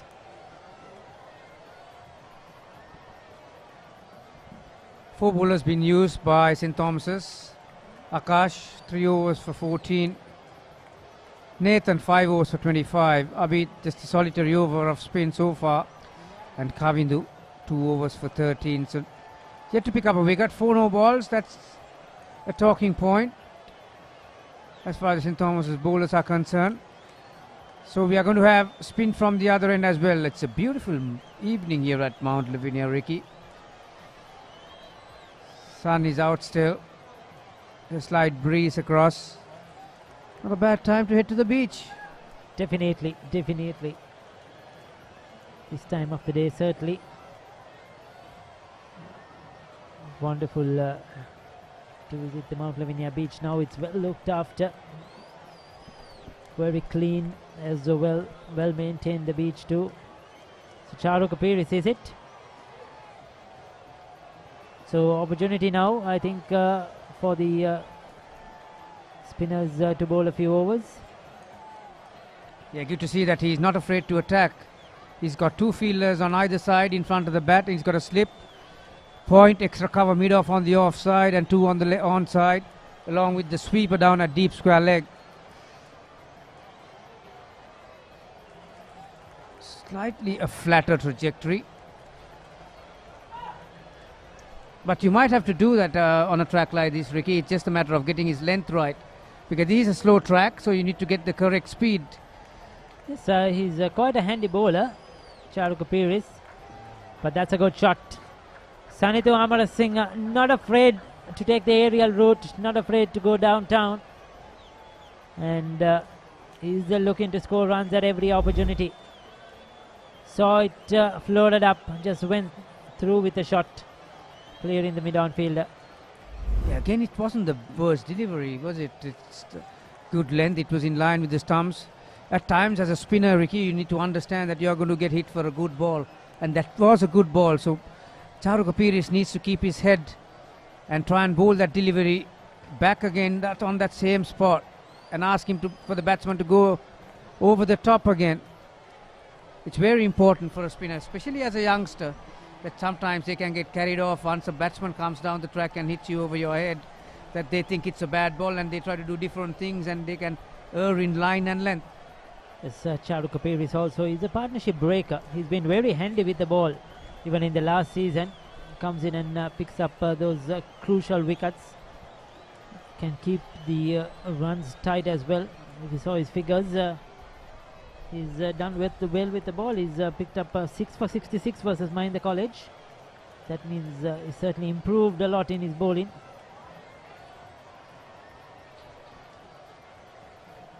It was a big inside edge, just away from the fielder.